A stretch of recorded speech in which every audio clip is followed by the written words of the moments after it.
rich. Come on. Yo, you know what? Yeah, I never knew I had so much haters, cuz. All these really haters. Jeez.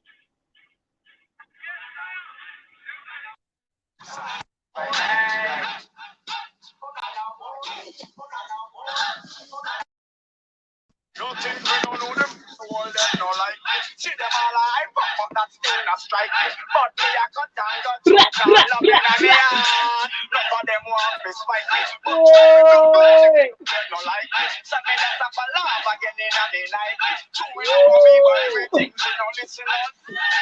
None of them want to fight me. See them now watch them face, carry don't try the case, tell them.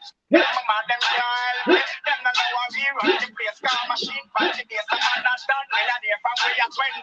Tell them to stop watch me clothes and stop watch me Kyle. Stop watch me pose and me rasta my style. Stop watch me nose and stop watch me file. And like how we are your favorite style.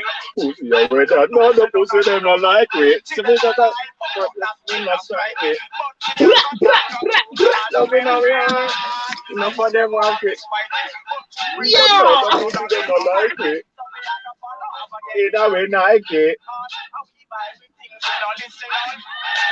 For them want is fighting. Yes, them with their one city, found we so sorry. Them move and go because them are evil. And them a bad mind money. Coming through gradually. Them a stop them police. Them a weevil. Tell them to stop watch me clothes. Stop watch me guys. Stop watch me pose and me rasta my style. Stop watch me nose. Stop watch me file. And they go with your hypocrite smile. Oh, you don't know you say me so don't like it. See them alive, but that's still a strike. But we are cut down the two call up in a way out. For them want to fight me. But we don't know the fussy they don't like me. So me like a fall off again in a day like me. Cause I'm me by the things me a listen all. For them want this. Come again. We now watch no face. Sorry don't try the case. Tell them mama them call. And them say how we run the place. Some machine from the day. Some man a stand with a name from we are 20. Tell them to stop watch me clothes and stop watch me Kyle. Stop watch me pose and me rasta my style. Stop watch me nose and stop watch me file. And let go with your hypocrite smile. Oh, we don't know that they don't like it. See them alive, but that thing that's like it. But we are cut down the choke all up in our yard. But for them want to fight me. Cause we don't know the fussy them not like it. Come on, everything. Outside Nines in the building. Yeah, man. I got one more tune for you, man. Still, come on. It's like one of the old school dons. What did you forget?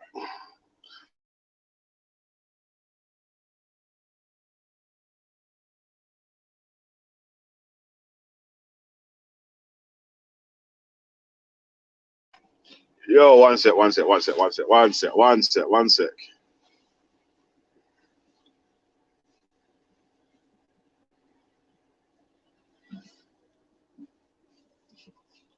All right. One sec. I have to line it up still. Hold on.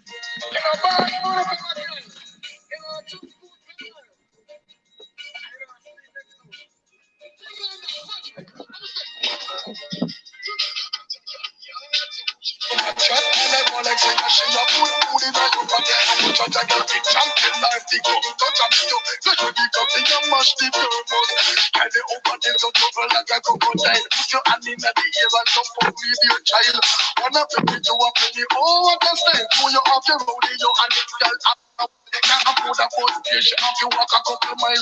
I put back into like the run that tile. And not joke me a make. Then look at your finger smile. If I'm money, you get it in a tile. You never catch a girl. Yeah, so she come and chat. And I go like she a put food in your pot. You know that's a girl. Champion like the cup. Touch a me so.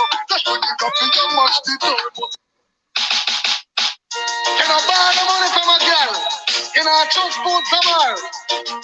I don't sleep next to her. Big hand, watch me. What was that? You never catch a girl. Yeah, so she come and chat. And I go like she a put food in your pot. And you touch a girl. Champion like the cup. Touch a me so. That's when you got to you mash the thermos. Carry the upper them to trouble like a crocodile. Put your hand in the air and jump up with your child. One penny to a penny, oh what a style. Pull you off your road in your hand, girl, have one while. Can't afford a bus station, have you walk a couple miles. I put back them to fight the run that tile. And not choke me, I make them look at us in your smile. If I'm money, you get it in a tile. You never catch a girl, yeah. So she go a chat on a collect and she a put food in your pot. You know just a girl, champion like the go. Touch a me so, that's when you got me, you mash the turbo. If I'm muggle, she a muggle, believe it, I know for bad. She a make up parties like some scandal, but I know me, make a next girl come take her rudder. I just so I'm a palava, post and a girl. And the better property, with the better girl up. Legacy, you way, and I eat a girl like crap. A legacy, you get stand up from your land. If I so push up your hand like a flag. You never catch a girl, yeah. So she go catch it, and I go like a she a put food in your pot. I know that a girl with champion like the go. Touch a me so, that's when the coffee can mash the thermos. If I so, you say so. If I know so, let go. Do the life for you, I live and clean up girl marrow. You not punch for that girl, you know make and borrow. Come say, anytime you want to the big ball up, if you don't hear 10 here, then she can't go. The money where she up to, I put a ring go. You got them a watch you, and I live in a sorrow. Some let you out the house, close the in a barrow. I know me, I fish for the stuff. You never catch a girl, yeah. So she go catch her, and I go let you. She a put food in your pot. You know that a girl with champion like the go. Touch her.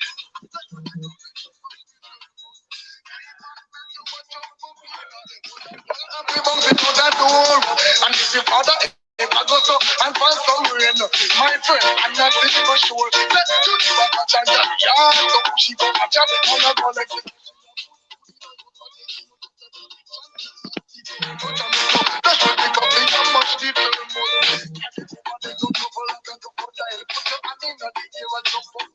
child. One a penny to a penny, oh what a style. Pull you off the road, you know what it says. I'm going away later, I'm gonna put you shit out in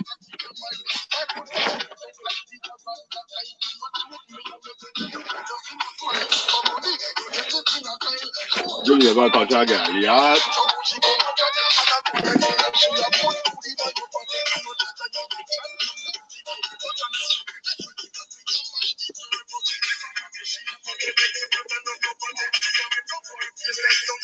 Bruh, I used to, fam, man used to be singing along, you know. Man to run down the road, cause man's out of breath, fam. Jeez. Alright, let's go.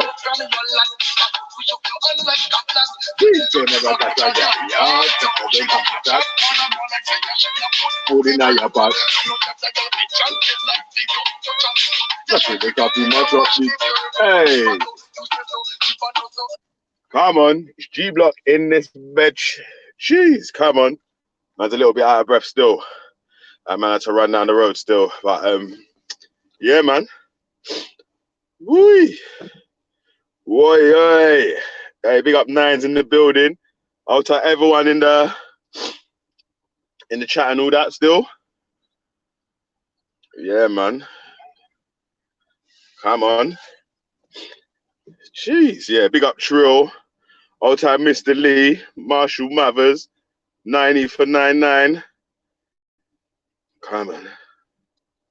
All time Tisha Love. Yeah, big up yourself. Yeah, is it music? Ah, man, said shit selector. Yeah, man. They ain't got no decks, Sam. Trust me. All tight Kushite Smoke, Serum and the White. Yeah, man. You know how we do, bruv. Like, yeah, the question's simple today, fam. It's a simple one to ease us all in. Yo, Nines, well go on, man. Big up yourself. You there, yeah? Yeah, bless up yourself, Biggie. It's the early cocktail. Friday settings. We got the family. Okay, thanks for the new day. For real, for real, for real. Let's get it. Come on. Yeah, man. So, all these new little nationalist sort of terms that's coming out. I'm not drawn to none of them still. I can't lie still. If something makes me not want to be near none of these civic nationalists, ethno-nationalists, or any sort of them sort of titles there, you get me? It's like, man, that's definitely not for me.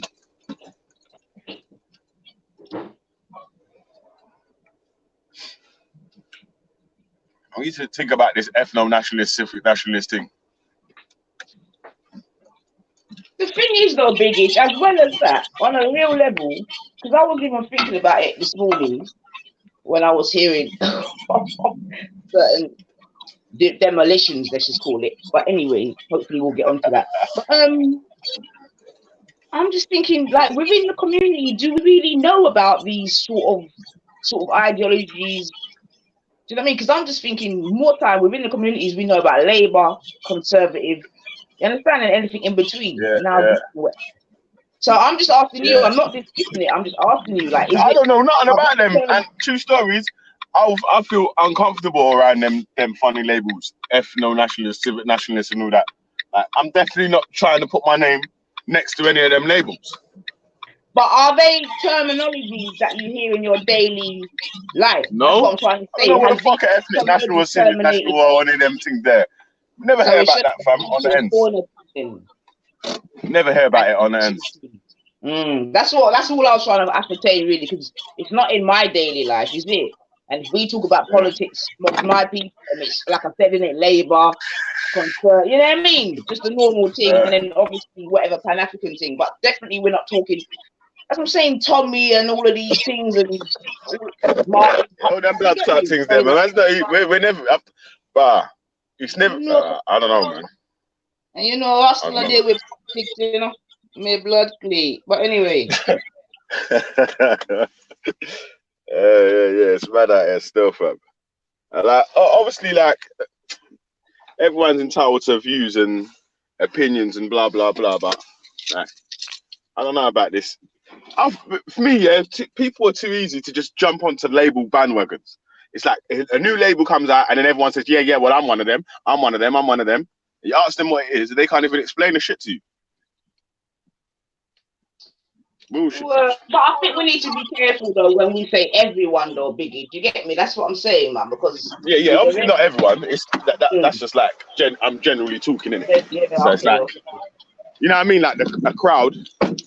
So a crowd will go under one label, and then they'll go under this label. Yeah, you know what I'm saying? Like, so, man. So this, it's not open now. This civic nationalist thing, them man are gonna go underneath the label. But then if you ask them what the civic nationalist is, would they be able to explain it to you what it actually is? That me I understand, brethren. People that talk things, but they don't know nothing about.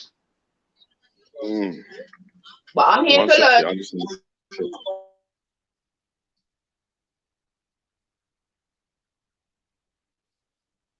All right, well, I think I don't know what Biggie is doing, but let me just do his little roll call for those that are here. So big up the 18 in the building.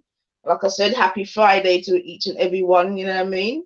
And as I always say, let's give thanks and praise, you understand, that we live to see another day, because, you know, no minute, no hour is promised unto us. So with that being said, Kushite Smoke, big up yourself. Yeah, what's that video then about, Kushite? What's it about? Smooth the white. Big up. Bon and cheese, you don't know. My guy. Music. Shit. Oh dear. Oh, that's not very nice. Music. Gosh, bit early for them sort of negativities. But remember the tune said, we know the pussy all them not like me. So clearly you're a pussy hole music. But never mind. Tika Love, bless up, Marshall. Yay, we go down. Illuminati in the building. Bless up yourself, big man. Bless up yourself.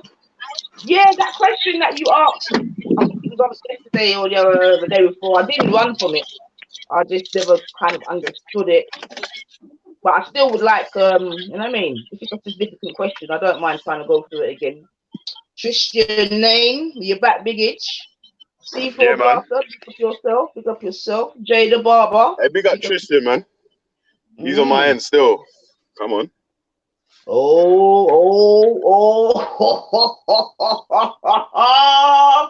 You go wake up. Who did I get that?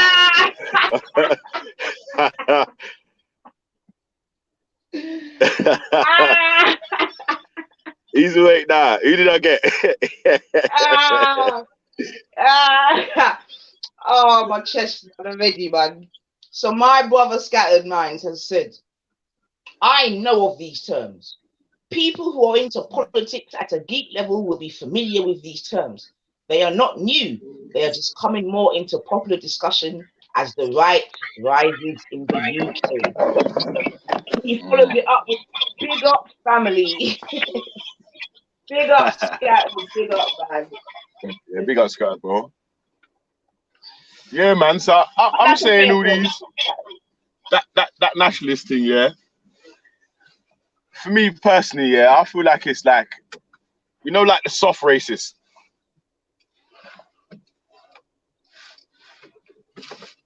Yeah, the ethno-nationalists are hardcore racists, and the what's it called ones are the soft ones. You get me? Yo, you there still? Can you hear me? I'm here, Bob. I'm here, Bob. I'm here. Yeah, yeah, man. Just I feel like that. I'll tell you why I feel like that. Yeah, and kind of like, right. We were chatting to Raj yesterday. I think it was yesterday. Yeah, he jumped on for a little bit. Yeah, and he was giving me reasons why him as a ethno-nationalist would want this one and that one deported. And it was like, right, really and truly, it seems like you're just against free speech for certain people. Like, you don't want certain man to have a voice, like in this, you get me, like a voice of complaint or not, and you just want man to. It's like that. Yeah, man. They man just want man to be good slaves and just shut up in it. I'm like, bruh, I don't know about that, cuz. I don't know about that, bro.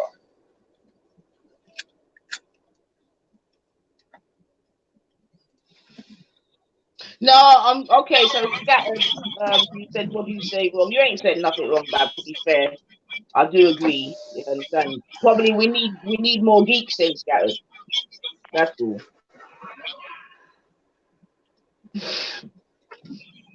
But Yeah, I never so heard of that shit until speakers called about. These are all speakers called the terminologies to me.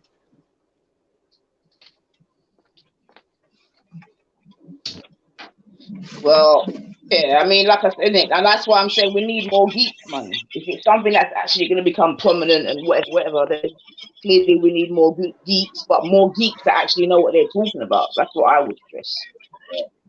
Yeah, yeah, man.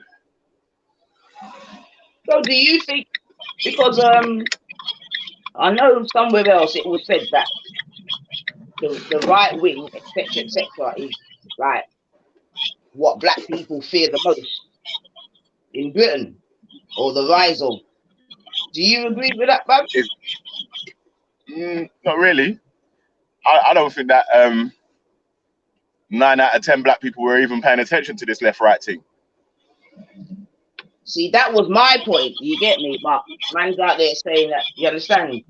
I was saying that black people are more interested in jobs. You get me? Education, paying bills. Them are the things that are really on their mind. But I'm being told, no. It's just the right wing thing. So I don't know, man. Like I said, I'm here to be taught, man. But I know when I wake up in the morning, you get me? Right wing's never on my mind. Mm-mm. Is it? I don't me either still, but like, yeah. Obviously, the black people complaining about, oh, not even just complaining. Like, black people have got issues with the way certain things are running and that. But like, it's not a left or right wing thing though. It's still like, the left wing are gonna do this, or the right wing are gonna do this. Maybe we do need to be like that. Be like what? Yeah, maybe we do need to be like that. Like, fucking stop worrying about what these left and right wing people are doing. So, like, saying we understand what your vote is actually going towards. Yeah, but the thing is though, all right, okay, so Scattered asks what's a bigger threat to black Brits than the right wing. So I'm saying, so Scattered's definitely in that camp. So yeah, let's discuss it if it needs be, man. Like I said, I'm here to learn, innit? The thing is, though, in my All mind, right. though, just as Got that.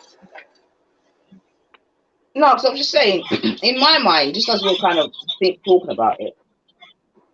So, like I said, in it for myself, politics in Britain has generally always been about Labour, Conservative, and what's in the middle.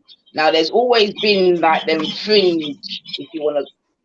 They weren't even parties, but we know that in recent history, the NF, not the NF, MP, they actually were able to get a seat or whatever. You get me? So the point I'm making is that those sort of right wing parties and beliefs and whatever has always been here. Now, are we saying now that there's a rise in it, and as such we need to be more? I don't know. I'm not alright. I mean, I'm not. I don't know. I'm just not. It's just not affecting me like that. But I'm not then going to say that it's not having an effect. But Scattered has asked, But what's a what bigger threat to Black Brits than the right wing? So let's discuss that. I I'll don't know. say, I'll tell you what's a bigger threat, yeah. The liberal racist, the left wing racist, yeah, where you get comfortable or they might try to bring you in, you get me? I'll say that's even more dangerous than the actual out and out racists that you know what they're about. Right. You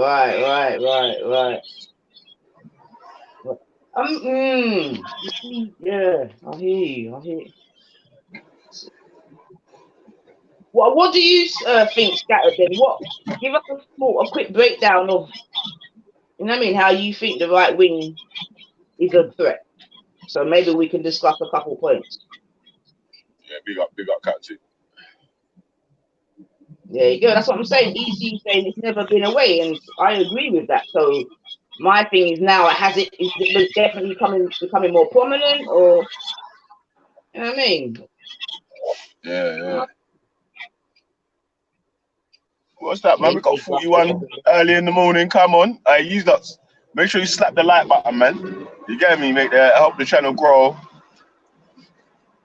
Get the word Oh no, spread to more people and all them things there.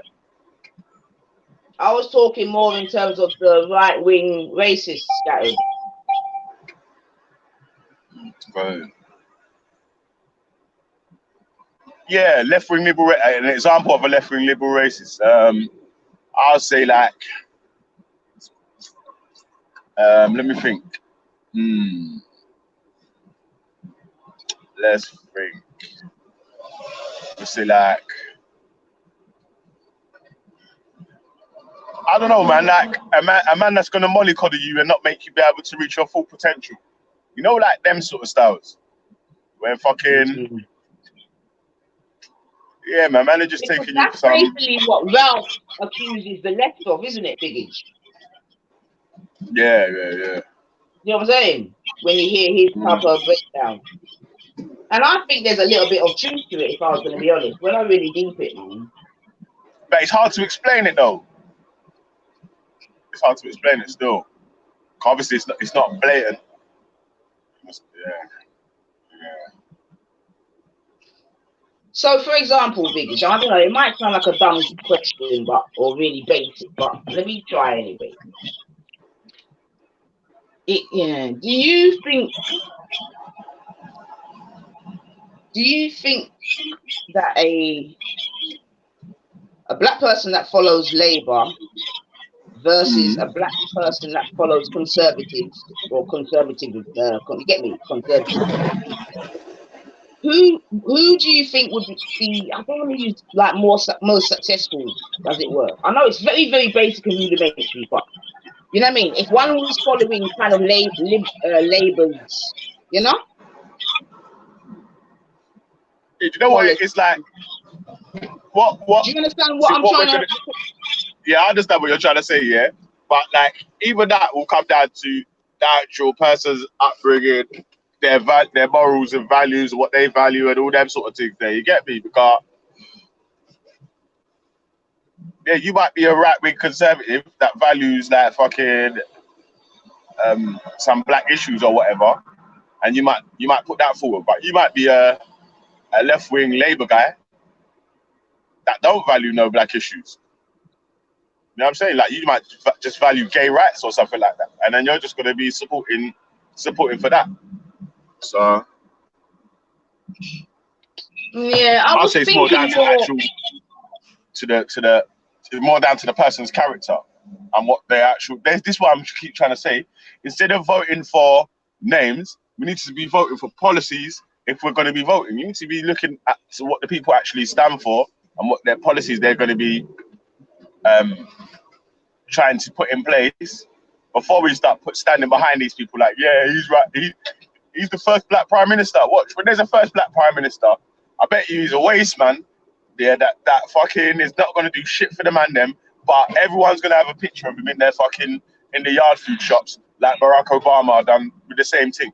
You get me? It's just this. It's too easy to trick, man. And no one ain't willing to do the hard work and the research.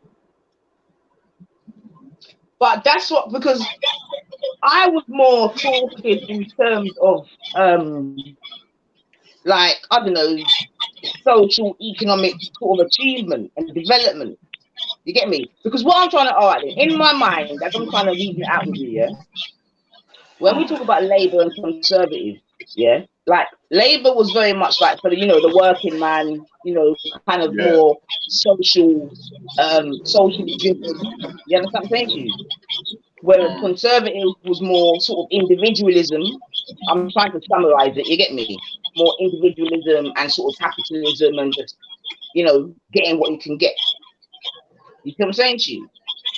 Would you agree with that, or would you disagree with that? That's what they was like, but that's not what they are like now. Okay, cool. So that's not what they were. So how would you describe Labour now then? But Labour and Conservatives, I would say they've tried to take each other's style a little bit, and now they're like sort of now on both the same sort of thing. Yeah, that's Tony Blair. That's New Labour, you see. It's new. Yeah, because that's, oh yeah, I remember now. There's Labour and there's New Labour. Yeah. Yeah. That's where Tony Blair brought Labour to the centre type of thing. That's why Labour will never, it's going to be a problem for them ever to get back in power again, man. Unless they come back to the centre, you get me? Mad. But anyway, I think. Fucking move or what? Nah. You know when you flash someone and they fucking sit there for half hour? Okay. Anyway, I didn't want to. I was trying to make a point, but I don't think I'm doing it very well, so I'll allow it still. Yeah, man. Oh, civic nationalist. Right, so have we given a definition of a civic nationalist? Say again? Have we given a definition of a civic nationalist? No. If you're, because I'm driving in it. So if you're by a laptop or next phone or whatever, you can read out the two definitions, and then we can go from there. Innit? All right. So we want a definition of civic nationalist and what else? Hold on. The ethno-nationalist. Civic nationalist definition. All right. So according to Wikipedia, civic nationalism, also known as look at that already. Also, now look at that. Also known as liberal nationalism, is a form of nationalism identified by political philosophers who believe in an inclusive form of nationalism that adheres to traditional liberal values of freedom, tolerance, equality, and individual rights.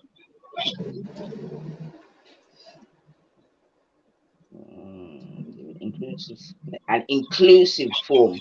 So is inclusive the key word there? I don't know. That adhere to traditional liberal values of freedom, tolerance, equality, and individual rights.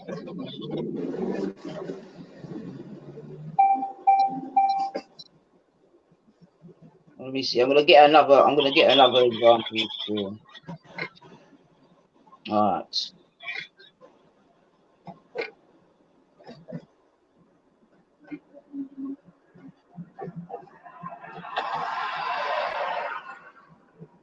So, civic nationalism, another definition, and it gives a little bit of breakdown. One nation, civic nationalism, one nationhood is defined by common citizenship. A civic nation consists of all those who subscribe to its political creed, regardless of ethnicity or race, color, religion, gender, or language. Civic nationalism is, in principle, a community of equal rights bearing citizens united in patriotic attachment for shared political practices and values. And it gives an example as the legitimacy of the 1960s civil rights movement in the USA. Another one, it says a civic nation is democratic in the sense that it vests sovereignty all of the people, and in brackets citizens.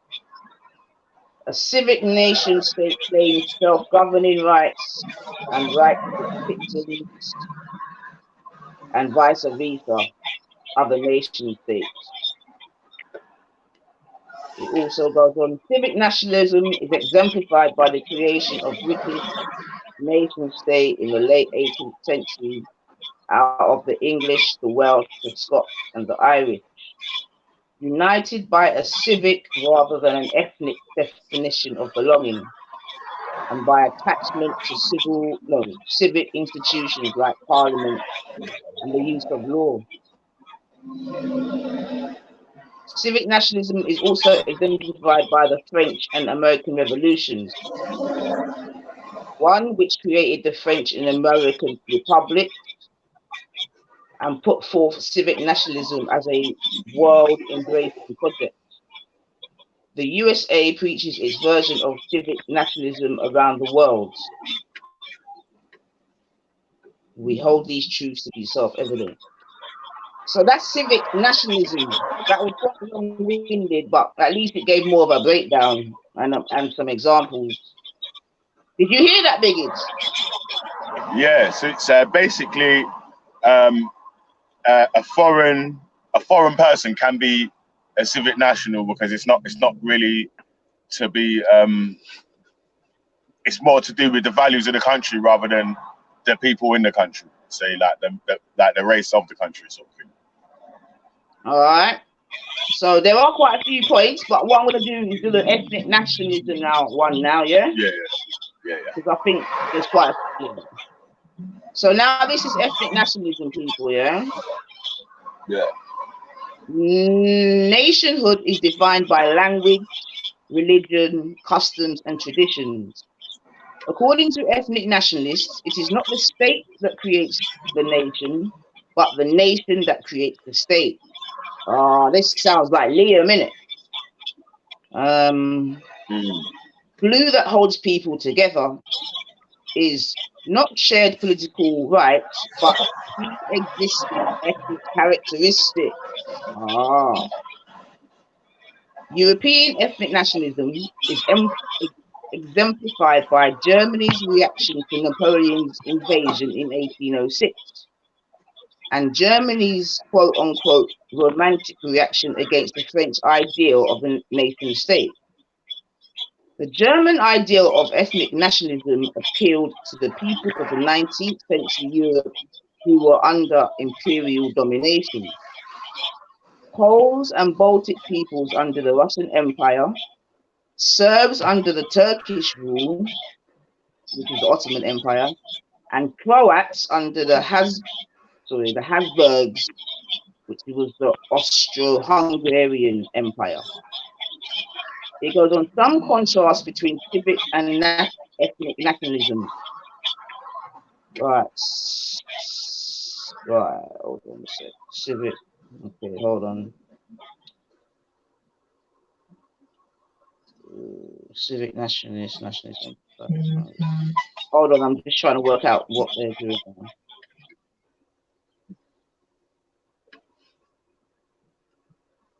Okay, so I think on the civic nationalist side, it says law, roots, and blood in brackets, inheritance, rational attachment, unity by consent, Nah, do you know what? I'm not gonna, because this has lost its format, man. So I don't want to confuse people and read it wrongly. So I'm gonna leave that. It says civic nationalism is more realistic source of belonging than ethnic nationalism. Someone called Ignatius believes one common ethnicity helps unite people against ethnics. No, helps unite other ethnic, but it doesn't help overcome other divisions such as class, gender, and scarce resources. Two, civic nationalism provides the framework in law, political participation, and legislative possibilities to reconcile divisions. And it ends by saying, nonetheless, ethnic nationalism is the world's primary language of belonging today. And this is by someone called Ignatius. Yeah, so towards the end, it got a little bit, I think the quality went down, but I think it still gave a breakdown of previously. So, in terms of your original question, which is are civic nationalists undercover racist, I would say that potentially the ethnos are more undercover, no? I don't know. Yeah, well, the ethnos are more will say what they more think in it. I'm saying the Yeah, civic more nationalists. outwardly. Right, right. Yeah, Oh, yeah, I the get. civic Yeah, nationalists. so yeah, I get you. I get Yeah, you. yeah, yeah. They're hiding underneath that civic thing in it. But obviously they Right. underneath that civic banner. Yeah, but obviously, me personally, I still think it's like that. Man,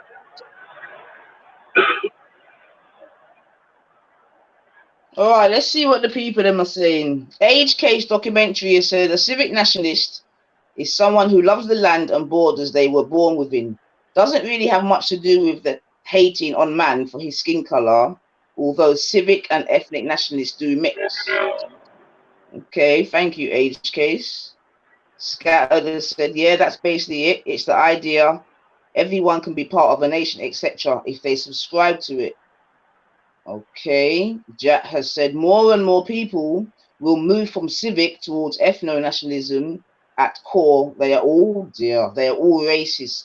Scratch the surface deep enough, and all shall be revealed. Okay, well we come on. know what.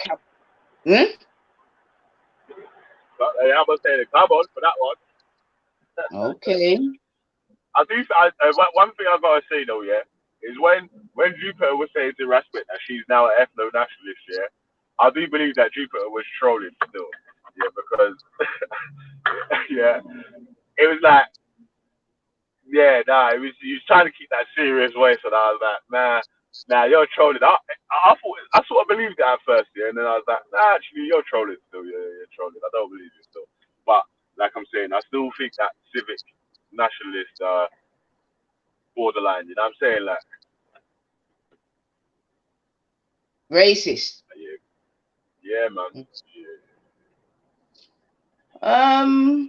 Scattered has said 100% that Jack with the big pat. A lot of civic nationalists who are secret ethno nationalists. Okay. So seemingly the lines are becoming very blurred between the two. Hmm. And I guess James Jones has put it's just fashionable because of a certain far right garden gnome. I don't know. Is he referring to Tommy?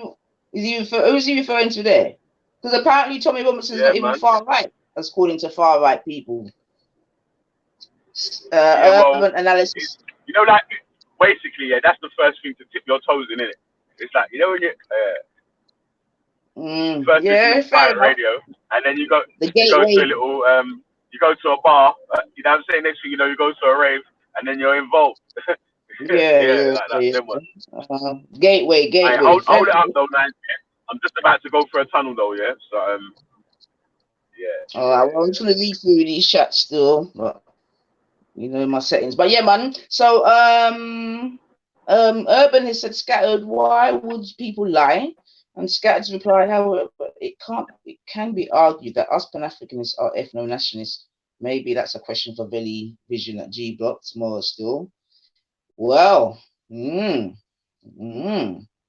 overkill. Okay. H has said, I love the beautiful lands and rolling hills on which I come from. Whoa! I'll just remember the Olympic ceremony there, Age Case documentaries. I even love our yes, that's definitely the that is, you just described the the opening of the Olympics ceremony, Age Case, because they managed to leave out the I'm sure they managed to leave out the history. You get me? I don't remember the history bit, and if they did, I think they must have painted it very well. But yeah, fair play. Nostalgia plays a big part.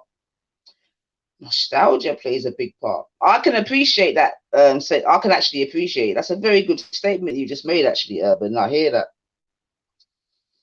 Scattered mind. She ain't ethno. She trolling. I don't know if she was trolling, brethren, and that's a dangerous way in which to troll, man. Considering the family in which you live in. You know what I mean? Because words sound on power, but you know it is what it is. Jack said, at the moment, there isn't a movement large enough for them to attach their extreme views.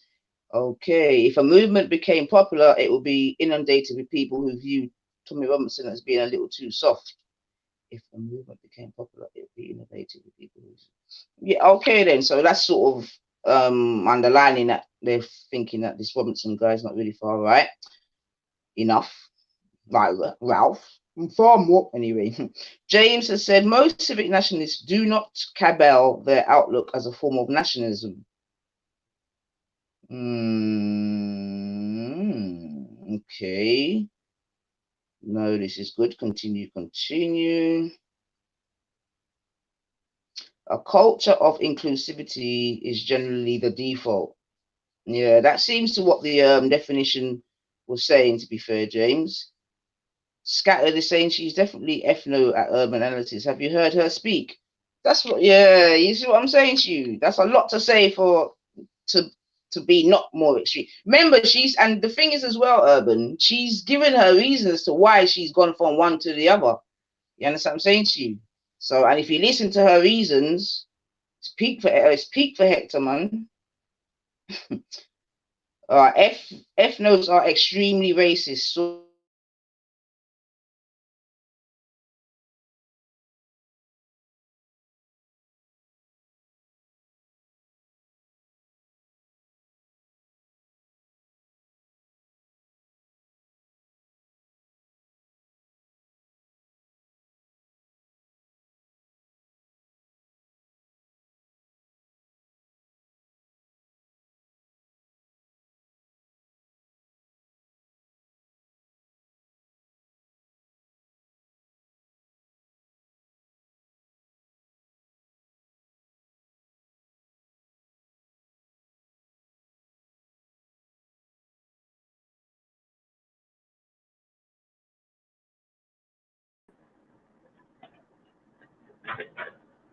Yo.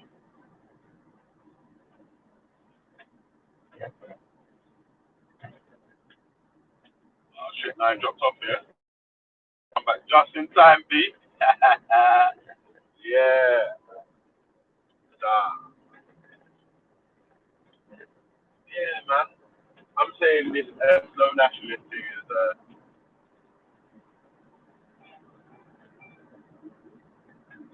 yeah, man. It's like the mixtape before it's like the pirate radio before you go to the bar. You get me?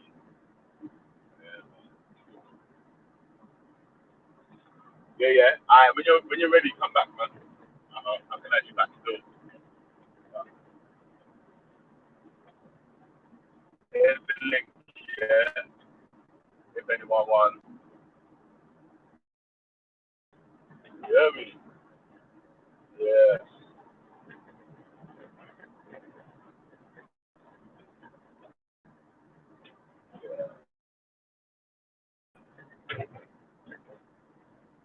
What to the people there?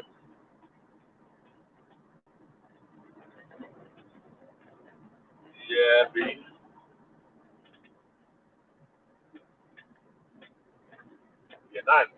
see you in the back though.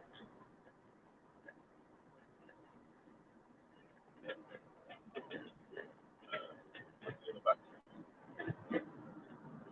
Right, where do you come in? I do. You can come to when you're ready. Yeah. Shut the door. Yeah, I'm a bit of life.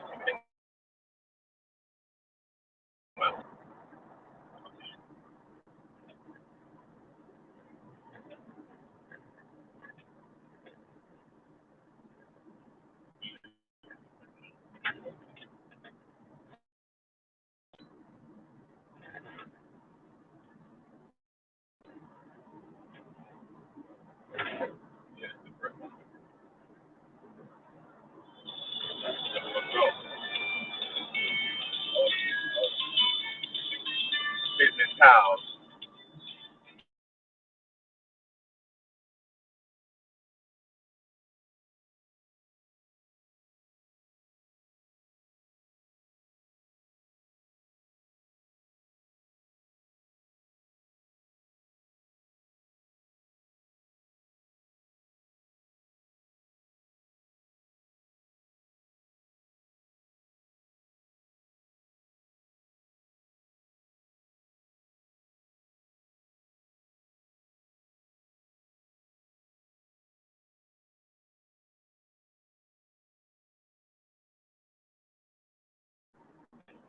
Yeah, man. Big up, man.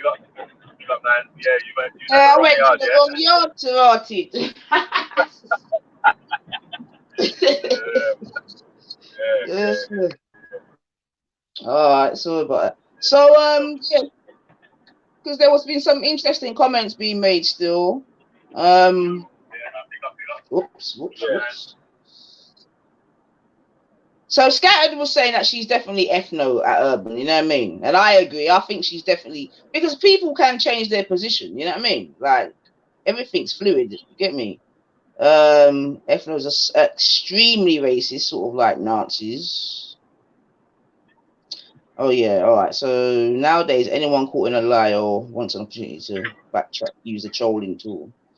Yeah, that's very true. That's very true, Jack. Yeah. It was a social experiment. It was a social experiment. I've heard that bad times now as well. Right. The young Ottoman says the far right are the equivalent to a headless chicken right now. Oh, and yes, the throat has been slit. Just wait for them to bleed out. Wow. Trust me. So who's the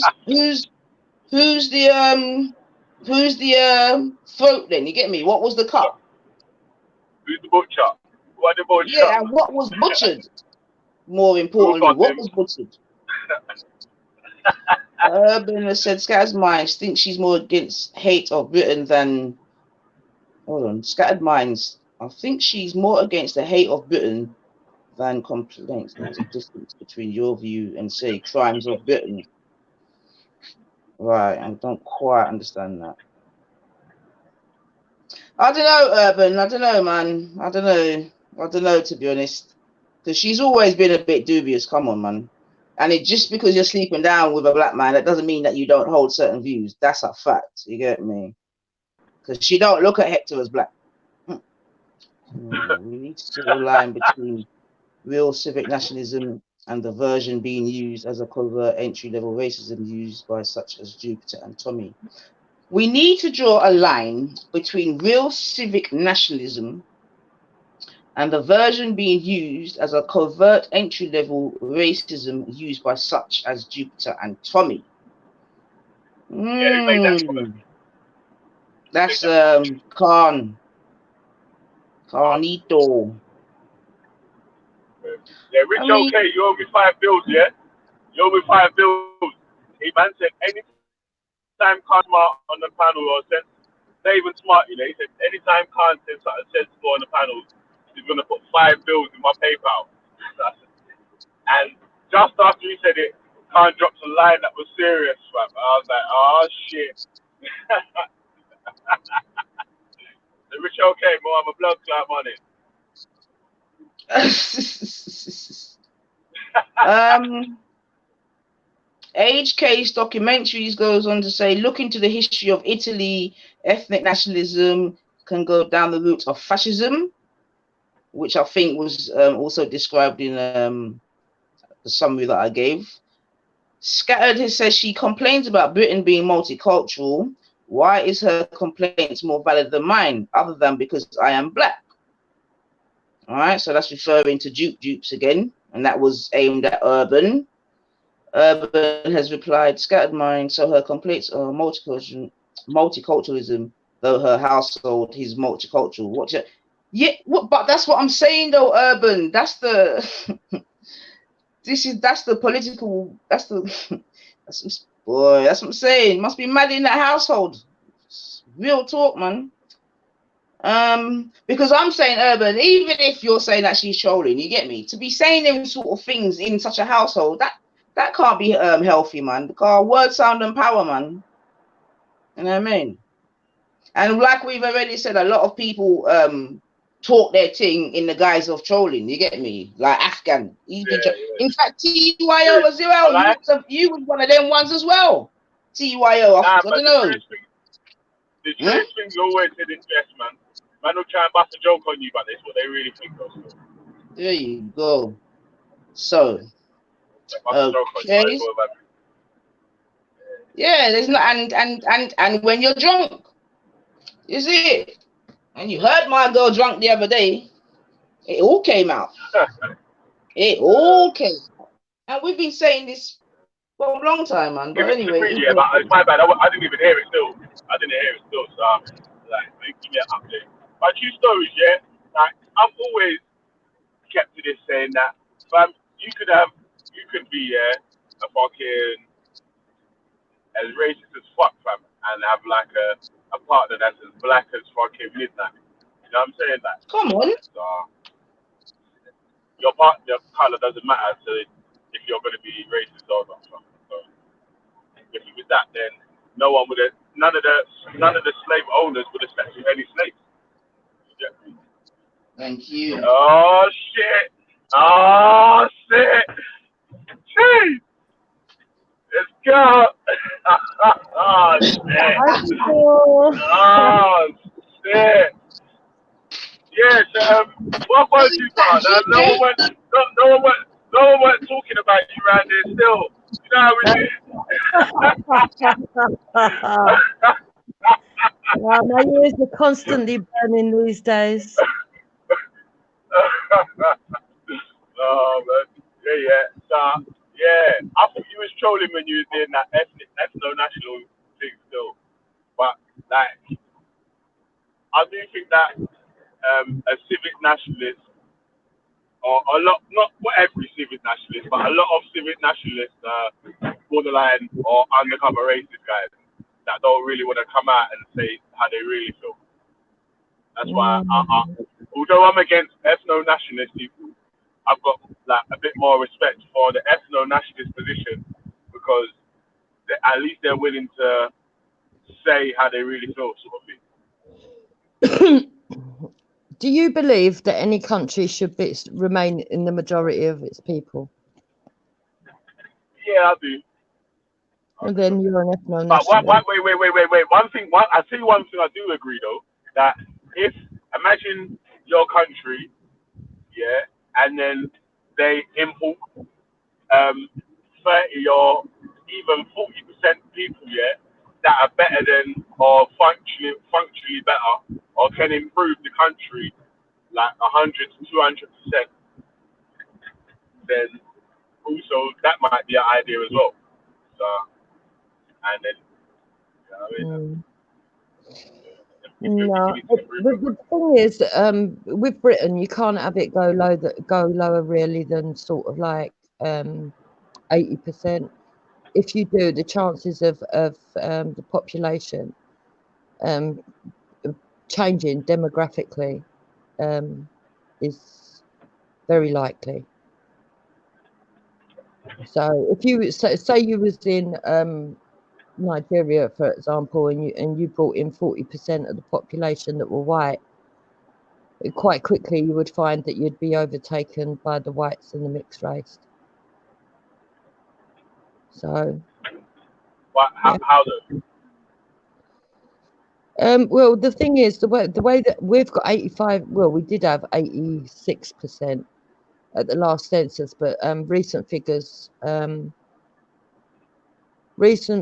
is showing that it may have already dropped down to 75% already.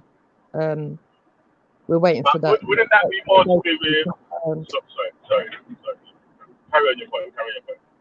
Yeah, no, we're waiting for those to be confirmed. If that's true, if those figures are true, then it's likely that by I think it's as early as 2031, the figures could be altered really badly against us. All So right. So you see what your the figures that you're sort of giving there. Well, ain't that more to do with mortality and birth rates rather than the amount of people getting imported in? Because obviously, if there's a higher number in the population of, say, like again with Nigeria, then, so you imported 40% white people to Nigeria, but the Nigerian people are having 3 babies per household, and the white people are having 1 baby per household. So yeah, the numbers won't go above. You know what I'm saying? That because yeah, the birth rate, they're able to maintain their numbers.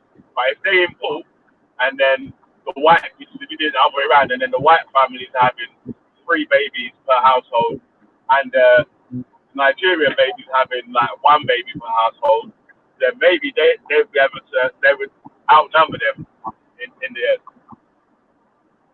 yeah. That's what I'm saying. It's more to do with the birth rates, the mortality rates, rather than the Yeah, there amount. is a problem. There is a problem with white birth rates. The other interesting thing is that non-whites or people of colour or other ethnicities that come into Britain, they've also got low birth rate. Actually, funny enough, that are born here is that the ones that are actually coming in from outside that are not born here that tend to have more children.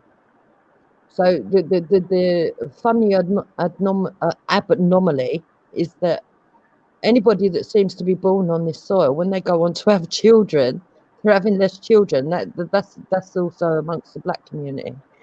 But people that are coming in from outside tend to come here and then have loads. So yeah, you could argue that people need to have more kids in this country, but that's only one part of the problem. Even if they were to suddenly start increasing having children, it wouldn't solve it completely, because the mass immigration and the amount of people that are coming in daily is just adding to the gene pool all the time. Do you know what I mean? So that's why people want to bring in some different policies. As for the immigration itself, it's not just down to the changing demographics just by race. It's also the problems that it's been causing, like with infrastructures and schooling, etc., etc., etc., and a lot of other things. So the immigration itself, with people, but the funny thing is, 65% of the country is actually in favour of less immigration now, and that's quite high. That is quite high. It's like So that's obviously in London, yeah, we can see high multicultural societies, but like I drive outside of London quite a lot as well to other areas, and like I've been to areas where people are looking at me strange. You hear me? Because they like they don't usually see that people that look like me in that area. So yeah. don't you think that some of this immigration problems sort of applied to popular cities more than to the country, right? Definitely, but even to suggest that, you could be called a racist, because when I suggested that maybe people coming in should be moved out of the city instead of staying in the city, I was deemed a racist for even suggesting it. When, just like you say, it seems like one of the plausible answers. So, you know, it's difficult when you're truthful with people and you say to people, You know, look, the people that are born in this country that have grown up here, they're not happy. They're not happy that the country's changing too fast, and they have got a right to complain. People go, oh, that's racist, but it's not really, because any other country in the world, if they were to complain, no one would dare think of calling them racist. It's just a ridiculous situation, to be honest.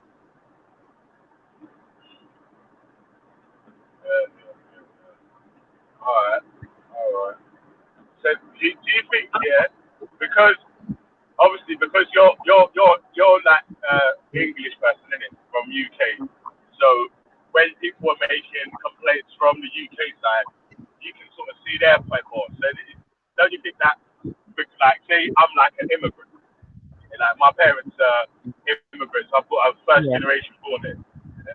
So when people are talking about immigrants and so and so, I can sort of see their side of it, like the immigrant side of it. Do you know what I'm saying? Like, do you think sometimes it's like that when you can relate more to a side or to an issue, you sort of see more points on that side? I mean, Yeah, like, so yeah. I think everybody's got a natural bias to their own experience. Yeah, of course. But you see, I don't mind admitting that I'm biased to things that I cherish, and I can be a hypocrite if I need to be, if it's gonna benefit my cause, what I'm trying to help out. Do you know what I'm saying? So I'll admit that though. A lot of people won't admit that sort of stuff. yeah, no, I definitely think that's part of it, and I think how can I put it? I think that's inbuilt in all of us. It's just that for some strange reason, in this country, well, it's because we've got tolerant policies and because we've got the anti-discrimination policies. For some strange reason, if a white person voices it out, the go-to immediately is to say you're racist, and it's not actually the case. If people really want to make a change for this country, they should be allowed to, and this is the whole issue. The fact of the matter is, some people do go around doing it in an arsey way. Um, I will admit that, and I will say that how can I put it? Some people do use very emotive language, but for it to actually have been brought into the public forefront, those tactics have had to have been used by certain people. So, You you know what? know, Yeah. Hey, Jupa, listen to this. Yeah. I asked Uncle IC3, yeah, national racism. I asked him yesterday on Ralph Street. What did he care more about? White unity or black unity? And he said white unity, but he didn't give me a reason.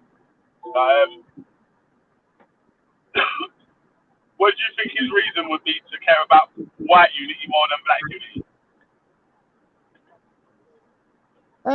I don't know, because I don't know why you would say that, but I would be guessing if I was sort of like to understand why somebody else would be like that. I mean, your guess is as good as mine. I've never asked him that. Maybe I'll ask him myself and see what he tells me. I know that Yeah. he believes that it's unfair if white people in their own country, or English people, let me say, in their own country, or Scottish or Welsh, any of the four nations that built up the British nation. I know that he has said before that he thinks it would be unfair for that to happen in their own country, and that he believes that it's a loss to humanity if they're gone. So But if white people are wiped out, yeah, so maybe that's why. I don't know, or maybe don't you think that's a bit extreme? That white people are going to get wiped? Because I've always thought that's really extreme. Because for white people to get wiped out, the same thing for black people to get wiped out. Every black man and every black woman would have to sleep with someone of a different race. When that don't happen, the majority of white people, the majority of black people, the majority of Asian people, the majority of Arabs, they stay within their own race. That yeah. they can't get wiped out like that. Well, You, for you me, can become a minority number because if it depends on your birth rate or whatever, but you can't get wiped out. I would That agree doesn't with mean you. you get I wiped. would have look if you'd have asked me this about 6 weeks ago. I would have agreed with you, Felly. But I've seen some very eye-opening behaviour from some people, and all I will say is this: I don't think it's necessarily just down to the birth rates. I think once we become a minority, there are certain factions of people that will become violent against white people, and I do sincerely believe that in all my heart now. I do believe that. I do But believe think about it like that. this, yeah. Think about this, yeah. Think about this, yeah. The majority of arms manufacturing companies, yeah, are owned by European and American European people. So the violence side of it, yeah, for for for uh, so for Africa to violently wipe out Europe, it would have to start manufacturing arms on a national scale. You know what I'm saying? Like first of all, you know, and that's not really happening. So that the violence wiping out, yeah.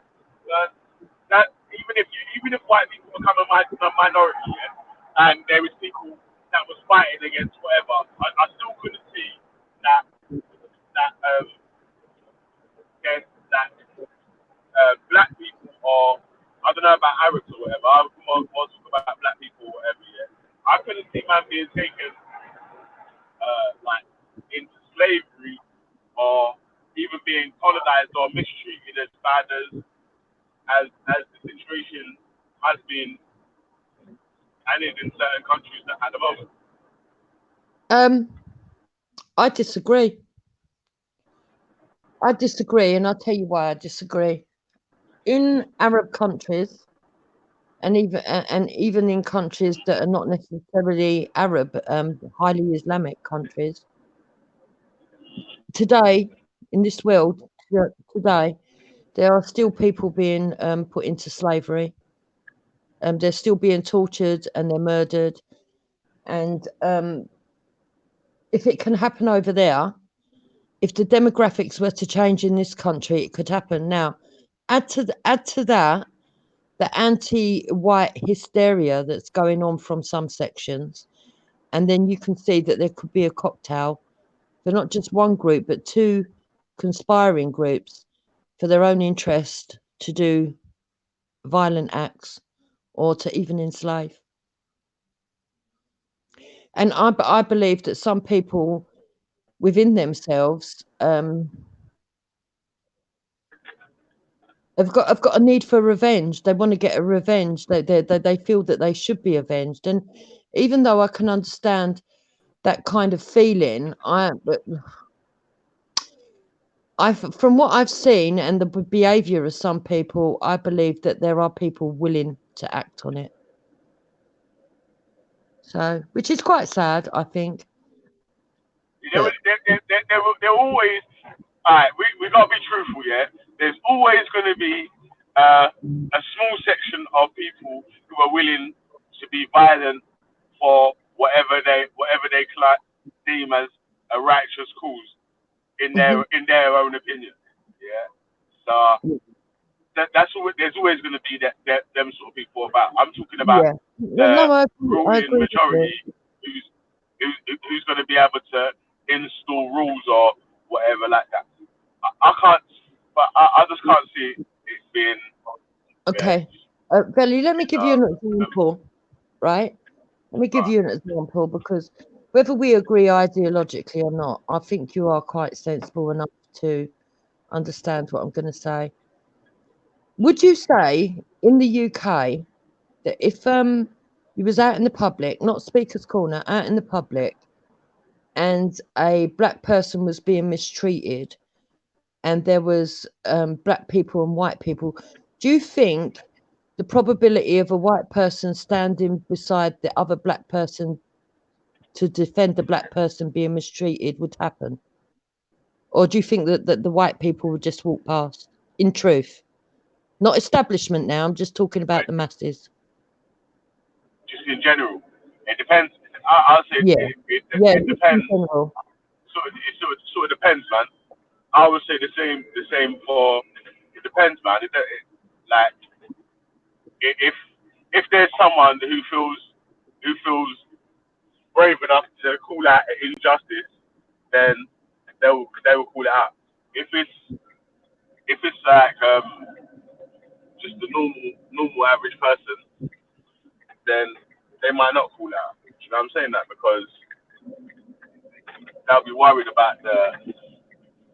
You know what I'm saying that like imagine if it's like a gang of people that's attacking one guy or whatever, they might be worried about the people turning on them, sort of thing. Yeah. Imagine it's not a gang. I would. Let's say, for example, it's a police officer being overzealous, arresting a black person, and they're on the floor. Do you think that white people walking past would just completely ignore it, or do you think that at least, even if it's only one or two, white people would speak out and say what you're doing? Do you think that none at all, some, or a high amount? Nowadays, yeah, people will just have their phone out, shouting in the background, like, stop trying to attack him, stop hurting him with your No, but phone they out, would like some arsehole. they would say stop attacking him and stop hurting him, yeah? Stop hurting him, stop attacking him, but not actually doing anything. Do you know what I'm saying? Like, I'm like, Yeah. No, actually, you're probably true there. But the fact of the matter, I would say the chances of a white person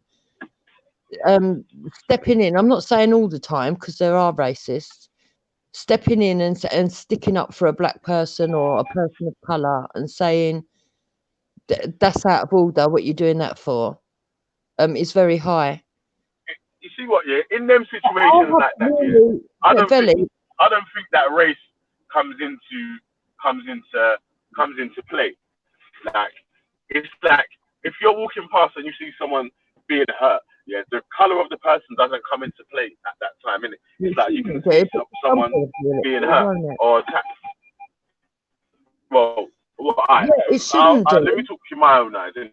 Like, right, in them situations there, yeah, if I saw someone being attacked or whatever, being draped up by police, yeah, and they're screaming like, I've not even done anything, you know, like they're making them innocent pleas, yeah, and there was like a young teenager or something, then like I might ask the officer like, right, what's happened? What's he done? Is everything all right here? And you know what I'm saying? Like something like that. Like it wouldn't matter to me whether he was what race he was at that time. That wouldn't. It would be more to do with is the person like, so like you're saying, imagine they're being attacked, like a man's just beating him up. It's just like a one-on-one fight or whatever. Man might even just try to tell the guy to allow him and help the Donny off the floor or whatever. Would it be like I wouldn't think, right, because he's a white Don and right, obviously if he was a white Don and he was mashing up the black Don, I might be vexed about that still. I can't I'm a bit vexed about that still, but like, I'll definitely be trying to stop that. Do you think you as a person I don't know what would be more inclined to what's happened? Yeah. Do you think you as a person would be more inclined to go to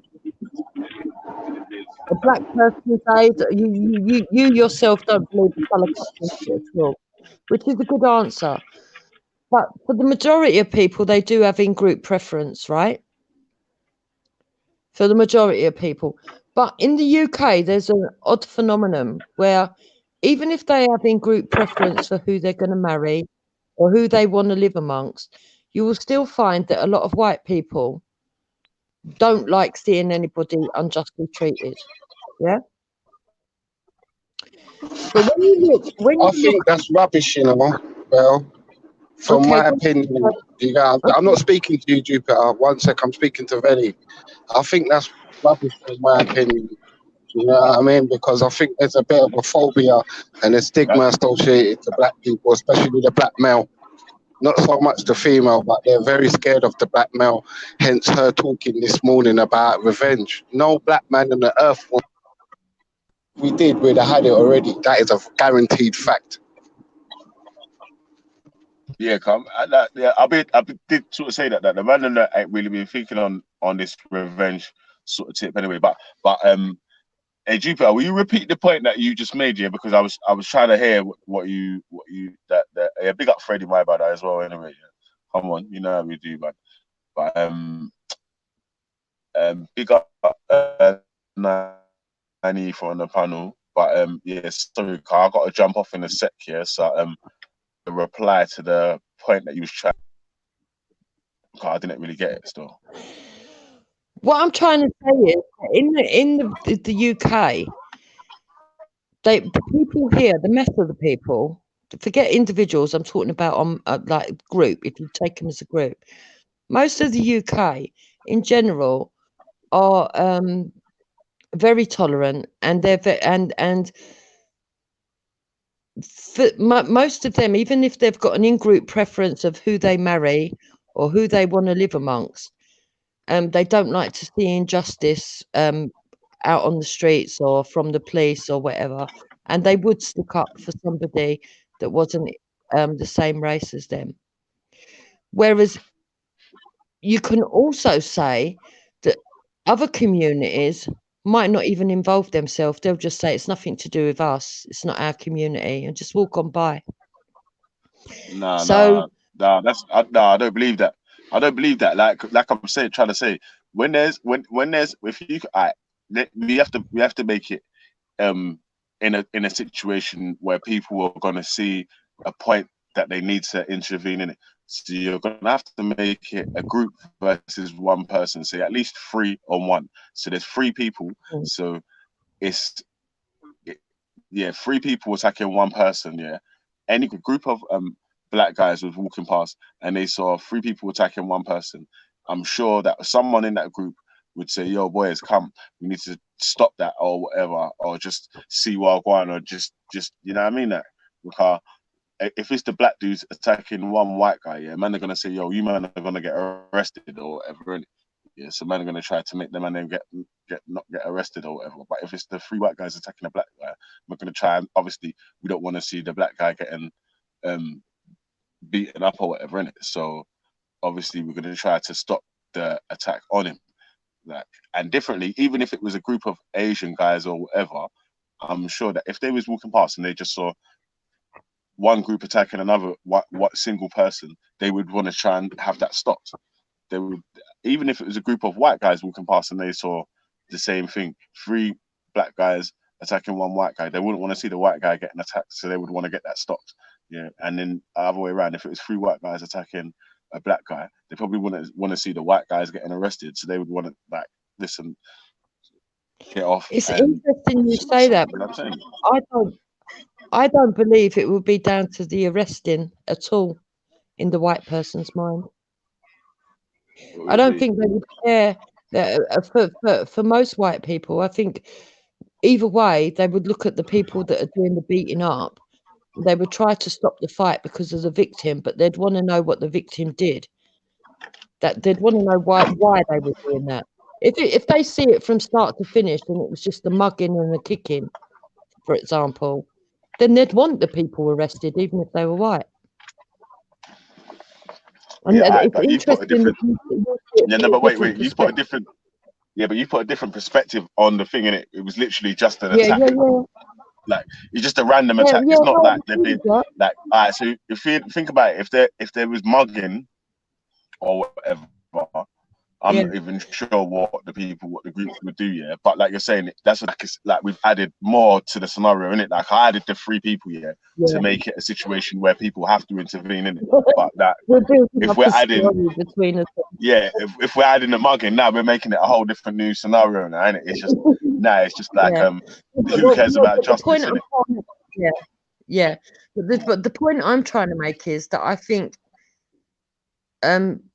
if they didn't see the beginning, so they don't know exactly what the person's done, they would ask, "What you doing? What you beating him up for?" Mm. You Yeah, understand what I'm I saying? think that would be If everyone's they knew he was interest. getting beat up and Like, he was what's definitely a he done? victim, they wouldn't care whether it was black or white. They would want to see him arrested. They So, wouldn't care. Jukes, what is it that you're trying to Yeah, say, but Bab? depending on the go on, In what sense? No, I'm just trying to really ascertain exactly what she's trying to say in it, because you've come on, you said in the last few weeks or months you've seen whatever to make you go Yeah. from one state to another. You understand? You've not given any examples. You get me? So I don't appreciate an example of what it is that you've seen. You get me? You also spoke about something about black people looking to like become violent or whatever, which is just absolute nonsense. And that's what I'm saying to you, because if we were going to be violent, we would be doing that from a long time. Yeah, every day we'd be going out there being violent. So I don't know what you're talking about, but I don't know what it is you're trying to do around there. Yeah, but you need to stop it. You understand? So what have you seen to make you change your mind? I don't need to stop it. I mean, All right, what have you seen to make you change your mind? Give us an example, Bab. Give us something to work with. Why right, well, you are now saying, you get me, that you want to deport people in your household. Go on. If you want to talk, I can talk, but if it's going to be trying to get into an argument, Dukes, no one's arguing, Bab. I've just asked you for an example. Right. Well, I'm not going to give specific examples. There you Because go. what happens is you then start asking for names, and then when I call people's names, the next thing that happens is those certain people get phone calls, then they turn up, and then we have a little bit of a gang culture. I'm not doing all that bullshit no Right. more. So even from your explanation, I can assume whom you're talking about. Yeah. Yeah. As an example. Okay. Let me assume. Okay. So it doesn't mean you've assumed right. Firstly. All right. So try and give it. Okay, then, Jukes. Let's do it your way. How can we, as black people, have an idea of what you're talking about? Because obviously, you've just heard Freddie come on and say you're talking nonsense. Right. You understand? I'm telling you. Hold the on same for thing. 1 sec here. Yeah, your mic's breaking up. Sorry. Yeah, I can't hear you properly, Belly. Your mic's breaking up. Sorry.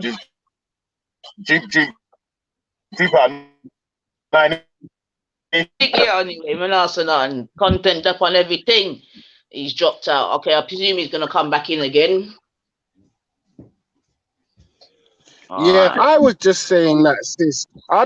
In my humble opinion, innit? That's just her opinion. That's definite not facts what's going on in Britain. I'm actually in Nottingham now, and I'm telling you, that's not what's going on in Britain. There's a fear. What my experience in life, there's a fear of black men, especially what she was saying in regards to us getting revenge. That's complete and utter nonsense. That's in their mind. That was a disgusting statement, to be honest. That was in beard when I hear them something there. You get me? That's in their mind. I would never grow my child to get any revenge on anybody. That's ridiculous. And the next statement is, obviously, we know the fear is real because the way the government establishments deal with us. For instance, she's talking about, would a white person help you if she was on the road? You know the answer to that already. That's a rhetorical question. When the police come for a black male, it's in the dozens. So you know how they treat us and how we get treated. Do you know what I'm saying? You don't have to make things up to sound good online. But the thing is, though, Freddie, the thing is so ridiculous, yeah? So she's accusing... Nice little diss there. So, carry on. What's she saying? Freddie did a nice little diss there. You know, you need to learn to be able to talk without emotion, without accusing people of stuff. And I'm not talking to you, Nynefa. Talking to Freddie. So what did he say that was incorrect? Well, he's assuming that he knows why I'm saying things. He's saying that I'm only saying things to look big online. I don't know what that's about.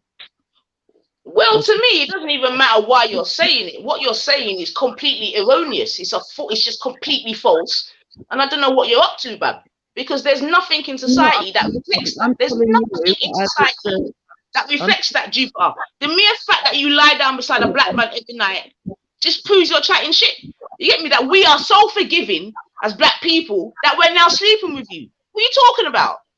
Stop your noise, man, about fucking anger and beat. Stop that, man. That's nonsense. Right, listen. Understand? That is the facts. That is the facts that actually sister's saying. We are so loving that we're willing to accept you in the family straight away without hesitation. And when you reverse that scenario, you know that's not true. That's not known to be true. White people are not known to take us in in the same fashion that we do. Do you know what I mean? No, not really. In my family, it goes two ways. So I don't know what you're talking about. We know your family's crazy, but I'm not even talking to you. I'm talking to Nainifa. I don't really want to interact with you, sis. I'm not gonna lie, because you chat a lot of shit. So I just want to talk to people that have got sense. I'm not gonna lie. Right, well, that's fine. I will put my mic on mute. I'll wait for Belly to come back because I'm sure he's going to come back in a minute, and I'll allow you two to have a slagging fest. That's fine. No, I'm not having a slagging fest. I'm just saying. I swear, I'm not having a slagging fest. You know, I just don't want to talk to you. I won't address you. You don't have to address me, and that's it, innit? It's no big thing. I wish you all the best. God bless you, man. I got no hate for you, sister. You get me? I still got the love to call you sister, even though I know you're racist. You know what I'm saying? I got no inherently ill black feeling, people. no nothing towards you, man. Swear it down. I just don't want to deal with you because I know that I ain't got nothing to learn, innit? You know what I mean? But yeah, man, what you saying was correct. Full of love. Yeah, otherwise we'd be out on the road every day just battering white people for what's been done to us. You're chatting shit, man.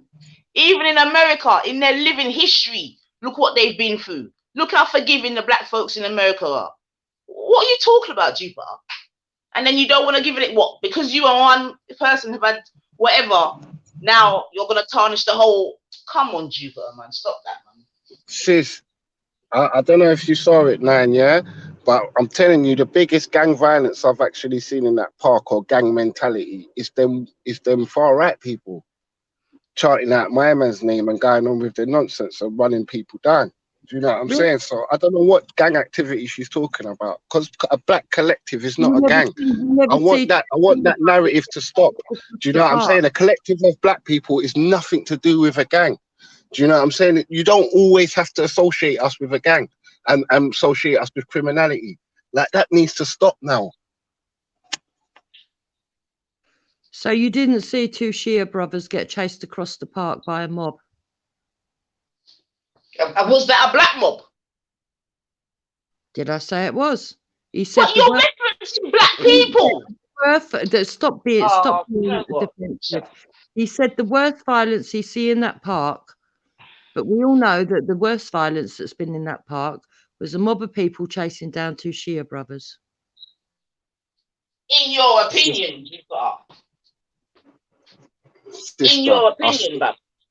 Nainifa, I swear I'm in Nottingham now, sis. If I get out my car, I'll be hard to find a black person. I don't know what this whitewashing narrative come from. I don't know where this scaremonger tactics and coulda, shoulda, woulda, and all these hypotheses that don't make no sense. Because I don't deal with coulda, shoulda, woulda, and if this happens and this and that. These are a lot of scaremonger tactics to me. You're trying to get British people, your so-called British people, frightened. And there's no reason for it. Life's hard enough as it is. Frighten anybody. Do you know what I'm trying to show you? That's my humble opinion. I'm not talking to you. I'm talking to Nainifa. My humble opinion is the people that jump online and try and frighten their fellow British people are wrong. Because we've got a lot of other problems. And this all stems from us not watching the government. Because really, we should get onto them more. But because we're too busy fighting each other over these type of nonsenses, the government get away with stuff got-free. Yeah, but that's what it is, though, Freddie. We're the low-hanging fruit. You get me? We're the ones that they can get to. Because the people that they really need to deal with, they can't get there. Nah, I hear you, sis. Hey, man, it's always been the case. Nothing ain't changed. Obviously, with social media and these type of, you know what I mean, communication channels, more of it's being exposed now. You see what I'm saying to you? But it's always been the case, man. And that's why, in a way, I'm glad, man, because for me, enough black people was asleep certain ways. You understand what I'm saying to you? You get me? No, and just thought that we had made it. You see it? So in a We're way, I'm still glad asleep, for all this Brexit, all that. You get me? Cause the people, them, you know what I mean? It's rising back to the top seemingly. So let them go and Sis, chat. the British government has never had love for the black person ever since they invited us here. They knew what they invited us for. They invited us into a burning house. They ain't got no love for us. Do you know what I'm saying? There's no law in the statute of law books right now concerning us or regarding our welfare or the welfare of our children. Everything is to bring us down and demonize us. Like, for instance, the other day, no, 1 second, let me have a talk because I'm not really on it. Like, for instance, the other day, they're talking about county lands. All they had to do was register the mobile phones and all of this shit would have stopped. But because they want to pump drugs into our kids and want our kids to go out and do malicious shit. You get what I'm trying to show you? They keep coming up with these things and they know how to stop it overnight. Because now if you have to register all the mobile phones, the county line thing's done. Do you get what I'm saying, sis? It's just bare things they put on us and they know the solution, how to get rid of it, and they don't. Because it's happening to black people, just like you said, because it's where the low-hanging fruit, they just leave us. It's only blacks, just leave them, innit? Do you know what I'm saying? And that's wrong, man. That's why I'll never rate Britain. I'll never rate Britain. I can't wait to get what I get and get out of it, to be quite honest. That's my personal opinion, innit? So you're going to tell me to go home and I'm going to say thumbs up. I'll be gone soon. Nice one. Yeah, I mean, they've always been, you know, a section of England's always been telling people to go back home. That ain't nothing new still. You know what I mean? If it's on the rise, well, you know what I mean? That could be argued. You know what I mean? But so Jukes, you've gone from civic to ethno-nationalism, yeah? Well, yeah, it's just a title. So how does that go down with your husband? He's also proclaiming himself ethno-nationalist. He is also proclaiming himself ethno-nationalist. Could you explain what that entails from your own perspective? Yeah, from my own perspective, Leon. The difference between a civnat and an FNAT is that an FNAT wants to keep the country predominantly white and doesn't see people that are not of British English or Scottish or Irish or Cornish ethnicity or Ireland in the Republic ethnicity as British. I'm going to go and listen offline still because I'm going to do it the M way. So guidance and protection 9 and bless up your content. Yeah, bless up, really. Have a good day, man. All right, done.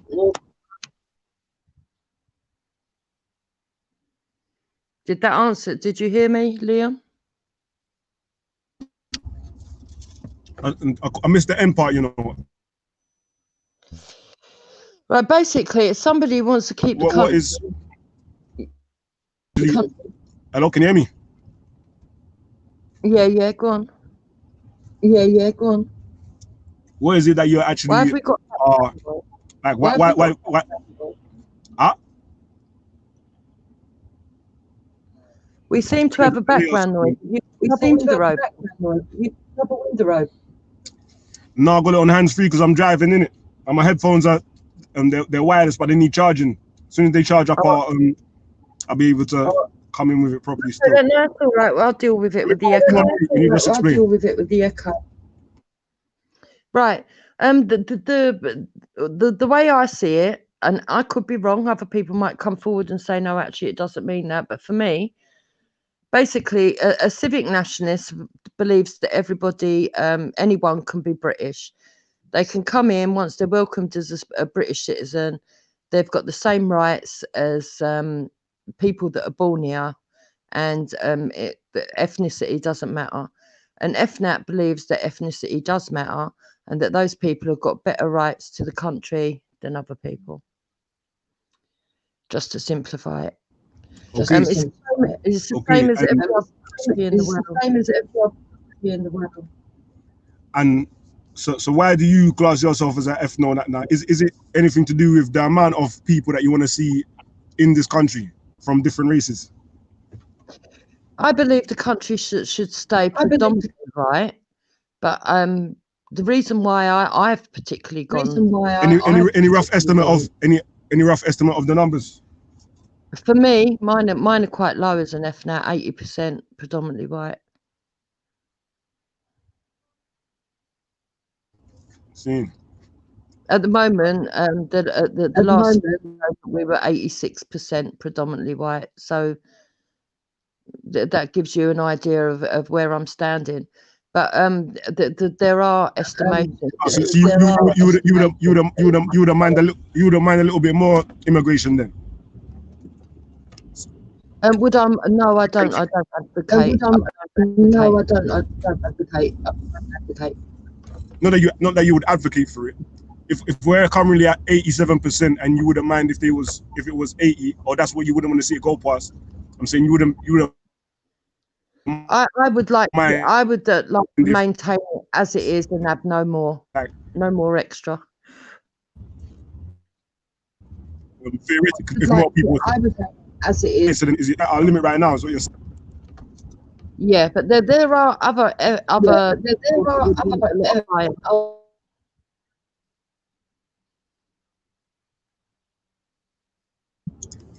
My reception's a bit bad there, you know. I don't know if you're saying something. I never caught that last part still.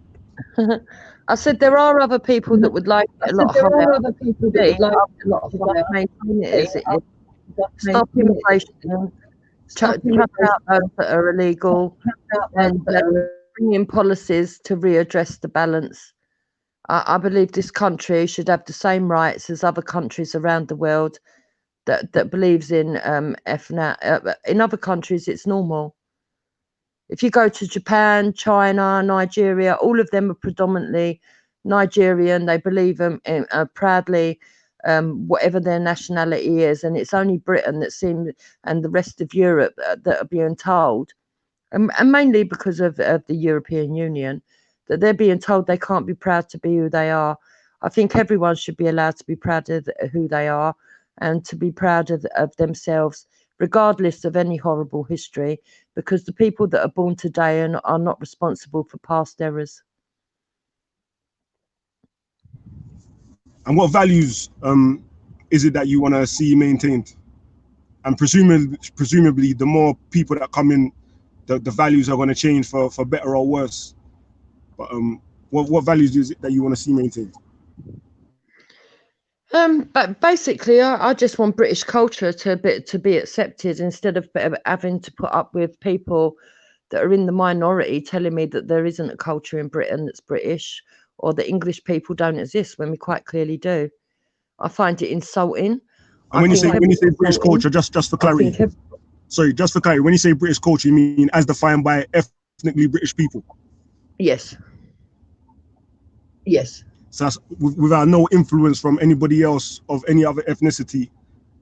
Anybody that's come here, for instance, the West Indians, all the contributions that they've made to Britain, you would consider not to be British culture. It's the core values that I want maintained. I'm not saying that there's not a percentage of British values that do change and ebb and flow. Of course, we have embraced other cultures, and many cultures have come to this country and contributed to our culture. Unfortunately, we have got a very predominant culture that's come here and tried to overtake, in my opinion, or thinks it's going to overtake. I don't think it's actually managed to overtake yet. But also the fact that there is so much how can I put it, anti-British, anti-English rhetoric that is going around Britain from certain communities, I just think is disgusting. I just think it's disgusting. I think it How would you define that, or can you give us an example of? Can you give an example of the anti-British, anti-English? What do you say, rhetoric? Yeah. For example, when someone says, "I'm proud," when someone ethnic minorities immediately go on the defensive and make it look like we're slurring them, when in fact we're just being like every other person in the world, being proud to be ourselves. How often do you see that happen? Somebody says they're proud to be British, and then an ethnic minority will come and say that you're a racist. Well, let's put it this way. You assume, you might not, But many ethnic minorities, and when I'm talking, I'm not just talking about black people, by the way. But I'm even talking about people that might come from Europe, even in some cases. When you see an Englishman wearing a St. George's flag around his neck, do you assume he's racist?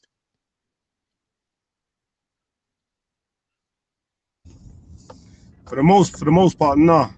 For the most part, nah. But I do acknowledge that um, there has been like movements to quote unquote reclaim the St. George's flags from racists. So I don't know. I feel like there's a popular opinion, or not. Let me not say popular, but a sizable enough opinion that the St. George's flag is seen as racist when waved by certain white people. So I will concede that, even though I don't have that opinion. I like to judge everyone by their individual merit in it. So I'm not going to say just because you got St. George's flags that you don't like black people or rare, because I've interacted with people that seem to be friendly and kind in spirit in their interactions with me, that do exalt their British flag or their English flag. So I'm not going to put everybody in the same. But I also have, on the other hand, brought witness to people that have used the flag and been hostile to man because man's not like openly blatantly. Like I said, we used to fight them back in the day. So I would say that's probably coming from that sentiment there, that if you got that flag, you're racist. That's coming from, not all of the time, I can't speak for every case, but through my own perspective, that's coming from having personal experience of people putting a flag in your face and saying there ain't no black in the Union Jack and things like this. So yeah, some cases it might be justified if somebody says that when somebody waves a flag, they're racist, because that's what they've experienced themselves. Yeah, no, I understand that. So let me ask you this: is the flag racist, or is the person that is holding the flag racist? I think it's all I think it's all down to personal interpretation and intent.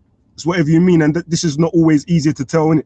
We can look at something like clinically and according to the dictionary and all of these things, but I would argue that not everybody, when they use words, for example, mean exactly the same thing when they use phrases. That's why I asked you, what do you mean when you say that you're a FO nationalist?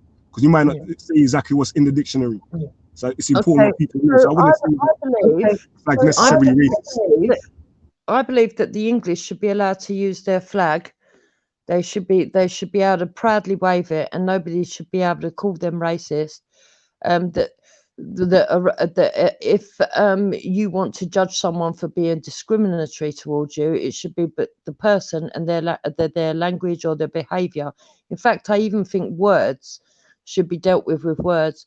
I think it's their behaviour and whether they've actually affected your life that should be treated as the problem and not the flag. I think that to take away a flag from a whole group of people because in the past somebody ambushed it is just wrong.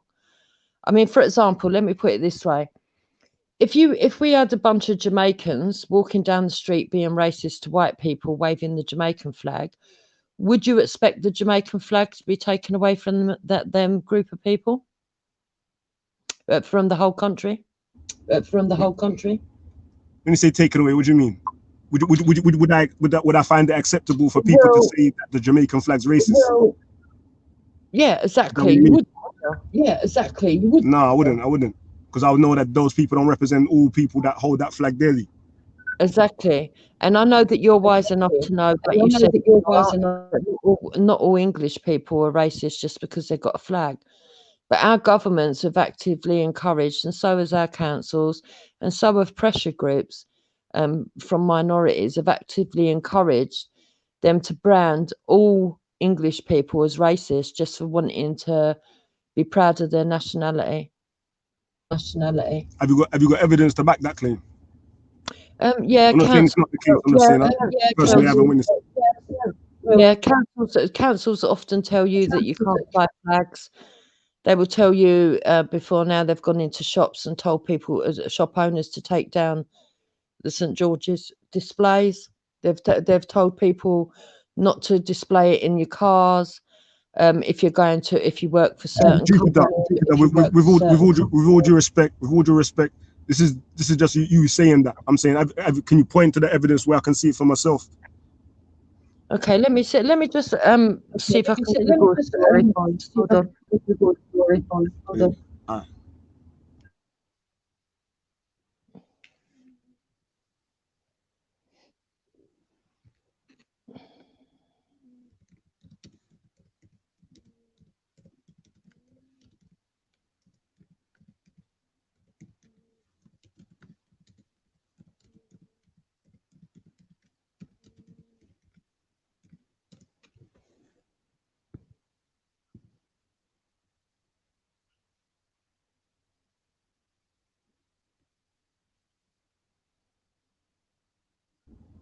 In the meantime, while you're looking, Nines, what you saying? Man, I have to keep talking for the people that who's listening. You get me? Okay, 15th of May 2018. Right, I found one story. Let's see what it said. England fans are being urged by police not to display St George's flag at the World Cup in Russia because it could be seen as imperialistic and antagonistic. Okay, well, that's going to another country. So if Russians don't want that, that's in their own country. So I'm not going to argue with that one. Let's see what else they've got.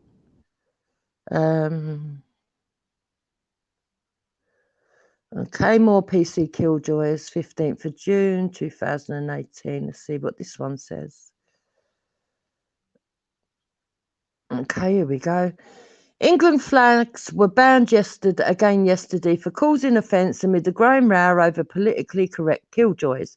Councils, shop staff and cabbies were ordered to remove St George symbols as the World Cup kicked off. The Royal Mail had previously banned its 125,000 posters from displaying England flags, but they faced a backlash from patriotic supporters, councillors and Prime Ministers Theresa May. Meanwhile, Tesco was accused of barring staff from putting up England flags at an express store in Hyde, Greater Manchester. Thameside councillor John Bell said, "People want to show their support for England and should be allowed to do so."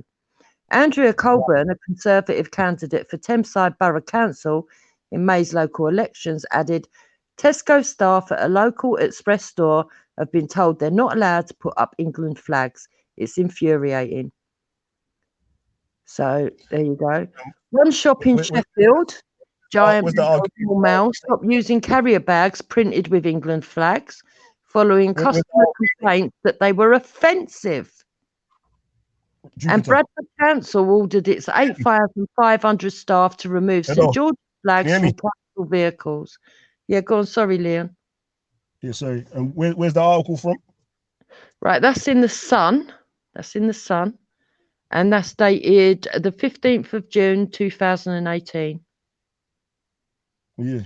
Boy, to me, it don't make no sense for a council. I'm not saying it don't happen. I'm saying if it happened, then personally, I think it's wrong still. If for a council of a country to say that the country's flag. That's just one story. We've got loads of them. There's loads of them. If you just Google it, you'll find it yourself. And this is something that's happened all around the country.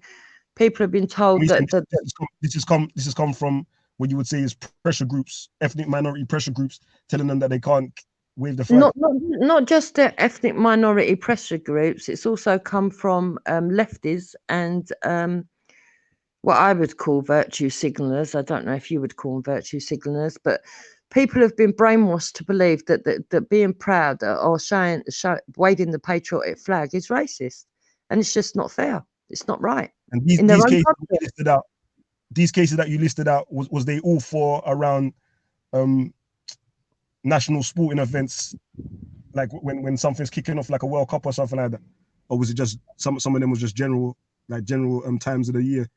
That's got nothing to do with I believe most of it was during the football season because most people don't really get them out. That nobody really wants to have flags all over their house unless it's for football to show their support. But that's amazing. Still, I would have to look into where the pressure's coming from specifically to take the flags down, because like sometimes like, I might sound like a conspiracy type of brother still, car. Sometimes it might be the case there where that the people that they claim to be acting in defense of are not sharing the same what's the word I'm looking for? The same fear of it being a problem. For instance, like I said, that if somebody wants to wave the flag of their nation that they live in, that they're born and grown in, I don't think that's a problem. Me personally, I'm not gonna look at you like you hate me because I'm not born, not even born here, because I'm not. Because some people even consider man British, and they know my ethnicity is not ethnically British. So just because man's not ethnically British and you want to wave your flag as an ethnic British person, me personally, I'm not going to look at man racist. I don't think I'm the only one who's not ethnically British that also thinks that. You get me? So I don't know Yeah. where the pressure is really coming from. It may be the case that it's within somebody's interest to see hostilities flare up between the different communities that ain't really got a problem, just on the surface level. Yeah. Because I know No, I get what you're saying. It might be deeper, a lot deeper. I do believe that there's been indoctrination in the councils and everything with an agenda. That's part of what the right believes as well, that there's an agenda going on. What the actual agenda um, is anti-Britishness and anti-English. Scottish, Welsh, and would you say and Irish people don't seem to have the same problem. It just seems to be the English flag that they seem to take great offence at. So, would you you know, and if someone says, for example, Liam, sorry, Leon, if, for example, someone was to say to you, "I'm proud to be white," do you find that offensive? no, but me, I got a high tolerance threshold for being offended anyway. So there's Okay, nothing I'm not gonna but find you offensive. see, I'm probably the but you wrong person. see, I think I should be allowed to say that I'm proud to be white, and you should equally be allowed to say you're proud to be black without Why someone do why taking do you, why do you offence. feel like you're not allowed to express that? Or what do you think is Because, the repercussions? What are the repercussions that you're worried about that will happen if you do say that? because too many minorities use it. The minute I say I'm proud to be white, they will deem it racist for me to say I'm proud to be white. And then, and I've seen this on the channels and in side chats, and they will immediately get offended and take issue with it as if I'm saying there's something wrong with being black because I'm saying I'm proud I'm white, which is a ridiculous position to be in. But just I hear that still, just because, like I said, I think you have to judge every case by its individual merit in it. But just like I said, if 'cause I try to see things from other people's perspective, I don't just want to write people off as Yeah, no, no, wrong no, that's fine. automatically. So now I'm trying to look at the possible perspective of people that do say that to you. Like I said, if it's been their personal experience that every time personally somebody said that to them, it's been in a hostile fashion and an anti whatever they are fashion, then it may just trigger those type of emotions. It may evoke those type of memories every time they hear somebody who may be saying it for their own whatever reason. You will feel like you need to say that. But there may not necessarily be that you're anti anything else. Mm. You know, it may trigger that response. So Can it might you be see the like, comment that's why you're section, Leon? Can you see the so comment I section? see the comment section. No, no, right now I can't. Okay, right. Well, there's someone in the comment section called Fascist Beware who's wrote, "Why is he Lister. proud? Yeah, why is Jupiter proud to be white? Do you get people ask you why you're proud to be black? Would another Uh, black person ask I don't, you I why? don't really, I don't really say, even though I am proud to be black, like someone would have to prompt me to say that. I wouldn't just say it like just off the back of nowhere. Yeah, no, I So know. But if you I don't. said you were proud to be black, would you get another black person ask you why? I doubt it. I doubt it. Exactly. Don't you think it's odd that in England we've got white people telling other white people they shouldn't be proud to be white? Well, let's ask Lister why he does that. You might have a good reason. You might have a solid reason for asking. Who knows? As I said, because I can't divorce my memories of seeing people for the first time use those type of expressions, but it being tied in with very real threats of violence and sometimes actual violence and hostility. So maybe, as I said, maybe Lister knows people that's been like that back in the day as well, and being like, "Rah, are you trying to evoke those type of interactions again?"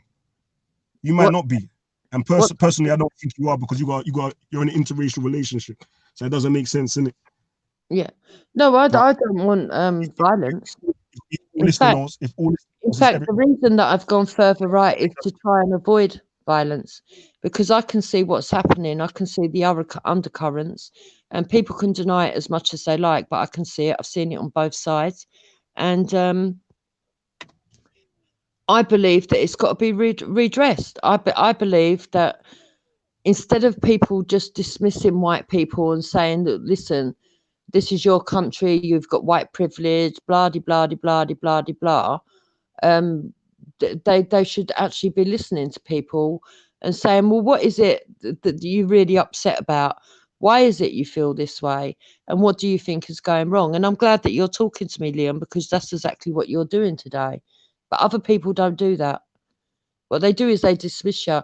And it's not, I can't even blame that just on people of colour. It's not just people of colour that dismiss, it's other white people, it's people in the establishment, it's upper class people that don't understand what white working class are going through. And they just dismiss what's going on. And then they say, oh, you know, that people like me have got a cheek to voice it out, when I've heard time and time and time again from white people online and offline that that's how they feel. So if more than one people, even strangers, will come online and say, Jupiter, I'm so glad that you're on, or I get emails, Jupiter, I wanted to email you because you're saying exactly how I feel, but I can't speak it out because of political correctness. And I work in such and such job and I'm scared of losing my job. It shouldn't be like that. And they're not saying they want to be racist. They're saying that they just want to express that. You believe that on a whole, or there's a sizable group of people that feel some anxiety, some unjust anxiety in their general day-to-day lives because there's problems what they see, or they're being treated a certain way that they don't want to be treated, or they anticipate being treated a certain way that they don't want to be treated if they was to just be who they are without necessarily trying to cause other people any type of harm or something. Is that what you're saying? Yeah, I'm saying that amongst the white community, especially the English community, there's a growing feeling of discontent, and they're not being allowed to verbalise it without being branded racist, rather than being listened to with open ears, and then decisions being made. As soon as they start to voice out how they feel, immediately people go do a victim Olympics. So let me just put it this way. Imagine you've got two children, yeah? And they both have a race and they both fall over, and one scrapes its knee and twists its ankle, and the other one does its knees and its hands, yeah? They're both hurt in different ways, but they've both got valid claims.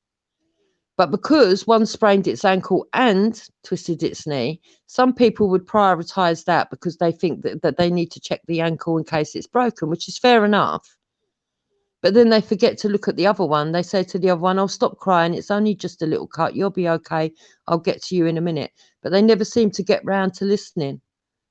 And when the second child cries louder and says, "No, but I want you to look at me," this, that, and the other, you know, and you carry on ignoring, what's going to happen?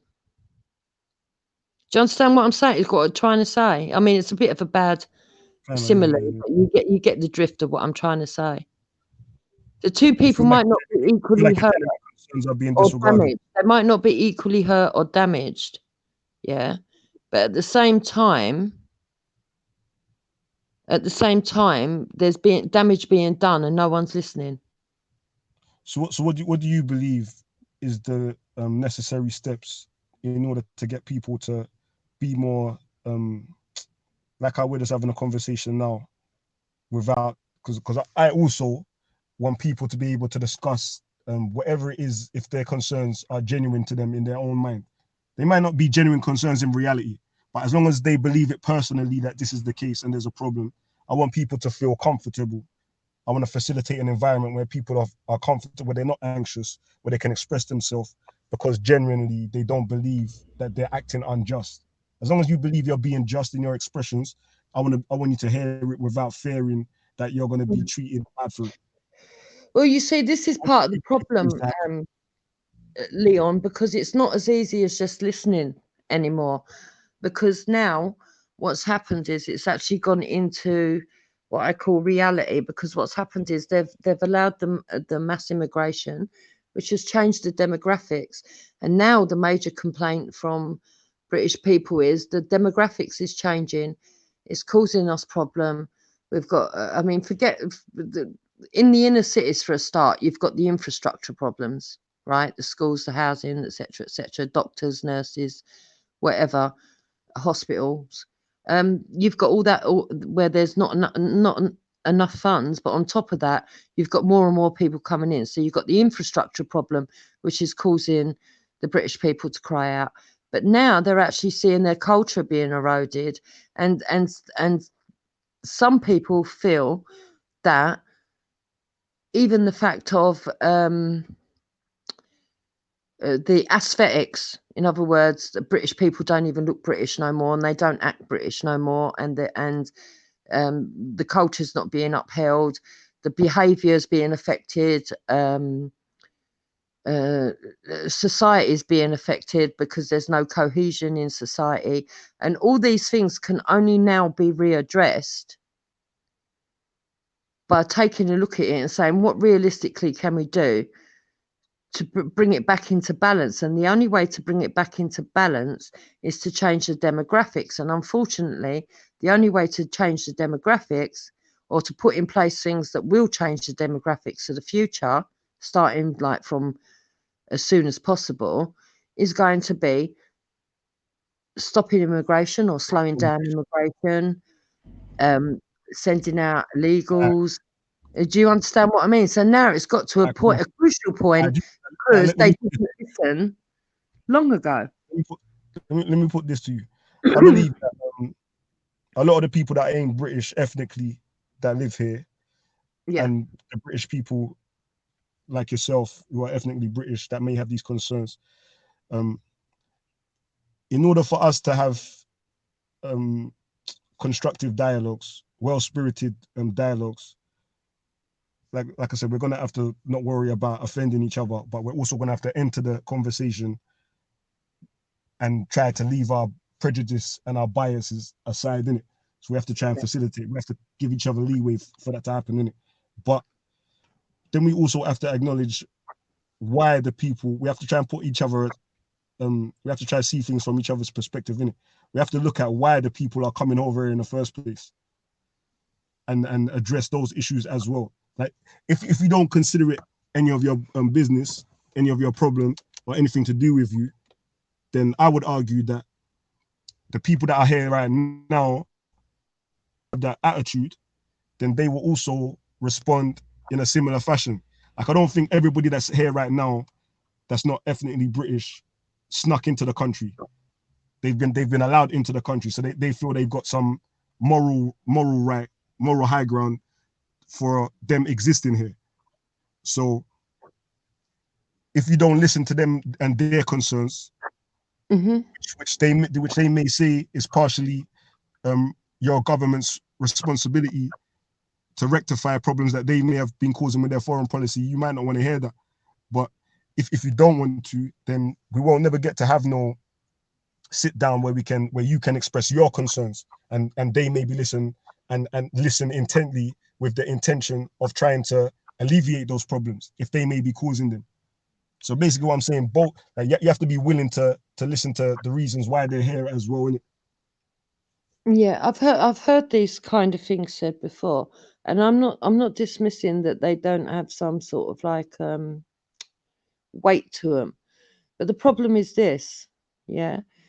If I was in government, I would be telling my country to pull out of these countries and just come and defend Britain. Unfortunately, I'm not in government, so as a commoner or one of the masses, I can only say what I can deal with and what I can change and what I can change is try to express um, what I expect of the immigrants that are coming here. For example, number one, I don't think it makes sense. It's never been known before that when you go to a war with a country, that you take in the people that you're fighting with. It doesn't make sense. I don't know why all of a sudden it's different for the Middle East, but that hey ho, but it's not something that you did before. In the past, what they would have done, they would have took prisoners of war. They wouldn't have, they wouldn't What it is with those Middle Eastern countries, it's not that they've gone to war with them. They've claimed that they've gone there to save the people from corrupt dictatorships. Yeah, So that's true. they don't they're looking at the British as saviors. Some of them, some of the people, because you're getting rid of these bad leaders, but then you're just leaving a vacuum and Yeah. no order. So in some The cases, dictators, it that was would be true. uh, And those people, when they get here, um, many come into the country and they integrate. I mean, somebody like Banksy, for example, he's come and he's integrated. But then there's other people that come here and they hold a grudge and they don't seem to understand that it's not the people of the country that's caused the problem, it's the parliament, right? So they come here and they this is cause what I'm grief. saying. I don't know if you can speak for all of their first-hand experiences of interacting with the native British people. You don't know if the native British people has seen them with resentment in their eyes and dealt with them in a hostile fashion, or if they've been welcoming and considerate of their plight themselves, which it may not be none of their business, but just that we're in each other's environment, I believe is good. Is beneficial for all of us to get an understanding of each other in it. Yeah. So Right. Well, yeah, um, yeah, British people can see. They can see. I know there's homegrown terrorists as well, but we have seen terrorists coming in from outside. We have seen people coming in from outside that have an anti-English, anti-British rhetoric that come in and seem to think they've got a right to just come here and that they will say things. They will taunt and say things like. Yeah, well, we're here now. There's nothing you can do. You can't chuck us out. Even before they got papers, to be honest, Leon. Um, there's nothing you can do. You blew up my country, so we can do what we like. You're nasty. You're colonized. You did this. You did that. And I find that quite funny, actually, because in most cases, a lot of them that are saying it are not even black. They're not even somebody that actually suffered any of this stuff, but they try to peddle it as if they suffered it when they didn't, and their people might even still be enslaving in some countries at this very present time. But you will get a lot of them that come from the Middle East that come in and they will say all this rubbish, and they will say, "Yeah, well, your government want us here, and so we can do what we like, and it's none of your business, and you try and stop us, we're going to take over. Inshallah, Sharia laws come in, they dance up and down, and they cause a nuisance." And yeah, it can be seen, and you can see this in cities all over Britain. On top of that, we've had the grooming gangs. I don't really want to go deeply into that because I'm sure you know how I feel about that. I mean, everyone's heard how I feel about the grooming gangs. But on top of that, we've had that, but that's been going on for 30 years. That's not directly down to the war. So these people can't even use the war as a justification for the grooming gangs. That's been going on in communities for over 30 years. So that's more to do with culture clashing and a belief system in the difference of what is sexually appropriate between one culture and another culture. That's what, and maybe even the religion. So Yeah, so you get that. Then you get other immigrants that come in that are not from war-torn countries. They're actually economic migrants. Yeah, that have either and one of two things have either happened. They've either been told by what I would call missionaries, and there is proof of this. I don't know if you see the video of Ali Dawa and Mohammed Hijab, who went to Ghana. And while they were out there, they were preaching anti-Western rhetoric. That's just one example. Anti-Western or anti-Christian? From my memory, they was saying that They were Christians. talking about colonization and how bad the West was, and why you shouldn't trust the Christian religion. But it's all anti-Western because they were going on about colonization and Britain and stuff.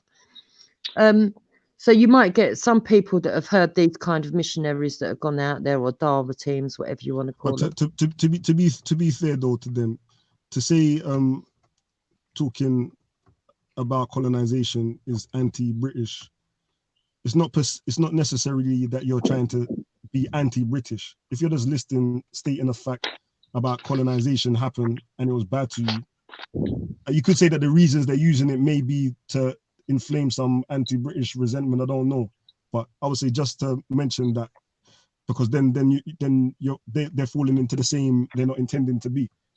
But if these problems exist, then you have to talk about them, right? Mm. No, I think sorry to cut in. Sorry, Duke. Things that you're talking about has got nothing to do with black people. You know what I'm saying to you? Or even ethnic people, because it's not those people that are putting these policies in place. So what is it you're saying, Bab? All this St. George's flag and all these things, I can guarantee you that it was not black people going to the council and saying, yo, we don't want to see them things. I guarantee it, because we don't care. So what is it, Jupiter? Are you British? It wasn't black people that got the government to stop using, stop saying bar black sheep and stop saying blackboard and all these varying things. It was nothing to do with the people. So what are we saying, Jupiter? If you listen, I think I've been quite clear in what I'm saying. What I'm saying is that the immigrants are going to change the demographics of the country, and that we want to keep it predominantly white, and that there's culture clashes. There's also ideological clashes, and it's causing the people of this country to feel like they can't even celebrate their own ethnicity without being accused of being racist. Right. So you're talking about something completely different. Yeah, Carl, you started off talking, like I said, you started off and you've gone somewhere else. So really what you're talking about is immigration. I haven't gone anywhere else. Else. What did you start off by saying, Jukes? Leon has asked me to explain. I'm talking about prior to Leon. And I'm trying to give it realistic. Yeah, to be fair, I never heard the conversation before I came on. Still, as soon as I came on, I saw the subject. That's when I jumped on. You get me, sir? I don't know what you're talking about before I came. Still. Yeah, fair enough, Leon. Because you started off by basically talking about black people. You get me? So it certainly has moved on since you've come on. So no problem. I don't recall talking about black people. I said there's an anti-white rhetoric. No, you didn't, Jupiter. You talk about black people going out there to be violent. Stop lying. That's why Freddie came on and he gave you a bit of fire. Stop it, man.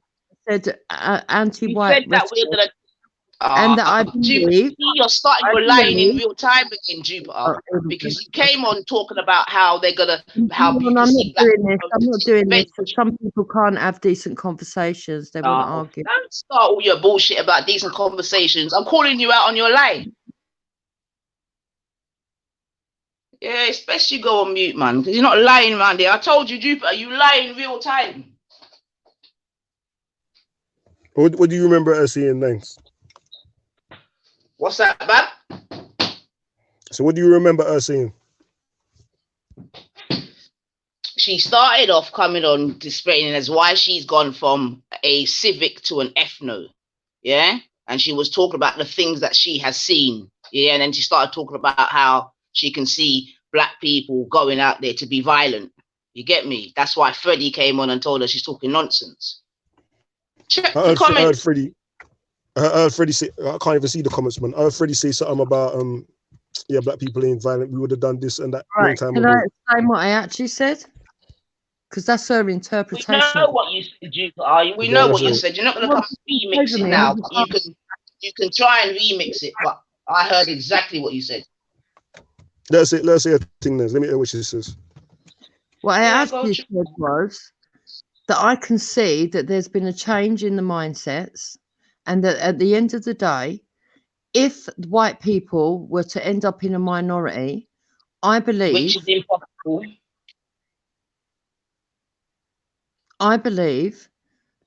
that there could end up with them being treated in a violent manner, and that the rhetoric that I have seen and heard over recent weeks has led me to believe that. Okay. So would you say that the She rhetoric cleaned it up. that you're COE, just let me say, she's so you say she cleaned it up cleaned it from a up? original one. You get what I'm saying to you? But I'm gonna let it roll Yeah. still. But is the gist of what she's saying the same though? Yeah. Well, she said a bit more, but go on anyway. Work with her, man. Work with her. Go on. So Jupiter, yeah, the rhetoric, what you're worried about, or all of the concerns what you got, I don't know. From I don't know if you've even looked into what percentage of people that express that would you say that represents. Obviously, the more people come, then the more it may grow. But in comparison to people who don't share that sentiment or who even fight against that sentiment, that are minorities, I don't know if you would say it's a if it's a Right. For me, I now know that well, I can see with my own eyes. If you walk through London, the demographics has changed. Whites are now in 44% of the population in London. Yeah, so they're already in the minority compared to all the others. So if that was to happen right across the country, and with the level of violence that goes on in London, and the clashes between people, and even just the feeling of feeling uncomfortable in your own home, I believe something needs to be done. I think something needs to be readdressed, and it needs to be sorted out. People are not happy about it. when you say the level of violence, when you say the level of violence, you mean just violence in general, or do you mean specifically violence against white people? No, violence in general. I mean, look, even if it's black on black crime, yeah, even if it was black on black crime, it still affects the wider community. So at the end of the day, these kind of things shouldn't be going on in our country. So even if it's not actually physically affecting white people, it's still a cause of concern for the I white agree. I people. just wanted to be clear. I just wanted to be sure on what your concern was Yeah. still. You know, I mean, for example, let me give you another instance. 30 years ago, you wouldn't have heard of acid attacks going on in the capital. And I'm not saying it's only people of color doing it. I know that white people have been guilty of doing it as well now. But that's something that's been imported into this country. That wasn't part of British culture to throw acid on people. Yet we can trace it back, and we know that that has gone on in other countries like India, and Pakistan, and them sort of places. Um, Another one is driving by on mopeds. We never used to have the crimes of going past on a moped and snatching, but nowadays we do have that problem. Again, that's been imported from outside of British culture. That's been brought in. So there are certain things that have happened that have changed our culture in a negative way, and all the people that live here are affected. But would you say that, because obviously I can have to reference my own personal experience and what I know about in it. And as I said, with the Windrush generation, because when people come over to this country initially, using that as an example, I only can assume that it's similar or the same for other immigrants that come over nowadays as well. But when they originally came over, they came willing to adopt British culture and contribute and obey the laws and rare. It was as the Yeah. generations went by that they got fed up with being mistreated by the host ethnic national people here. That they was like, we ain't taking the same liberties that our parents used to take, like for just doing nothing, getting nigger written on our doors and getting our windows smashed and things like this. So generations down the line, they became more and more hostile towards not only the native British culture, British people, but also their own self. So it's not necessarily that the people that are come over with ill intentions. Big up everybody. Big up the G Block. Big up all the people. Listen. He said if you're listening in, I just you can call the UK. I just fascist beware. It just seemed a bit mad. But I just want to ask a question. First of all, I just want to say hello to everybody on the panel. Hiya. Oh no, don't have no fucking manners. All right, cool. Peace. Next thing is this, yeah. Jupiter, lovely lady. How are you? You all right? Bless up, Judes. Yeah, pick up. So what I wanted to say is, me personally, I'm a qualified football coach. I'm a qualified personal trainer. I'm also a youth worker. I also run events. I've been running events for over 15 years. I'm a musician, and these are all things and I'm a host. These are all things that I get paid for. I get checks and I get paid for. Yeah, songwriting, I get paid for. Now, I'm just out of interest. I just wanted to know, Jupiter, what is your career? That's none of your business. What I do. Yeah, that's what I thought. This is exactly what I thought. You got a 14-year-old child, and I'm wondering, what do you do to contribute to this society?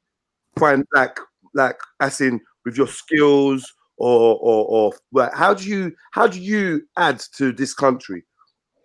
Right. So, are you playing the ball or are you playing the man? I'm just asking you. Asking you, how do you contribute to this? I just told you what I do and how I pay taxes and what I've done with my life since coming out of jail. Hold on, since coming out of jail for doing an extensive period in jail. Yeah, I've come out and I've become a productive member of society in multiple different ways. Hold on. In your life? Excuse me. How many years have you worked in your life full time? My life. I've worked my life. Not full time. I've worked my life. I've contributed. My whole life I've contributed. My whole life I've contributed. Since I've come out of jail, since I've renounced my life of crime, yeah, since I left the foster care system. Listen to me, yeah. Since I left the foster care, 20 years. Hold on, you asked me a question and I'm trying to break it down. Don't turn this into an argument, please. Don't turn this into an argument. I'm not arguing with you, yeah. Can you let me speak, please? Can you let me speak, please? Thank you.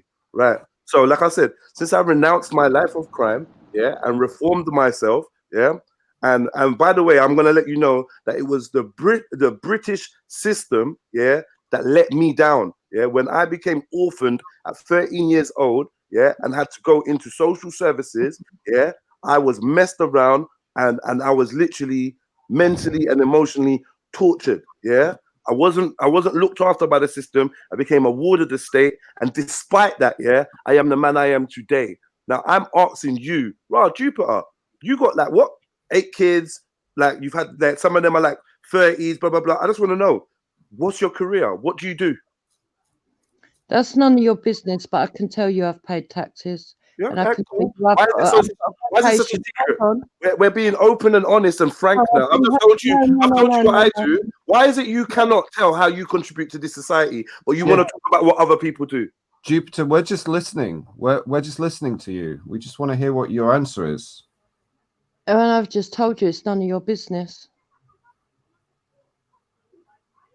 At the end of the day, all I'm going to say. This is why you shouldn't be listening to empty vessels, yeah, because they don't even contribute to their own country, yeah. They're opposite.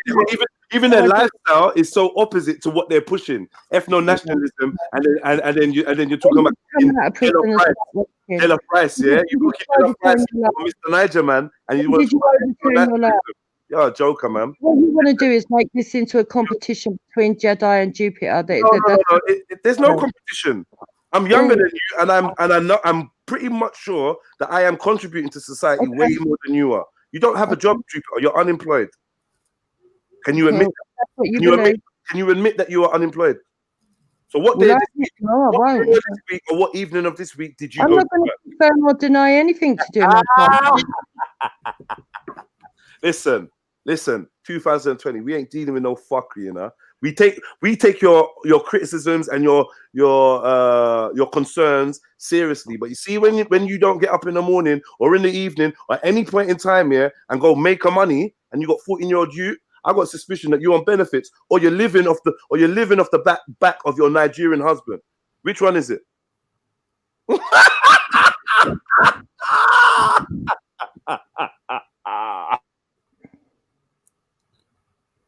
Seriously, no one's laughing with you. What a child. I'm laughing inside. Jupiter, since you won't answer that question, you said that you're proud of your white skin. Let me ask you something. Are you proud to be white? Fascist beware.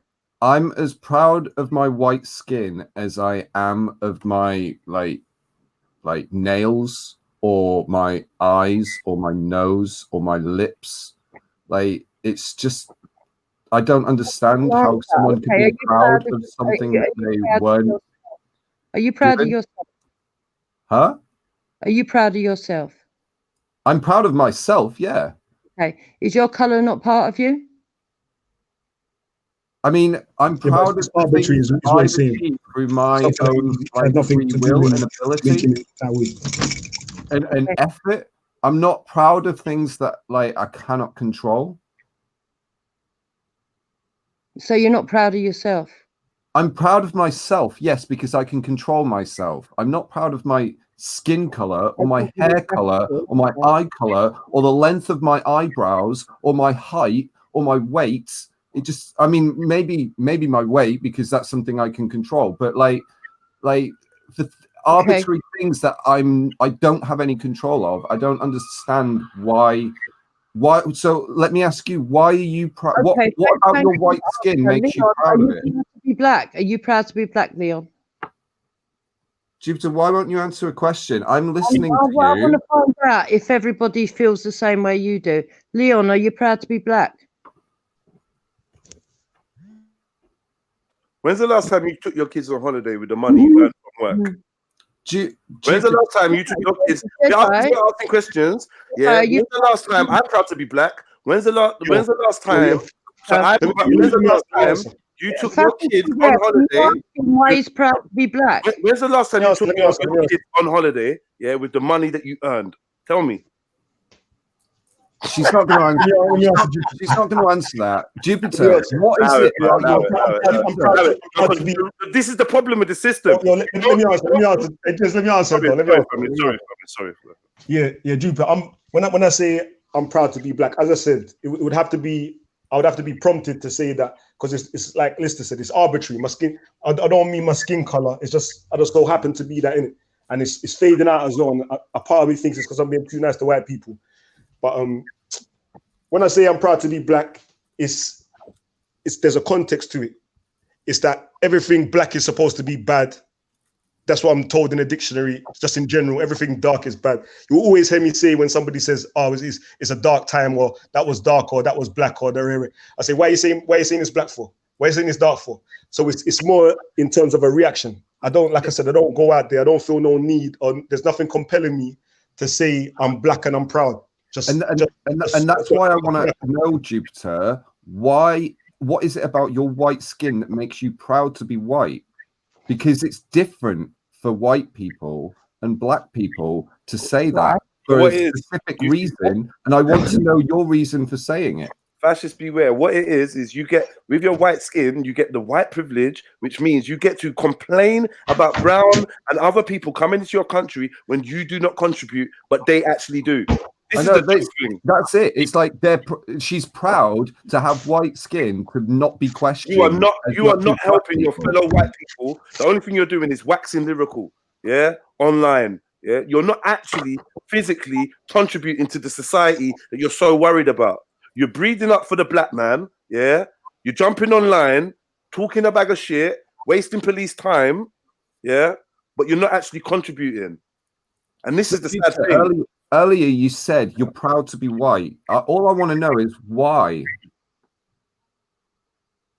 Yeah, I want to know if Jedi's finished with his analogy of my life. Jupiter, you said earlier you're proud to be... now. Hold on 1 second. Why is it that you can't answer this young man's questions? You've not answered anything he's asked you. Talking. No. He's asking you questions and you divert. No. You are. You do it again. All right, I'm done. Can you answer his questions, please? Why am I proud to be white? It's part of me. My skin colour's part of me. Why shouldn't I be proud of my skin? Okay, so are you proud of the length of your lips? I'm proud of all of me. So why have you never talked about being proud of the length of your lips? How do you know I haven't? Well, I've heard you multiple times say that you're proud to be white online. I've never heard you talk about your lips. I've never heard you talk about your hair. Never heard you talk about your height. I've never heard you talk about anything else about yourself apart from your white skin. So what is it about your white skin that's so much more special than every other part of you? I didn't say that. You said that. Well, I'm asking you why you are proud to be white, and you're struggling to think of one reason. Me, that's your own interpretation. Is that the only reason you're proud because you were born white? Are you leading your mixed race children by example of how to go out into the workplace and earn? My children have got nothing to do with you. I'm asking you. Yeah, they have everything to do with the situation. Have everything to do with your complaints about your nation. You're raising your next generation. Sorry, if I could just explain. You're raising your next generation, right? And I want to know, are you setting an example of them of how to be gainfully employed and be a productive member of society? Or are you online criticizing Muslims and black people, while all the time being a benefit scrounge? Just let me know. You are ridiculous. Can you answer my question? I might be ridiculous, but I asked you a question. I'm a very good role model. Okay, so are you showing your children how to be a productive member of society by going out and earning? Yes. What are you earning? How do you earn money? None of your business. I can think of a few ways. I'm sure you could. Pole dancing might be one.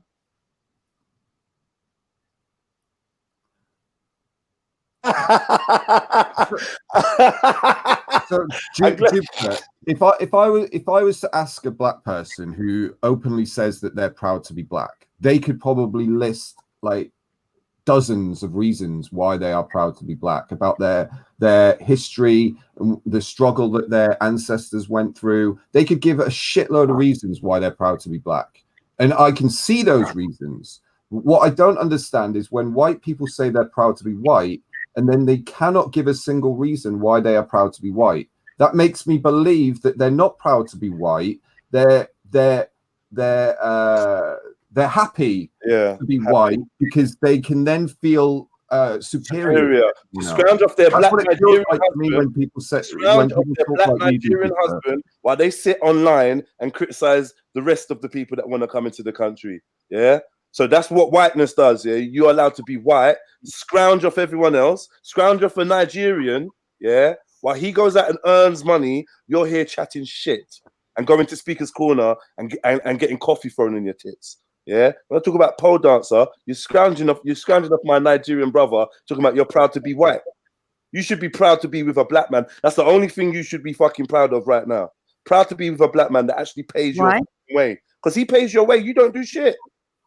What difference does it make to you if that were true? But it is true. I know it's fact. Hold on. If it were true, what difference does it make to you? You've come on publicly and said that Hector goes out and earns, right? So you being proud to be white is all good, but your whiteness is not bringing any money into your household. Hold on. I've never ever talked about what we do. Your whiteness is not bringing any income into your household. Yeah, the only thing that's bringing income into your household is your Nigerian husband. That's your assumption. All right, prove me wrong. Tell me. Let's be real. Like, I've just told you, innit? Let's be real now. You're being very secretive. You're quick to put your son on Sarah's channel with his name and everything, yeah? But now you want to be protective. Now you're protective. That's not your business either. Let me finish. All right, cool. It might not be my business, but give me the right to finish my sentence, right? So you're quick to put your son, yeah, all up on Sarah's channel to talk about Tommy, ask a question for his dad about Tommy Robinson and expose him when you know that is really callous. But at the same time, you're not willing to just provide some information about, well, do you know what? Yeah, I'm trained as this, I'm trained as that. This is what I do, or this is how I make. Like, you literally cannot provide any evidence that you are. I can, but I don't want to. I can, but I don't want to. You can't, and you won't because you can't. Because you don't. I can, but you're lying. And you know what's so sad? Yeah, it's a black man that's making you lie about you making. Just be honest. I don't have to lie here. What are you talking about? Okay, I'm talking about it. You cannot be honest. You cannot be honest about the fact that you actually do not make any fucking positive impact on this country whatsoever. She does, Jen. She was on Rowan channel for like 5 months straight. Yeah, I'm not talking about people's channels. I'm talking about what she brings in. Do you know what I'm trying to say? Do you do community work? Do you do anything? You're trying to convince a British person, an indigenous English person. Oh, please, you're not indigenous. Oh, please, do you know what you're worth more than an English person on their own land. Yes. If I'm earning, and paying tax, hold on 1 second. If I'm contributing, that's facts. If I am contributing and you are not, I am worth more on this land. Of course, 100%. You got to contribute. You got to be a constructive member of society. That's a big gift. But you don't. What do you earn? What do you do? It's 10 years ago, 10 years ago, you had a job. Life is not your lay on your back. All you've done is lay on your back. Not your concern. Listen, broke. Anyone can see how broke you are. You're broke. Your mentality is broke. Your mentality is broke. Yeah, you are broke. Yeah, you spiritually you're broke. You actually are worthless. All you do is read candle wax. Yeah, stop predicting. Jupiter, let's do this. You turn your camera on. I'll take you on a tour of my yard. You take me on a tour of your yard. No. Yeah? All right. You live in a shithole and we know it. Don't start talking about I'm projecting. I ain't broke. I'm clean. You are projecting. And I'm fresh. You think you can me with your my whole life in front of me, yeah? You're there complaining about people coming into your country. And I know enough white people that would be disgusted by your life. Carry on with the abuse. Carry on. Jedi, can I just jump in? You're really portraying yourself in a good light. I am. You're a benefit scrounge. You had your 14-year-old son on here talking about the neighbors are complaining. You should stop shouting. 3 o'clock in the morning. Now you're talking about who's paying. Shut up, man. In the morning, she's screaming that she fucked Hector 3 times, and yeah. After that, you know what I'm saying, Jupiter? So, like. I don't know what you're saying. You like to make stories up. Now seeing as if we've got 1, 2. Well, no, I won't count Leon in because I think he can have a sensible debate. Who's that there? We've got don't play the victim. Whatever you do, don't play the victim today. Want to shout questions and don't want to none of them.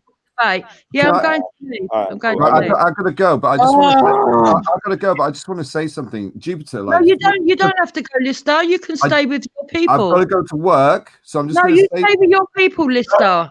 Right. Have a good day at work. Sorry, Jupiter. Jupiter, he contributes to the society, so he's got to go work. You know, talking about you don't do. Lister does it, so he's got to go and do it. What do you do? What is it you do? Because I've heard that you are on the disabled, claiming disabled. Hold on, Mass. Before you answer that, let me just say something. Can you tell us what you do for a living? Jupiter. I've been very forthcoming, and he says no one needs to hide anything. Jupiter. So please do enlighten us, respect. Jupiter, 3 weeks ago, She's asking me a question. She's asking me a question. Let me just answer the question. Jupiter, I promise you, once you answer Jedi's question, I will answer your question. Come on, let's do it in order. I don't play those kind of games. You don't want to answer the question, but you want me to be a black slave. You can say it's no one's business if you want to. You can say it's no one's business if you want to. You can even say it's a lie that you claim disabled benefit. But at the end of the day, that's up to you. You don't have to respond how other people tell you to respond. Do you understand that?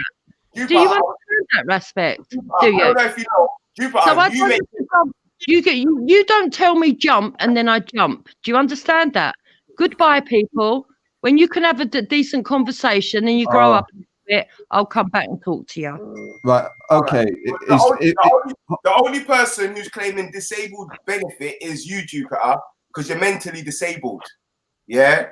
Mentally disabled. Yeah? And what I was going to say is it's facts, and I can review it tonight, that Jupiter was up screaming that she had sex with Hector 3 times, yeah, to the point where her neighbors and her son would have been able to hear. And then after that, and I'm sorry to be explicit for anyone out there, and then after that, her son came on and was saying that the neighbors have been complaining, his mum's screaming, how can we stop? I was on that panel. You was on the panel, right, Mister? So, like, I'm not making anything up. So when she said, the jobless dupes to stop living off slave Hector, and she needs to contribute to the society before she starts talking about everyone else. And that wasn't a Friday or Saturday night either. That was a Sunday night. So her kid was probably in school the fucking next day. Yeah, 100%. But I just wanted to say, like, she didn't need to respond to this. I just wanted to say, like, 3 weeks ago, she was a civic nationalist. Like, now she's an ethno-nationalist. Liam, not Leon, Liam in the comments was saying, how do you like the way we're moving everyone to the right, Lister? And it's like, well, duh, this is exactly what is happening, and what, like, I've been saying and others have been saying is happening to people like Jupiter and loads of other people in the park and on Hangouts. Like, these people are just coming in here, bringing up something that isn't even an issue, that people haven't even thought of, and then they're making these people pick a side, and then that's what's moving the Overton window and moving people from civic nationalism to ethno-nationalism, even though they have mixed-race kids. Like, it's just mental. She was ethno-nationalist the whole time, man. Like, a lot of them Tommy Robinson supporters. Like, when I say ethno-nationalist, I'm saying, like, you see, if you're a civic nationalist and you're against ethno-nationalism, the minute Tommy Robinson says, I'm reading out a Martin Selner speech, you're going to be like, no. You're going to be like, no, they're ethno-nationalists. We don't stand for that.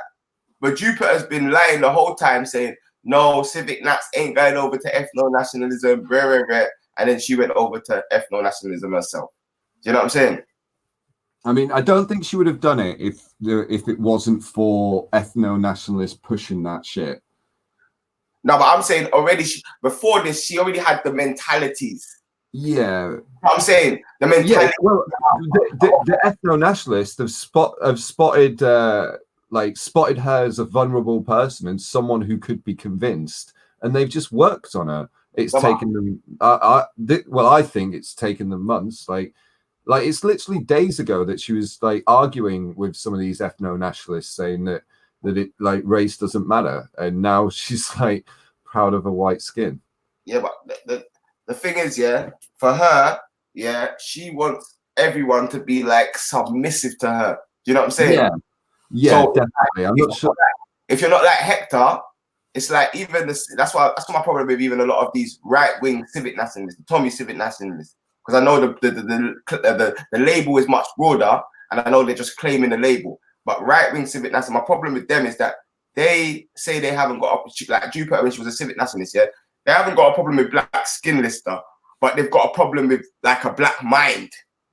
Do you know what I'm saying? The person. Do you know what I'm saying? So that's so as much as they'll say, oh, we don't mind you not being here, but they still want us to be a certain way. And if we're not that certain way, like Hector or BVM, yeah, or even the pigeon, you know what I'm saying? Then it's like they don't like us either.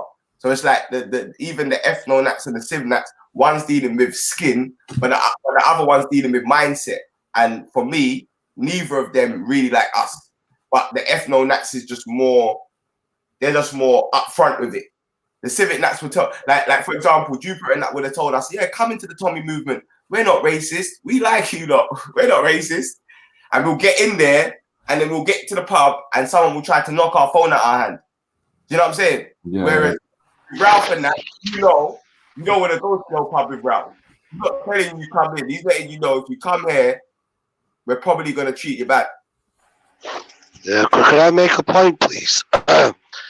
I've never, you and Raspek, I've never seen such hypocrisy in the sense that on that same stream, she was being called by two black women a white slut, a white pig, and you, Raspek, and Lister were laughing. That is why she opened her vulnerability to Ralph to groom her. So I think you should follow your own fucking principles and condemn black people being racist to white people. All right, can I okay, Raspek, you hypocrite. That's all I'm going to say. They called her a white slag on your stream, and you did not stop them black women from being racist to her. Thank you. All right. So at no point did anyone call her. I know facts. I've never called no one a white slag and a white slut. But the person that did call her a white slag and a white slut is Afghan's friend Spice. She definitely called Jupiter a white slag and a white slut, and Afghan didn't have any problem. Actually, Afghan was joining Jupiter. Actually, Afghan even called the same things. On that stream, I'm going to review the stream tonight, actually, because I don't remember any of that. What I do remember is her calling Finest Wine's child a bitch. I do remember that. And then I do remember her calling us black bastards. And I think on another stream, someone called her a white bitch in response to us, her calling someone's child a bitch, someone's black child a bitch, and calling us black bastards. That's what that much is facts. So yeah. But yeah, most of these people, talk about contribution to the society, and boy, all them contribute is bad breath, bad manners, hate speech, victim mentality, crying when there's nothing to cry about. That's all she's contributing 24/7 online. You know what I'm saying? Bigotry. So yeah, and that's facts.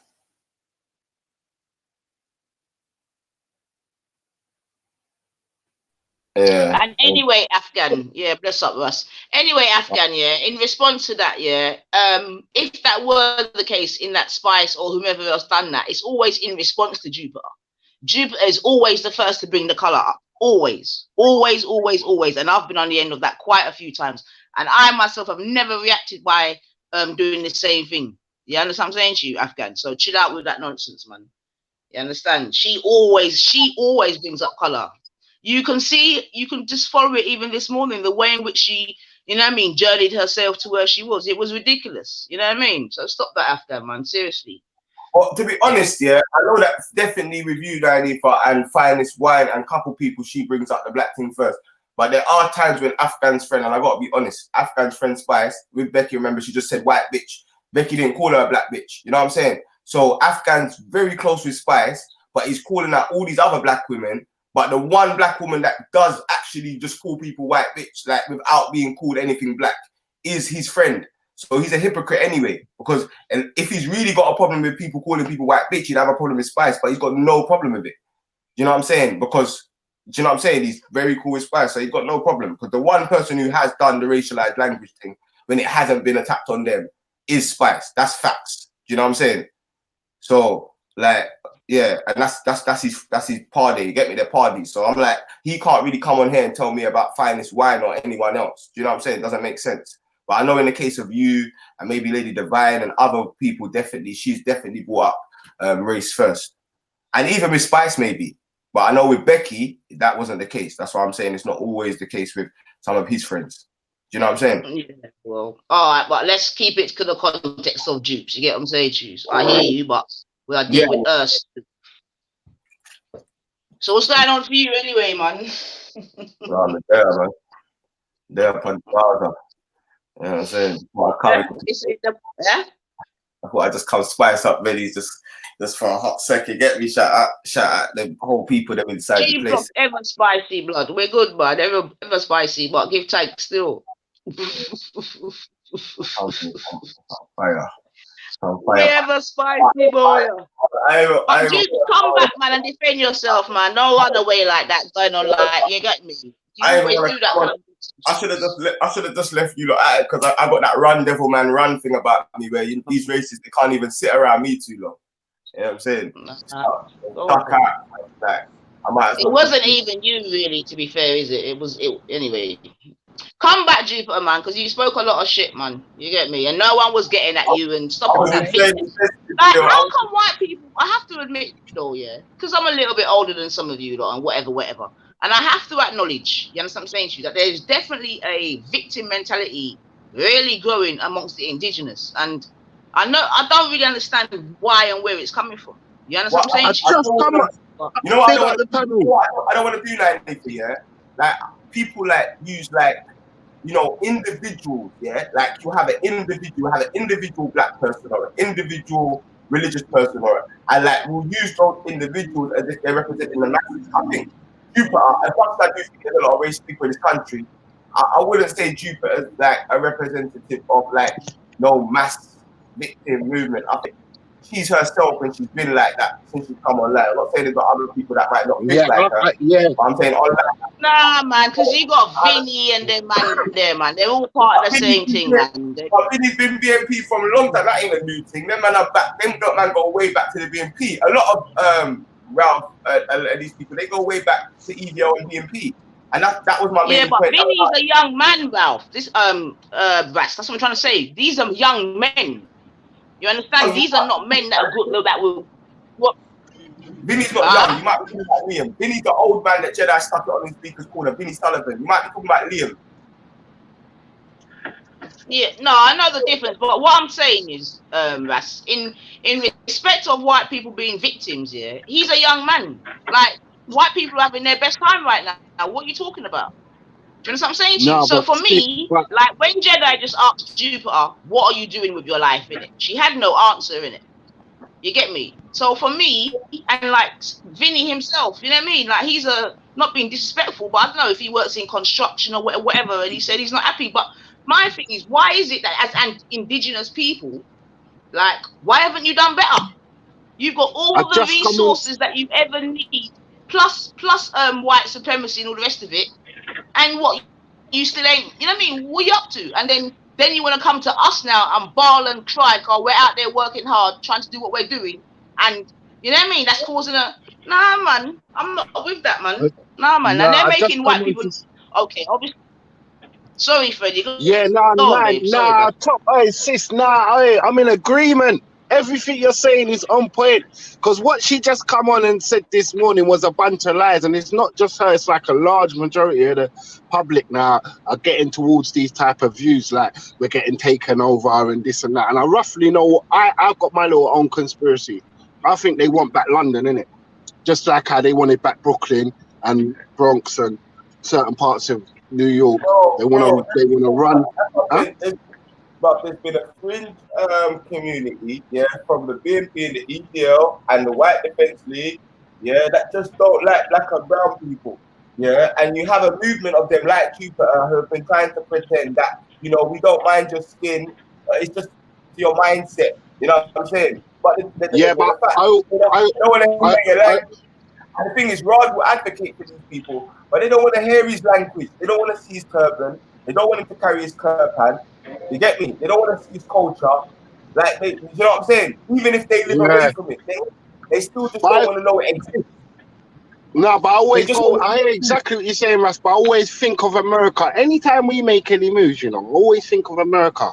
Because trust me, you see what they're doing in Brooklyn and all that, fam. It's not a joke. Those areas were fully black, fully Latino, whatever. Like, the American people can probably tell you a bit better than me. And like, nah, it's not looking nothing like it was. And that's exactly what they want from London. Because if they run out all the people out of London, they'll have a bit more control on their country, I believe. Freddie, look at Hackney, bro. Look at Brixton, bro. The same thing happening over here. Yeah. Definitely, that's not good enough for them. That's not good enough for them. They want the whole thing back, fam. Like, But they're what not I'm saying ramping. is, bro, no, but what I'm saying is these people, they're not like literally part of the society, really, innit? She sits at home all day, innit? So she don't even see no black people in London.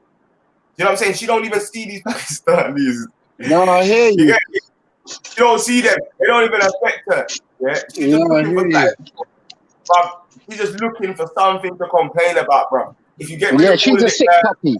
She's if definitely you a get sick puppy. all of the immigrants outside London, yeah, they're gonna start finding something else to complain about. You know what I'm saying? They just want something to complain about. But what I'm saying is, when you're online, on the lines, then at 2 o'clock in the morning, and you're drunk, and you're screaming about how many sexual relations you've had, and your children are around, and then your children come on the platform and say that your neighbors are complaining, yeah, you've got to know, and they've been complaining because all you're shouting, you've got to know that, you know, you can't really talk about anyone else. You've got to really just look at yourself and start bettering your own life and become a contributor to the society. You know what I'm Yeah, saying? that's why I didn't want to Go talk to Jupiter. Because you're not going to learn nothing from a woman like that. You're not going to, you're better off speaking to some other Caucasian people, not her, bro. She needs to come. I think she answered Jedi's question. I think she's on disabled ability or something like that. She must be on one of them, you know, disabled things. Cause obviously she got a sofa in her belly. You get me? Her sister's Godzilla. You know what I'm saying? So I think and us like an umbrella. So I think that might be classed as a disability. You know what I'm saying? So she's on that disability thing. But I think personally she needs to stop making Hector slave away from her. Yeah, and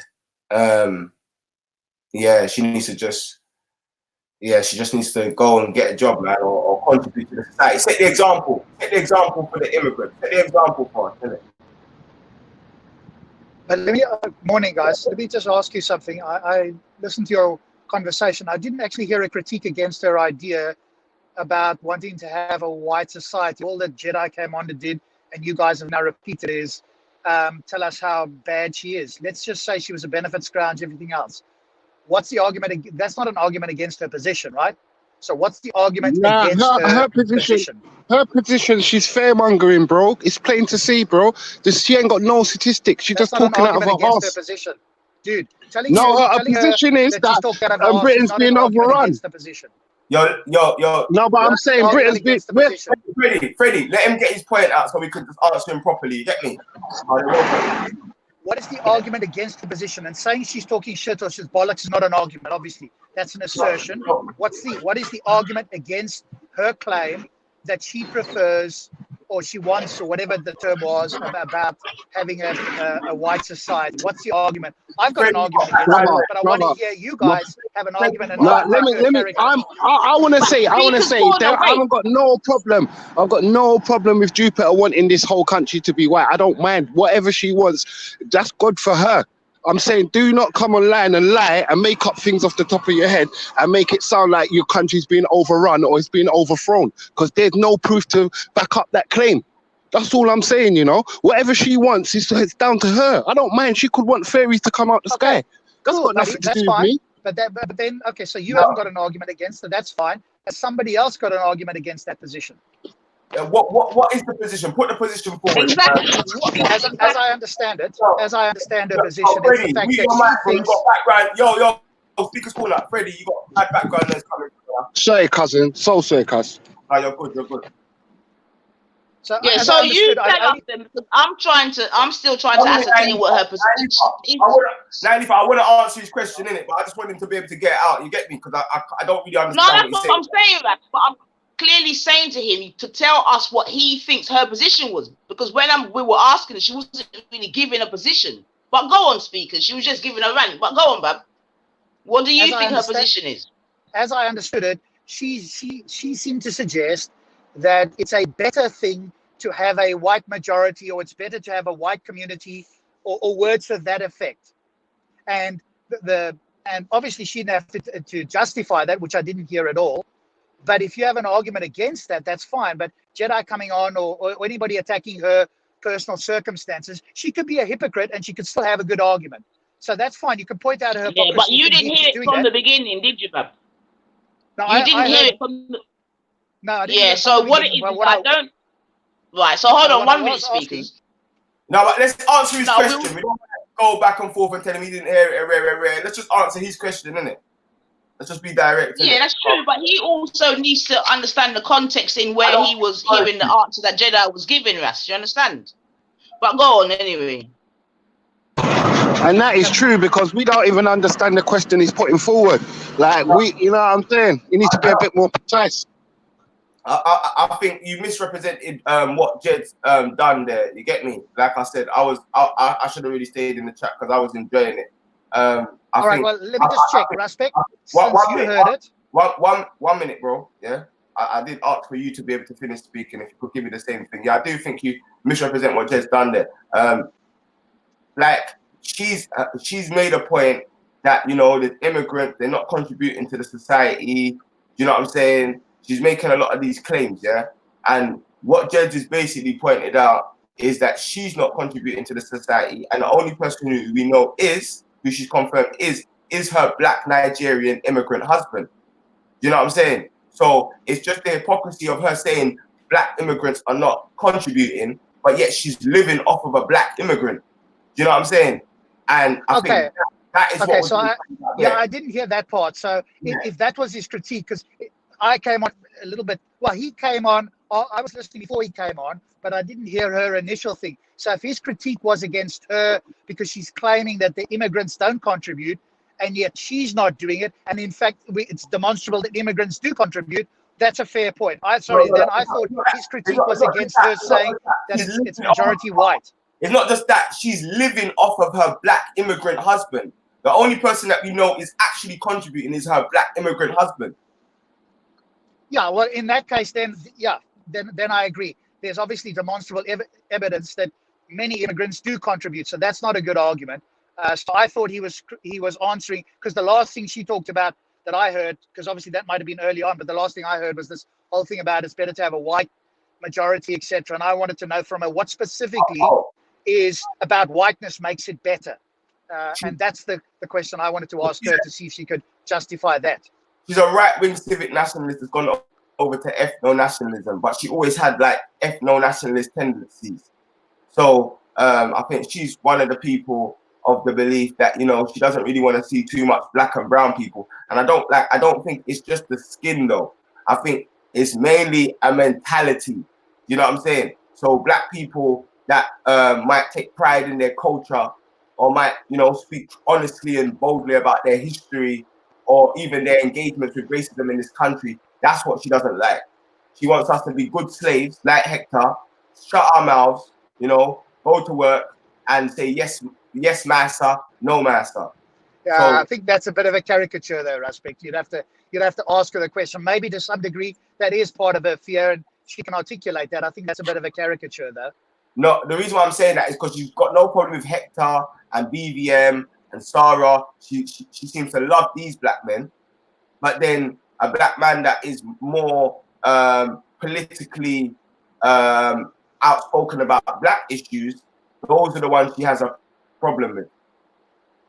Yeah, well, she can have a problem with, but she needs an argument against it, right? Otherwise, I agree with you. All she's doing is blowing hot air. If she doesn't like you because you're outspoken, but she hasn't got an argument against you, well, you know, that's just hot air. She's entitled to blow hot air, but if she's got an argument against you, by all means, present that. So I guess we have to ask her, does she not like you or some people because she doesn't agree with your ideas? And that's fine. I disagree with you on certain things, but we can have a discussion about it, right? And I'm not going to say, hey, you shouldn't be in this country because you have different ideas necessarily. I would say I wouldn't want you in this country if, for example, your ideas were detrimental. If people came in here and they said, for example, hey, we should all be marrying 6-year-olds, that would be detrimental. I'm not saying that most people say that, but if they were to come in and say, hey, we think that we should enact a law where 6-year-olds can get married, I'm going, no. You guys are not the sort of people I want in this country. So that idea, as an example, I don't want around me. I don't want in this culture. I don't want in this country. So I would agree that you can counter certain ideas, right, that I think we can all agree is demonstrably bad. But just because you disagree, I don't think is a good reason. And I agree with you that I don't think the idea that most immigrants or all immigrants or whatever the term was don't contribute. I mean, that's demonstrably false. Most immigrants do. Yes, of course there are some that are bad. I went up to North England, and I was like shell shocked as to it looked like what I would have called like a poor black South Africa. That's what it looked like in North England. The people all at home there, they all chill out. They're on benefits there. It's like, well, hang on a moment. You know, it's not about the skin color. It's about what people do and their ideas, right? Yeah, but I think if you're talking about benefits, remember we're only like 6% of the country, so at least 94%, 94% of benefits is gonna potentially go for people that are European, not immigrants. You know what I'm saying? Like, Yeah, sure.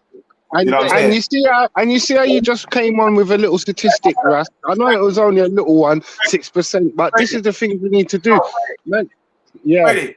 That's how I make a point, and then you can come through, brother. I'm just making a point Sorry. about that. Just the percentage is ready. You get me? Because when people say, immigrants are over here benefiting from rare, people have to understand that immigrants are only like 6%. Like people from other places are only 6%. That leaves like 94%. And then out of that 6%, yeah, like most of them are your doctors. Most of them are your bus drivers. Most of them are your cleaners. Most of them, you know, have employment. They're your footballers. You know what I'm saying? So it's like this whole, you know, immigrants on taking the benefits. What maybe 2%, 3%? Like there's still another 90%, and it's probably going towards people that don't look like us. So like I think people need to really work out the percentages when they're talking that as well. Yo, Freddie, come back to you. Sorry about that, brother. Just wanted to make that point clear. Freddie, there. Big up, family. I just wanted to say, yeah, I'll go after Jed. No, because I'm not even really got nothing to say on that. I wanted to ask Respect a question afterwards, yeah, because I noticed certain things going in, and I just wanted to understand because I heard the name mentioned. I just want to understand what the fuck. All right, let me slip in this one then, Jed. But before I say that though, yeah, I'm gonna go mute until I get a chance to ask Respect the question. But guys, please be aware of like the matron. The matriarch of this channel, the matron that's always holding it up on this channel, 9 Ether. Like we got to be careful not to drown her out and not to make her feel like her voice is not valid. You know, she's an empress anyway. She don't need me saying that. But I just noticed. I don't think it's on purpose.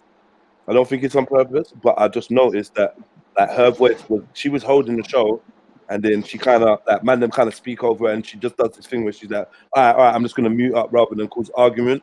So like I saw that happen. I'm not here for long anyway, so no, cool. I must have still. You get me? Yeah, I just definitely wanted to make a quick point about these racism people, if that's cool quickly. Yeah, I was just gonna say basically when they come online, man, fucking hell, they need to speak with a bit of sense, man.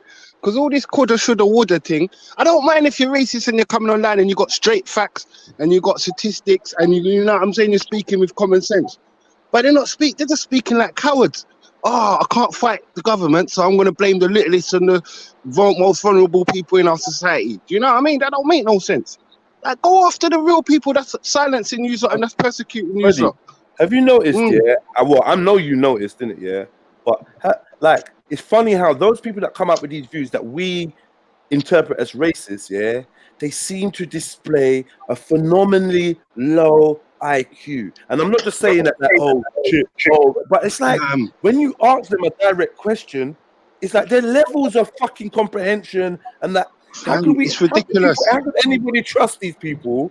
Yeah, listen to the hypocrisy of Jupiter. I've just explained the situation of Jupiter to somebody that doesn't know about the internet or whatever, someone I'm here with, yeah, and the shock and surprise on their face when I explain what Jupiter is, what she represents, what she says, and what her lifestyle appears to be. It's like, what is this, a comedy sketch or something?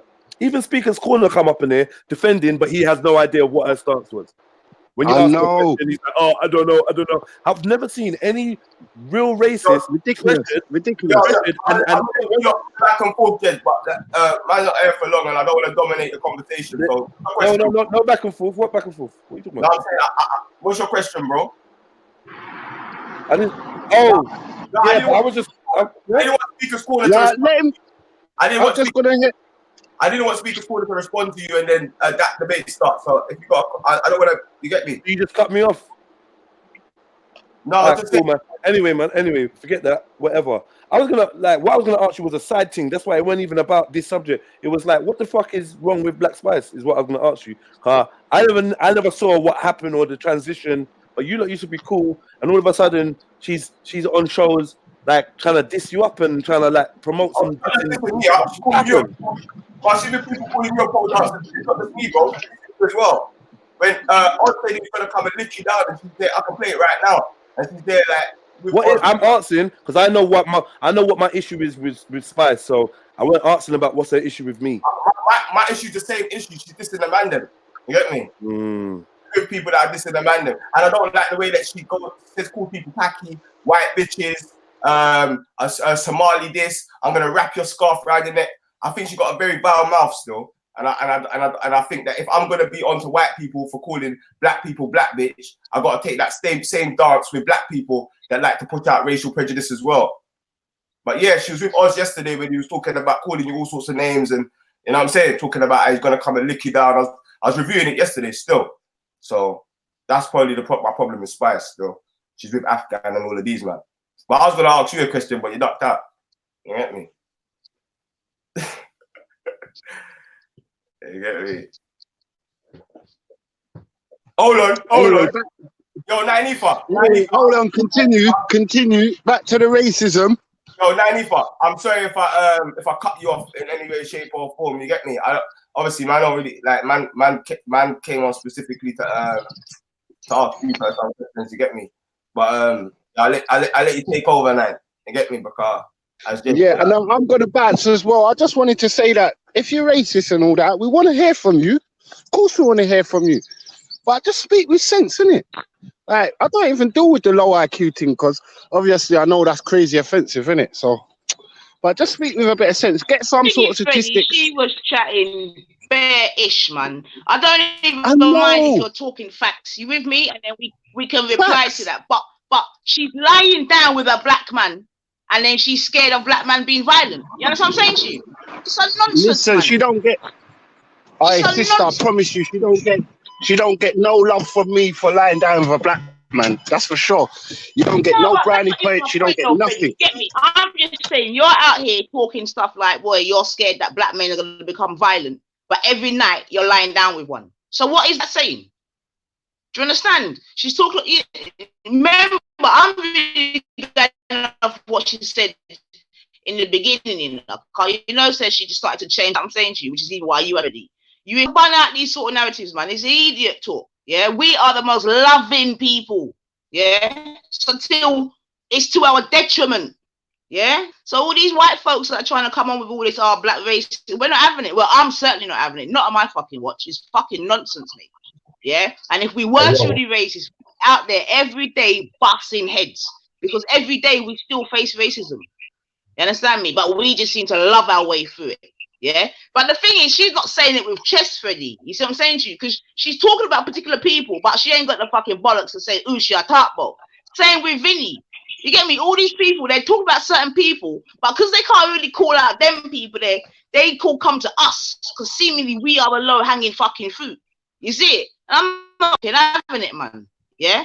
We fucking built up this fucking country. You understand what I'm saying to you, Juba? Yeah? I'm sick of this fucking national. I'm getting real fucking sick of it. Yeah? Talk to the people that you're talking to, but it ain't us fucking black folk, and it definitely ain't us Afro-Caribbeans. You understand? It definitely ain't us. Oh. Can I say something?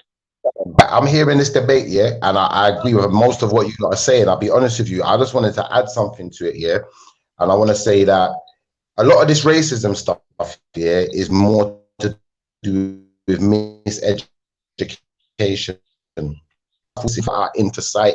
society about us. It's the way the media deal with us. It's the schooling as well. You know, it's the way people are taught. It's not just the schooling, it's how you're taught at home. Do you know, like that? Because a lot of these people, they don't come from backgrounds where they necessarily know black people. Like, they might know a black person. All right, the woman lie down with a black man, but she don't know us like that. You know, to know the truth. She don't know herself like that. You look at white people, you look at their history, they're the most violent people on the planet. She thinks she does know, brother. She thinks she's more African than Africans because she's married to an African. This is what we're working with here. Yeah, but then, do you know why I don't This really is blame all her? what we are talking about. Huh? Do you know why I don't blame her? Do you know why I blame society? It's because of the miseducation. Now, what I'm trying to say is, you see, when we went to school, you see the way they taught us things. You see the things, yeah? The way they teach you in school to research stuff is just to look stuff up, just look at it, just read it. But they don't teach you to authenticate your information, to authenticate your authors, to know if your but I'm authors... not being funny, yeah? But, okay, even if I was to take that into consideration, what you're saying, yeah? But this particular woman that we're speaking about, you're now married to a black person. You with me? Yeah. So your education's supposed to be a little bit more insightful, isn't it? This is the woman that said that she's been back to Nigeria and then the whole nine. You understand me? And this is the type of rhetoric that she's coming out with. So if this is someone that's supposed to be even... Go on, baby. You see what it is? You see in this day and age, yeah, that don't even mean nothing no more. Do you know why? Because I said this to someone yesterday, and I'm glad you're not having this conversation. We're living in an age of black-white people. So some of us black people are more like white people than we're like black people now. Remember, we're integrated into their society. So we've taken on their ways. It's like, I look at my own family, yeah? And I think back in the day, you know, there was a time when black people were very oppressed in this country. We didn't have money and things like that. But you see, now that we're getting money and we're getting into good positions, we're not looking out for each other no more. It's all become about the money, you know? Whereas we used to stick together, we used to look out for each other. So we have to look at ourselves. It's always about self. The white people, we can't just learn from us. That's the truth of it. I mean, I hear what you're... I mean, I'm gonna have to jump off and jump back on anyway, because excellent. G Block's in the building. All right, I'm gonna jump back on still on another job. Big up everyone still. Yeah, but I'm saying, look at the ancestry. Big up. Look at where these people are coming from, fam. Look at England. England's a mess for a reason, because, you know, look at all the influxes of refugees from different nations. Look, the Vikings, you got the Romans, you got all these people. They're all murderers, cuz. So that's what their history is built on. Their history is built on selfish behavior. Hence why we live in a world today where electricity, for instance, is generated for free, you know, by solar power, by hydro power. All of these things are free sources of energy, but we're paying. And that's the mentality of people in the Western world. So as black people, what we've done is, rather than coming and, you know, trying to adjust to things, what we should have done is we should have tried to change things, and we should have kept our mentality, kept our identity, but integrated those things into our society rather than integrating ourselves into their society. And big up yourself, Shifa Don. Big up yourself. I just want to quickly deeper answer Jedi's question before I bust, because I think he might have missed the part of the clip of what happened. I'm not bringing up Spice because I've got a problem with Spice. Afghan, who's been online talking about you for a long time, Jeds, with Spice and with Oz and all of them, came on and he decided to say that our sister, Finest Wine, and our sister, Sosa, was racially derogatory towards Jupiter. That's what we might have missed when Afghan came and done that to our sisters, you get me? But Afghan's very close with Spice. So it's not even like I'm just attacking Spice. I'm just pointing out that if Afghan is really against people calling white people names, he has to bring that up with Spice. It's not a thing where I'm getting onto Spice, or there's no big thing between me and Spice. I just think that she says vile things, and I've said that from very early. But I was pointing out that he can't talk about our sisters, Finest Wine and Sosa, if he's friends with Spice, and Spice has said things 10 times worse than anything Finest Wine or Sosa have said, and our sisters, as you know, only respond. Whereas Spice can sometimes be the perpetrator of it. She can come sometimes bring it out when there's no need. Do you know what I'm saying? And I'm sure I agree, because you can't cure hatred with hatred.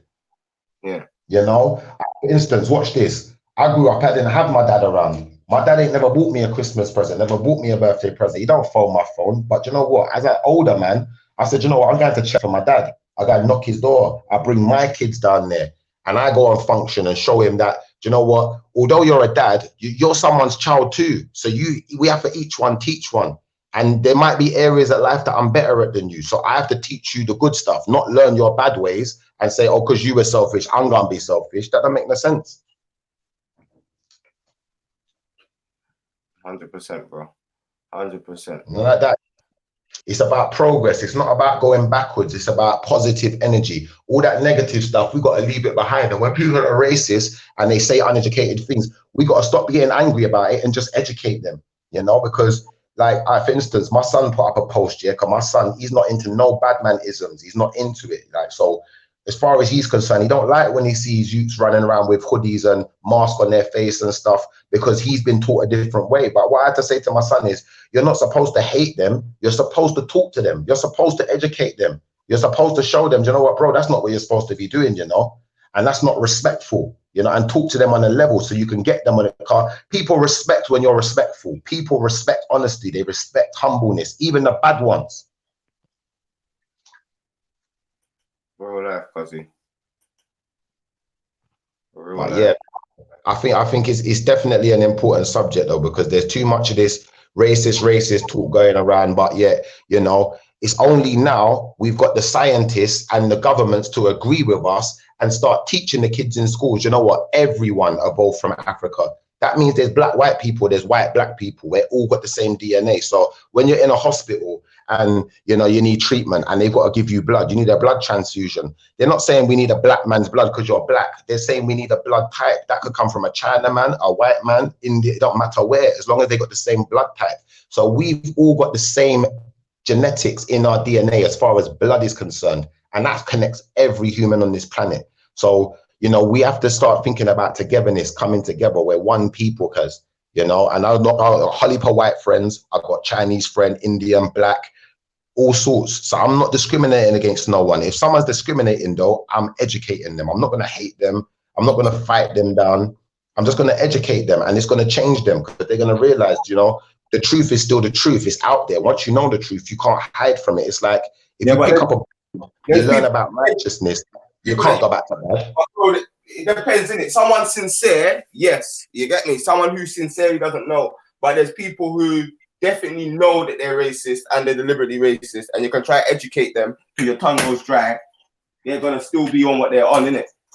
Yeah, but cuz look at Prince Harry now, yeah? Him and his wife just stepped down the senior royals. What do you think that's about? Because at the end of the day, he understands, you know, you can't change certain people. You have to educate them. You have to show them that what they're doing is wrong. So the only way to show them is to step down and make a statement, you know, and educate the rest of the world. Why has he stepped down? Because at the end of the day, bro, you're saying they stepped down as if that's not exactly what the racists wanted them to do. So, like, you're saying it as if it's going to teach some racist people who didn't like her a lesson. No, they're celebrating right now because he stepped down. So I'm saying that there's some people that are ignorant regardless. You can try and educate them, but Harry stepping down isn't going to educate the people that wanted him to step down. Do you get it? Yeah, but that makes sense. I totally agree with you, but we're not worried about the ones that don't want to learn. You know, it's like, for instance, like, I'm not even saying that we need to worry about the ones that don't want to learn, but I'm just saying that there's two different people in it. There's the people that are genuine and sincere out there. Do you know what I'm saying? Like, there's white people that have been raised around no black people. You know what I'm saying? Somewhere where there's not even a black man in the village. Do you know what I'm saying? And they've got a genuine ignorance towards people from other places. This is genuine. You get me? But then, and Lister, I think that's Lister's story. He comes up in a community where there wasn't a lot of there wasn't no black people really, and he had certain prejudices that he had to get rid of, you know what I'm saying? Yeah. But they've got the people that they know exactly what one, you know what I'm saying, fam? And they just don't like to see our faces, innit? But hear what I'm going to say to you, because you see what you just said there, you're totally right, but this is why it's not like, you see, to me, racism is not the issue. Classism has always been the issue. Now, you know, if you're a racist person, more time you come from a higher class of family. You know, if you're a real racist, you see these poor white people that think they're racist. They're not really racist because they're our brothers and sisters. We're in the same position. We're all slaves to the same system. Do you know what? We're all. Yeah, I agree with that 100%. All of us. Let's test that quickly. You see, if you're being oppressed because of your class, can you give an illusion of your class? Not really, no. So if you're oppressed because you look poor, like say if police always stop you because you're white and you look poor, can you buy a suit and look like you're rich and be treated differently because of the way you look? Not necessarily, because in one respect you're right. In one respect you're right. Bro, let's be honest. You can give an illusion of your class. If you're being treated, if police are stopping you because you look poor, and then you go and buy a suit, yeah, you can be treated differently because you give an illusion of your class. Can your class change, my brother? Not really. Yes, class can change. And also class is actually relative as well. Bro, you can get a very good job, yeah, or you can inherit money, or you can win the lottery, but your class can change. So even though I agree with you that there's a class issue, if you're being oppressed because of your class, not only can you give an illusion of your class to be treated better, but your class can also change. If you're being oppressed because of your race, you can't give no illusion of your race, yeah, and your race will never change. And that's the difference between the oppression of classes. Yeah, respect. Tell that to Ralph. Respect. Let me ask you a question, my brother. Let me ask you one question, because I appreciate what you said, but what I want to ask you is this. Do you accept that the difference between classism and racism? One is interchangeable, it's not permanent, and one is permanent. Racism is permanent. Let me ask you a question. What is your definition of class? Class, I'd say that class really retains to economics. Now, you see in this day and age, I'm gonna be honest with you, Respect, yeah, and I agree with you, but on another side of things, I'm gonna say to you, there's more to it than that. I'm gonna say to you, like, you see, when we're dealing with people like people that have come from lower class, and they've got money now, so they might have been knighted or whatever. So I agree, people can up their status in society as far as money is concerned. But status isn't really based on money. If you go and look at the history of what the class system is based on, the poor man is living in a new age where we believe in democracy. So we believe class is something else now, because that's what the government's taught us. But class ain't nothing to do with that. Class is to do with your family name, your heritage. It's to do with mixing your genes. It's to do with a lot of things that they don't talk about no more, but they still live by it. No, fam, I'm not disputing that, bro. I'm saying that if your class, a black person, yeah, in a high class, can still be like Diane Abbott. She would be seen as in a higher class, but the racism she experiences on a daily, it can't be changed. She can't hide from it. But there's not going to be a white guy that's getting classism like messages about you was poor once. You was poor once. But if you're a black woman, you can be in the House of Commons and still subject to constant racism. So I'm saying that the oppression of classism, it can change, and you can give an illusion of your class to not be oppressed by classism. But I'm saying racism is something that's permanent. So they are two different systems. I'm not saying I'm someone who identifies more with a poor white guy, yeah, that's living on the ends of a poor Romanian, you understand, than identify with some bougie black guy. To be honest, Rash, you're both making like totally valid points. You're both making totally 100%. valid points. But the one thing I will agree with Schiffer on is, and I've said this to you before, Ras, like I feel like you're always looking out against Tommy Robinson, right? But for me, and I've said this to you, he's the poster boy for the far right. Yeah. Monstrous. Then Tommy Robinson. And do you know what it is? Do you know what separates Tommy Robinson and Nigel Farage? Is the class divide. It's the class divide, bro. I'm telling you. Yeah, but bro, I won't lie to you, Respect. You did make a totally valid point, and I'm not even fighting you, because I actually agree that race change, your class potentially, like the class defined today can change. Bro, but how? Yeah. But Ultra, I'm saying on a physical level, the lower class white people have always been worse for us because they're angry. Do you get it? And they're blaming us. So the nigger bashing, and that wasn't by Nigel Farage's class. He's the one that tells the police to go out and disproportionately stop and search black people. You know what I'm saying? No, bro. Nigel Farage is the Don making his white people them vets. That's right. He's keeping the lower class white people distracted with fuckery. That's right. Yeah. So him and his class. But I'm saying that doesn't excuse that doesn't excuse the lower class that used to do nigger bashing. You get me? Off their own back. No. It's not an excuse, bro. But it's the reason. Listen to what I'm saying, right? The reason why the little white man is vexed, right? Ain't because of little blackie. No, little white man is vexed because the little white don to be vexed because of blackie. And when you can't be vexed with the actual people fucking up the thing, you got no choice. Yes, sir.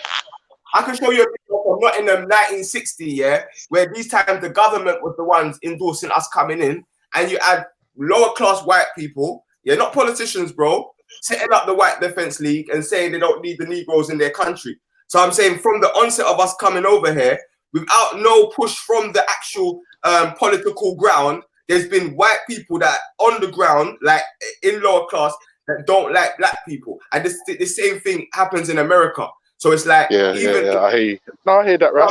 I'm not, like I said, I ain't looking that against you, you know. I agree. Like Tim Wise said that even when they was asked in America, would they unite with the black people, yeah, in order to raise their class status, or would they rather be of a lower class status but be above black people? That's how they wanted it to be in America. That is, there was never a test like that in England that I've seen. Do you know what I'm saying? So. Yeah, I believe class is a big issue. Don't get twisted. Like I say, on the block, me and the white youth, the Asian youth, the one thing we have in common is class, innit? You know what I'm saying? And there's some bougie black guy like Hector, which I'll never have any, like, you know, not Hector, but Blood, Hector is not bougie at all. That is not the word I'd use for Hector, boy. Not bougie. Like, bougie is my 12-year-old little princess who won't drink water from the tap. She's bougie.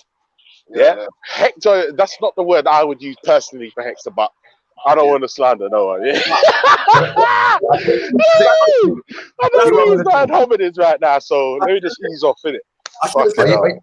Are you listening though? Yeah, hear what I'm gonna say. Yeah, you see when I'm talking about this class thing, respect. What I mean is, yeah, you see when you said a white man can change his class and he can up his class. There's only so far. When you're coming from, you know, one of the lower class white families, there's only so far you can go. So for instance, certain jobs are reserved for certain status of people. You have to come from certain families. You can't be a lower class white man and be the prime minister. It's never going to happen. But then don't forget as well, don't forget, Shifar, they always bring in one family from a shit lineage to say, oh look, you can make it, guys. This guy's from the lowest guy. You can, but it's all distraction and fuckery. Remember, and let's be real. Let's be real. Class now, all it is code for is elitism. But bro, you lot are not pointing out the fact that my mum, her class was the same as a woman who had Big less. Respect's mum every time. She had less degrees than her. But she was higher up than my mum in the job, and my mum's not the only one with that story. So even where class plays a role, there's still racism in those roles where class. So even if a white man can't go to a certain place, there's still issues that the black community. Yeah, but respect. That's what man's. 1 minute, bro. And this is why I've got an issue with the classism over racism thing. I ain't got a problem when someone says we got to deal with racism and classism. But when someone says classism over racism, there's issues that the black community has to deal with. Where institutional racism is concerned, which bypass class. Do you know what I'm saying? So, like, I don't ever want to be on no thing where, like, if you're talking about, like, class movement, you're talking about socialist movement. But if you're talking about advocates that actually done stuff in the community, you know what I'm saying? You're not going to find, like, too much organizations like that unless they're, you know, community-based. And a lot of them are dealing with the institutional racism. And that institutional racism plays a big role in class. Yeah, but respect. Here's something, yeah. You see, if we was to go to China, the white man gonna have to deal with the same thing we're dealing with here, because it don't make it depends where you are in the world. We're dealing with racism the way we're dealing with it because we're in Europe, because we're in their land. So do you know what? The class system here is based around the people who's been here running it from however long, which are white people, innit? So they're only really letting their family members in. That means, it don't matter how many degrees you got. It don't matter if you're more qualified than Boris Johnson, you know, because he comes from a certain family, they're giving him the job anyway, because they don't care what degree you got. It's about class, but people don't see that. Certain jobs, in high paid jobs, in certain big companies, power companies and things like that, they got loads of uneducated people working in them, cuz. But that's because of the family they come from. So the links they've got, like I live in the just look at Trump, bro. Trump's the dumbest motherfucker on the planet. And he's the leader of the free world, apparently. You understand, cuz? I live in the countryside, I've got a friend who I grew up with, and his family is rich. His dad does all the security for all the Barclays banks. Imagine that, Now, this kid never went to school. He don't know fuck all. He's one of the dumbest motherfuckers I know, But Empower give him a high-paid job as a senior executive. he's never been to school, cuz. Yeah, bro, that's it. And that's case in point. It's who you know, not what you know. This is all it is, cousin. This is Hashtag what I class. mean. This is what I mean. So if we went to a black country, think how many black men have got money, billionaires in certain black countries, but they're not feeding the country like that. They're not trying to rise their people up. They just come here and spend money and just. Bro, that's more. But bro, that is more. The class thing is more. Their issue. Remember, fam, we are 3%. Yeah. Remember, most of the stuff that is used to even the natural resources that are used to build this country have been black labor over the last 500 years and black resources right now. Yeah, we are 3%. So we're only like getting some crumbs off the table where things are concerned. Do you know what I'm saying? So I'm not saying class isn't an issue. I'm just saying where black people are concerned in the UK as a minority in the UK. You know what I'm saying? A lot of. But if you know the history, people go above and beyond class. Yeah, like a lot of our issues. That's for a white person. Yeah. That's the only issue that they've got. They've only got the classism thing if they're poor. Yeah, but because do you know what the white people are more angry about? Brother Schiffer, I beg you just let man finish the sentence and then respond, innit? Because I just let you talk about I'm saying that white you're putting across like an argument that applies to white people because they only have to deal with classism. You know what I'm saying? We don't just have to deal with classism. As black people, we also have a racism struggle as well. Do you know what I'm saying? So I'm just saying that us as black people, we've got to deal with racism and classism and see how racism actually plays into classism for us. But they can look at solely classism. They can do that. And they can ignore racism. So they can say stuff like, it's classism, not racism, because then then they don't have to address an issue that makes them uncomfortable. But I'd say when we say it's classism and we don't address racism, then we put ourselves at a detriment. That's my only point, my brother. Because what I'm going to say to you, Respect, yeah, and I don't want to say but actually, because but is an excuse. What I'm going to say is this year, to establish what you're saying as fact, yeah, what we're going to have to do, we have to do some history lessons then. And we have to look at why it is that these white people have the mentality that they have, especially in England. And my honest opinion is this, Respect, looking at history side of it, yeah, the white people here were slaves. You see the poor white people, the ones, the lower class, they were slaves. Black people in this country have never been slaves. We're slaves to society and to the government, no less than, you know, the rest of the people around us are. But I mean actual slavery, cuz. Now, if you look at like, go back in history, you know, these white people, the poor ones, they used to work in workhouses and die in the workhouse from overwork.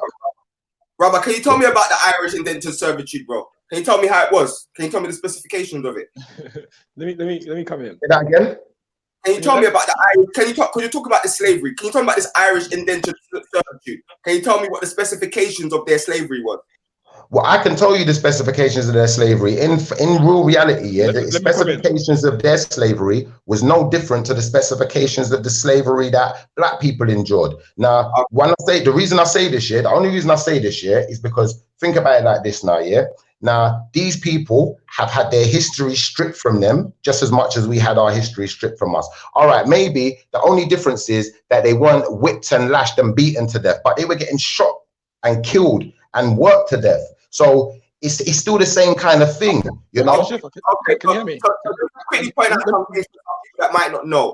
This is what I'm going to bring you right now, Scattered. Please, let me just say this last point, yeah, and then I'll tag man in, yeah, because I think this is a big problem what Schiffer Don just done. I don't think it's maliciously, but it's a big misrepresentation because not only was the indentured servitude voluntary, so whereas black people were taken without their volunteering, yeah, a lot of the indentured servitude was voluntary. You know what I'm saying? You can't say that, Respect. You can't say that, Respect, because enough black people were selling slaves in slavery. Let him finish. Brother, I need to get in next. 5 to 7 years, yeah? It wasn't that they were slaves forever and their children's children was going to be slaves and their children's children's children was going to be slaves. 5 to 7 years, and then guess what after that? Then they inherit some land and they could even set up their own slave plantation. So when people try to make it seem like, whites was enslaved and black was enslaved and it was the same thing, it's a lie from the pit of hell. Yeah, they treated their own differently and better. And one of the reasons why they actually enslaved black people is because there was a there was this feeling with doing it to white people. So they justified it to say, oh, these black people are different, they're lower, look at their skulls, they're lower IQ, they're less than a human being. That's why we can justify treating these black people like this. So historically, we can't say that we've ever been treated the same. And that's what I'd say. You see when you say that though, Respect, you're talking about slavery in America, cuz you're talking about in America, and I get you. On that side, yeah, I'd have to agree with you, Respect. What I'm trying to say to you is though, cuz, yeah, ultimately, yeah, like slavery is still going on today, cuz it was just standardized. So now we are just servants to society, you know, and like you said, the servitude has just gone, it's been standardized at a different level now where we agree with it. Like, for instance, you know, we still got the slave master, but what the slave master says is, do you know what? You can have a vote every year, slaves, and you can vote for your new slave master and you can choose the slave master. That means you're the ones who's in control, but we're never really in control. Now, I get where you're coming from in the sense of, yeah, all right, the white people weren't battered and beaten the way we was in America. But I'm trying to say something to you in the sense of, you know, a lot of black people were selling slaves, cuz. You know, let me come in. Can I come in there? Can I come in there? Because this for me is mainly why I came on. Really, I think what Respect was saying is correct in terms of this narrative that's getting put across. And for me personally, even when I hear as a black person, like listening to it, like it makes me like kind of super sad. Like I'm thinking to myself, you would never hear a Jewish person try to underplay the Holocaust and be like, well, there was black people there as well, and this and that. They'll say, no, seriously, that was the worst thing that ever happened in humanity in history. So when we're talking about the slave trade, that happened, that's the worst term in my opinion to use for it, because it wasn't really a trade, as you was alluding to, about Africans selling each other. It was complete domination and the annihilation and complete destruction and pause in African development, history, culture, and on so many different levels. On the point that you're making, I think it's an interesting one on British people, white people here in the UK being slaves. I think the thing is, Respect put that into perspective for us. There was indentured servitude, which was a voluntary thing, which actually offered great benefits to many working class people here in the UK. What you're talking about also in regards to slavery here in the UK was something that happened during the industrialization period, where you had little kids working as chimney sweepers and all this sort of stuff, right? So you had child labor. I think it's the wrong word though. One second. You had child labor and huge amounts of abuses for the working classes in this country. All the time while that was going on, those people were being paid for their labor. And what was happening in the Caribbean? The British lords and ladies who owned many of those factories that those poor white people were being abused and getting paid to work in were making huge amounts of money from the rape, pillaging, and complete murder of Africans. It's no comparison between the two things that both people are going through. But one second, let me finish, please. I was patient when you both were going back and forth, yeah? So I want to just really lay out the whole argument. Plus, I'm on my lunch break, so I got to go back to work in a second. But so it's a completely different thing. You also talk about class in this country, and I think that's definitely an important thing, because I think class has had a massive history in this country that people aren't aware of. But to say that you have to be a certain class for certain roles in this country is just simply not true. James Callaghan, Howard Wilson, even Margaret Thatcher, as much as I don't like her, were all examples of working class prime ministers. We've got a whole list that I could go back on and give you even more working class prime ministers. Your class has never really been a factor into where you could achieve in this nation. I mean, it has been historically. In the past 100 years or so, that definitely hasn't been the case, especially if you're white. Race has been a much more clear determining factor. The statistics on crime, the statistics on poverty, the statistics on welfare, all of these things will show that to be the case, that class and race are more of a burden than class. That's always been the case. And one second, let me finish. So when Respect says we need to challenge this narrative, he's 100% right, because this narrative is being put out by the likes of Jupiter and by the likes of others who are trying to flip the narrative or say race isn't the issue, only focus on class. And like Respect said, if we do that, there's always going to be black people who suffer. And Marcus Garvey told us this back in America, and when the left-wing white people were trying to get black people involved, it was like, yo, the more you start letting them tell you that class is the only issue, the more you're going to allow your race to become a bigger factor into your abuse. And to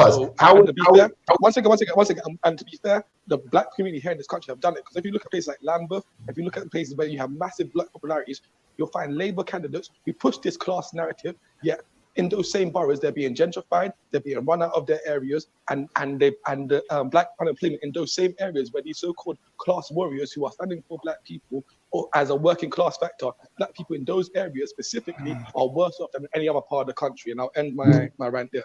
But how does that help us though, cuz? How does focusing on racism help us? How does that change anything in the world? Please explain. Wait, Schiffer, sorry, Raspek, Schiffer. I just came on to help you with an answer to something you said. You said slavery never existed in the UK. Black people were actually being bought and sold as slaves in the UK. Ignatius Sancho was a black man who wrote a book about his life called The Letters of Ignatius Sancho. In there, he was owned as a slave in Greenwich by 3 women. I've also got, if what's his name, Veli would let me share my screen, I've got a documentation here in which a newspaper shows an advert in which a Negro boy, it says a Negro boy about 10 years old to be sold. And this is down in Bristol. And this Bristol. I live near Bristol. So black people were being used as slaves in the UK as well. This newspaper goes back to the 2nd of August, 1760. So I just needed to let you know that. I'm talking about the standard of slavery though. The standard of slavery in Britain was not the same as what it was in America. Now, and the same respect here, what I'm going to say to you is the same time that those black people were being bought and sold in Bristol or whatever, not long before that, it was only white people being bought and sold, and white people were slaves in the same respect. Like I said, when Vikings and all of these different people were migrating here, when they were capturing land and they were capturing people and they were being put into slavery, same way. Romans, same thing. Why did they stop thousands of years? Brother, why did they stop enslaving white people? Why did they stop enslaving white people? Because they decided to join together as one nation. And what happened was the Christians really, they didn't decide to join together. The Christians came in with the Crusades and they was killing off all the Celtics. They were killing off all of the pagans, whatever you want to call them, the people that do the witchcraft, whatever you want to call them. So in that sense, you know, a lot of those people weren't being enslaved because they were just wiping them out completely. And it's only now in the last 100 years. It's only now in the last 100 years that they started to give those people back their history. Why do you think they used to have on the doors, no blacks, no dogs, no Irish? No, yeah? we're not disputing that, but we're like, there's Irish that works for the British colony that also had slaves, and there's Irish that was fighting for their freedom. The Irish that was fighting for their freedom, we stand in solidarity with them. But what we're not going to do, and what they wouldn't ask us to do, is undermine what we've gone through as black people. So there's even an Irish... One minute, there's an Irish guy online, yeah, and the argument you've made, yeah, there's an Irish guy that's gone online and said people that saying comparing the Irish slave trade to the African slave trade are being disingenuous and doing damage to black people. I played the clip on my thing before. So, like, if an Irishman can understand that, then a black man should be able to understand that. Now, I don't think you're being disingenuous, my brother, but what you have to understand is the narrative that you're coming with is a narrative that racists always come to us with. When we're talking about our black issues, Schiffer, when I'm saying that we've got a black crime issue and we need to sort it out, and I'm saying that when we've got different institutional racism, they come to us, Schiffer, and they say, it's not a race issue, there's no race issue, it's just class. We're all in the same boat. It's just class. 1 minute, bro, please, my brother. Please, my brother. This is what Jupiter would say to us. Yeah, we're all in the same boat. And then on the other hand, they'll call us black bastards. You know what I'm saying, fam? On the other hand, they don't want to acknowledge institutional racism. On the other hand, they don't want to acknowledge what we're going through. So they want us to shut up about racism, yeah, and just deal with an issue that everyone can relate with. So what we're saying is we're only 3%, so it's better.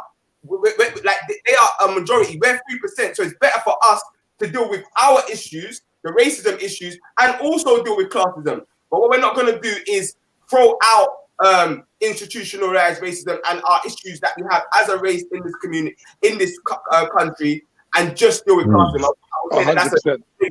But respect, you made a misconception of what I was saying there, cuz. You made a misconception, cuz, because I never said to throw out talking about racism. I'm not saying racism is not an issue. What I'm saying to you is, cuz, yeah, classism is the overall issue for all of us. When we're talking about racism, we're only dealing with one set of people. So that means we can't come together as people because we got to deal with ourselves first. But what I've realized is, as black people, we've been talking about this racism thing for, you know, call it 100 years then, yeah? You know, that we've, or not 100, less than 100 years. Call it 80 years, 70 years that we've not been in slavery, yeah, whatever now, yeah. Now, we've been dealing with this racism thing for 70 years. It's not progressed us any further, because what I'm trying to say is we're not helping ourselves. You look at the black countries, yeah, cuz just hear me out, yeah, because Rasbet made a point. He said when these white people was in involuntary servitude, when they come out of it, they get given a bit of land, they get given this, given that. Let me show you something, cuz when Jamaica got independence, yeah, my nan, her dad got land, he got given things when they was so it works the same. It's only in America they didn't do that, you know, cuz. One second. Specifically, let's go to Jamaica, that case that you brought up, because we're gonna have to do some evidence and analysis of this, because the history of Jamaica in the period of independence is one that clearly shows that the whites still maintained most control. There was no systemized system in which money was transferred from the white plantation owners to the former people who worked on the plantation. That completely didn't happen in the 70s. So maybe something happened specifically in your nan's situation. Maybe your nan worked across the board, Rastafarians, Jamaicans, anyone who was trying to protest for rights, people who were even, like, I'm sure you know about the Morant Bay Rebellion and the massacre that took place there, when you had Jamaicans trying just to farm land that was owned by a white landowner who wasn't even in Jamaica at the time. He was back in Britain. But he said he didn't want none of them blacks on his land. They all got murdered off, yeah? So it's difficult for me to understand when you're saying that we didn't have the same thing that America had in regards to, say, independence coming. And let's be fair, the British ripped down a lot of their structures before leaving. That's right. So, and the thing I also don't understand is when I gave you the examples of slavery, you said that slavery in the UK was different from slavery in America. It was still based on race, and the black people who were slaves were treated badly. They were still whipped and beaten.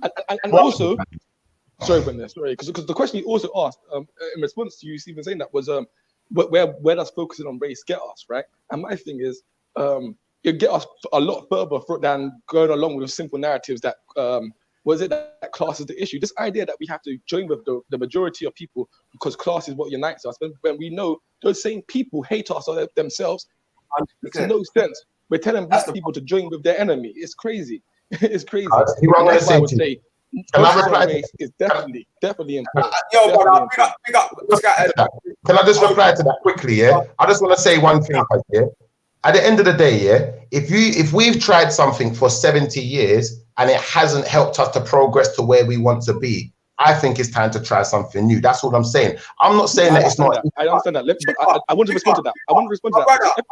The thing has not been progress. There's been black people trying to fit in with everyone else and do this class thing for 70 years as well. This isn't what you're saying is not a new mentality, but normally that only works for those black people. Now, the black people that have dealt with race, maybe you haven't seen the benefits, but me personally, me growing up, the only people that actually came out to the community and actually went away wasn't the people that saying class is an issue. Because they might be up in Yorkshire, they might be anywhere. But the people that are dealing with the race, yeah, they are people that have come out and come to Brixton and come to places where there's problems and try to resolve issues in the community where that's concerned. So I think I think even if you have not seen the benefits of people that care about their community, yeah, that benefits are there for those who are within that. But if you're more concentrated with class, then now you're dealing with a much wider demographic, and your whole community will have to take a backseat. You're gonna have to do a BVM and be rolling up on veterans rather than rolling up in the community to deal with knife crime.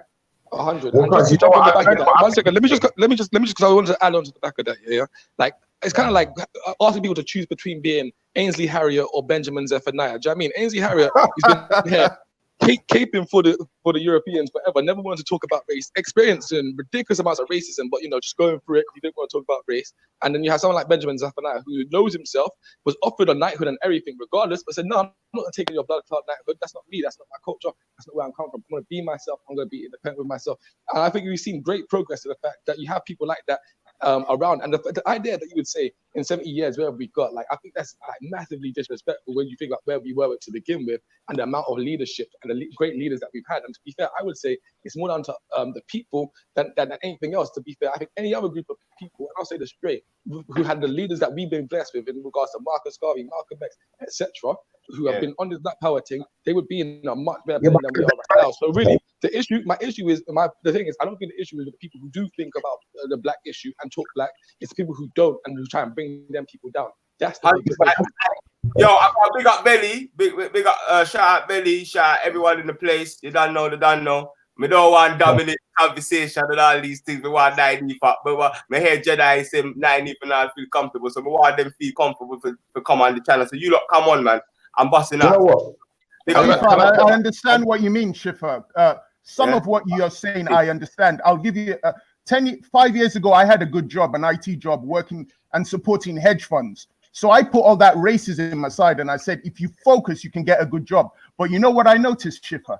Every one of the hedge funds that I was going in to provide IT support, not one single one of them had a single black employee. The only time I would see black employees were if it was closing time and they were coming in to clean the toilets, or they had a black man working, usually an African, working as a security guard. Are you telling me that black people are not smart enough to be hedge fund financial traders? It was clearly a race thing. You know what I'm going to tell you, cuz? This is what I'm going to tell you. Black people are not smart enough to help each other, in my opinion. Because I look around the world and I see many black countries with many are rich, over-rich, billionaires, you know, and they're not helping their own people. We treat our own people like slaves. We put our own people into voluntary servitude. So at the end of the day, you know, it's no wonder that the white man treats us the same way. Because at the end of the day, you know, let me finish. Let me land, yeah? Let me land, please, yeah?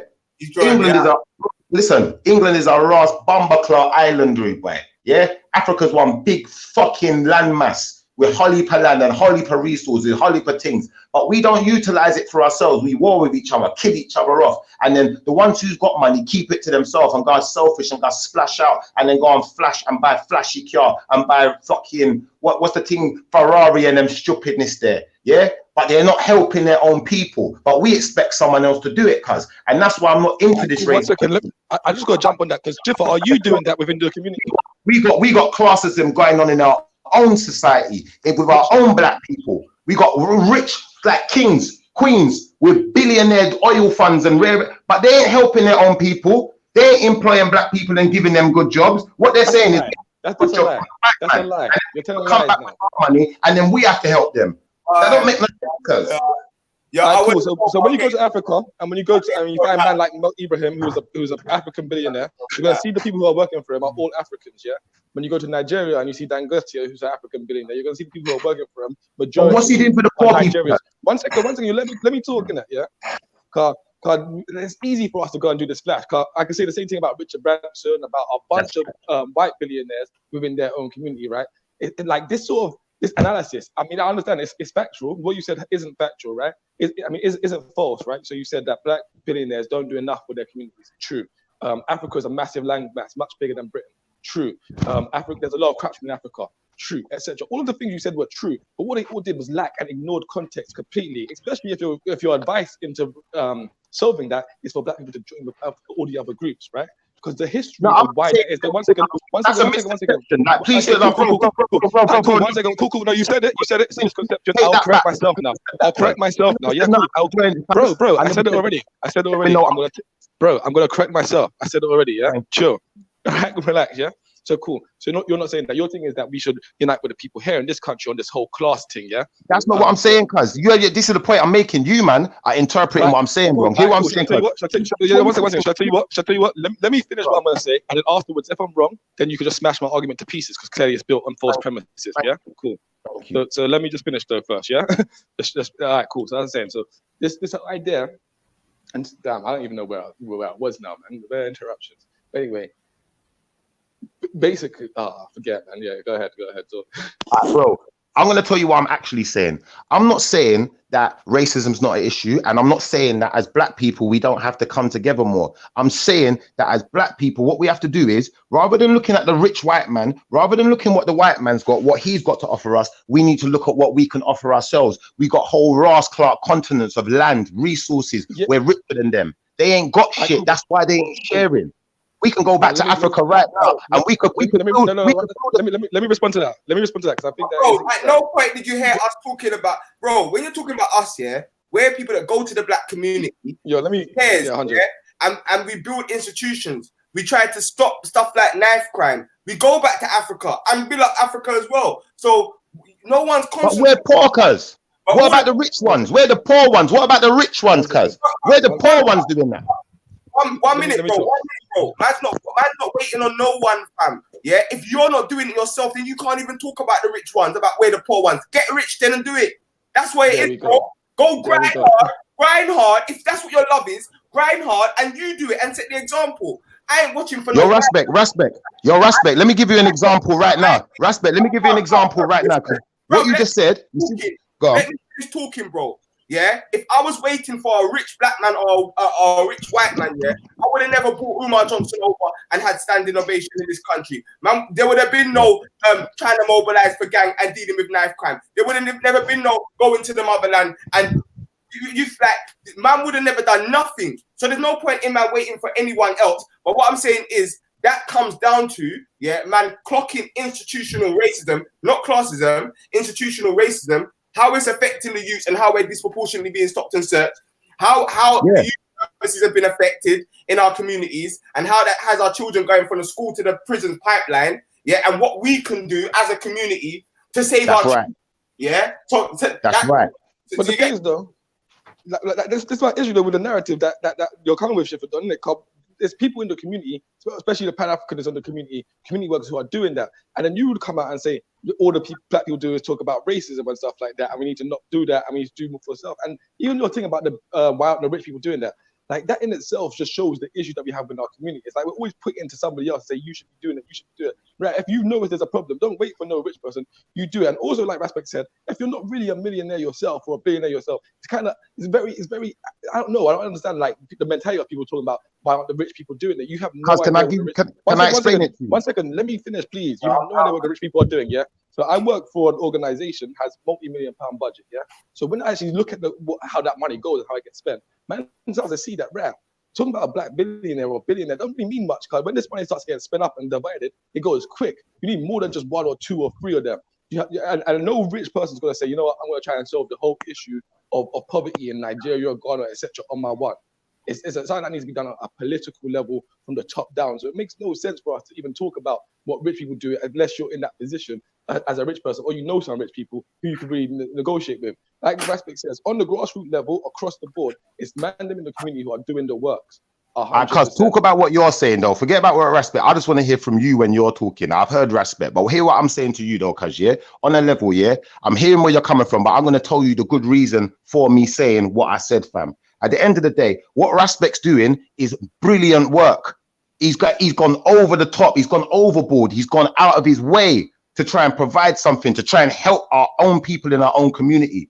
Now, if he had, for instance, if he had one Nigerian oil billionaire backing him to do what he's doing, how much further do you think his work would go? But the fact of the matter is, like I said, we're always looking at, the English government. We shouldn't be worried about what they're giving us, what they're offering us. We should be worried about what we got in our own place. We should be worrying about building up our own place. We should be worried about our own people and what they're doing with our own resources. Because what you'll find is, all of these black countries, that's got the rich people in them, they're selling off all our resources to the white man. Yeah, and they're selling it dirt cheap. Yeah, and then our people are suffering because of it. But no one's tackling that issue. Yeah, but bro, that's one second, Raspik. Shifter, where are you from? What country are you from? Cuz, I'll be honest, I'm multinational, so I'm Cuban, Jamaican. My ancestry goes back, my great grandma. So tell me about the politics of Cuba and Jamaica and what you're doing in regards to that.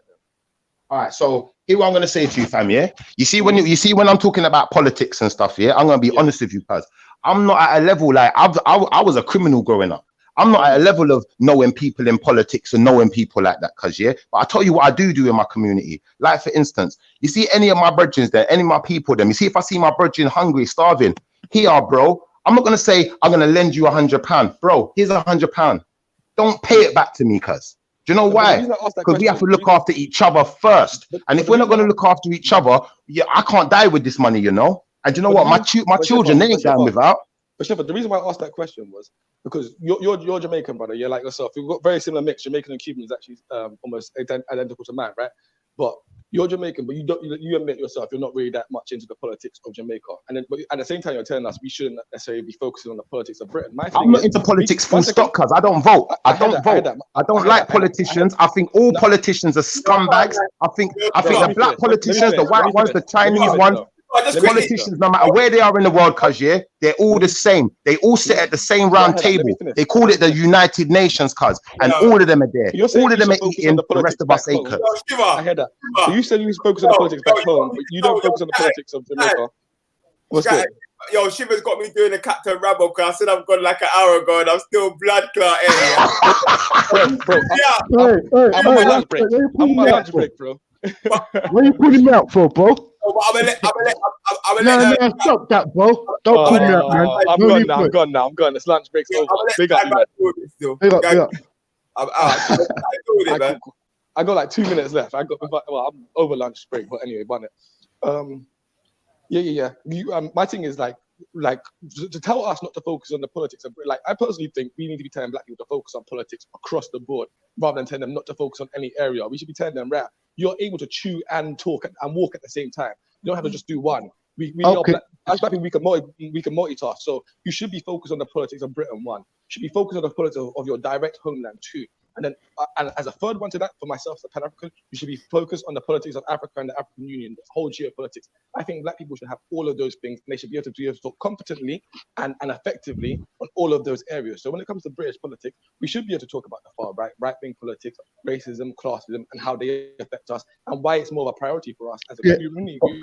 But scattered mind. A race about class. We should also then be able to take it back to going and talk about Jamaica, and talk about how the politics and the foreign policy of the British government directly affects the politics of Jamaica. And we should also be able to take it back and talk about Africa directly and do the same thing there. That's my thing, isn't it? So and me personally, I'm very much against anybody who comes out with the sort of we should be telling black people not to. You see, before you stop though, yeah, I want to know what is your opinion of politics? What is politics to you? What is that? What is government to you? Is that a good thing? So the definition of politics is the organization of community. So people come together to organize themselves. So me and my missus and our family, that's politics. How we decide to run it, that's politics itself. Government refers to the legal institution of leadership within a nation, basically. It has that there has a lot of the definition for that has a lot of premises that you have to define within politics in the first place. So I won't go too. So can I just say one quick thing, yeah? And I'm gonna shut up. I'll be real quick, cuz, yeah. I agree with you, yeah. You don't have. I agree with you that. Go on. You don't have to vote to be political.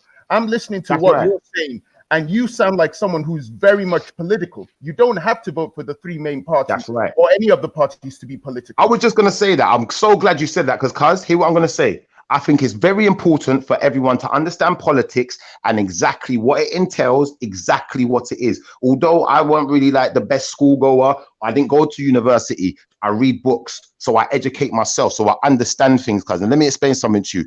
Politics, you see, politics today, governments. Yeah, we was talking about earlier involuntary servitude. So I'd like to just put that out there. You know, governments today, everyone, we're all in involuntary servitude. Because regardless of whether your parents signed a birth certificate when you was born, when you're a baby, you can't wish yourself into this world. You can't agree to a contract that you didn't even understand. So it's involuntary class servitude. We're still in slavery to this day because we allow governments to control us. Whereas, you know, we as the people, we're the ones with the power, but the people can't come together.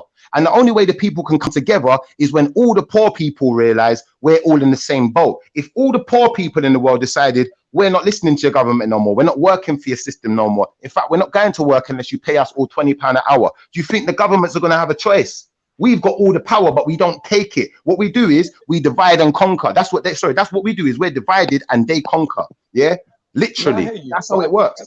100. I think that's within politics, you have a lot of different dialectics. I think that's it's a compliment, but I think it's definitely like a Marxian dialectic. For me personally, I go with more of a Marcus Garveyan analysis of history. And I understand that whilst the Marxist position of all people come together is a good one, I think Marcus Garvey's analysis that if that was to happen, that he would be at the bottom still is an even better one, and one that we as black people should take into account.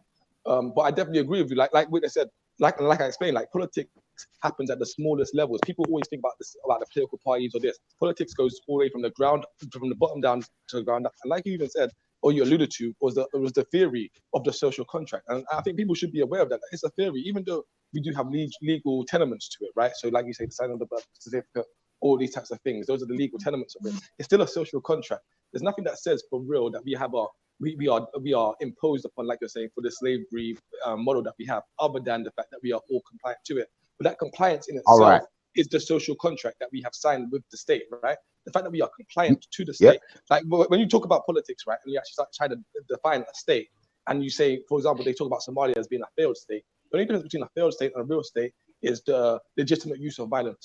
The reality is our state that we have here in the UK maintains the legitimate use of violence across the board. No one disputes that. When the police are well, people do dispute it, but not at a big enough level to threaten the state. Whereas in Somalia, you have several different groups, all of which are seen to be able to use violence legitimately. Here in the UK, all right, you're educated, isn't it? You're educated, isn't it, cuz? Yeah. Let me show you something. I want to ask you a question now, yeah? Now, if black people, are supposed to come together, and us coming together is it's going to make such a big, massive difference. Let me ask you a question. Why is it you're still here, cuz? Why aren't you in Africa, cuz? Why aren't you living under that government? Like I explained earlier, in regards to why I think that people need to be threefoldedly educated in regards to politics. The country they're in, UK, their homeland is in Caribbean, and Africa in general, is because the politics of those nations. So, like you alluded to in regards to independence in Jamaica, independence across Africa, these have been sham and faux independences. We are still living under a very real colonial rule and colonial powers take control those nations, our home nations. So actually living here in the brain of the beast, so to speak, right where colonialism is really planned and established, is actually not necessarily the worst place for me to be. So cuz, are you saying that black people are just as bad as white people then? However, why would I say that? Because hear what I'm saying to you, yeah? If black people are so much better, go live in Africa, cuz. Why are you here? It don't make no sense. You're here in white people's land, white people's country. Let me finish. Let me land. We're here in white people's countries. You interrupted me. That's the thing. You wasn't listening to my answer. Go on. I'll finish. I'll let you finish. My bad. If you listen to my answer quite specifically, I spoke quite directly about why I'm not in those countries and how this country, like what you're calling white people land, I have actually extended their land. So the land of Jamaica and all of the land of the African continent pretty much is still white people's land. It just happens to have black faces on it and black faces representing it in government. Most of those guys who run those countries, as you well know, are sellouts. We know the real revolutionary leaders that were in power, many of them were either killed or had coups against them and puppets put in their place. So when we're talking about African leaders, we're talking about people who are being put in place directly by this country. So me being in this country, it makes perfect sense because I'm in the hot brain, like I said, the brain of the beast, to tackle the foreign policy, the policies and the ideas of the colonial governments. However, that is a coincidental situation for me, right? As you will well know, our grandparents were invited here, but back when they were still under the sort of whitewashed impression that this was going to be their motherland and they were going to come here and be treated well and fairly. So that's why I'm here.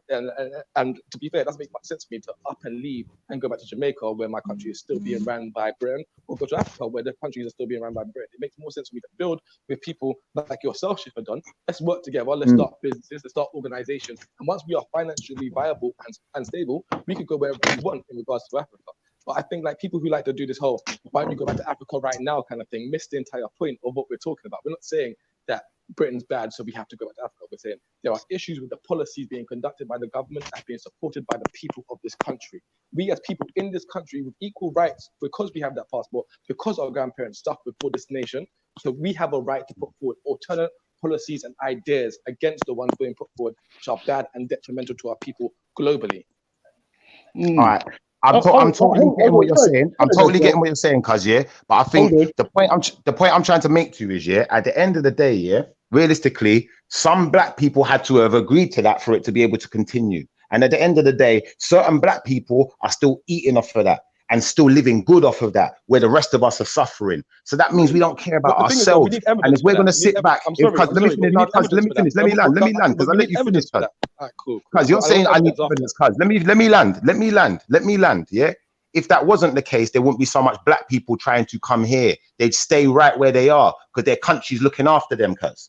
So in all respect to you, cuz I'm saying to you, you're educated, but you're saying some things that it don't really make sense. Why so much black people want to come to England? Why do they want a refugee here? You're coming from Nigeria. There's rascal billions over there. There's oil wells. There's all sorts. They got diamonds and gold mines and all sorts of things in Sierra Leone and, you know, and Zimbabwe and all of these places. Why do they want to come here? It don't make no sense. So when you put it in perspective, I hear you like, all right, maybe the white man is the one who established those governments. But did the white man tell Mugabe to kick all of the white people out? No, he didn't. So the fact of the matter is, we've still got a say. And we're not taking our say properly. We're not standing up against our leaders that are corrupted and saying, you know what, they got to go. We're not saying to these white men, you know what, I'd be more for this black thing, yeah, if we all got together and said, you know what, as far as we're concerned, we're talking about slavery because every single person that was enslaved, you need to either return them to their original country and buy them a plot of land so that they've got something back from it and return them to where they came from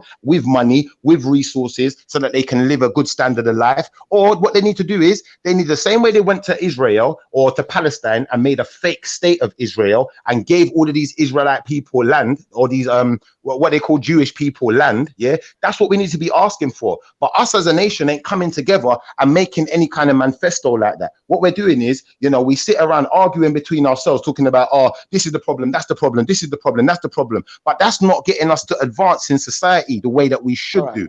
Keeps all of the poor ones at the foot of society, and all of the rich black people, they're laughing at us. The rich white people, they're laughing at us. The rich Chinese, they're laughing at us same way. Because at the end of the day, they understand we don't get it. The poor people are all in the same boat. And until we all come together, all of us suffer. Do you think there ain't people in China suffering? You think there ain't people in flipping Afghanistan suffering? You think there ain't people in Rasclark, Syria, wherever? You know, there's white people suffering. Go to Slavic countries, go to Eastern Europe. Why are all these Eastern Europes coming here? Because that's why, because they're still suffering. So that means there's, you know, the world is fucked in it, but we're not looking at ourselves. We're always looking at someone else, and rather than saying, you know what, we got an in-house problem because we got black people that were selling slaves in slavery and we ain't had them all called out. No one's asking for those answers. We just want to war with the white man and say, you're racist. But the thing is, though, this is what I'm trying to say. This is my biggest issue. And I appreciate it. I'll give you the respect because you've been saying throughout the conversation, I've educated. I would say, I think most people are educated. Anyone could read a book. I've been fortunate in the situations that I've gotten to. But I would say that a lot of the times that we do some of this sort of stuff, it shows that we're not educated. Because we say that nobody's doing this, no black people are doing this. If you look through the history of black philosophers and Pan-African history, Walter Rodney, for example, take Walter Rodney, and you read the destruction of Europe. How Europeans underdeveloped Africa, right? And you read this book and this analysis, and so the idea that we don't deal with slaves being sold from Africa to Africans is false, because it's already been dealt with in that book and countless other books by African. So why aren't we asking them? Why aren't we asking? One second. Yo, let me finish. Yeah, by African philosophers and historians who have written about this directly. So the issue is not why are we not dealing with it. The issue is, why is it that black people are not reading about it? Why are they not actually showing the respect to our scholars and the people who have already put in the work for it? No, because they are. That's my first question on that one. One second. Let me keep going. Yeah, because you said not only that we're not doing this, you also said that we're not coming together and making any manifesto. I beg to differ. My parents were part of a Pan-African group organization that I was born into, no longer defunct, that had a clear manifesto. There's the Al-Kabbalah Revival movement. I'll let Shakara come in and talk about that. What is the manifesto? What is it? Well, a manifesto basically is a list of ideas of what they believe. What was there? I know what a manifesto. What was their manifesto? Because you're saying people have done this, and I'm saying it's not good enough. Whatever they've done, in my opinion, cause it's not good enough. Because the fact of the matter is, the reality is what you've done, just as well as that, is not good enough. We can all make these claims about what's not good enough. My position is that people have been doing and are continuing to do. So while we stand on YouTube, right, and we talk about what black people aren't doing, there's black people outside striving to do it. Now we could say it's not good enough, but the fact is that they are trying to do it. And as we've established on this conversation already, there's not a great number of black billionaires coming up to give money to those people on the ground work doing it. So even my little work, which I'm not the type of person to come on YouTube and try and put out, I'm doing this, I'm doing that. But the work that I'm doing in the community is going to be a small thing, isn't it? It's going to be. Yeah, but because you're educated. One second. It's going to be a small thing until it's big. That's how business works, right? Yeah, but because that's a poor defense. Like what you're doing, you're digging yourself a hole. Because watch this, cuz yeah. If we know that there was Africans selling slave in slavery, and we know who those families are, and we know that they've still got power, and they're still established to this day. How come we're only asking the white man for reparations? How come we're not asking them Rascal Africans for reparations? Show me the evidence. Show you the evidence. I'm going to show you some Yeah. evidence right now. I'm going to give you some history lessons, my brother. Yeah. Yeah, So please, watch this. please do. History, yeah, American slavery. The first American slaves, yeah, the first black people that were enslaved in America didn't come from no rascal Africa. First and foremost, yeah. Now let me explain something to you. Let me explain something to you, yeah. Let me explain something to you now, yeah. Bam. You see when the Hernan Cortez, that's it. It's Hernan Cortez, the Spanish Armada. He attacked the Aztecs. So you see when they went, and they went to America, and they first linked up with the Aztecs and whatever before they conquered them, yeah. You know, they was going there with Moors, with black people, because when they got there first, they realized these people are black. So to send an infiltrator in, they had to have a black man.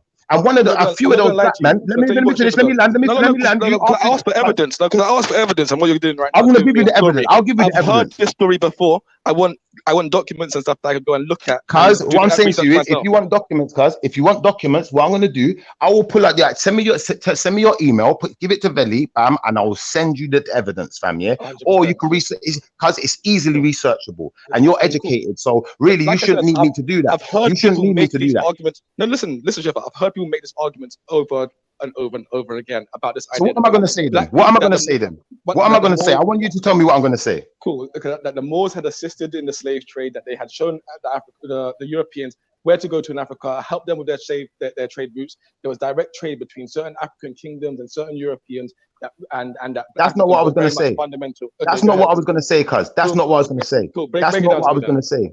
That's not what I was going to say. Where I'm going with this is, yeah, when those the Spanish Armada got run out of fucking Mexico City, whatever it is now, yeah, some of those blacks got left behind, so they got captured by the indigenous Americans, yeah, and then when they came back, they got freed from the slavery. How do you think the white people learned about all of the resources, learned about all the different herbs and the medicines, and learned about things, learned the languages? Because those same black people that got left behind and got taken in and imprisoned, eventually they got freed and became part of the society. But then when them people came back, they was the only ones who knew how to talk to the white people. So at the same time, they're at an advantage. And they used it to an advantage. And then when you go back in the history of slavery, what you're going to realize is that before, you know, the white people completely controlled the land, some of the black people were even rascal slave masters. Like I said, some of the Africans were selling slaves. The Dutch slave trade, you know about the Dutch slave trade, yeah? So go and look this up, yeah? Because this is fact, my brother, yeah?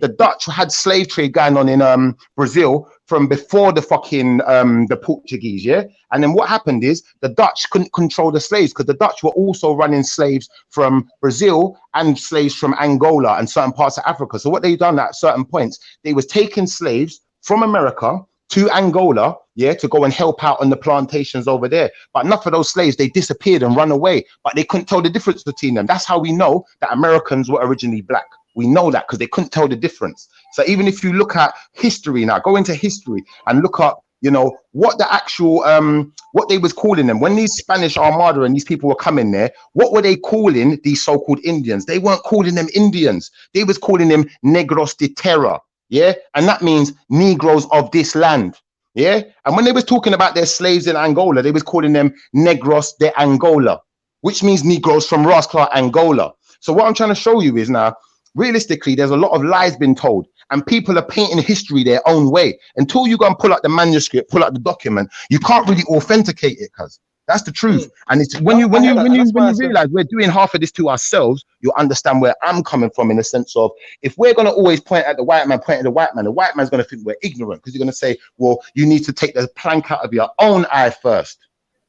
I hear all that, but like I said, history dates mixed up. That's the problem. I was going to say, that's what I'm saying. The history dates were messed up. The Spanish Armada never went to America. There was so much of the history that was inaccurate. This is why I said that I need your references, but I will wait for them in the email, because like I say, there's a lot of this alternate history being put that the Native Americans were really black, and like you said, the whole misnomer of the names of the Negroes of this land and the Negroes of Angola. All of that sort of stuff is being really represented in this day and age, without any real sort of scholarship behind it. And that's why I said I want to see your sources, but I'm not going to just without seeing them. See, when you say you want to see my sources, one second, let me make my argument now, please. You made yours, yeah? Yeah.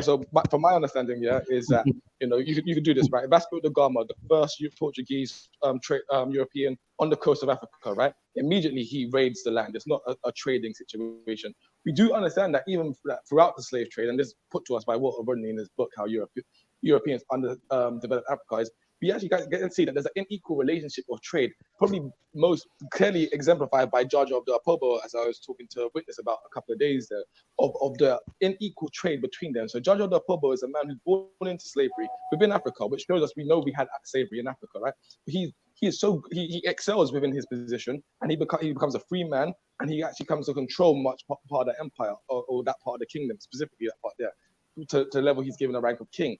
And through that, he is actually forced to work with the British. The British are in his land.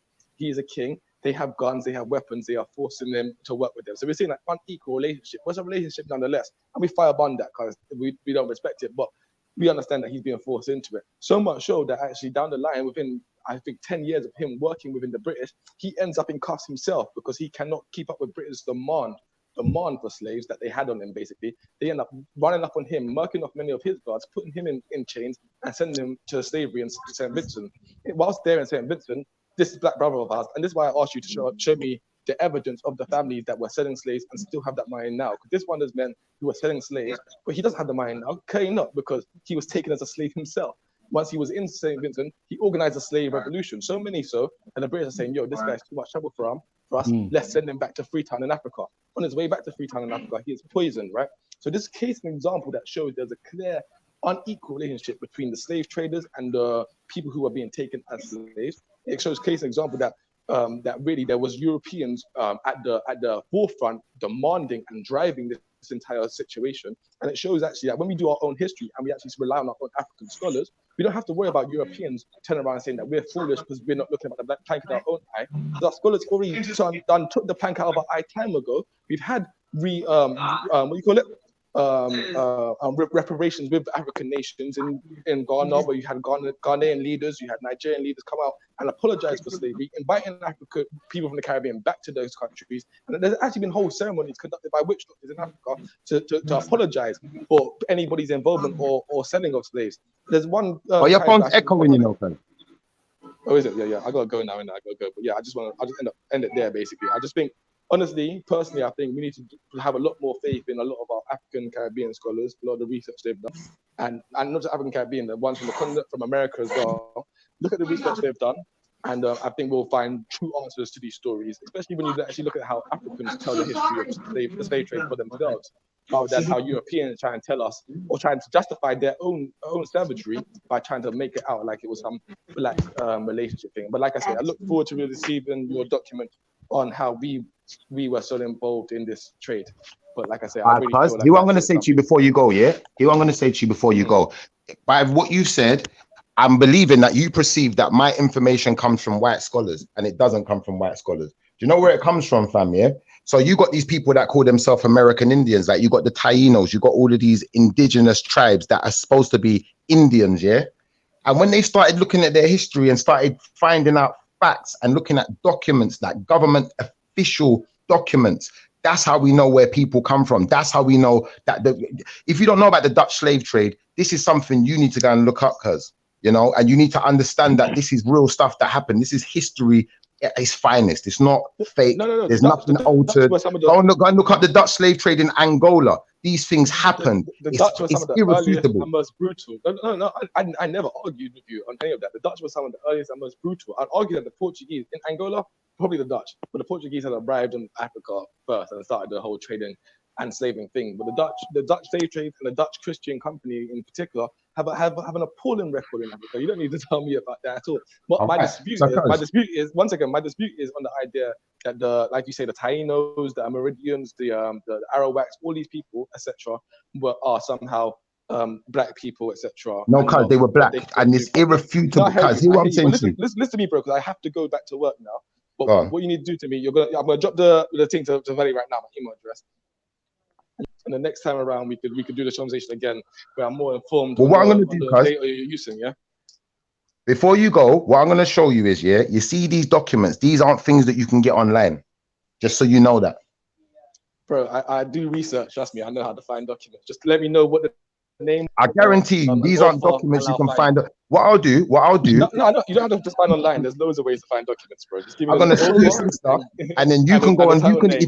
If you're good at finding stuff like that, if you can get the original document, I want it as well, because I can't get hold of them documents there. Because you see, like for instance, like I said, like my family was into politics. My great granddad was a politician. Yeah, my great granddad was a Jamaican politician. He went to Nigeria. He met with the Nigerian prime minister. Yeah, the Nigerian prime minister said to him when they were selling slaves during slavery. The reason they were selling slaves is because there was a lot of wars going on. So they was generally selling their enemies. So we know that they were selling slaves. They've admitted to it. There's no, you need to ask the Nigerian. That's what you need to do. You don't need to be asking me, because they've got better information than me. This is the thing, Skiffer, is that I actually admitted that Africans were selling slaves. I'm not sure if you listened to my arguments, but I made a whole argument about that. Do you know what I mean? So it's not like you need to prove to me that Africans were selling slaves. We know that. Oh, you're just talking about the black people in America you're talking about. So you're just talking about as far as America being a black country, a black continent. Yeah. And there was no Indian. All right. So what I'm gonna do is, I'm gonna give you a bit of information, but what I'm gonna show you is most of these documents are hidden. They're not going to release them because people were lucky to get hold of certain documents. And like I said, it's only because of certain documents we know what they was calling people. Like I said, Negros de terror. This is fact. Shall I tell you what, Sheffer? I'm going to put this invitation out to you and to anyone else. If you guys want to come with me one day and we can organize it and go down to the British Library and we could look into research methods. And I promise you, I think some of the stuff that we say, like these documents, they don't find it, they hide it, blah, blah, blah. I think sometimes it's just for a lack of knowledge that we start making things up. And I think I'll be able to show a lot of people how to research and find things thoroughly if they want to. But yeah, make sure you send me the email so I can send you the video of the debate where they show you the document. 100%. Please do. Yeah, make sure, because I want you to see this, especially because you're educated, because I know educated people is what's going to change the world. I'm going to do it right now. Big up, yeah? Thank you, cuz. Yo, big up. Well done. There you are. Yes, but see, out of all of this stuff here, I just believe that we are political prisoners. That's right. Yeah. Who's this? What's your name, my brother? Rambo, man. Rambo, fam. Do you know what? A round of applause. I got nothing more to say to that, fam. Round of applause, cuz, because that's exactly what it is. Like I said, we're living it in. We talk about, we was in involuntary servitude, but we're living it now, cuz. Let me break certain things down to man, or to the public. Half of this history is government brainwashing scam. Yeah. Half of the history regarding slavery, regardless if it's political or religious, is brainwashing method they're using. We are prisoners, yeah? And I don't give a fuck what if you decide to choose the left wing or the right wing, conservative, Labour, Democrat, wherever the fuck it is, blood. I just realized that most of the masses of the people is on some hermetic amnesia drug, bro. Yeah, what's been going on from generations, fam. You hear me? You see what you just said there, yeah? You hear me? For instance, I can hear you. You hear where I'm coming from?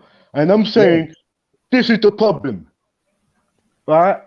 Throughout our liberation, our true liberation is fucking revolution, bro.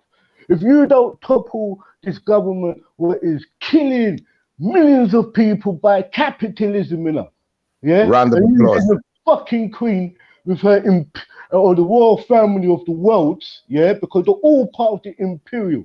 You understand? Yeah, the imperialism, because we have imperial in front of our kings or our queen's name. You understand? Right. So don't fucking tell me shit. And racism and capitalism is the driving force is a driving drug, because I believe it runs in the fucking brain of the people. That's right. That's right. I'm being honest with you. Like, I gotta be the truthful. Yeah, I'm about black power, and about power to the people. So when I'm doing my own research, I realize that, you know what, bro, most of our liberation freedom fighters or our liberation freedom fighters and all of that was trying to teach us you are a up to against capitalism and racism and fascism is just a design method to use to define a nation of people, bruv. To It's a smoke categorize. screen. It's a It's a smoke smoke screen. screen. Because as you said, bruv, billionaires and millionaires, regardless if they're black or white, they don't argue what we arguing over, bruv. I That's think right. more people argue over religion and over politics. Why? Because politics and religion affects us so much. If we said because some people in other countries, they can't, bruv, if they choose it, like if they live in the Islamic State and they can't be Christians, bruv. It's none of that crap. It's over here where everybody's mixing the fire pot. I remember Britain is the country who's got so much dirty, dirty shit under the rug. Yeah, fam, it's unbelievable, bruv. They got so much shit under the rug, fam. England, to me, bro, is one of the main countries what has brainwashed the mass with this bullshit, with propaganda. You understand? When you find out that, bro, you have dumb ass people has effect over millions of people, fam, and thousands of people, bro. People who are puppets. Thank you, my brother. They could have me as a puppet, bruv. You understand? And don't get it twisted, bruv. Everybody's out here, majority are agents, bruv. Just detouring the masses from the truth, bro. Yeah? I don't care, fam. You know what I realized, bro? Yeah? Like when they say black people, we was just classified. I believe that when we enter these prisons, just like when you see these prison of war films, when they say name, number, bam, bam, and that's what they've done to us. That's right. And just fold us amongst scattered us amongst the world, bro. I always say Africa is our throne, but the planet Earth is our home, bro.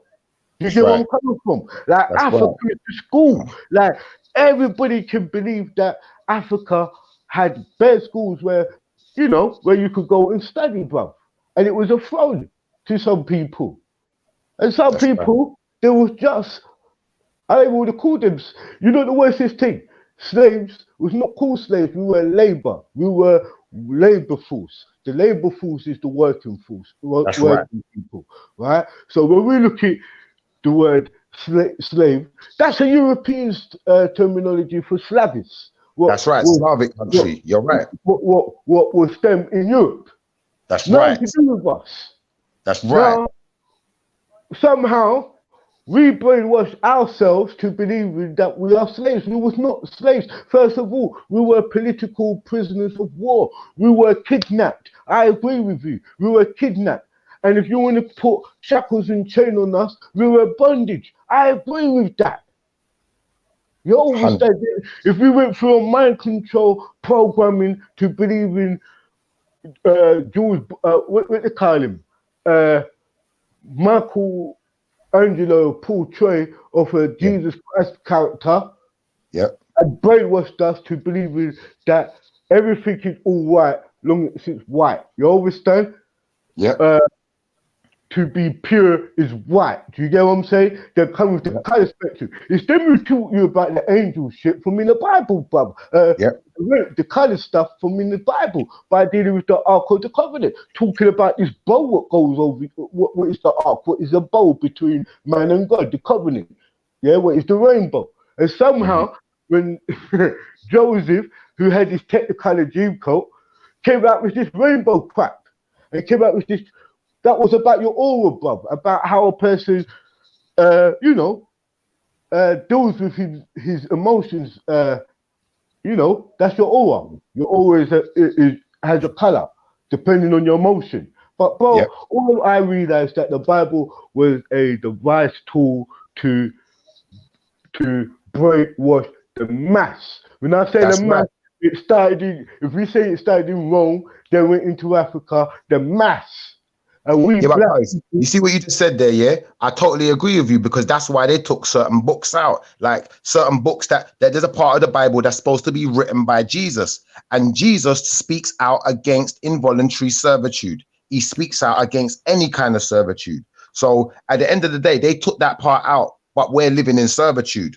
And people are happily living in servitude. And, you know, we want to talk about racism, but we're not dealing with the proper issues. And this is why I yeah, got a but my problem with brother, this. when Shiffer, it comes I to wanted this, to ask you though. Sorry, Captain. sorry, my Sorry, brother, Captain. continue.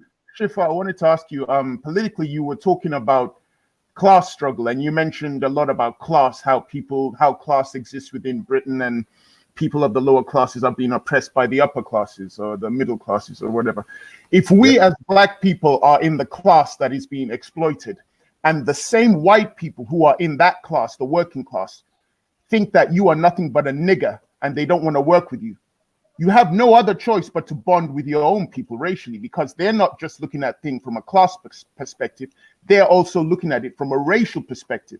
They believe Right. that they're better than you. But my brother, don't you notice that in American prisons, yeah, like California, San Quintino, they did that. Don't forget, blacks had their thing.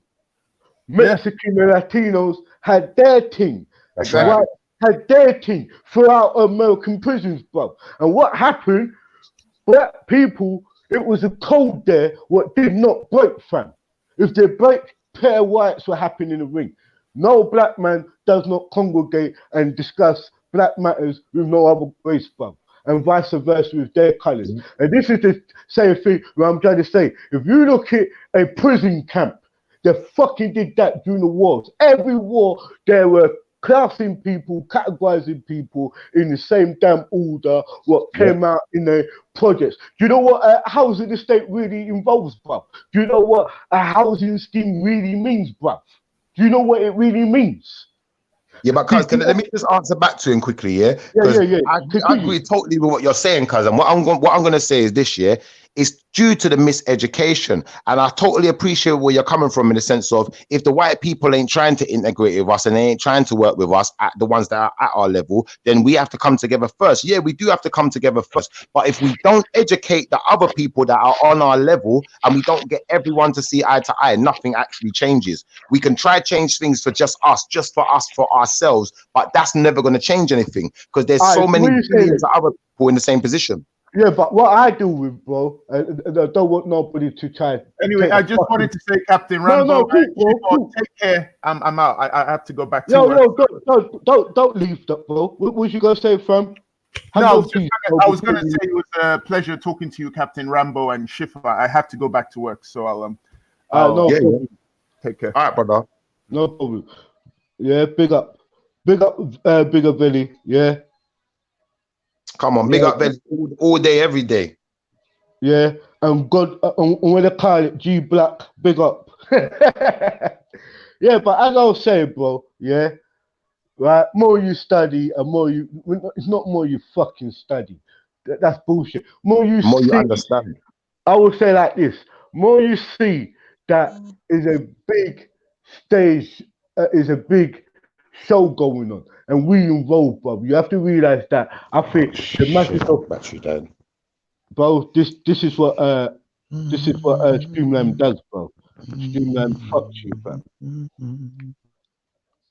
Yo, ready? Enter your guest, bro, because soon me I gotta come off, innit? Yeah. Big up everybody in the chat. Hit the likes if you want to come up. Go into the description. You see the link. Enter the press the button. Join the chat. Get me. Join the panel. Have your views. Have your say. You know what I mean? Yeah.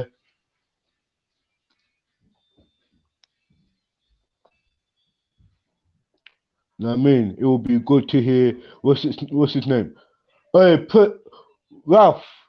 Why don't you just come up here, man, and let me and come and educate me on your ethnos nationalism, what your new party, what you're coming out with. Why don't you jump up, bro? The League of Britain, the Knights Templar. Why don't you jump on, fam? Mr. Ralph.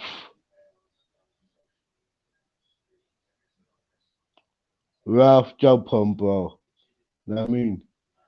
Tell me your political views.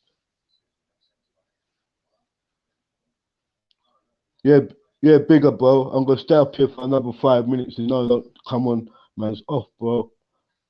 Yeah, man. Big up everybody in the chat. Salute. Hit the like button. Jump in the description. And come on, man.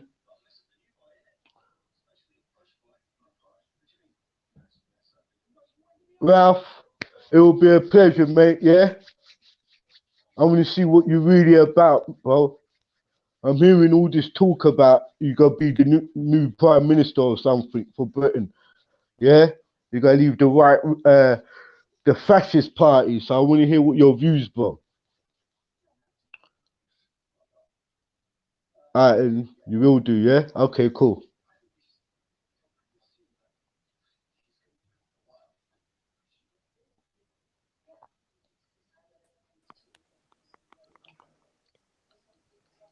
Yeah, big up Velly still, man, because you're doing some Yeah, great. I'm back. Sorry Yeah, about that, cuz my battery died. I had to get my other phone still. bro, that's what Streamline does to you, mate. Yeah, this thing here will kill your battery. Yeah, fucking hell. That's why you have to make your points and get Yeah. in it, bro. Yeah. But cuz I appreciate what you're saying though, because I think a lot of us as black people, yeah, we miss the trick. And you know, we I think there's a lot of us, like, don't get me wrong, I haven't got a problem with us coming together as a group and trying to resolve issues within our own community or issues being directed at our community. What I have a problem is that the fact that, you know, we sometimes we allow that to make us become vain. So, you know, we think with that, we got certain leaders in our community and that's all they're focused on. And now they think they know it all, but they ain't No, done nothing to but really look at change this. nothing. Look at this.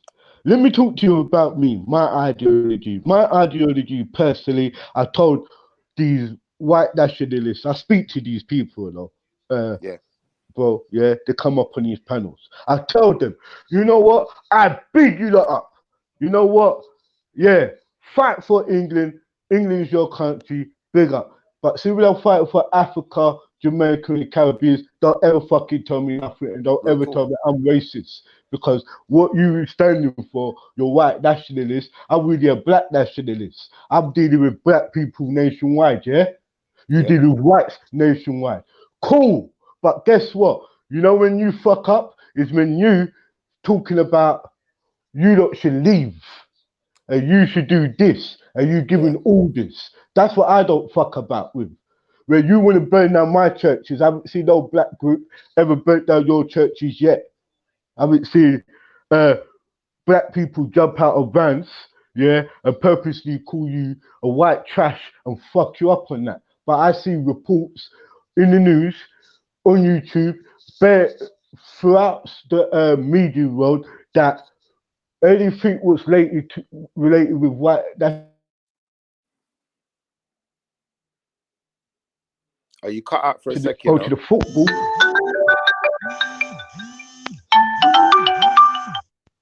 So you lot see, can you hear me? I can hear you now. No, right. I was saying, right, you lot see your football match. You all have your sectarian in your white nationalism, yeah? In your English nationalism, yeah? Cool. You have all that. But tell me what black nationalist or black extremist has done any of these terrorist acts. If you want to put it under the bucket of religion, that's a different subject. Yeah. Do you understand? I ain't talking about Islam and I ain't talking about Christianity and I ain't talking about Rastafarism or none of that. So don't bring me up into that. You lot do with English nationalism. And you know what pisses me off? Half of you lot who say you represent that is not even fucking English. You lot Trust me. is under the covenant or the Commonwealth.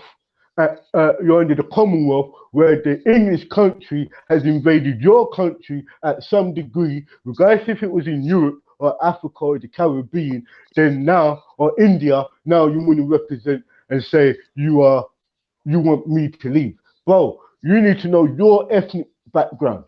If you say to me, you know what, I'm Celtic, yeah, I'm with you.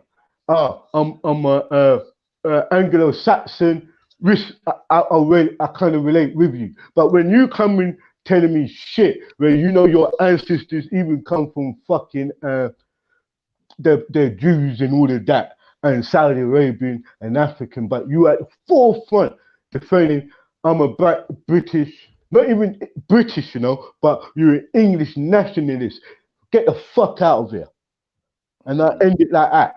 You know what I mean? You're not fighting for British people who's for the Commonwealth and for people who the Queen and the politician of this government welcome the Commonwealth and welcome all nations to come here to build this country and have your home and set up your businesses. You're forgetting that. That's what pisses me off. And some of these chats is just theology, bro. Half of these people never leave their sofa, fam. I mean, you have Jupiter who doesn't leave her house, but quick to come with the most talk. You know why? Most of these people are brainwashed by the propaganda of the media, bro. Regardless if it's fucking LBC radio or something, they're getting brainwashed. Yeah, day by day. One day they used to go to school with Asian people. Nothing ever happened. Next time in their life, they went to college, even university.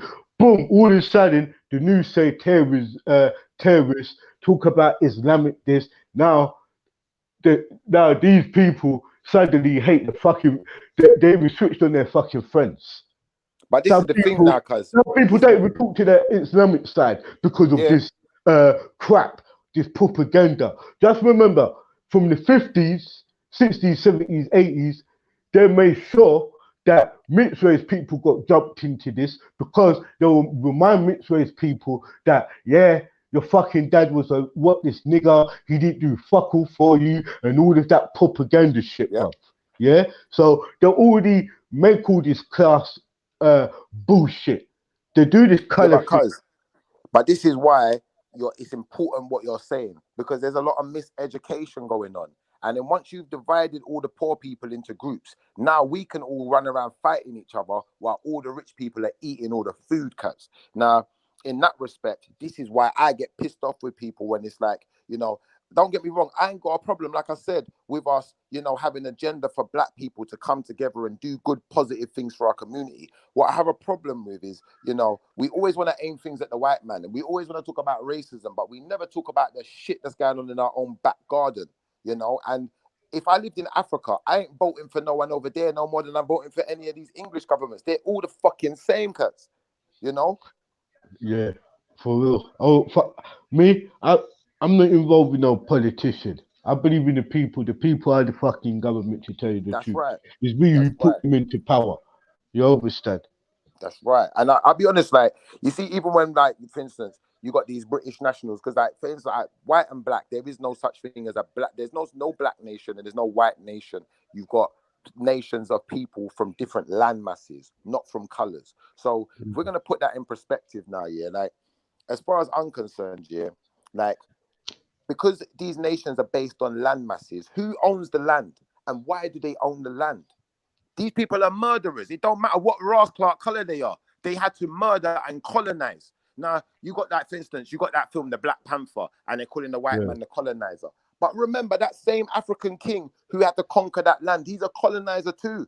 Because there was many nations that were amalgamated and accumulated into his nation the same way the white man's doing it. So we're all just as bad. But what it is, no one wants to take the plank out of their own eye, because you know what? Everyone's on this vanity game. Everyone's playing vanity games. So you lot are worse than us. So you lot, if you lot change, that's the only way. No, we all have to change. Yeah. And we all have to say, do you know what? Fuck all of these governments. All of them need to go in the bin. Yeah. And we need to start living righteously and looking after each other. So do you know what? There ain't no poor people in the street. There ain't no one starving. There ain't no one without power, because these things should be free. Think they're not even giving us real food, cuz. They're giving us genetically modified things. You know, it's grown in a fucking lab. The chicken that they're giving you in KFC, it's grown in a laboratory. It don't even come out of a Ross-Clark egg, but they want us to pay for it. Thank you. Thank you. That's why that's why I say you're fucking you're in a prison camp. Yeah. You know Trust me. You got a prison within a prison. Yeah, you're called penitentiary, and you got prison within that. But this is the thing now, where a lot of black people don't realize that I'm not speaking out against Marcus Garvey and speaking out against certain people because, yeah, they've done things to emancipate us from, you know, a certain level. Hold on. What? You disrespecting Marcus Garvey, bro? No way. I'm not speaking out against man like that because I would never speak about anyone. I'd never speak out against anyone who's got a black power movement or done one in the past. But what I would say is, you know, the time for doing that, I think, has passed. Because we're not in slavery no more. We're not getting whipped in the fields no more. We can get jobs. We can achieve. We can do things. But there comes a point where we have to realize that we've become them. And we're supposed to be ourselves. We're supposed to have our own idea of what government's supposed to be and how the world's supposed to run. And then we're supposed to influence the rest of the people. It is really. I think we need to all wake up as individuals, innit? That's right. I'm gonna be honest with you, yeah. If I'm saying to you clearly that you are in a prison, yeah, and you know that in prison they got bare different fucking tablets, medicine they can use on you, fam. What they're called medicine, fam, yeah. That's how they conditioned us, bro. We all conditioned. Now, I mean, if you say, ban Europe, ban the Bible, yeah. Let's use our old scriptures. Our old scriptures is only parables of ourselves, bro. Do you understand? It's like what I realize about most of us as people. We need to really wake up. I think we're so worried about what's going on out there, we're losing the touch of reality. What's going on within ourselves as individuals, bro. Yeah. Because I'll reflect back on something you said earlier in the conversation, because I think what you said was so perfect just there. And it's like, you see, like, for instance, when you got these British nationals talking about, all you black people should go back to your own country. I'm going to be honest, cuz, yeah, there was a time where I didn't agree with them. The older I've got, the more I agree with them. But it's not about one of us going back. It's not about two. It's about all of us. Because you see, if we all go back and take our resources, take our knowledge of building things and creating infrastructure, the society we're going to create is going to be next level. Here's the trick. We all go back to our own countries, yeah? Yeah. Right? Here's the trick. That's set in ignorance. Reality is this. We all go back to our own countries. What would happen to this damn country? It's going to fall apart. Or what would happen to the Western capitalism countries or the web of the, you know where I'm coming from. What would happen to the spider, bruv? The spider would not eat, fam. Long as you're inside the web, the spider's eating, fam. That's right. And if we leave like that, they're going to come back for us. And the problem is this is the problem with us as people. We always try to break down the web. We always try to, remember that you have a spider in your house and you see a web. You always try to break the web, yeah? You realize that the spider comes back and builds a fucking greater web. He must probably come back and build a greater system, bro. That's right. That's what he's doing now. That's right. Back in the 40s, 50s, don't tell me England was a strong country. They were the most powerful country from First World War until now.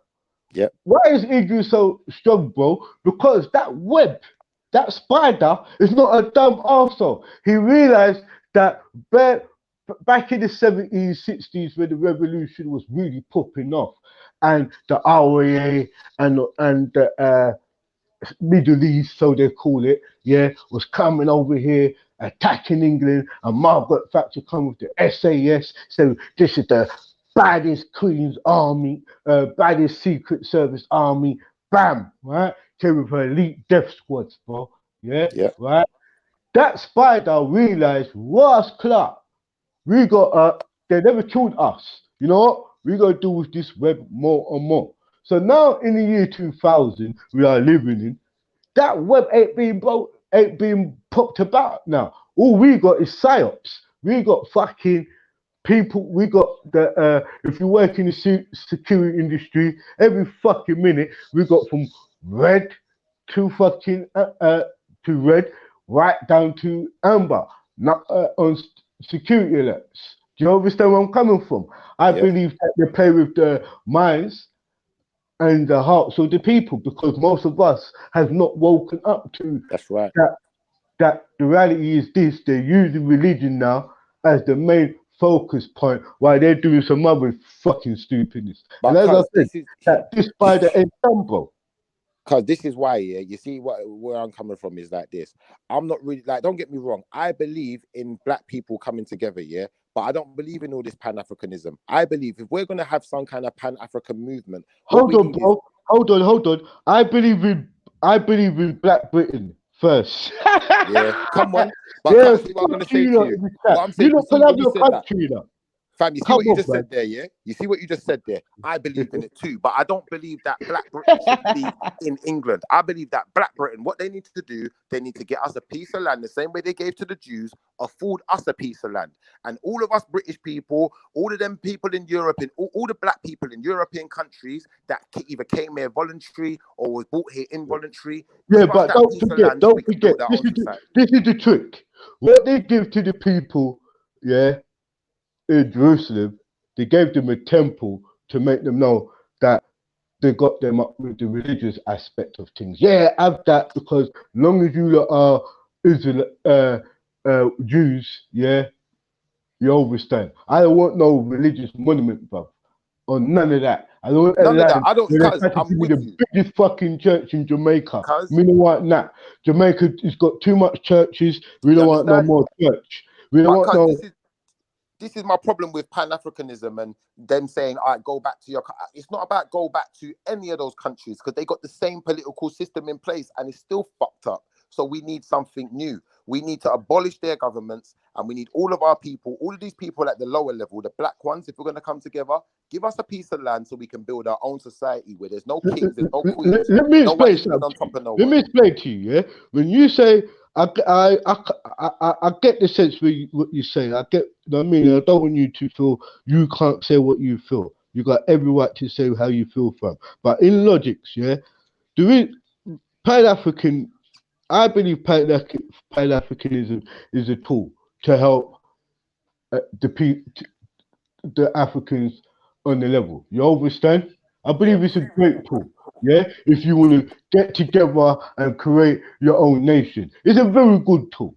And most of the time, when we were suffering this so-called racism, we needed to segregate it because we were forced to segregate because we wasn't allowed to use their restrooms, we wasn't allowed to use their washrooms, we wasn't allowed to sit on, we wasn't even allowed to use their transport. At one time, we wasn't even allowed to even fight with them. We was allowed to join the army, but we had our own division. You understand? And we were segregated. Yeah. So Pan-Africanism did work at a period of time. Two, when the people involved in it decided to mix out. Now you got another sub-race within that Pan-African. You know, Yeah. when I'm saying you got mixed race people and everything, and when you used to say focus on Africa. Africa is a very good, nice land and that. But my whole point is this: when you do your research, I realized that black people just come from Africa. We come from That's right. the whole four corners of the earth, and I That's right. believe that whoever was siding with white people in this agenda that all black people should go back home to Africa, I think that was a agenda there. That was a psyops. That was a red flag there, meaning that I'm matured up now in that. You get where I'm coming from? All right, here what? I agree with you though, cuz, because Welcome, it don't. Ralph. You Now, see, hold on. Here's Ralph. Yo, Good afternoon, ethnic. Captain. Good afternoon, Captain Rambo. How are you, sir? I'm all right, sir. Good afternoon. Good afternoon Ralph, to you too. I need you to give me a very clear understanding, for myself for what you stand for. What do you stand for? Because I hear Ralph is this, Ralph is that. And I hear you talk, but I want to know for myself what you stand for, Ralph. Okay, so I stand for a world of peace and prosperity because I'm a Christian. I believe we can come to a world of peace and prosperity through power and through the Lord Jesus Christ. yeah, amen. That's what I believe. Oh, Amen. all right. when you say by that, and what do you mean? What do you mean by Jesus Christ? Do you Love mean your neighbor like you love yourself. Amen, brother. yeah, without judging and throwing stones in glass houses? Well, we can look at different ways of how we might live that. But so, therefore, I am a Christian imperialist or a Christian nationalist. Yeah. I believe that we should organize the world along to the nations of its tribes. And then those confederation of nations should build empires, in my case, a Christian empire. So through the power of God, Queen, and country, his will on earth will be done. That's me. I like your way of thinking, brother. I like your way of thinking. Can I say one thing, God though, bless yeah? you. I just want to say one thing, yeah. Like, I believe that at the end of the day, we're all one people. Like I said earlier in the conversation, you know, we all share the similar genetics. So it don't matter when you need a blood transfusion in the hospital. It don't matter what color person it comes from. It matters that they got the same type of blood, which means we're all connected. So, you know, on the whole, I'm not against black people coming together, but I think it's more important for us all as poor people at the foot of society to realize the tricks being played on us and actually make a change to the world, the dynamics of the entire world. Because only one nation changing, don't get me wrong, we could be a good shop window for other people to look at. And which is why I'm saying, you know, if we're going to all come together as black people, what we need, it don't have to be in Africa. Give us a piece of land in Canada. Give us a piece of land anywhere, Australia, and let us build our own nation and stop treating us like we're slaves. We don't have to enslave each other no more. You know, we can build a society that runs itself, where things don't have to be paid for. People don't have to starve. People don't have to go without. Well, let me agree with you absolutely and disagree with you at the same time. And I agree with you by saying, yes, you know, we must live in this world together. And if you look at why we are different, in order to understand why we have to live together differently, we start by saying we all came from Africa. That's right. All of us had the same ancestral root 150,000 years ago. And in the last, only 30,000, the last evolutionary strain of people, the 7 races, these white chaps showed up. And if you look at those 7 races, we realize that at density, to live in harmony and peace, we need to have a certain amount of separation, a certain amount of protecting what is yours and not yours. I want to make sure that Jamaican jerk chicken is never lost to the world, just like I want a Vietnamese noodle dish to stay forever. And the best way to organize that is to separate ourselves into our natural order of tribes and then use our faith to deal with each other in good faith. So I believe Congo belongs to the Congolese. I believe Vietnam belongs to the Vietnamese, England to the English. And hopefully when all nations have their equal self-determination, they are supreme in their own land and no one else interferes with them, I think that we can all find nature's natural balance. Right now, for me, of course, the critical problem for the entire world is England is under threat. So obviously for me on a day-to-day basis, when I wake up after I say my prayers, I focus on how we can save England, what we commonly call 14, right? So 14 is what we say when we say Congo belongs to the Congolese and England belongs to the English. And it is our Christian moral duty to bring peace and prosperity to the world that way. And we have enemies, and we're going to go after the enemies. Can I ask you one question, my brother? I appreciate what you said, yeah? And I'm not trying to disagree with you, but I want to ask you one question. How do you determine that a person can own a piece of land? Because in my honest opinion, yeah, especially when you said, you know, we need to do this with the love of Jesus, yeah? What I'm going to say is, no man should own no land. No one should own nothing. Everyone should be free to roam and go wherever they want because the world is not ours. No one, like, you wasn't born into this world owning nothing. And if you were, it's because your ancestors, they probably murdered and killed for that plot of land. And you know what? I believe Jesus said that himself, innit? Jesus was off this world, was he? He was trying to bring a new world. He was against capitalism. He was against all of this ideology. You understand? He's like, serve your neighbor, serve the poor. But people like to think about themselves, innit? So sometimes when people say they serve Jesus, I really believe that they serve themselves, because if they're really, or they serve 2 masters at some point. Get me? Because You have can't Ralph. serve, but absolutely you can't serve two masters. Ralph, the ideology of Jesus, you most probably say you serve. Hey, what ideology of Jesus do you serve? Do you like? I want to know because I know through experience people serve Jesus differently. Some people serve him as a man, follow his examples, follow his ways. Some follow him as a spirit. You know where I'm coming from. Like it's I blatant. do, man. I do. So I like to think of the way I answer that question is I like to think of the Lord Jesus Christ and our purpose in life as the large picture from when I live to when I die, and then what I imagine will happen to my children, grandchildren, their grandchildren. And in the day, every day when I wake up, and in the small, I like to practice the fruits and spirits of the Lord. Calmness, kindness, gentleness, right? These are the fruits and spirits of Christ, living the way Christ lived. So those two things have to balance each other. And so the big picture, it is our job it is my duty to implement Christian nationalism wherever possible in order that we can live in the fruits and spirits of Christ. All right, so that I ain't gonna attack your religion. That's not what I'm about. I don't like doing that to people. If you feel Jesus, Muhammad, or whoever is a good figure for yourself, that's good for you. I don't want to get into that. But when you say nationalist, are you talking about spreading Christianity nationwide and being a Jesus crusader? I like that. Yeah, I'm much more right wing than the Crusader position. Yes, of the four doctrines of Christian violence, I'm clearly in the Crusader camp. You can say I'm at the edge of the Crusader camp. I would put crosses on our Air Force jets. So basically, you really talking that you really. So you got the Vatican. What's wrong with the Vatican? The Vatican got all that.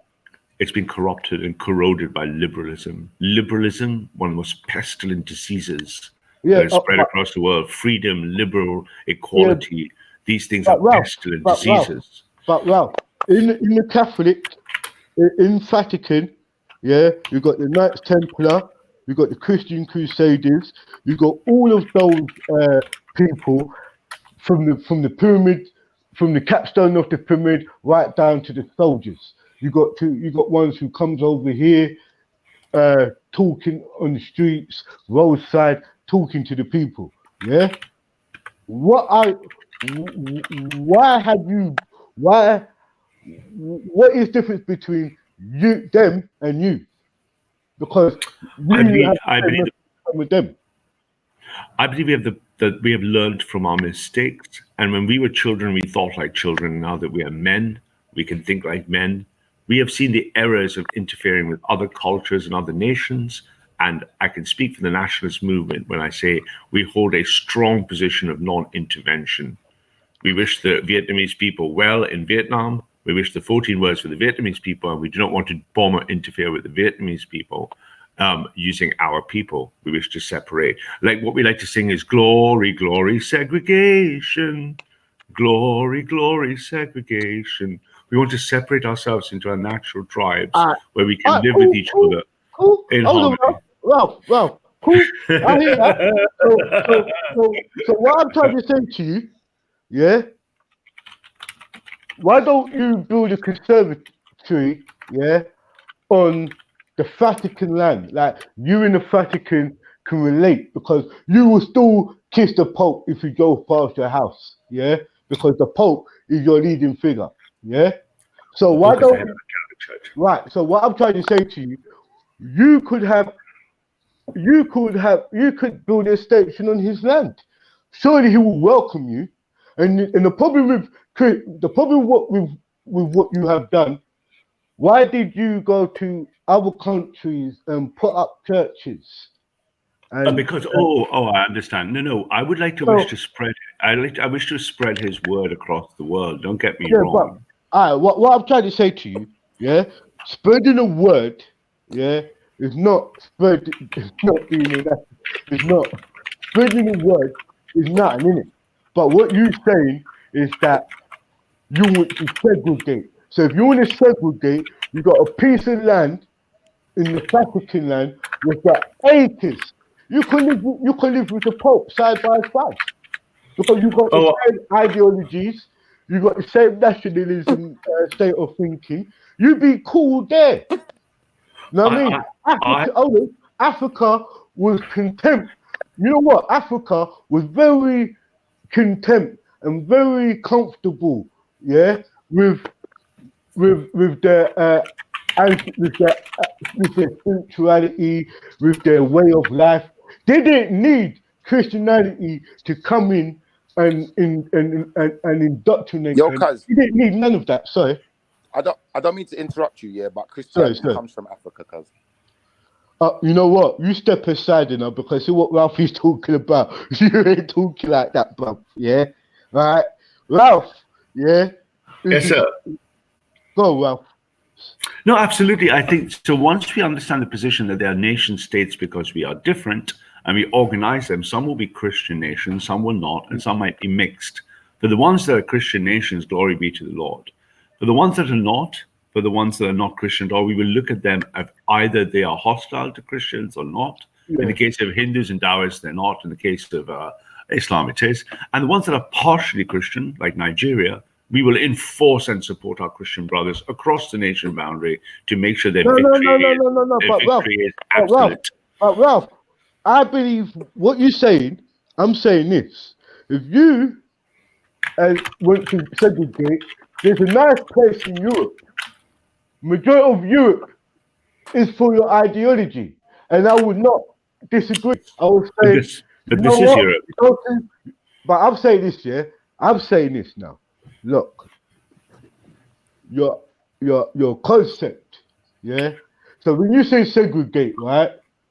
Now here's the issue: are you talking about segregating in color, or are you talking about segregating in religion? Like meaning, like all Christians should segregate from Jews.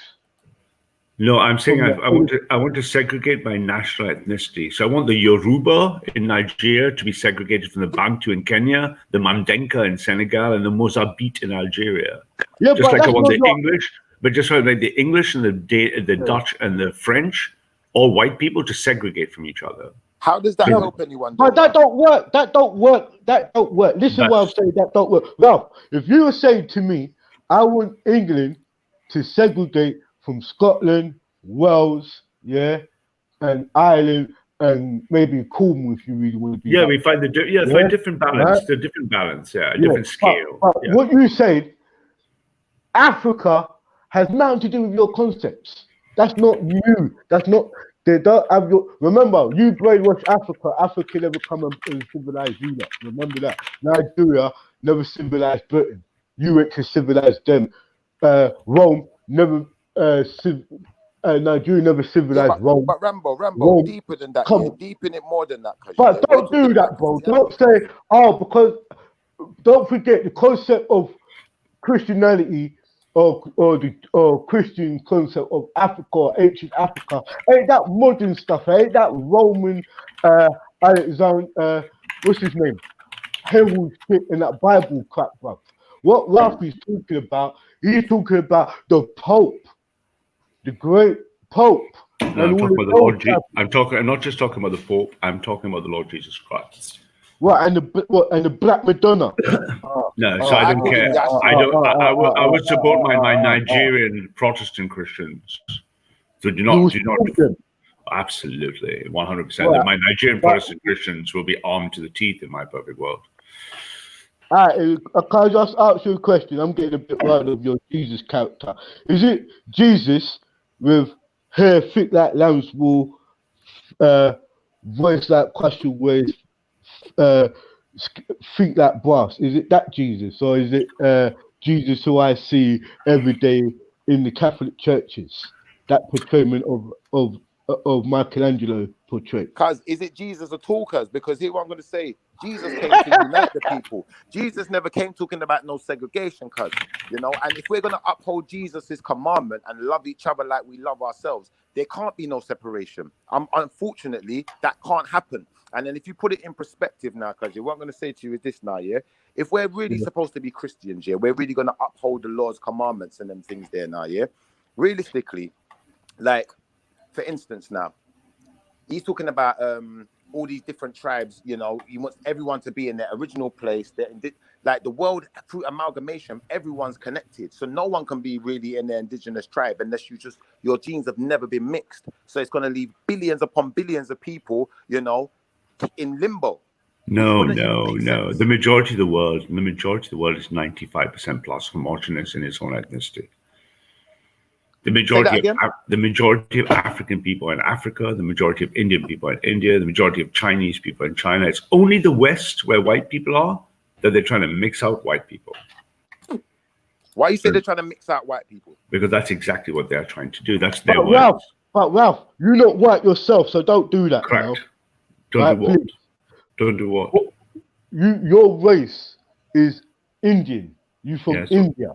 Yeah. So are you against? But Captain, are you against?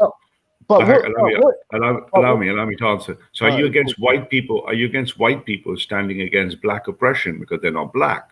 What black oppression? No, I'm saying any black oppression. Are you against white people standing against black oppression because they are white? Hold on. But Ralph, how can Rambo, allow me 1 second, yeah? Like, Ralph, I've come to realize you're a bit misguided, my brother. I'm gonna be honest with you. There is no such thing. Ralph, listen to me, hear me out. There is no such thing as black and white people.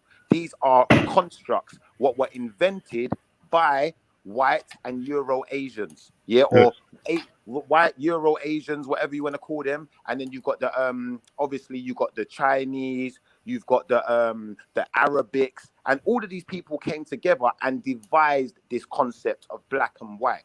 No, so that's not, at the end of the day, if you go back in history, Ralph, I'm gonna be honest with you, do a history lesson, yeah, you're gonna realize that no black person was called black, they was called Moors. Do your history. And then come back to the conversation and understand that these things are constructs. They didn't exist before the last, say, I don't know, 300 to 500 years. May I respond now? May I respond? Okay. So everything you say about the human race and human biology has a line. That line is before genetics and after genetics. Everything like social construct before genetics is irrelevant once you have genetics. I've just shared my screen. I assume Veli's around. Can you let my screen through it, Veli, if he's around? Unless he's nodded off and is having a nap. Underneath the mango tree is Veli and me. Let's watch for the stream. Okay, so Veli ever were to show up and actually run his own stream, yeah? I'm looking at the... I'll ask you a question. So let me ask a question looking at the diagram. Yeah. I'm looking at the genetic diagram of the different 7 races at the top. And starting in the A1, A2 original line out of East Africa, including people like the Khoisan, we can see the 7 different racial buckets, with white people only showing up 30,000 years ago, not like yellow people, not like brown people, not like black people. It's not a social construct, it's in your blood. I can take your blood and I can tell you where you're from your blood. Yeah, so how come people from different countries? Where's Veli? Why is Veli not manning his own stream? I think he's working in that, and he just yeah. All right, nice. Okay, because I can show you a simple diagram. Ralph, why is it that people from different so-called races can share the same blood type? Blood is not the same as race and genetics. So you have blood. So if I drew a sanguine map of the races, you can see the blood like a slow color diffusing, because we all have only A, B, AO types of blood. But if I do the genetic look, it shows me the clear picture. We have seven races, about 50 odd ethnicities or tribes underneath, and about 400 sub-tribes. So Ralph, let me ask you this question, because you're quite educated and you talk really posh. Which races are not from this planet? Tell me. I want to know, where did these races come from? Which ones are aliens and which ones were originally from here? Well, if you look at the genetic record, 6.5 million years, 6.3 million years ago, we had a common ancestor with the chimps. After 6 million years ago, we slowly stood up, and about 30, 50,000 years, our modern form arrives. And in 150,000 years, we split into evolutionary racial divergence, giving rise to 7 types of chimps. So Ralph, white chimp, black chimp, yellow chimp, brown chimp. Yeah. Ralph, I'm sorry, your argument's dead. Ralph, your argument's dead. Now the diagram, so the diagram's up. Sorry to interrupt you. Sorry to interrupt you. Just the diagram's up. Veli, mate, if you could talk with the comment as well, if that's possible. We see the diagram. So that diagram over there shows you in the top left the original Africans, the original people. the original chimp, the original human being, and you can see over time how the 7 buckets of the different people spread across the world. But Ralph, 7 I thought you was a tribes. Christian. I thought you was I a am a Christian, Ralph. Christian. Ralph, if you're a Christian, yeah, I'm sorry. What you just did, yeah, you killed your whole argument, because no Christian can ever tell me that no man evolved from apes. Man was made in God's image, yeah? Incorrect. And man didn't evolve into nothing. You're talking, you're telling me incorrect. But let me say something, Ralph, yeah? You're saying all of these things, but you can't prove none of it. You're now dealing with scientific theory. So on that note, what I'm going to say is, I'm not going to argue with you about it. I'm just going to say to you, my brother, like, I wish you all the best. And I hope that, I hope that you come to the realization that a lot of what you're saying is misguided, because it's very misguided. I hear you. Yeah. I hear you. Thank you for the advice. So I mean, I don't have that long anyway. But yeah, so there we are. We have the 7 tribes as we see them, and the 7 tribes we believe can live in Christian peace and prosperity. Ralph, hold on, sorry to cut you. I want to ask you 2 questions. Where did you get this information from? Who's this? Who is this? The genetic database, the Human Genome Project, finished sequencing in 2000. So the Human Genome Sequence Project completed in 2001. All international scientists cooperated from all countries together, and since 2001, we have now sequenced God knows how many million gene sequences. But different countries, different companies, different healthcare, different scientists all over the world. So it's one genome project. You telling me we are monkeys? Yeah, we all came from chimps. We came from chimps. We had a common ancestor with chimps. You got white monkey, black monkey, and all this type of monkey. I like chimps. Chimps are cute. Grow up, Ralph, man. Fuck's sake, man. Like you know better than that. And you could have come with a better explanation, not fucking monkeys. How can you prove there's white monkeys, black monkeys, what created human beings? Are you nuts? Easy. No. You know what? Would you like to know how or not? No. Let me tell you why I don't want to know how. Yeah? Okay. Because when you're talking about this monkey gene and everything, that's a different story than what you coming up with. You talk about evolution, what came from Darwin. What you was taught is from the university. That man come from apes or Homo erectus, yeah?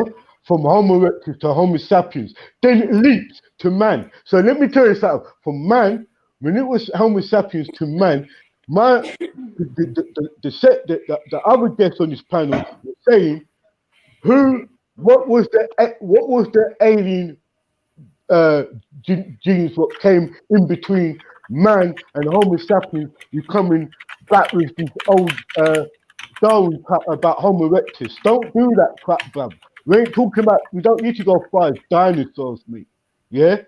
But it was a gap there in evolution, what we was trying to explain. And being a Christian, you fucked up anyway, because you know why? They say man was created in the light and image of God. So what you telling me? God is an ape. Are you telling me Jesus Christ is an ape? That's what I want to know. Is God an ape? Talk to us, Ralph. Allow me to answer. Ralph, so in 2001, allow me to answer. In 2001, the Vatican Church accepts both Big Bang Theory and evolution as being not incompatible with Christianity. So yeah, but I'm surprised you don't know that the church is already ahead of you, but perhaps you're not up to date with Christian science. So Ralph, the church ain't ahead of them. I'm way ahead of them. The church are liars. Why are they hiding things? You're saying all these calm down. Let me but finish the your church first is answer. hiding things. They're hiding things in the Vatican, Sure. Ralph. No, Not only no, are they hiding things, Ralph. Not only are they hiding things. Let me tell you something, Ralph. Yeah, if they're going to accept the Big Bang Theory and Darwinism, family, then realistically, we today are not God's image. Because you just said that monkeys were God's image, and God is a monkey, cuz. Think about what you're saying, Ralph. No, but so can I answer the same question, or you guys give me a chance to answer the first one before we answer the second one? So conspiracy theory notwithstanding, that's what the science says, and the Vatican corresponds with it, and it does nothing to threaten the fact that every law, every species of birds and bees and all the trees are God's work. As humans, we are discovering the history of our biology all because God has allowed us to do so. Nothing in science is incompatible with Christianity. No, not as humans, Ralph. You see, as black people, let me show you something. No black man never evolved from no monkey, Ralph. If you You evolved all from a did. monkey, I'm sorry, Yes, but yeah. you're alien, Ralph. That's the truth. Nah. You're not from this planet, Ralph. You're from somewhere else, and A that's why simple you've been subject to this information. Let me show you something, Ralph.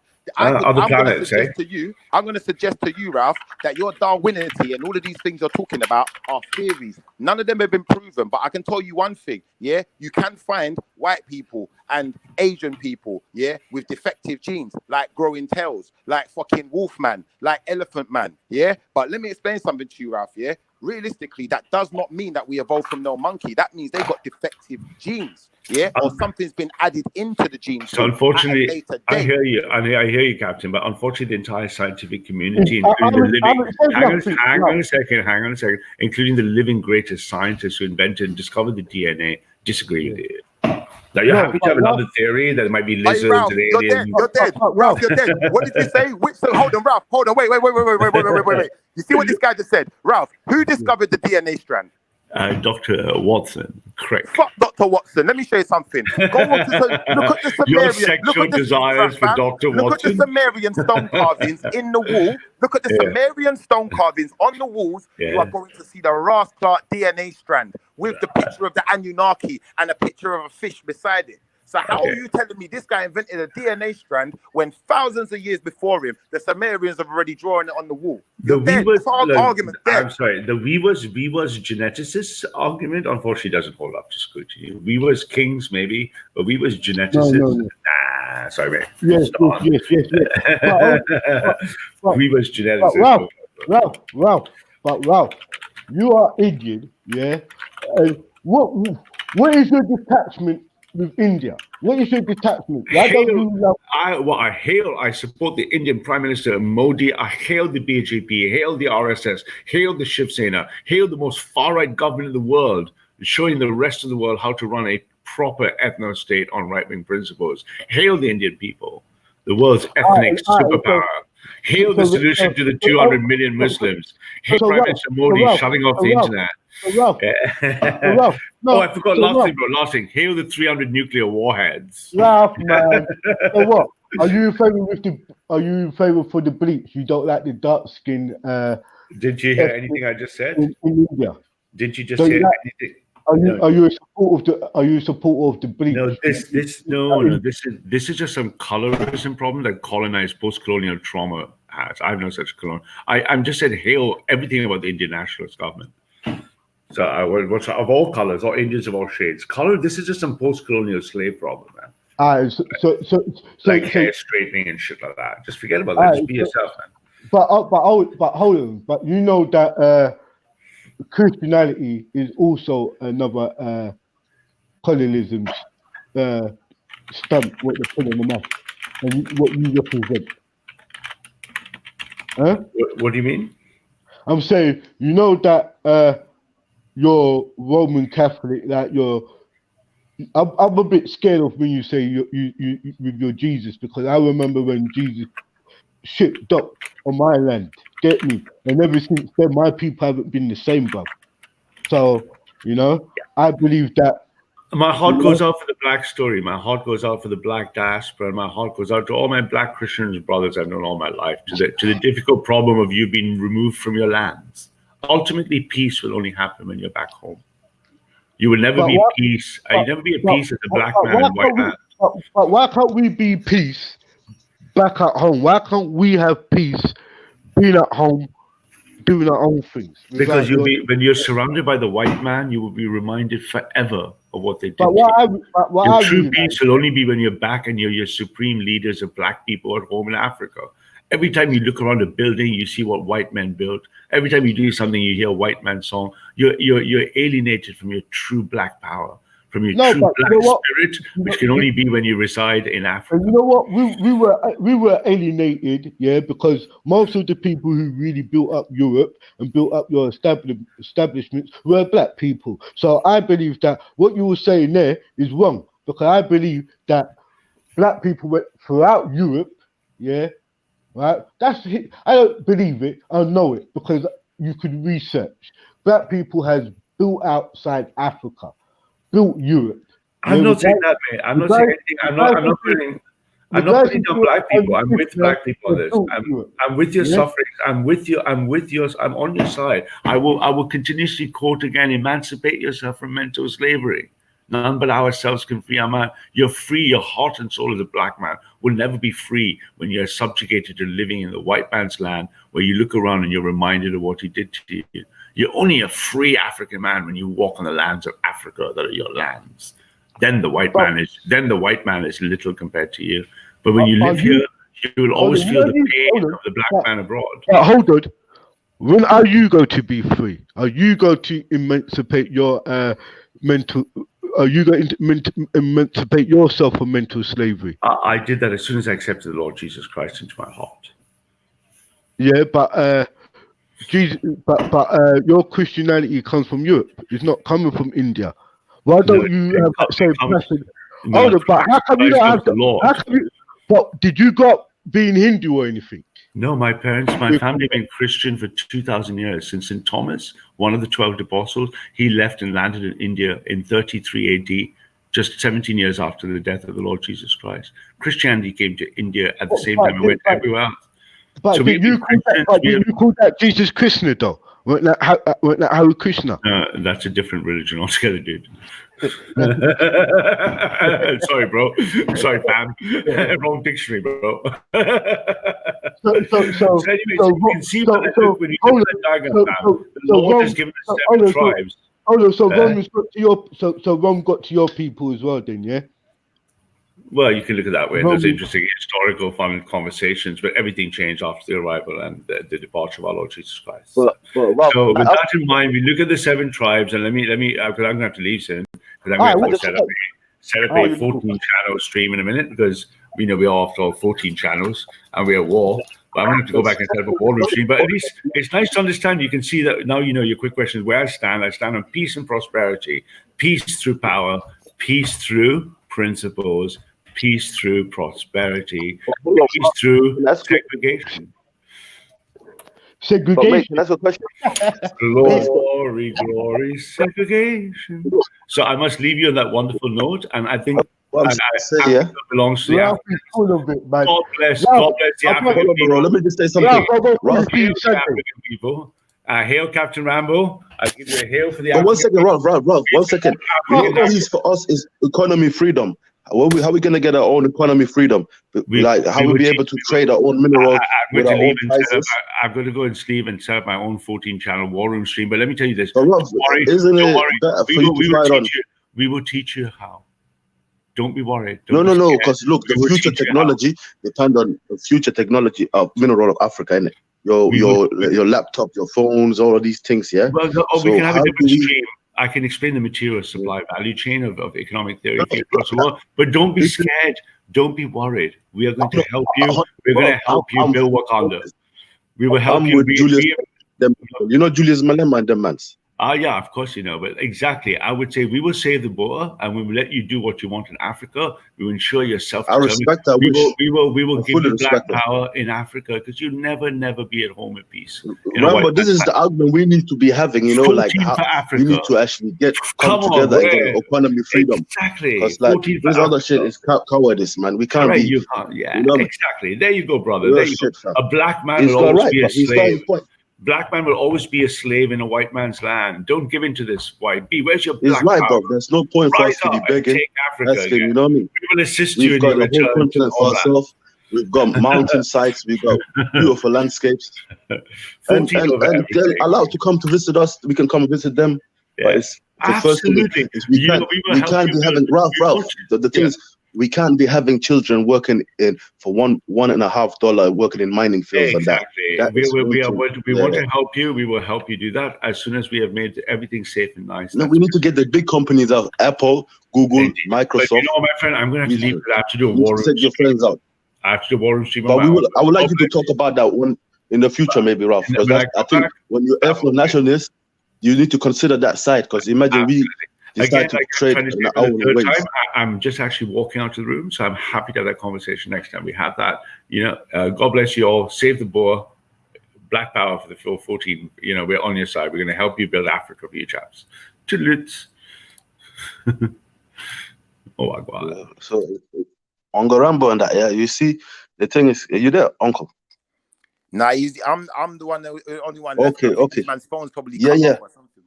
Were you the one earlier I was talking to Rasberg and Scattered Mind and that? Yeah. Yeah, I was listening in, bro. Yeah, you got a point, bro. You know what it is? Like we can't. You see, when Ralph and these people don't understand. When you put a price on oil, you can put the price £5 a liter of oil, for example. Yeah, if we are able to do these things, manipulate our ways, yeah. But we're not gonna do these things. We're not like them. We're not even-minded, innit?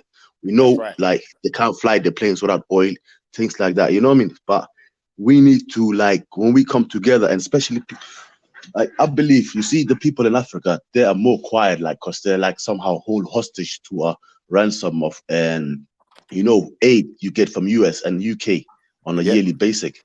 And it just allows these people to come into your country and just, when you get 1%, they will take 100%, basically. You know what I mean?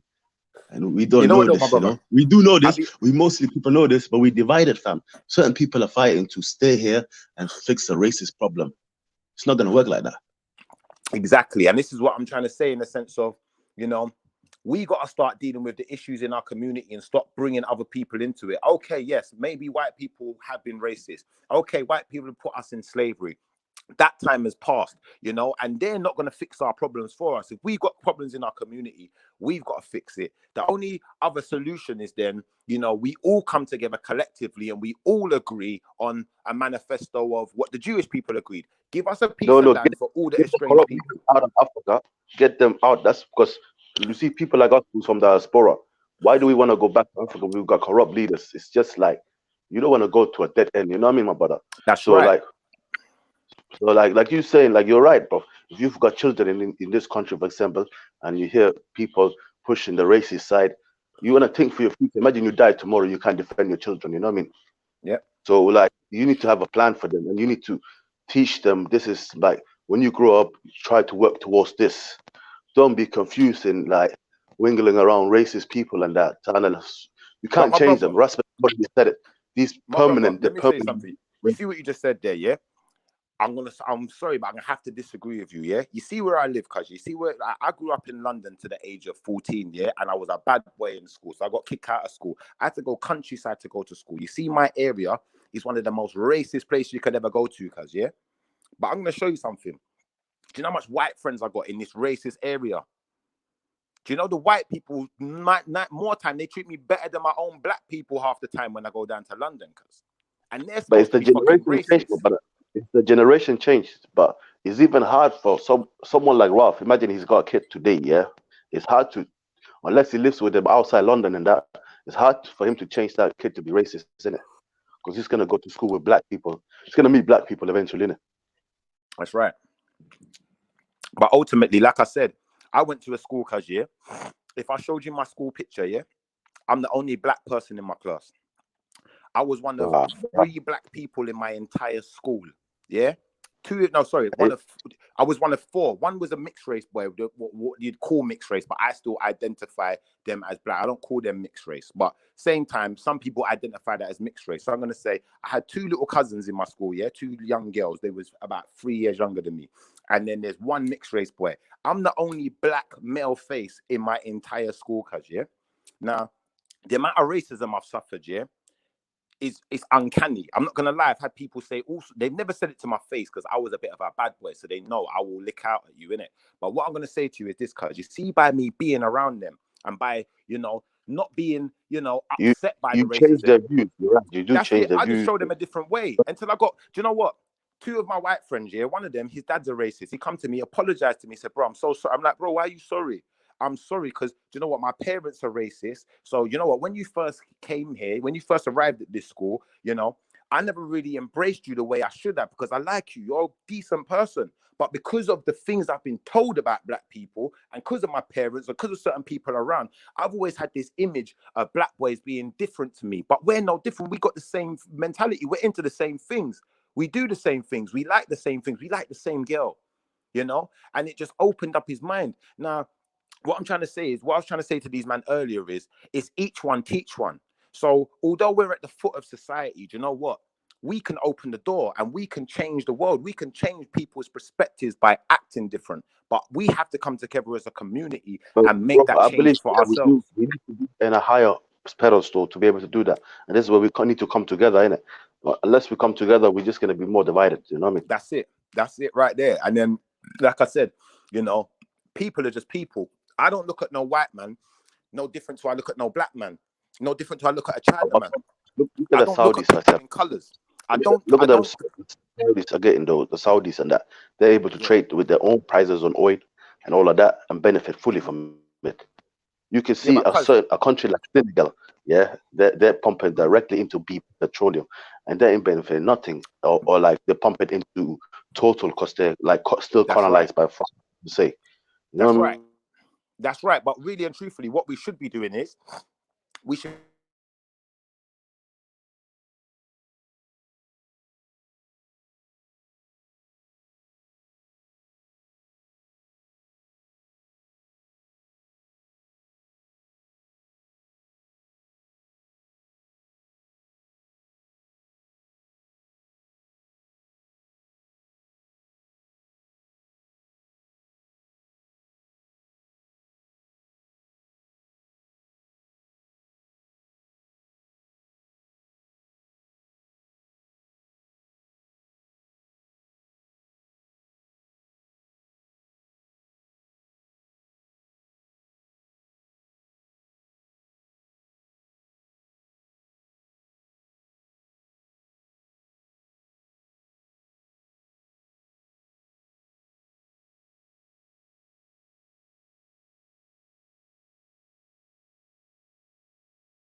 original landmass we come from. You know, we could create a different way of living.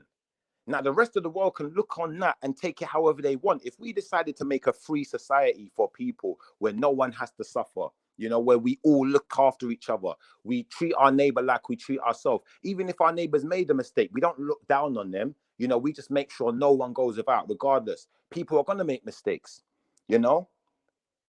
If we did that, I'm telling you, the rest of the world would look on and things would change, because who's not going to want to live in that place? Who's not going to want to live in a place where electricity is free?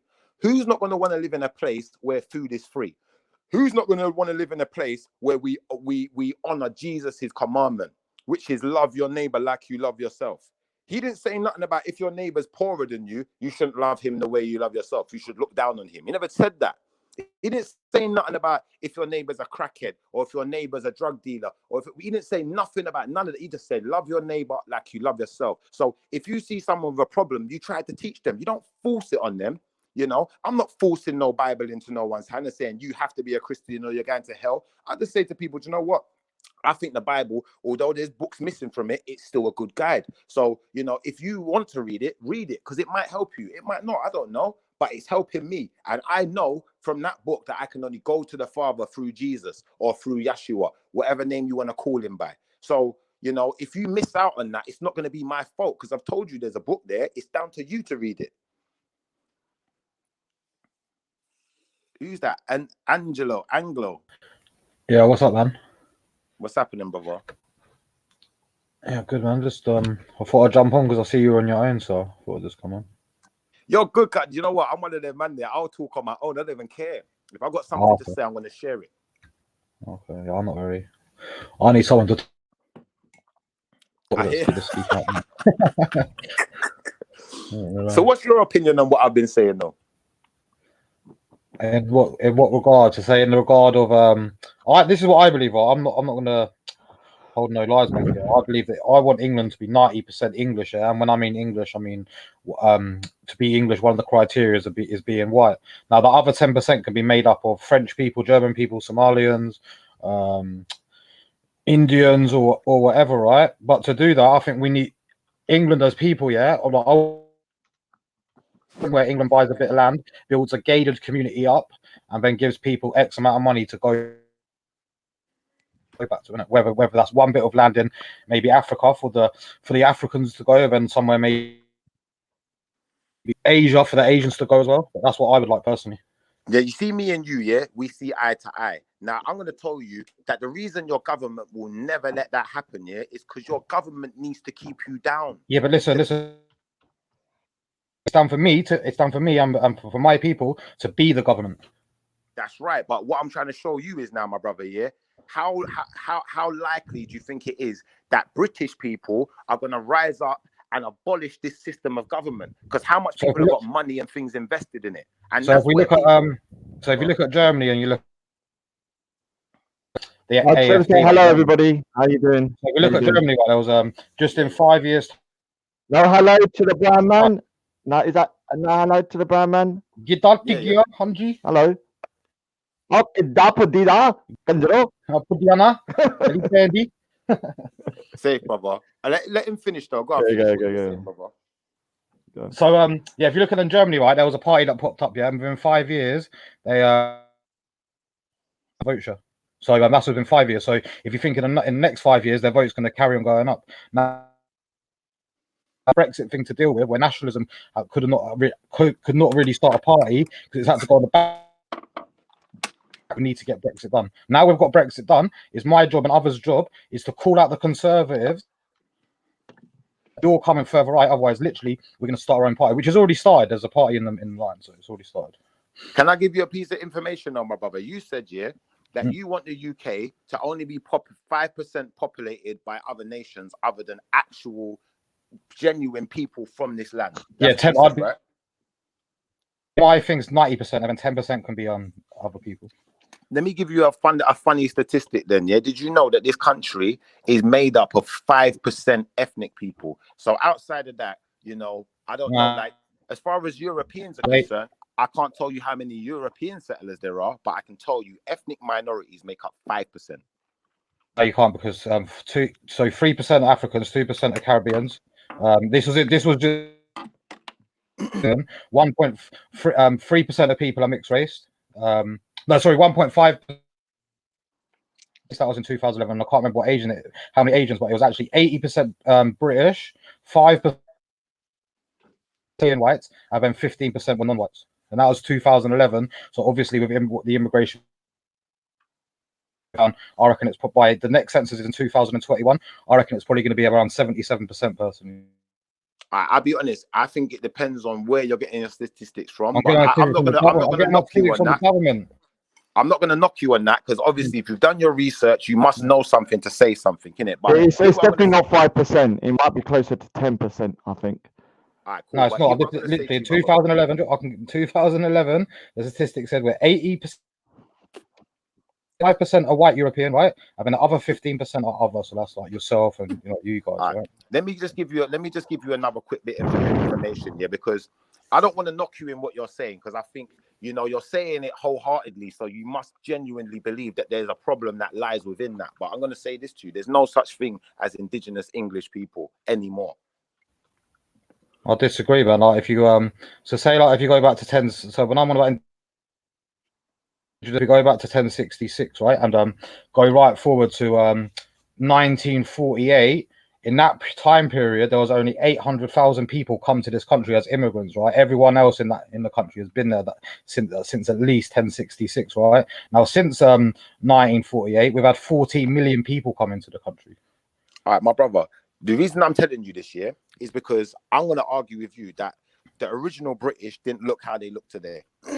I mean, like, but Britain didn't. But before white people were in England, there was no concept of England or Britain. So the whole time it's been England or Britain, it's always been my people. All right. So when you're talking about England and Britain, now you're getting into what I'm getting into. So we need to go back to where this is the land of Angles, yeah, where they speak Anglican, not English, and it's evolved into English. So when we want to put things in perspective, sometimes we actually got to look at things for what they are, and we got to diffuse some of these things, because I'm not calling you racist. Don't take this the wrong way, yeah? Like, I'm not calling you prejudiced neither, but some people will take it the wrong way, because what it is, the world don't belong to no one. And your ancestors who came to this place were rapists, murderers, and pillagers. That's how they took it over. Other than that, unless you're Roman descent, they were still murderers. They were still coming here with their crusades, crucifying people, murdering people, and taking their things. I mean, that's just natural selection. The strong survive, right? And the weak die. And it's just natural selection. Nah, right? you say natural selection, yeah? The strong survive, the weak die. But then I'm going to say, from what you just said to me, you're not a Christian then. I didn't claim to be a Christian. I know, but that's what I'm trying to say. But from what you said, I've already deduced you're not a Christian. So because you're not a Christian, I have to value that, you know what, me and you don't have the same belief set. So do you know what? Other people in the world, I have to make way for other opinions as well. So I'll give you that one. I'll say, do you know what? Maybe, you know, from your perspective, that could be a good thing. From the perspective of a Christian, that can't be something good, because if you're a Christian, you have to love your neighbor like you love yourself. And when we say neighbor, a lot of people think of neighbor as, oh, it's just my next door neighbor. No, neighbor is everyone. Can I ask Liam a question after you lot finished, once you've done this? Yeah, I just respond to that quickly though. I could I'm not very well read on Christianity, but I know other white Christians in America, right, who same thoughts of me, and they argue that they can use the Bible to argue against against the stuff. No, they can't. But I'm not very well read on it, so it was a bit pointless me saying that, innit? But let me show you something, my brother. Yeah, you can only go to the Father through Jesus. Yeah, if you're a Christian, this is fact. This isn't something that I'm just dreaming up. So anyone who's a Christian cannot deny that fact, even them. Now, if you can only get to the Father through Jesus, that means you have to uphold his commandment. And if you don't uphold his commandment, you ain't going nowhere. You're going somewhere else. You're going wherever is other than where to the Father. You know, I'm not going to say where that is, but to get to the Father, you have to go through the Son. So you see, when people talk about Christian and Muslim, like someone else said earlier, this guy was on there talking about people that hate Christians. He's talking about Muslims hating Christians. What he don't understand is a Muslim and a Christian is the same thing. They read the same book. Okay, I'll give you an example then, because you want to go down the train of thought. So there are people that claim, right, that Jesus Christ was really Titus Fallacius from the Fallacius Empire in Rome, and basically Christianity was created as war propaganda to go against the Jews. There's claims that could be the case as well. So that you know what, you see what you just said there, yeah. As far as Christianity is concerned, yeah, there are controversies that surround Christianity because one, Jesus's name is not Jesus, and his name ain't no Christ. So really and truthfully, no one shouldn't really be going around calling themselves a Christian. I call myself an Israelite, but they adopted my book. They adopted my way of life. And what they done was they took the writings off of the walls and off of the manuscripts from Egypt. Yeah. How do I know this? How can I prove this, my brother? You know who Alexander the Great is? No, but what are you, one of these people who believe basically so Moses went to the top of the hill, right, and got a law, and at the bottom of the hill there were 70 serpents, yeah, that got a different law, and that basically the Hebrew Israelites I've spoken to claim that law come from the devil, and later on that become the Talmud, isn't it? And that's what let me get this correct for you, my brother. When you say Israelite, if you're talking about Hebrew Israelites, that's nothing to do with me. Okay, if you just say Israelite, I was wrong then. I was wrong. If it's Hebrew Israelite, I'm not interested in that, because as far as I'm concerned, no Israelites weren't speaking Hebrew. These people were living in Egypt and that region of the world. No one at that time in that region of the world was speaking any Hebrew. To me, that's a lie. That's something that was added in later. So in that respect, you know, I'll diffuse that one for you. But I'm going to say this to you now, yeah? Like, you can go and do this study for yourself, yeah? The Bible comes from a book called the Septuagint, yeah? Septuagint, yeah? Septuigent, the Greek Septuagint, to be specific, yeah? Now, Alexander the Great was the king of Macedonia, yeah? And then he got control of the Greek army and used the Greek army and his army to go and conquer the world. When they landed in Egypt, yeah, shortly after, he went to the Indies or whatever and tried to go to the edge of the world, and then he died. Now, he had two generals that came after him, Ptolemy I and Ptolemy II, who took over from his command. Now, it was Ptolemy II who took the priesthood from out of Egypt into Greece and got them to translate the scriptures into the Greek Septuagint. So tell me what that's got to do with any Jewish people. Tell me what that's got to do with Hebrew. Tell me what that's got to do with anything other than something that comes straight out of Africa. Yeah, I'm not gonna lie, I'm very limited on this, so I'm gonna have to just take your word for it or look. No, but bro, this is Not what take I'm your giving word you for it. I need to do information. So research. You know, like I yeah, can't you see, really. when you come offline, I can't remember. I go can't back really and watch reply. the video and type in Greek Septuagint and just authenticate it, so you know that what I'm telling you is fact. So anyone who's saying anything different, they're chatting shit to you, brother. And like I said, I need to fact check you, man. I can't. I don't know enough on this. Like, no, bro. When we come off a line, go and fact check it. That's why I gave you the name of the book. Okay, what's the thing called? Let me write it down. It's called the Greek Septuagint, yeah, or it's called the LXX, yeah. It's called the 70 because there were 72 scholars, but they just say 70, yeah. But what I'm saying to you is look up that book, the Greek Septuagint, yeah. And now you're going to know where Christianity comes from, and these are the things they don't want people to know.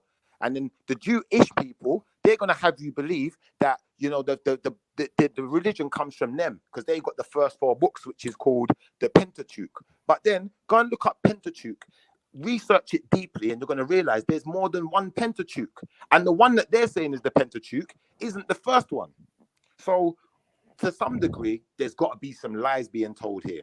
And to some degree, you know, we need people to have these conversations so we can wake each other up. Now, what I'm going to say to you is, my brother, you sound like you're Caucasian, yeah? So if you're Caucasian, yeah, what I've realized is a lot of my Caucasian brothers are the ones who don't know this information. Because black people have been oppressed for so long, and because so many lies was told about religion and they was written out of the book, that's probably why they were so enthusiastic to learn the truth. But until everyone's enthusiastic to learn the truth, until we're all enthusiastic to know, because a lot of people think that the Bible is like some kind of some spooky book that's like made up of dream things that never really happened. You know, it's just someone telling a fake story or making things up, or, you know, some magical spells. It don't work like that. The Bible is a history book, and it's very factual, and it also deals with prophecies which come true all the time. All of them come true. Now, putting it in perspective like that, this Bible that we're talking about here is not the original name of the book. Just like Septuagint is not the original name of the book. So that's my challenge to you, to go and do that research. And I believe, honest to God's truth, if you do all of that research and you find out that this book is really authentic, it might change your perspective on Christianity, Israelites, and all of, you know, for instance, Muslims. You know, why are people so serious about it? He is the earliest excellent of Kalan Greek translation of books from the. Yeah, big up to King Boris, who pushed back Alexander the Great. He was a Punjabi from near Lahore. So big up to the Punjabis. Yeah, that's where he died. He got fucked up when he went to the Indies. Yeah, it was the Punjab. It was the Punjab with near Lahore, which was part of India at the time. So I'm from the Punjab as well. So that's where he met his match and got pushed back. Obviously, those originally elephants. He was fighting the Persians. It was those elephants kind of, let's just say, they got him a bit shook. Yeah. And he didn't know what to do with those goddamn elephants, man, and started like run back. So don't worry, man. Remember, run devil man. To Alexander. You lot had different war tactics as well, because remember, Alexander the Great was used to fighting with Persians, so he wasn't prepared for what he faced when he went to the Indies. Now, what it is, one of the things is that firstly they had elephants. Secondly, they had a bow that they didn't fire with their hands; they fired it with their feet, so they could have mass kind of like they could pull the string back as far as possible, and it would literally go through their armor and shit. So they wasn't used to it. So it was actually more of a draw, to be honest with you. And some people say Alexander the Great won, but the fact is the man run back. Run devil man. Yeah, he legged it back, man. So yeah. But in a way though, we're saying devil man, but you see one thing, that I'm not into this murdering thing, I'm not into conquerors, but one thing I'll give Alexander the Great. Without Alexander the Great, this Bible wouldn't be all over the world. You couldn't have Muslims, you couldn't have Christians, these things wouldn't exist. Yeah, I'm trying to troll the chat because I know there's a lot of kind of like people in this. So I don't really see him as a devil, but I would say that the Punjabis were the people that really gave him a run for his money, and he just was exhausted by that point, and he went back. So yeah, big up to the Punjab, man. Big up to the Punjab. Come on, big up everyone worldwide. Yeah, big up everyone, man. Big up all people, because you know what, my brother, you're a Punjabi brother, you're still my brother. Yeah. And you know what? If we got the same blood type, I'm still gonna need you when I'm in that hospital bed and I need. Yeah, of course, man. You know, like that. Well, Liam, that's quite interesting, Liam. Would you accept a black or Asian person's blood transfusion? Yeah. Oh, you would. All right. What about bone marrow? Because I was talking to Phil, Bone marrow is hard to it's hard to find a match in it when Yeah, no, but one of the, you know, remember Phil, the one that called me a shit skin and said he would shoot me in That's the what I head do if I at don't mixed leave. race people. They find it very hard to do bone marrow. No, but what I'm saying, he said, I asked him a simple question. I said, would you allow your daughter to marry like a black or an Asian guy? And he said the reason he wouldn't let them is because of bone marrow. No, yeah. see, I'd advise against it and do everything in the upbringing, and if I had kids, to get to hopefully they stay in their own race. But if they chose to do that, there's not really much choice I can do. And if they would you allow your daughter to marry, say, a black or an Asian guy? It's not really, wouldn't be. I would advise against it, and I'll do everything in her upbringing to make sure that she didn't do it. But at the end of the day, if she chose to do that, I can't really. What can I do, man? Would you abandon her like Phil said? He said he'd disown her. No, it'd be my daughter, man. You can't. Oh, cool, man. So you're not actually as bad as some of the others, man. You're like light Nazi or light racist. You're not. No, no. Do you know racist what? light. You're like the kind of like vegan version. Throw around these Nazi and like racist. Yeah, don't throw that around. Wait, hold up. It's the same thing that people. It's the same thing that people do to you when you go down to Speaker's Corner and you're challenging Islam, which is a legitimate concern that you have, and they're labeling you this sort of stuff. Why? So the reason why I'm saying it is not because I understand your point. It does sound kind of hypocritical, but when I hear people say they're gonna round up people, no, it's disrespectful, not and they're gonna kind of like shoot you in the head if you don't leave. When have I ever said that? Not you, but certain people that you are. You're speaking to me. I don't like going. So I'm saying that certain people that on the channel with Raupish, the big head Indian, said to me yesterday that he would want. If Raj can defend, Ralph can defend. Right, so well, do you agree with these points yesterday? Because I was speaking to him yesterday. He said he wanted hate crimes against minorities to increase. I don't want any violent crime against anyone. All right. So yeah. I'm not a bully or nothing. This is the problem. Like when I hear you on the personally, don't take it personally. Here's what I'm going to say to you: both of you are brothers, yeah, but you're not treating each other like brothers right now because everyone's looking from their own side of the coin. We are too vain as people.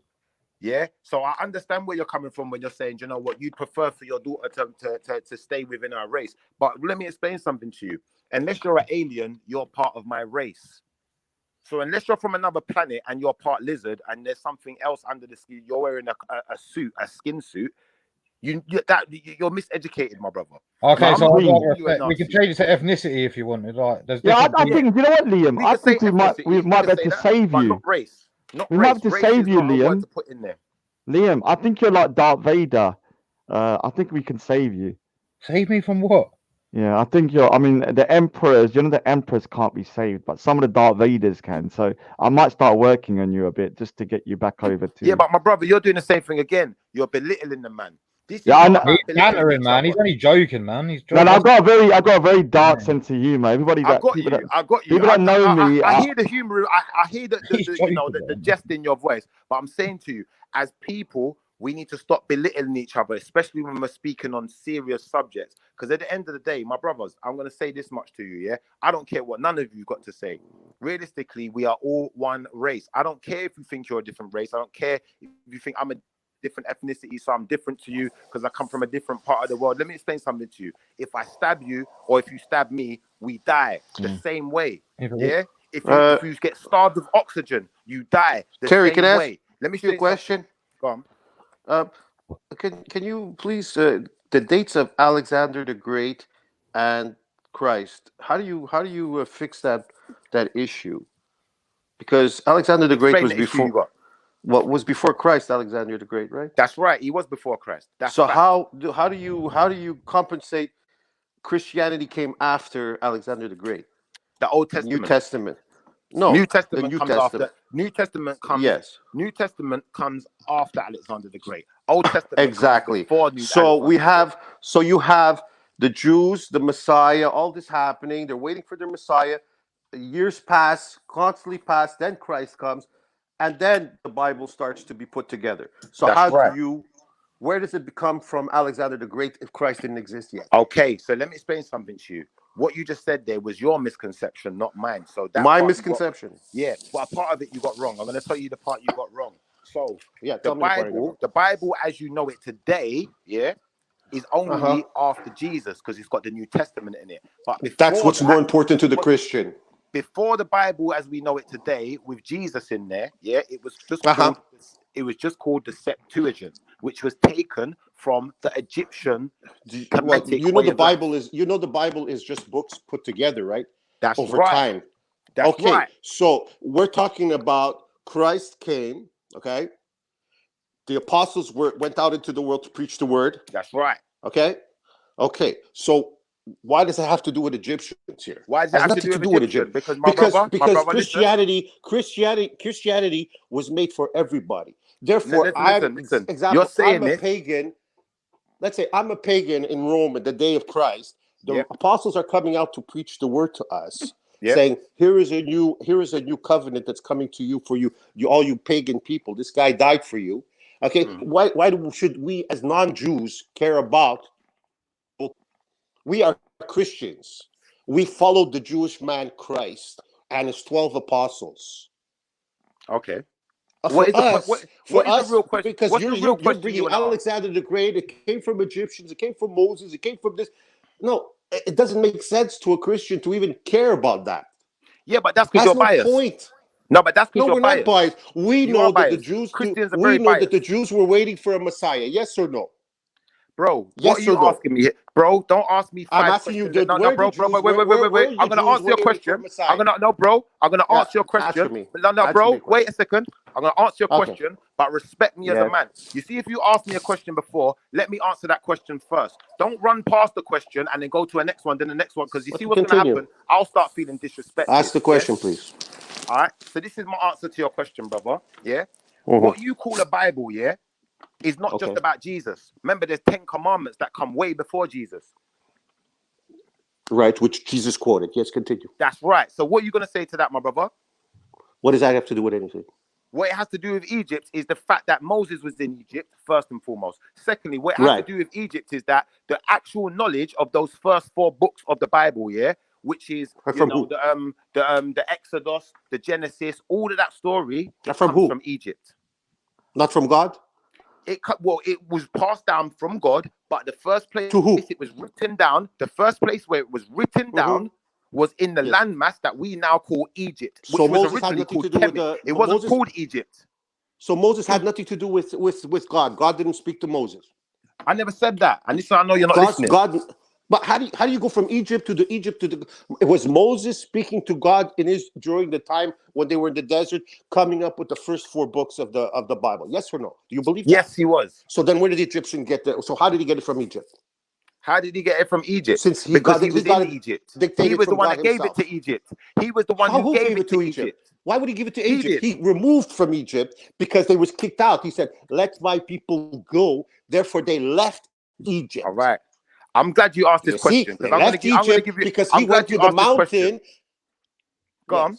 I'm glad you asked this question because you see what I'm going to say next is going to blow your mind. What they told you, obviously it will. What they told you a lot of the time is not the full story. They've missed bits out. So let me explain something to you. Yeah. First and foremost, yeah. Moses and the Egyptians looked alike. They were all black people, yeah? What does that have to do again with the lookalike stuff? I don't get it. No, hold on, wait, let me finish, bro. You ain't let me get to the crux of my answer, but you are still saying things. So let me answer you, innit? Yeah? So first and foremost, Moses was integrated into Egypt from a young child, yeah? Now, they say that Moses left Egypt. They say Moses said, let my people go and all of these. All right, cool. I'll deal with that. But they didn't go that far away from Egypt after that was done. And what you're going to have to understand is, when you're dealing with the 10 commandments, go and look at the commandments of Maya. I know the 10 and they commandments. are very similar. Very, very similar. Now, what I'm trying to explain to you, my brother, is that however the story goes, you see me, I don't deal with the book like that. As far as I'm concerned, the books are abolished. They're dead because too many lies have been told. But what I'm going to say to you is there was a man called Moses and he lived in Egypt. He was a black man who lived in Egypt. And yes, they did have everything written down on the walls. And yes, the Europeans... so Moses stole it from the Egyptians come along and take the scriptures and take the scholars and make them translate it. It is so then Islam is right. The Bible is fraud. Pardon me? Then Islam is right. The Bible is a fraud because Moses got the writings from the walls of the... Moses never got the writings from the walls. Moses was one of the people putting the writings on the walls. He put the... Oh, wow. That's news to me. to maybe all historians in the Well, world. Moses writ on stone tablets, didn't he? Moses No, writ he on the didn't stone write on the tablets. stone tablets. He didn't write on stone tablets. He wrote on the paprika. He wrote on paper. He didn't wrote All right, on but whatever stone. he writ, bro, listen what I'm saying to you. Papyrus, Whatever Moses writ, whatever. bro, let me explain something to you. Whatever Moses writ down, just like whatever Muhammad writ down, yeah. After he's written it down, someone else can now read. Let me finish. Someone else can now read that, and if they want to put the words up on the walls, they're up on the walls, bro. But you still don't understand what I'm trying to get at. That's what I'm trying to. I'm trying. What to. I'm Please, trying to help get me. is that we have a people waiting. We have a people waiting for a new covenant to start. Okay, they have these 5 books. They're living their life. They're in Israel. Okay, They they're weren't waiting in for the new Israel. covenant to come. They weren't in Israel. Israel's a state of mind Okay, at that point. Israel was not a place. okay. Just to make that So clear. now you've come up with this because that's not what the historians say. They were in Israel. You can see Okay? what historians are liars, cuz, and make them prove to you Okay, where the Israel historians was. are okay. The historians are liars. Then let's look at the historians are liars. This is what I'm taught. I'm taught the lies. So let's say they're waiting wherever they are for a Messiah to show up, because this is what their book is saying. This is what Moses said. This is what the prophets all said before them, that a new man would come to preach the new covenant. Yeah. This guy comes, Christ, which we see now in the New Testament, which is hundreds of years after Alexander the Great. That's right. Right? Nothing to do with what's written in Egypt walls. He's the new guy. He's starting to preach the new gospel. The gospel Why of do you say nothing himself. to do with what's on Egypt's walls, though? Where do you get that from? Because Christ is God. He doesn't need to read walls. So you're telling me that Christ did not say himself in his own words, I have not come to abolish the old ways. The old covenant is the 10 commandments. That's it. That's right. He And said, he didn't come to abolish it, did he? Didn't he tell you which is the most 2 important commandments? And of those 2 that all commandments stand on? Basically, if you love your God with all your heart and all your mind, plus the second commandment, which says, love thy neighbor as thyself. If you do those 2 commandments, you do all 10. Why? Right. Because if you love something, you won't steal, you won't kill it, you won't commit adultery to it, you won't respect it. That's why the first 2 commandments are the most important. Now, nobody ever said that except Christ. Yeah, but what's the point you're making, brother? What I'm pointing and saying is that there's nothing wrong with the history. You're the one who's trying to change it to fit some new narrative that you want. No, brother, I'm not trying to change it to fit some new narrative. What it is, yeah, is that I'm going to be honest with you, yeah? And don't take this racistly. White people are liars, bro, and they want to write themselves Well, I into mean, the book. that's normal. Let me right? finish. Let me finish. I lie every day. Let me finish. White people are liars, yeah, because they want to write themselves into the book. Let me explain something to you, my brother. Let me finish. Now, hold on. Let me finish. Let me land in it, because I just let you finish, bro. Let me finish, yeah? White people want to write themselves into the book, so they have made it all controversial. But we're from the space, this is a fact. If you're a white person, rather than you sitting on this phone arguing with, bro, where did I come from? Yeah? Where did I come from if I'm a white person? I don't know if you Where are, did I but come I thought from? that's what you said. Well, where did I come from? Did I come from space? Where did I come from? What? I'm a white person, so I have no value at all because I'm a white racist. I never said you have no value at all, bro. Listen to what I'm saying. So where did I come from as a white person? Pardon me? Did God create me? Yes or no? Bro, God created all men. Did God make white people? Of course he did. So then why would you say that we want to go where we want to change narratives, we want to do this, we want to do that? For what? Christ is our savior. What is the difference? Do you want to know why? Are you actually asking that question, or do you want to talk? I believe in Christ as my savior. You believe in Christ as your savior. What are we arguing about? What we're arguing about, my brother, is you're telling me that the first 4 books of the Bible do not come off the walls of Egypt, and I'm telling you that. And why would that matter since we have Christ now? I'm going to tell you why it matters. Do you understand? You have the new covenant with you. Why do you want to go backwards? You have it in front of you. Do you want to answer? Why do you want to go backwards? Do you want to answer to that? Christ came. He gave you the new gospel. He gave you the new word. He is. Do you actually want to answer to that? Do you want the answer to that? Yeah, I want an answer. But you're not going to go back to Moses because I don't need All Moses. right. Now, let me explain something to you. Do you know why I have to go back to Moses to give you the answer? Do you know why Moses is important? Do you know why Abraham's important? Do you know why these people are important? Jacob's important. Why are they? Why? Because they talk about Christ. We have to understand this year. Are you a Christian, yeah? I'm Christian. Whatever it is to say that Christ is my Lord and Savior, and that's what I am. Now, for you, if that's a Christian, Christ comes, you need to know who he is, don't you?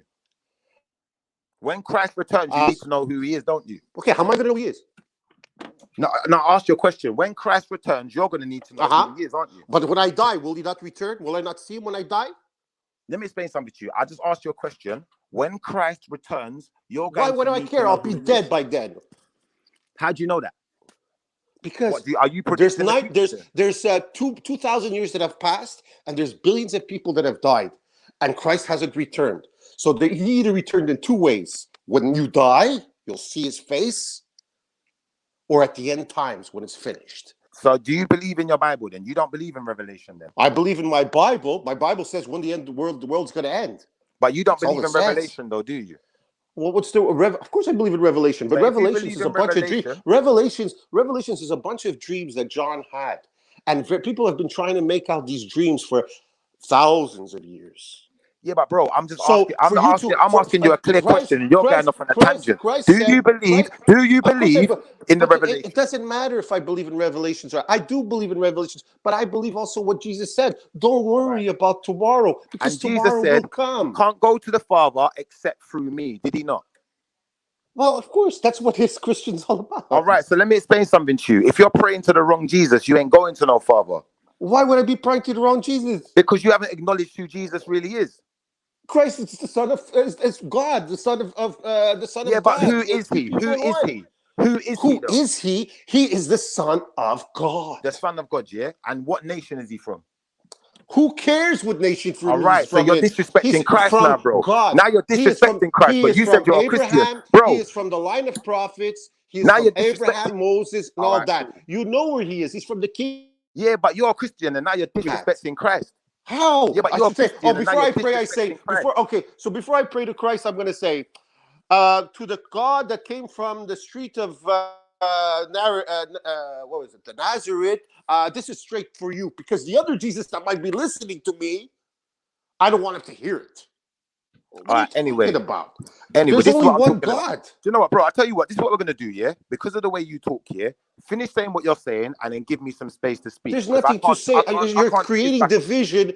You're creating division where there is no division. Christ is the Savior. Point final.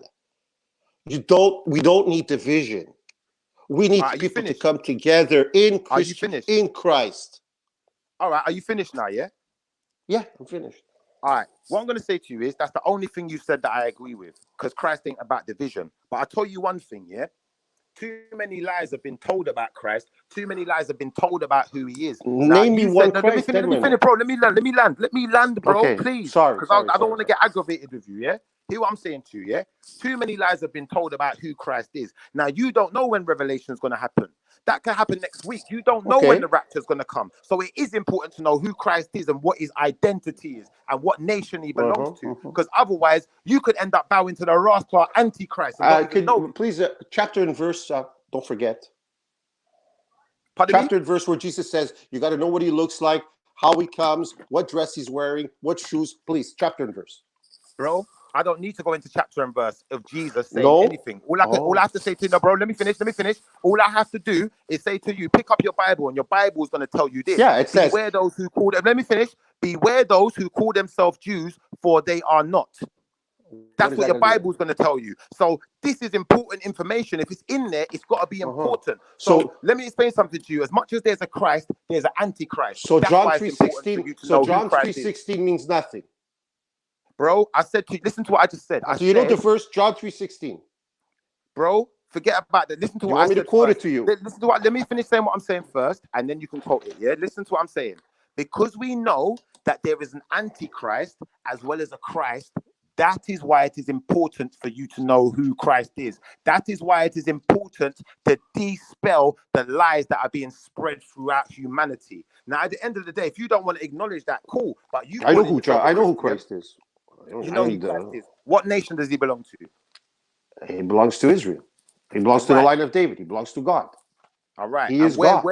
Where does the line of Israel come from? Where does the line of David come from? The line came from Abraham. Then Abraham had a son, is Isaac. Then from Isaac went to his kids, to the 12 tribes, to it goes on. Goes to Moses, then from Moses to Samuel, to King David, from King David to Christ. All right. That's how it goes. I'm not going to basically, just going through it quickly, but that's how we get to Christ. And Christ has been foretold since the days of Moses, meaning Moses already said that somebody would come who would be greater than him.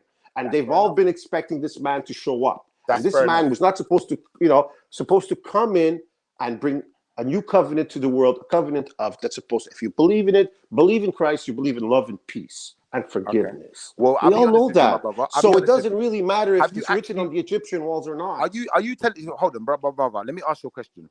Is this from your own study, or is this things that people have told you? This is from reading the Bible, the New Testament, now, the because I gospel. know you've read the Bible, now I can ask you my question. So watch this now, yeah? If you've read the Bible, yeah, let me explain something to you, yeah? Read it again. And what I'm going to say to you is, yeah, get out your King James, get the best Bible you can get. And you're going to realize something today where you've gone wrong. Christ didn't come to save everyone in his first coming. Okay. Read it again. Who did he come to save? He came to save his nation, bro. When when the second, hold on, let me finish. When the second coming happens, when Revelation is complete, that's when he's coming to save everyone. That's when the Gentiles let and me all just the quote other this races verse, was added please. in. Can I quote this little verse here for you, please? Okay. Quote away. For God so loved the world. Does it say a nation? For God so loved the world that he gave his only begotten son, that whoever believes in him should not perish, but had eternal life. For God did not send the son into the world to judge the world, but that the world should be saved through him. The world. The world. Not just one nation, not just one person, the world. Now, and is I that a agree lie? with you. I agree with you, but let me explain something to you, my Is brother. it a lie? Let me explain something to you, my brother. I just need to know, is it a lie? Read your Bible fully. Now listen, read your Bible through fully, and you'll realize that what I'm saying is fact. Christ came, the first coming, to change things within his own nation. You've been misinformed, my friend. Own nation. Now, when You've the been second coming, let me finish, bro. Let me finish. When the second coming of Christ comes, is when the things are going to change. That that's when we're going to see the eternal life. It's over. When Christ comes, it's over. Bro, let me finish. When Christ comes, it's not over. It's over. It's the new beginning. Yes, it is. When Christ comes, it's the new beginning. So most people are going to get wiped out, is what the Bible says. Yeah, then obviously. The people that are left are going to have a new beginning. That's why it's called It's Over. Everyone in the world. That don't just involve. But now you see the face of God. Now you see him as your king. It's over. Heaven, when Christ comes, heaven has come to earth. That's it's right. over. When Christ comes in a state of glory, it's over. That's right. And there's no more atheist. There's no more pagan. There's no more anybody. Because he's there in front of you. At that point there, yeah, that's the only time he's saving it. That's when. But that's when the whole world. But the reason why he comes is because God now is fed up that we've never straightened out. Because obviously we're just getting worse and worse and worse. So at one point it's all going to end. Like Revelations told you, like a lot of things. This is all going to end just in like Israel. God was angry at his chosen people, so he sent them into slavery. His chosen people, and when he sent Christ to save his people.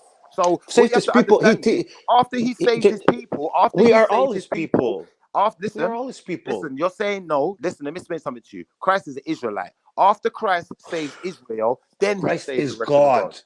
Christ is God incarnate, the Son of God. When did he was Jesus there call from the himself? beginning. When did Christ call himself Christ God? is Show not me where human. Christ calls himself God. Show me where Christ calls himself God. Christ calls himself God when he says to Philip on John 14. Here I go. I'll go to John 14. Go on, pull it out. Pull it out. You're gonna have to wait because I'm gonna have to find it. Yeah. John 14:8. Was it 14:8? Mm-hmm.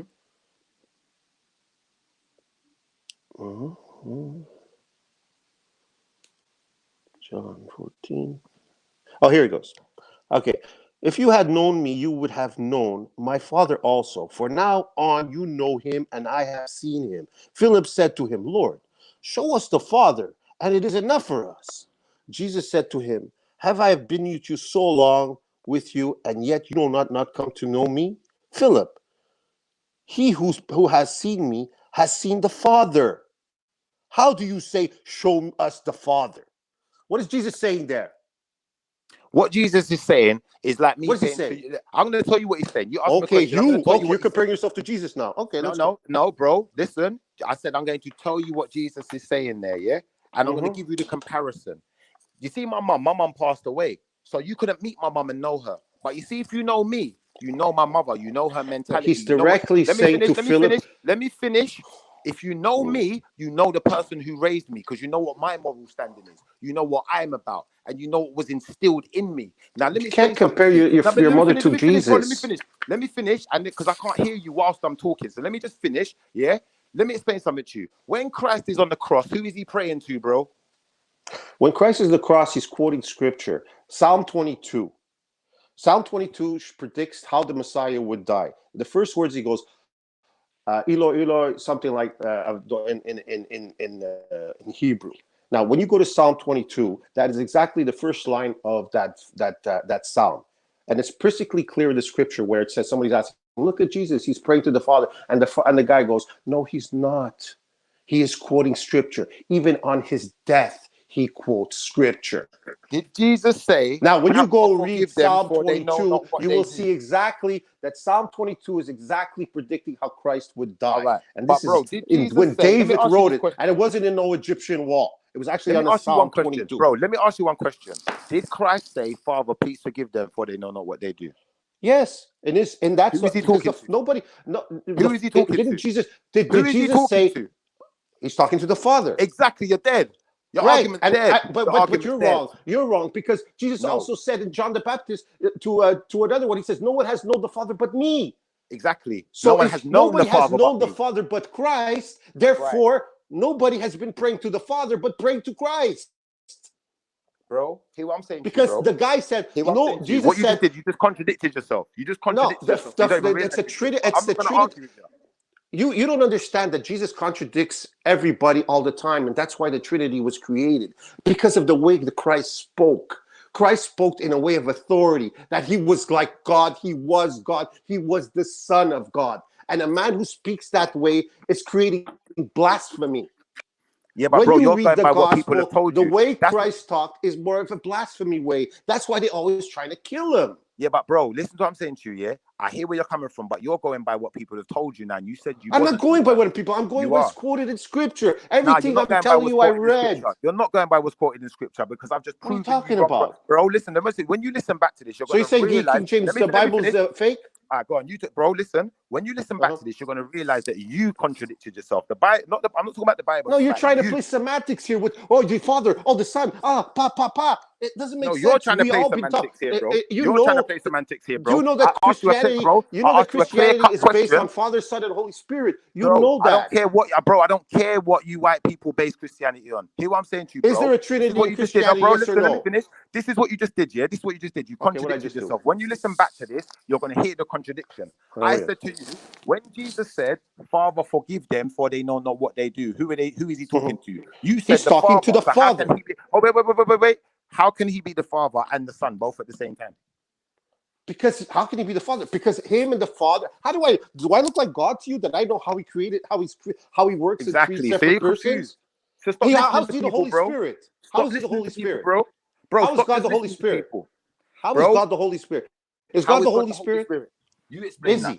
You explain that. Do I look like God to you? Again, Christ came down. Christ, how is Jesus the Son of God? First question. How can he even be a son of God? We're all sons of God.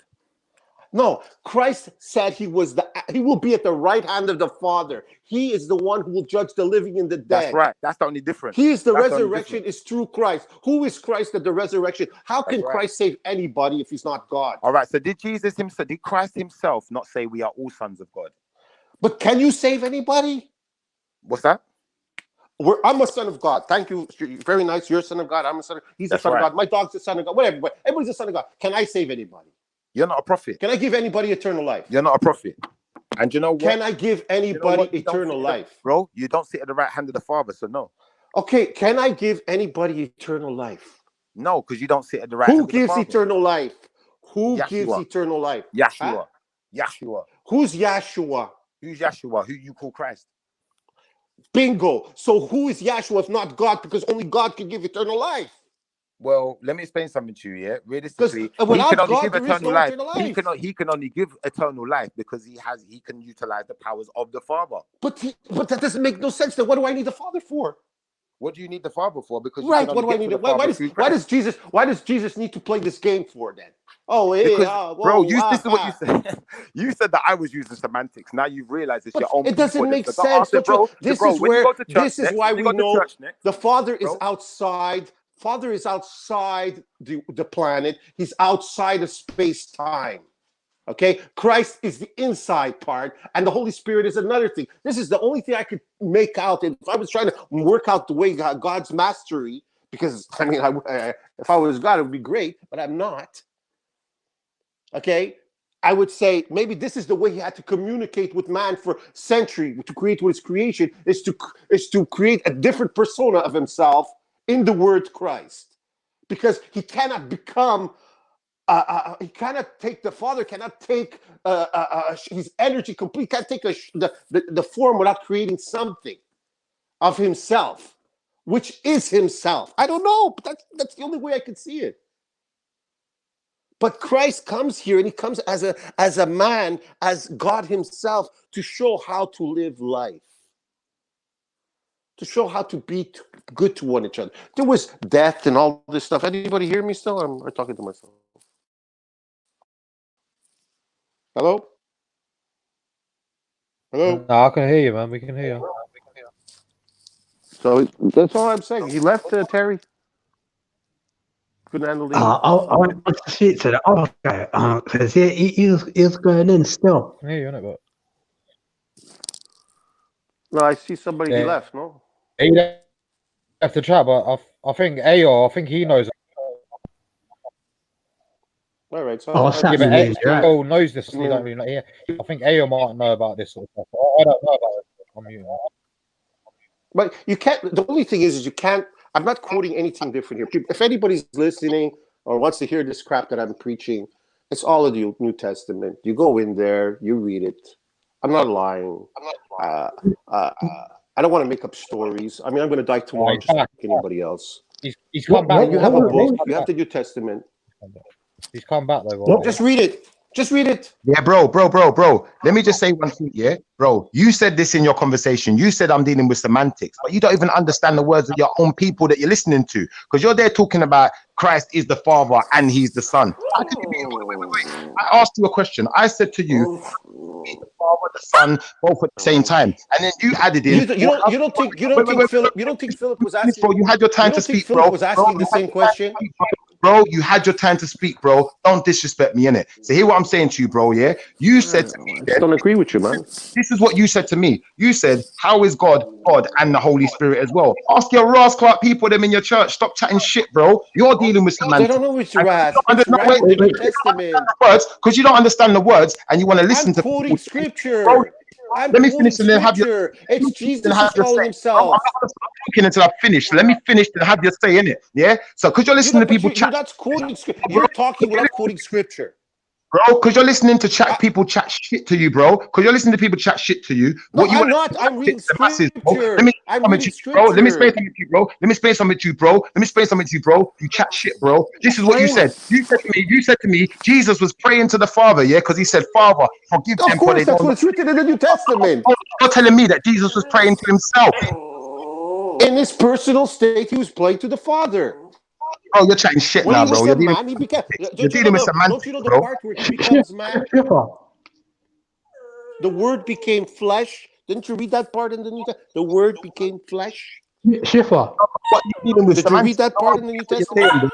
No one cares what you're saying no more. We know you're chatting shit, bro. Come on, bro. I you know what? Nobody has to care what I say. Please, nobody care what I have to say. We don't care, bro, because you said that Jesus and the Father are the same thing, but he's praying to himself. Read the King James, that don't make no sense, James one. Read the King James one because he'll tell me all the other ones are bro, false. I can read the King James, but I don't read the King James. You know what I do with, bro? I do with the Septuagint, bro. Which one? You Which do one? with the King James. Okay, you do. I do with the Septuagint, one, bro. please. You do, bro. Yeah, I do with the Septuagint. Okay, I'm telling the people to read the Septuagint one. Read the one that he's telling you to read, the New Testament. It's all there. Hasn't been changed. Maybe some books have been left out because they were older, a little bit Gnostic because they were written hundreds of years. Sometimes things didn't make up. So when they created the New Testament, they tried to bring as much stuff closer to the time of Christ. Bro, I think that was also part of being vain, bro, because you told me that Christ didn't come to save his own nation the first time around.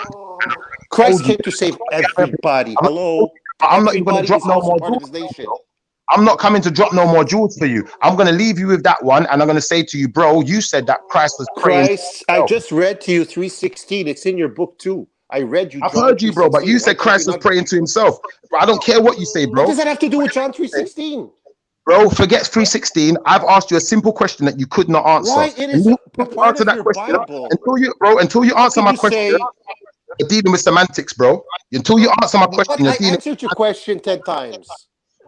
The Father, you Who don't. The was he Father, praying Christ to? is God. Who was he praying to then? Christ was God the Son. He was I'm praying to the listening, Father that nobody knows but Him.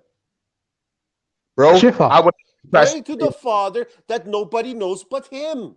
All right, but he's praying to the Father that no one knows but him, but it's still. That nobody knows, for everything was created through Christ. But he's not praying to Therefore, himself. everyone that we've been praying to from the beginning of time has Christ, and from All right. Christ that has gone to the Father. So Christ was praying to himself then, yeah? For nobody has.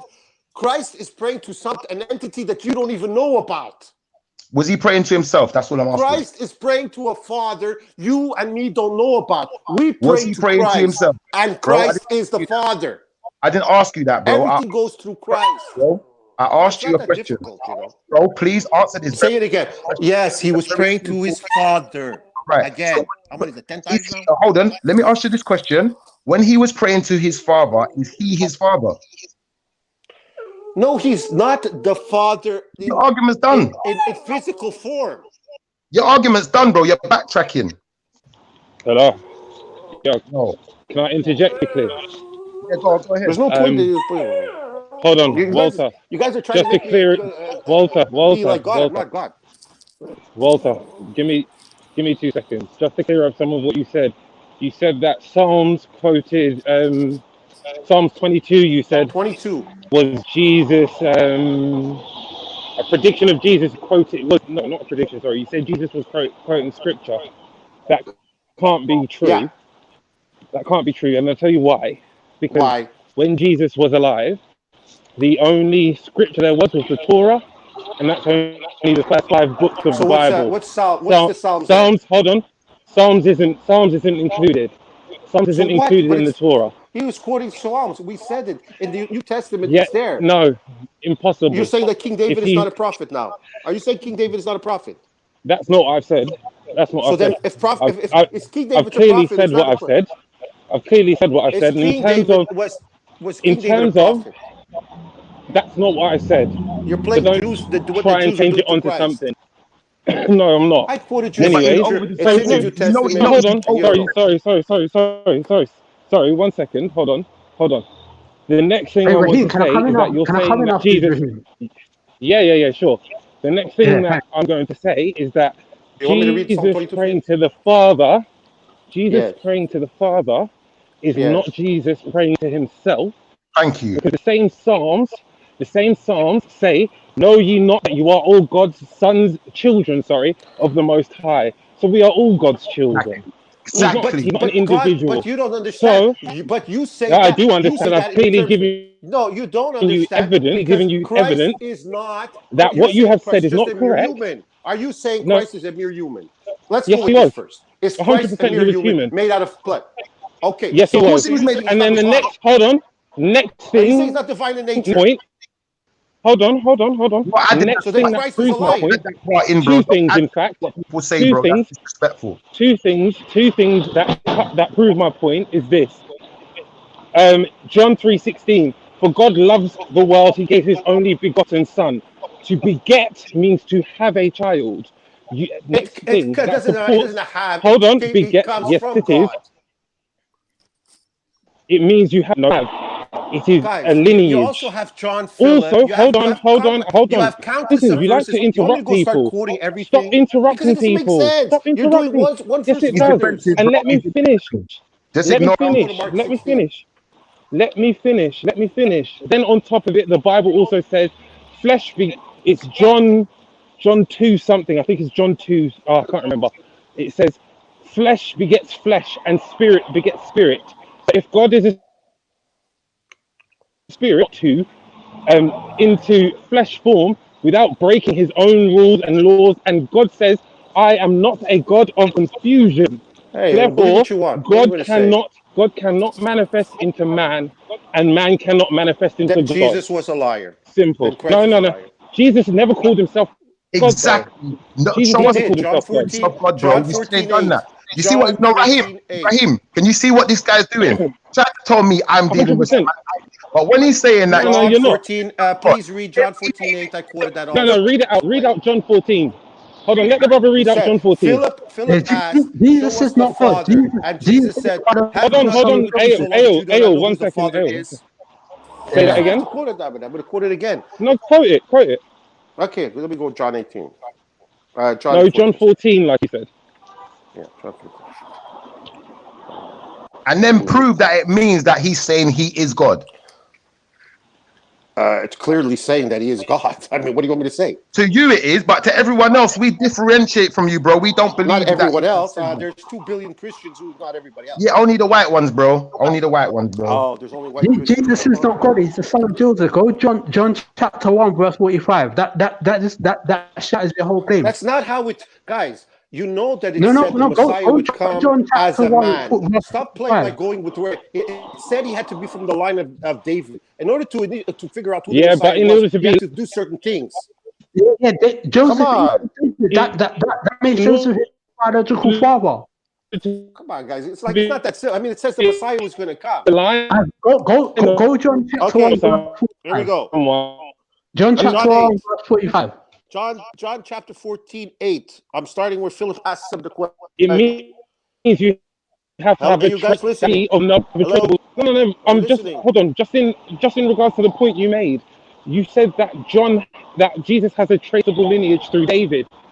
How can that be? Yeah, that's if God gave life to him with no. no I don't say a sperm, traceable no rate. I say ovum. God will have the Messiah come from the line of David. Remember that. Right, and that's Exactly, and what that's you're what saying. Joseph was. Exactly. Mary was from Levi.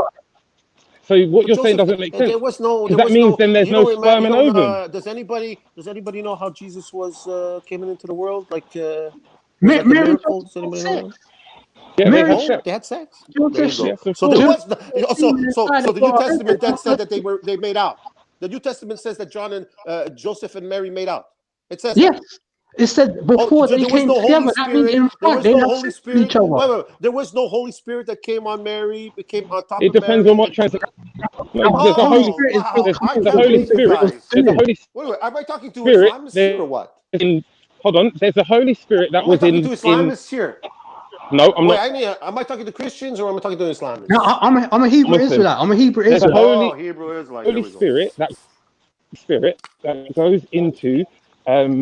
Is it John the Just? They call him. Is Jesus' brother? Was in the Jesus. same thing. John the What are you Baptist's talking mother about? had. Jesus' brother. What are we getting to Jesus' brother from? Where does But it you say know, anything about Jesus' brother in the whole New John Testament? go John chapter 1 verse John 45. That shatters. about your religion. John chapter 145. Yeah. And read the whole thing. Or the whole thing, No, sorry. it's one whole thing. John 145 is one verse. Yeah. John 1 45. 45. And Yeah. Nathanael said to him, can you said to him, can any good thing come out of the Nazareth? Philip said to him, come and see. What? Okay, yeah. Okay, on top of that, Philip found. Not fast, John. I got this 46. No, John myself. Philip found Nathanael and said to him, John 1:45. Philip found Yeah. Nathanael and said to him, we have found him to whom Moses in the law and all the prophets wrote, Jesus of Nazareth, the son of Joseph. Yeah, okay, so. Thank you. And how did they know? So they knew that he had a divine. They knew already the New Testament. Well, I they mean, know he's his son. they're not even filled with the Holy Spirit yet. They're just It reading don't this. matter. It's what the word says. So you're saying? So wait a minute. So you mean these guys? They saw Jesus and right away they knew he was the Messiah. Oh, hey, that's the Messiah. He was born perfectly. He's not really. They knew right away he was God. Well, everyone called him the Son of God from the beginning. No, We're talking about the beginning of the movement, guys. Nobody knows yet anything. They start to know as the story progresses. Jesus comes into the world as a little baby. Nobody knows anything but the married Mary. Okay, he's Now, growing. Nobody Joseph knows knew nothing. his son Nobody was knows Messiah. nothing. Nobody The knows Gabriel came to nothing. him. Jesus said, nobody knows nothing because the day John the Baptist, that's when the movement starts. That even Peter said, "Who am I?" And Peter said, and Jesus said to Peter, "Do not say it now because it's not the time yet." And even after Christ's resurrection, he said to his apostles, "Stay here because the Holy Spirit will come and will give you all the information. You will learn the things that you haven't known in the past." So that means that right now, what you're quoting is John 1. John 1 is just the beginning. John 1 is just when the apostles meet. They go through the tribulations. They go through these things. They're learning who Christ is. Christ is proving who he is. Christ is using parables. Christ is using signs. Okay? He's moving his way in. He has to stay in Israel because that's how the prophecy went. He has to stay in Israel. You Oh, cannot be the Canaan. Messiah unless... There's no such let me land called Israel. finish. Canaan. Okay, sorry. What is it called? What do I have to call it for you to be? Canaan. Sound good? Huh? Canaan. Canaan. Okay, so Christ is in Canaan. He's doing all this stuff. He's doing miracles. He's proving himself. Because you're not just going to say, "I am the Messiah," and everybody's going to go, "Oh, great, there it is." You have to show yourself. And even the apostles had to show. They even at the cross, they all ran away. That's how much they even still, after all the signs and things that Christ did, they still ran away. So then, when the resurrection happened, they were amazed. They were shocked because they saw him die. They were like, "Wow, holy mackerel, where did this guy come from?" Okay? And they're all sitting there scared. And then Jesus said, "Don't worry, because when I go to my Father, okay, I will leave you the Holy Spirit, and he will guide you of all things." That's when you get the writings, and that's when you get the movement starting. That's when the apostles go out into the world. To the Israelites. What? The Holy Spirit is the covenant given unto the Israelites. No. The Holy Spirit is the covenant given to the world. No, the Holy Spirit is given to everybody. And you read who the covenant was given Guys, stop trying to hog God. God is for everybody. No. It's not just for you. Go to Exodus 19 and you see who the covenant was given to. Go on. I know when the first covenant, and then there was the second covenant that God talked about. No, there's only one covenant. The Jews of that time believed that God was going to come, give them a war machine, and the Jews were going to take over the world. This is how they're seeing it play out in their minds. Sir, there's only one covenant. That covenant is for the Jews. The one in Hebrews. This is what a lot of Jews back in the day. This is what a lot of Jews back in the day believed. They believed that the Messiah was going to come, take the people, the holy people of Israel, or Canaan, however you want to call it, Hebrew, whatever. And they were going to be behind this Messiah, and Messiah was going to bring them to the King David time, when they were in control of everything. But Jesus said, "No, that's not how it's going to be played out. I'm not here to make war machine. I'm here to bring the world to me, to save the world." No, the world of the Israelites, because the world. Why are you guys so obsessed with just this one people? Because why can't I be a part of God? Listen, I'm not a murderer. I don't want to kill anybody. I want everybody to be free. I want everybody to have food on the table. Listen to me. I want everybody to feel. Is that a bad thing? And Christ in his own tongue say who he came for only. Go on. You got to remember that God is eternal. He doesn't just create one thing or one people or one language. We know that. You got to stop being selfish. No, God's not selfish by creating his own people. Right, but That's you not are. Selfish. God is not selfish, but you guys are being selfish. How are we being selfish? We go by the word. Because you don't want to let him go. You want to keep him locked up in this Hebrew-like thing. He's not. He is God eternal. He's not a Hebrew Israelite. He created a certain people. We know God is not a Hebrew Israelite. Who said that God was a Hebrew Israelite? Well, but you guys are saying that he only came to you guys. And he's not made for everybody else. Okay, hear this. Where the receipt is, go to Matthew 15, verse 24, and I'm going to show you. Go on. You're going to quote me again one more verse. Just one verse. Okay. Which one? Matthew 15. What?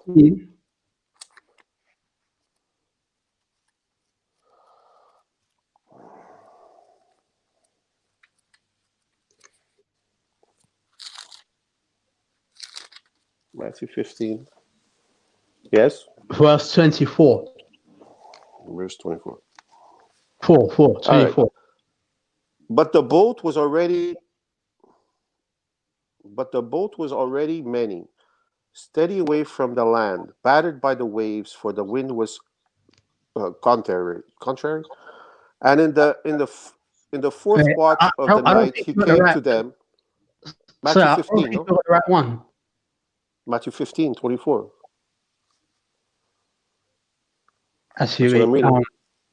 Actually, I think that's me. Wait, hold on. I'm gonna check myself.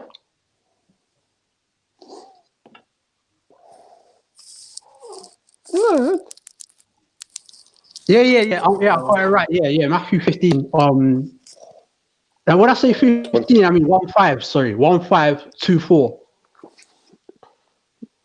Yeah. Oh, sorry. I'm Matthew 14. Yeah. So Matthew 15. Matthew 24. Okay, here we go again. All right. But he answered and said, I was sent only to the lost sheep of the house of Israel. Thank you. But she came. But okay, wait a minute. Okay, but she came. But wait, let me continue. Okay, but she came, but she came and began to bow down before him, saying, "Lord, help me." And he answered and said, "If not good to take the child, my sorry about my eyes there." The bread of the not good to take the children's bread and throw it to the dogs. But she said, "Yes, Lord." She said, "Yeah, but that's that. You don't understand what's going on here. There's something happening here, and you guys don't want to see it. You only want to see one verse. No, Jesus, right there. Christ is coming. Christ at the beginning. We know that. Guys, Christ, in order to fulfill the prophecy, has to first show it to Israel to bring his people to move out into the world. Christ is not Christ is coming to the world through his apostles. It means oikomy. The word oikomy means a certain people. Listen to me. I'm going to try to show you another way. Instead of taking Christ and taking an army and going to war, Christ took people and sent them out to preach about him. Do you understand? He's in Israel to fulfill the prophecy. If he would have went to the Gentiles right away, then the prophecy would be wrong. No, but hear this: the Gentiles. What? It's the Jews. It means the same seed or the same. No, it doesn't matter. What is happening here? No, it does matter because people think that. It does matter. It matters very good because then the Jews would say, "Listen for a second." Then the Jewish people of that time would say, Christ, Lord, why are you talking to these people? The Messiah is not supposed to be there for them. It's supposed to be for us.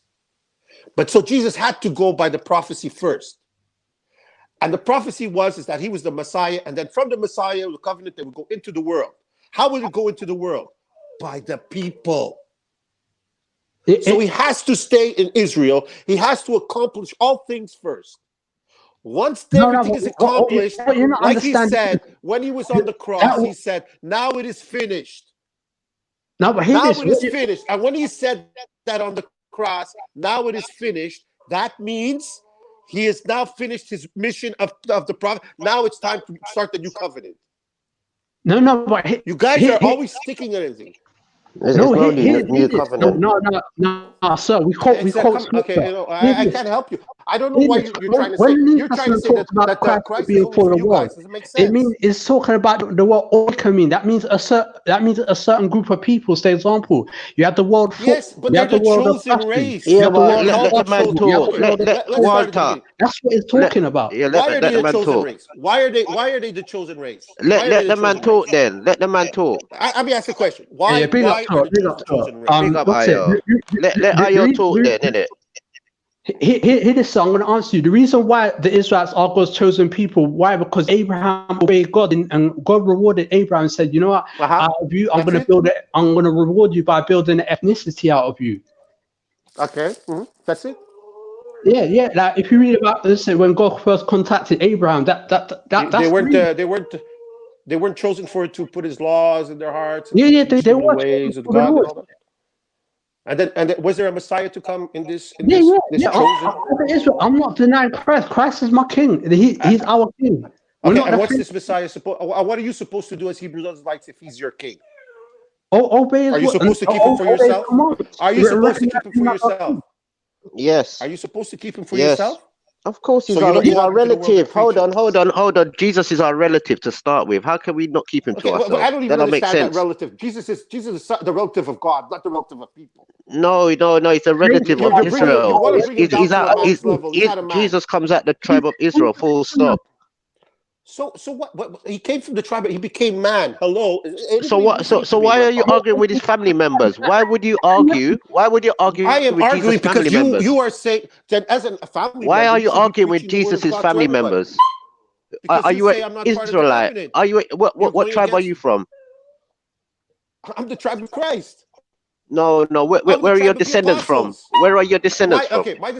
My descendants is Apostle Paul, Apostle John, Apostle Where Mark, are your Matthew, descendants Peter, the from? 12 apostles. Now, Paul is from Benjamin. I'm Apostle. Hold on. It doesn't matter. You guys. Where is your nationality? What does that have to do with anything? Again, What is your what does that nationality? have to do with Christianity? Because God deals with tribes. Because God doesn't deal with Christianity. God deals with the tribe of Israel. He don't deal with Christianity. God does. You guys are talking like, well, okay. If What you guys are what really is the your chosen of God, nationality? then why aren't you Before we going? answer Why aren't any you going into questions, the what's world your preach? nationality? Wait. What is your Why aren't nationality? you going? What is your My nationality? nationality If you're a truthful Christian, you can tell the truth. I'm Portuguese. What's the problem? Your mom and father are Portuguese. I can hear it in your tone. I can hear the tone in your tone. I'm Portuguese. Yeah. What's but what is your descendants? Are you like Ishmael? Are you I don't black know. Jews? I'm Portuguese, a white Portuguese guy. But is your heritage Jewish? No, is your lineage I'm Jewish? Christian. Yeah, but I understand that. But there was a lot of Jewish people in Portugal that they converted into Christianity, and they forced those people to eat pork. Well, yeah, they forced those Jewish people in Portugal and Spain to eat pork and turn them into Christians. What's eating pork? What's wrong with eating pork? See, this is where Ayo, 2 seconds, brother. Well, I want to know. Ayo, sometimes you have to check the spirit. If they're not in spirit, don't argue with them, fam. This is how it works. How I know you're in spirit? What is wrong with pork? That's a typical Portuguese and Spanish answer for that. That is a typical Spanish and Portuguese and a Latino. So you're telling me my eternal life is based on what I eat? Is that what you're saying? Yes, the porky piggy. Piggy. You guys are supposedly the new covenant of Christ, and you're going out to tell people not to eat pork. Eat your pork sandwich. Go to church. Go to church and eat your pork sandwich. This is the best you got on me. Go to church and cook your ham. Go to church and pray over your ham. Go to church and cook your ham and pray over it. The universe is worried about if I eat pork or not. Oh wow. Yes. It says in he's not worried about murder, killing, people starving to death. He's not worried about that. He's worried about if I eat pork. Because you're finished. That's one great God. You're finished. God over there. Yes, because you can't do without a pork sandwich. You and Bird and Matthew are friends. I really don't want to believe in a God who's worried about if people eat pork or not. Yes, because Bird and Matthew is the devil. You know, that's proof that you don't know God. God showed the Israelites, do not eat the plant, and therefore do not touch it. Yeah, but it says, but even Peter said, if you read your Bible, there was food that God gave him in a basket, and he said, "What God gives you, do not is good." And out of that, there was all kinds of meats that were prohibited. You don't remember that verse, do you? I know about that verse. Oh, now you know. Now you know about that verse. Now what I'm trying to say is, piggity pig. What I'm trying to say you guys are calling me names. Now all of a sudden you remember the verse. I never called you names. I said that you didn't know God because I said that piggity pork and pig. You're not supposed to eat pig. Full stop. Hey, whatever. And this is and Ayo, you have to understand Christians. Christians are always manipulating and turning and bending the scriptures. We have to remember we are actual relatives. Guys, I love you guys, man. Ayo, we have to remember. Battery's getting low, guys. I'm gonna have to cut out. Ayo, we have to remember. You have to remember, we are the relatives of these people. These people are not the relatives I know, of these people. You guys are the best. There's nobody better. Listen, guys, you hear me? I gotta cut out. I get what you're saying. 'Cause I don't want to mock the man. I just want to quote scripture and prove what I'm saying. Quote scripture. First, read the. If you're going to quote scripture, please read the whole book. That's what I do. And read it. Because it's the Bible. It's not a book to read from beginning to start. You have to go. Guys, and always read it in context. And remember, there's things that Jesus said, like before Moses, I was, and there's a lot of things that you'll see that Christ says that only things that God could do, like raise the dead and stuff like that. You guys know very well that only God could do. So tell me this now, Walter. And only God could save. So you Walter, guys know that. Yes, sir. So Walter, why were Christian people persecuting the Jews in Portugal and Spain? Because they're idiots. But you're a Christian. But you're Christian. Right, we're not supposed to be persecuting people. Hello, I know that. I read the New Testament. And force feeding them pork. But if they were forced, but that's not the pork. The pork was the problem. Oh, okay. So it's because they forced. Not because I'm saying Christians, Catholics went out of their way. Wow. Christians, Catholics went out of their way to forcibly impose their rule of. Let me ask you a question. What happens to people who eat pork? What happens? Do we become like a different creature? No, it's not good for your temple. It's not good for your temple. That's why Europeans. Hold on. Let me finish. Let me finish. Let me finish. I know you tell me it's gonna be. Let me finish. I just open up my mouth and you just see because you don't like answers because this is the attribute. Okay, tell me when you're eating. This is the attributes when you eat unclean food. This is why Europe is in the mess what they're in. That's why they're so gay now, and this is why they're what they call it. Their population is dying out because you lot are eating too much pork. You eat pork and alcohol, so you're destroying your temple. This is why Europeans have such a low what they call them again? Fertility rate. All the time. I say you lot have a low fertility rate because of the pork and the alcohol. 12 kids, so ate pork and you eat food that just seriously, that pollutes. You eat food that pollutes your temple. You eat food that pollutes your temple, and this is the effects of your society today. Your nation is not really you got a low birth rate right now, basically. Walter, if you could go to Leviticus 11:7. Like I have to red light anymore, so I'm going to cut out. I apologize if I cut in between. Maybe next time. Ciao. Ciao. You know, Walter. One more question.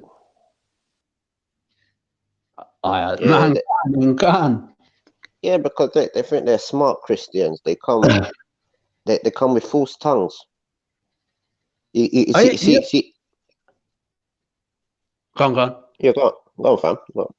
Yeah, also, did you see me yesterday in that chat room? I see you on Alice UVK yesterday. Yeah.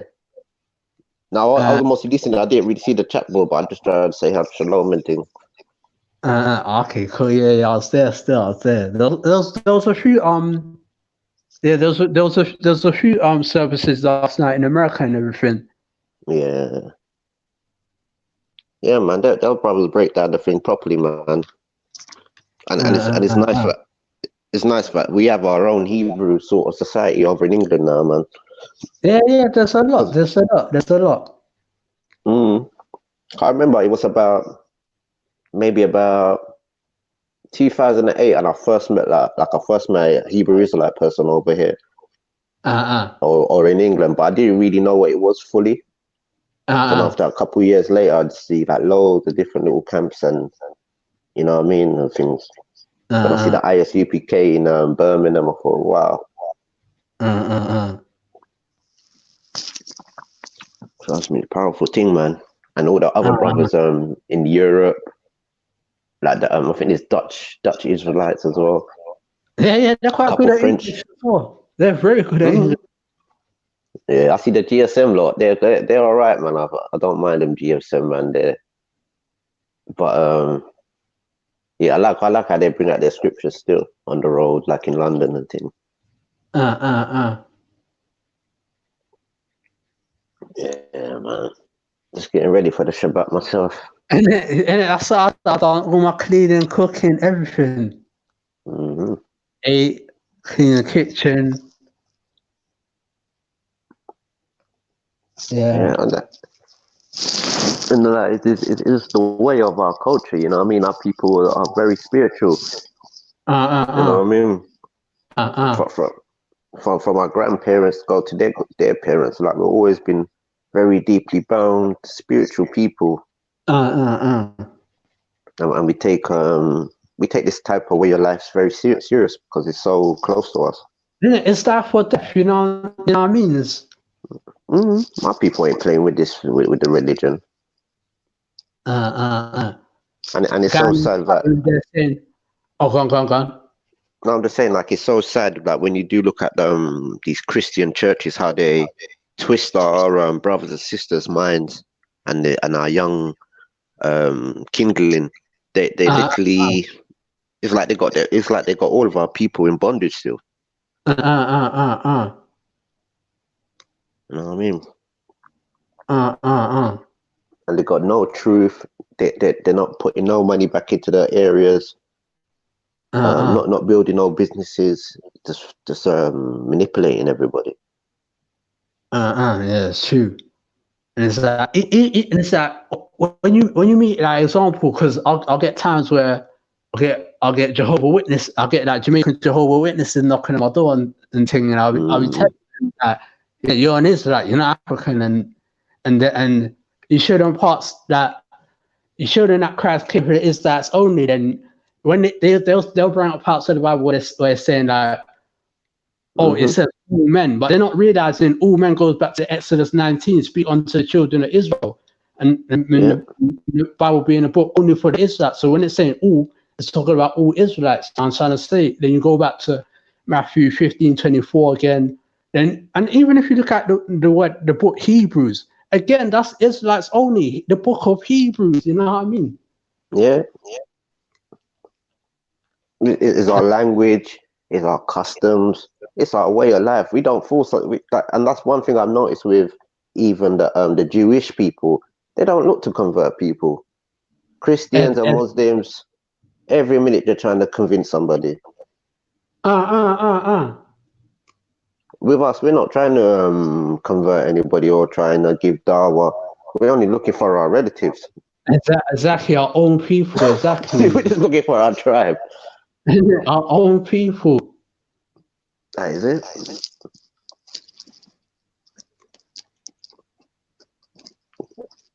Because you see when you start bringing up the history of your people, what ties in with the Bible and real life effects, people run.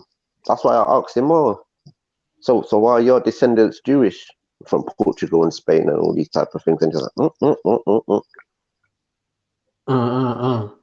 Yeah, because spiritually, probably his ancestors were the one forcing pork down the Jews, Sephardic Jews in Portugal and Spain. Because you see the minute when I mentioned pork, what's wrong with pork? What's this? You see the spirit? That's it. That's what I said to him. You see the spirit? I'm telling you. That's what I said to him. Go to Leviticus 11 and 7. Then I didn't say that he ran in it, but I would have liked him to go into that, and I would have been like, "That's our Lord to abstain from pork." Yep. And he claimed to love Jesus. Oh, but Paul, Paul, for crying out loud, Paul. That's what I was saying. Paul's from Benjamin. He is there saying he's from the tribe of Christ. Well, that would have been Judah. Then he was saying the same tribe as Paul. Then Paul is from Benjamin. You know what I mean? It's not Paul Christ from two different tribes. And realistically, it's all it is Paul is coming from a certain area, and he's gone into Greece. And them types of areas. And Greece and those types of areas in that Pacific time was like New York, London. You know what I mean? So it's just like somebody from Jamaica come to England now and he's looking for his own people. Start kidding each other. Stop eating the chicken and chips from them funny man them who can't even put chicken and chips. Stop eating the Chinese takeaway. I started eating Chinese about almost 3 years now. It's like it's drugs. It's just a lot. It's drugs. It's not even food. It's drugs. Because as we were kids, we always heard those stories. Oh, the Chinese shops then got dog meat, cats, and everything. We thought it was a joke. When we turn adult, we start looking at these things on YouTube now, and we start seeing No, them. we knew. That's when I was like, I'm done with Chinese, innit? The amount of weight that I lost when I stopped, like my face got thin. I started to sleep better. That physically, I felt so much better when I stopped eating Chinese food. I'm telling you, you see that. You see the chicken. Like the chicken is all the same in all of the Chinese areas, and it's like no matter what area you go to, the food looks the same. You can go to the same. There probably be 10 West Indian restaurants, and all of them cook different. You're lucky to get the same exact rice and peas what you get from another place. Because there's that they're on top of Edmonton. Jerky's is way different to peppers and not peppers and spice, brown. That's it. Because you know why it tastes all the same, because they're using a chemical. I think it's called MSG. And basically, monosodium glutamate. I know about that because a Chinese woman told me herself. With pure of that. Hair and everything. Yeah, she said it's an additive that makes it taste better when it really doesn't. When it ain't supposed to taste that way. Flavoring or something. So these things are drugs. What they've actually manipulating your food with. Every Friday night every minute you get a money in your pocket, your chemicals in your body feel good. Then your feel good chemicals recall you eating egg fried rice and something, and you're thinking, you can't even get the Chinese out your mind now. You seen the little cat on the calendar in your mind telling you to get the.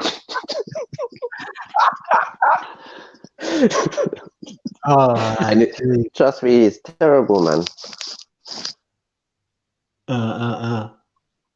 But you know another thing with the Chinese as well, because that when you come to Israel, you put away the prawn and say, remember Chinese them love the prawns. Yeah, they're wicked with the prawns, man. Yeah, and so it's like a lot of that food is that it's food that opposes the covenant. So it's like. And I'll be honest, a lot of Africans cook with prawns as well. Yeah. Like dried shrimp and all them things. And our people in America, they all love all them type of things, the shrimp, the catfish. Yeah, I know, soul food, then, and what's it? All them shrimp shacks and all of that, and that. God. And they eat. Oh, that's disgusting. Disgusting. Disgusting, man. Like there've been so many ways, like I have to like look at what I'm eating, how I'm eating, what I'm eating. You know what I mean? You can't just eat these things just for people to feel, oh yeah. You know what I mean? No, it's okay. No, it's not okay, man. I mean, these. Don't get me wrong. If you're in some sort of dire need, then probably eat some shrimp or something. But boy, there's so much choice in this world nowadays. I ain't eating shrimp. No, I'd rather die. No. If it was out for death, I'm eating berries on a tree. That's what I'm saying. You can, innit? I'm just saying, like sometimes, say like if you are in a river or back home, and you don't really have much money or anything that you could probably go and catch 2 shrimp. But even then, it's like, boy. I'll try to get a snapper or something. Skills in the river. Yeah, it's just not worth it, man. Them type of things, it's not good for your body. I'll just get grasshopper and crickets because we'll have to eat that as well. So crickets, yeah, locust fly, it's in the Bible. We can eat it still. Okay. Yeah, John the Baptist used to eat cricket and grasshopper with honey. Well, okay. I think the Chinese do some things like that. Yeah, I'll send you on Hangouts. I'll send you the scripts and showing you where we can eat grasshopper and locust, like beetles as well. Ross. But yeah, that's it. Just beetles and grasshopper. That's it. That's it. All other insects, no, we can't eat. Just those two. No, but it must be a certain way you have to purge them as well before you eat them. Yeah, I tried to catch a grasshopper about 1.5 years ago. It just jumped straight away. Difficult to catch still. What do beetles eat? Beetles eat though. Think that grass. Yeah, probably just grass. Yeah. I was saying might eat meat as well, you know, or some sort of. Maybe I doubt it. But one thing I did notice, all Israelite food. You notice how all Israelite foods to eat they're all vegetarians. So like the goats are vegetarian, chicken, the ox, the reindeer, cow. Yeah, I can imagine the locust. Locust seem like it eats your crops and all that type of thing. Yeah. I'm not too sure about beetles. I'm just thinking of the Mummy Return when it just eats all the man. Well, that it probably does that in real life though. Yeah. I'll send you the biblical scripts. Yeah. Yeah, man, it's all about keeping your Sabbaths and you know what I mean, and giving time, spending time with your family, or even giving some sort of doing some sort of good for the nation. You know what I mean? Check the comments, innit? Witness saying Dama show is sunny. Look at this, man. Best is he when you're watching reviled, innit? So it's alright. Innit? Mr. Black British UK. Real saying what's happening? What's happening, real? Yeah. I'm gonna try past. The show. This is not even a real African like that, man. You can tell he's a posh man. He's one of them posh African, man. He probably looks down at his own people. That's how posh he is. You can just tell he's one of them black man. He just feels like he holds some sort of, I don't know, he feels like he's important or something like that. He always just comes in and always upset. Oh, yes. You see, Lacona Corner was saying something about Africans. It's like, go and talk to them in it and they will cuss out your pussy clut. I might give you a little nice, you know what I mean? Try and be nice to you, everything like that. And you try and you take advantage for it. It's like, you know what I mean? Lacona will tell you, and maybe I won't tell you what Lacona would tell you, but I know why you won't go and ask Lacona. Fuck off.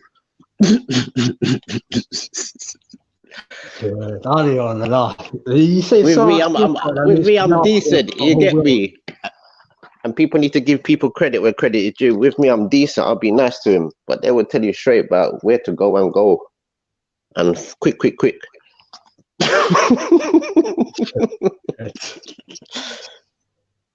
Afternoon, Mona. I see you in the chats. Afternoon. Try to jump on if you can. Hey, ça passe, Mona.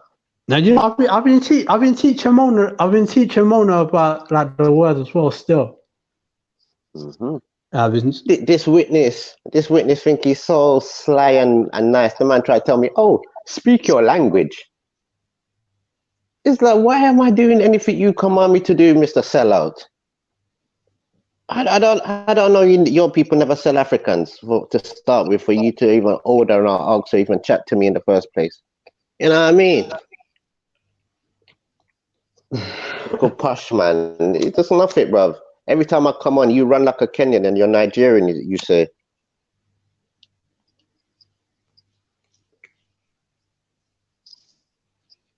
Yes, and you see people like him, it's the Pan-Africans that boost him.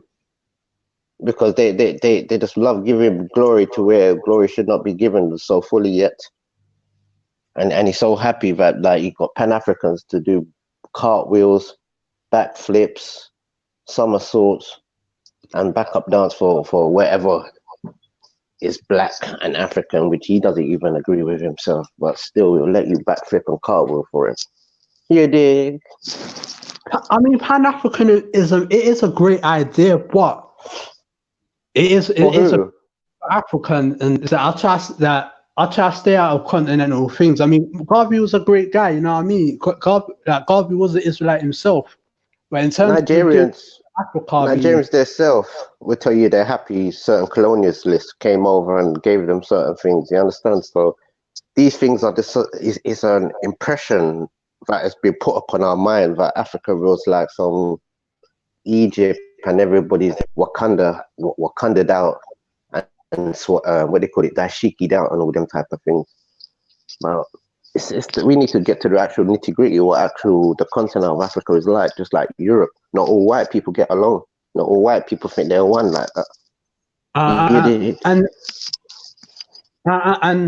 One thing I always respect about Africans will tell you themselves that the way that Africa is, it's a tribal society, and the thing is that the North is Arab, and the North is Arab. That the West is the Western Central Africa is Bantu. The East is that the Ethiopian Somali, and it's that half Christian, half Muslim. Then that the South is that the South Africans kind of thing, and is that what a lot of people outside Africa don't know is like somewhere like Nigeria, it'll be Nigeria, one sovereign country, but there's that maybe like 4 or 5 different tribes, or maybe 9 something, but that people, there's the 3 major tribes, Yoruba, Igbo, and Hausa, and there. And it's like the way that their culture is, it's like 3 different lands, even though they share one land kind of thing, you know. And a lot of people outside Africa don't understand this. Yeah, and people like Witness, he's only sad because people like me will break their glory, what they want us to give them. That's what it is. That's why he don't like me, because I actually break their glory and show people reality and things like that. And he can never stand up for Africa for himself and chat to me, bro. Full stop. It's only when there's people on to back him up and share his narrative he will talk. And that's why I say these men run like Kenyan and they're Nigerian.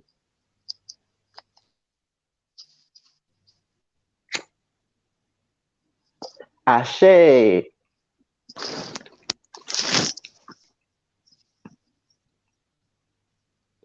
You get me? It's a whole new age, it's a new light.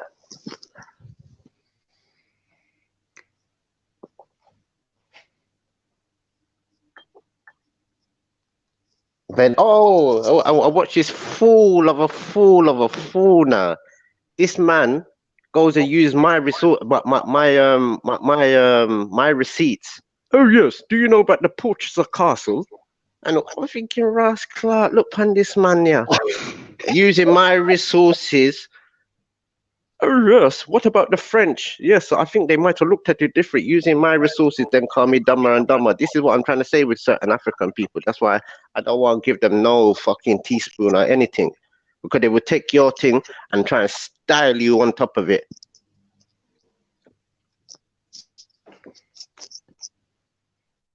Come use my resources, then call me dumber and dumber. You're an idiot. Come use man resources and call man idiot on top of it. That's what I'm saying with them people. They eat off my cassava, then say, oh, it's from cassava come from Africa. What's going on here then? No touchy style, no touchy style. No touchy style, no touchy style. Give me some rice, some peas, and some broad bean stew. So what's going here? What's going on here then, boys? What's going on here? What's going on? What? On that, let's having that Israelite conversation. Yeah, but yeah, you're welcome to join. Yeah, I mean, yeah. Oh, you're having an Israelite conversation.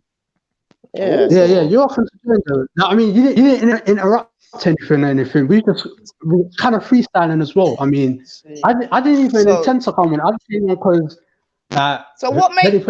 Am I an Israelite? Am I an Israelite? You know where you are already. You practice Egypt. You practice Egypt. Yeah, like in your household, you practice. In your household, you like underneath your roof, you practice like the mystery schools of Egypt, innit? Are you asking me or telling me? Oh, I remember you telling me. You remember me telling you what, Bab? Well, the head of your household, you practice the mystery schools of the Egyptians. Me and you ain't never had no conversation about what goes on in my house. Oh, so you don't grow up in them type of style? What type of style are you talking about? Knowing about the Egyptians, innit, and their mystery school.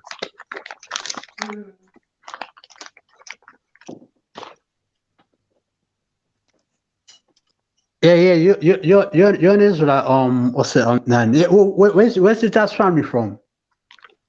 I'm Jamaican Guyanese. Although Yeah, apparently, you're an potentially, Israelite. I've got East African. Anyway, yeah, I'm Jamaican Guyanese, bub. Yeah, you're an Israelite. You're an Israelite. Yeah. All right. Or we call you a Shebrew. A Shebrew, yeah. Yeah. But isn't Becca is Becca a Israelite? No. Oh, she's not. No. Oh, okay. Cool. So, okay. All right. Anyway, I really just come in because I heard that, I don't know, definitely Turak, he started wilding out a little bit. And it's, you know what I mean? Just Here wanted to comes. come in, you know? Okay, well, you're caping for a witness now. In Call Me Dumber and Dumber. I'm not caping. I don't like the word caping, but I just, you know what I mean? We started off somewhere, and as per normal, we always seem to end up eating up our own self, man. So I was just really coming to try and stop a little bit of that, to be honest, bub. No, is it people that witness but want to stir the pot, and when they stir the pot, they wait for other Well, people what's to run witness in. done, bub? What's he done, bub? He tried to call me IO Dumber and Dumber, and he uses my resources on Jedi show, and after that he could try to call me Dumber and Dumber on top of it. I'm thinking, what kind of life is that? But to be fair though, what have you lot been talking about? Because when I look in the comments, there's a couple of people that are actually commenting about what you're saying. So it's not just witness. So what have you been saying, bub? Because I know when you're ready, people cuss us because they think that, because what it is, a lot of people still think, the fake Jews in Israel are the real Jews when they're really not. They're white Russians who stole our identity. So people think that we're Africans that are trying to be Jewish when the real truth is we are Jewish. You know that they got a problem with it. They can cuss. I'd say ignore them, because in Christ's first speech he said, "Blessed is he that's not to revile for my name." So yeah, I'm cool with it. Mm-hmm.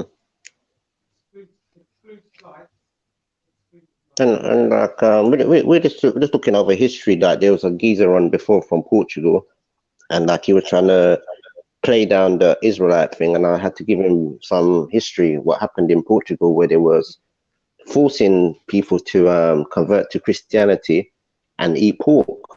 And the minute we start bringing up pork, the man get angry because they like pork sandwich and Bernard and Matthew. And I didn't I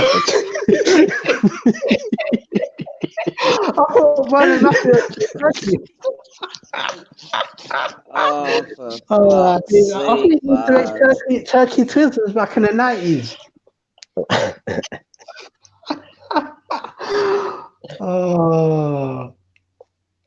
Where's this Adam Hoffer from? Black Brits sound like they got diarrhea in nostrils. Jump on, Adam. Let's see how you sound.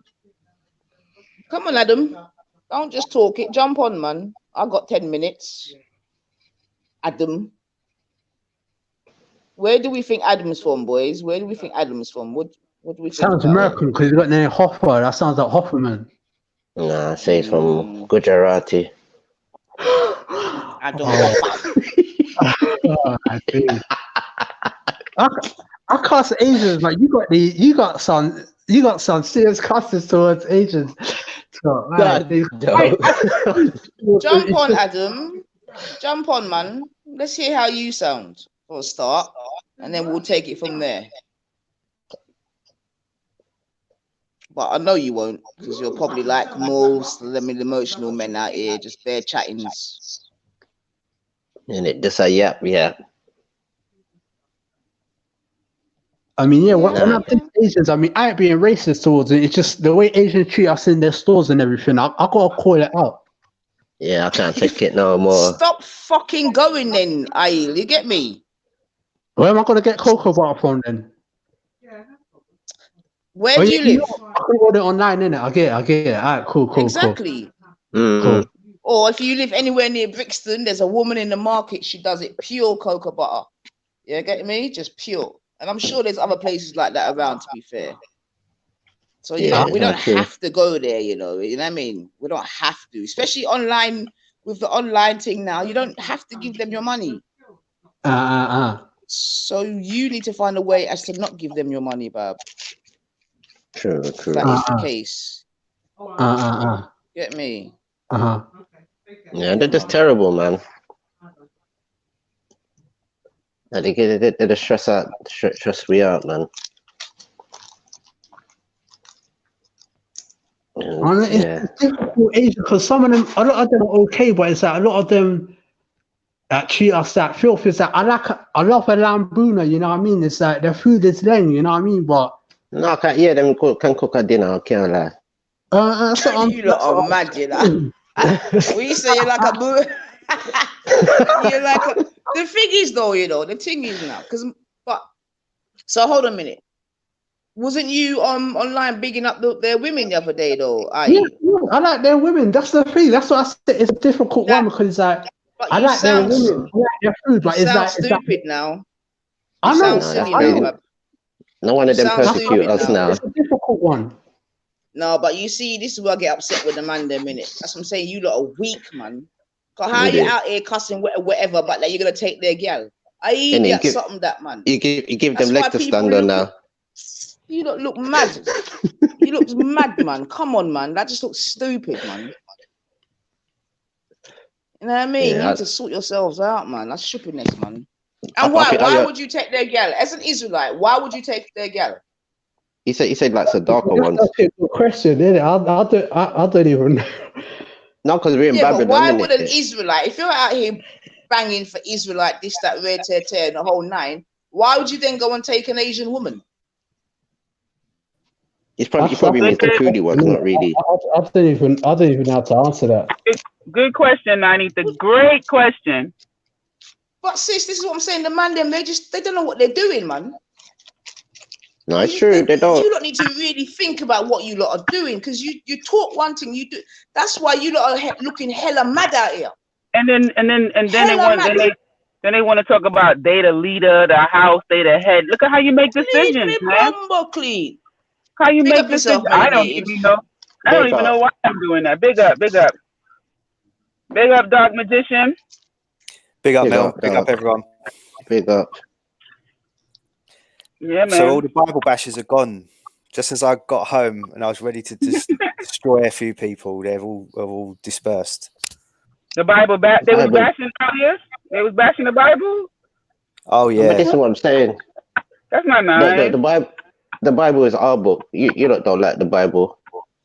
The Bible's a book of fables and legends. I don't necessarily dislike it.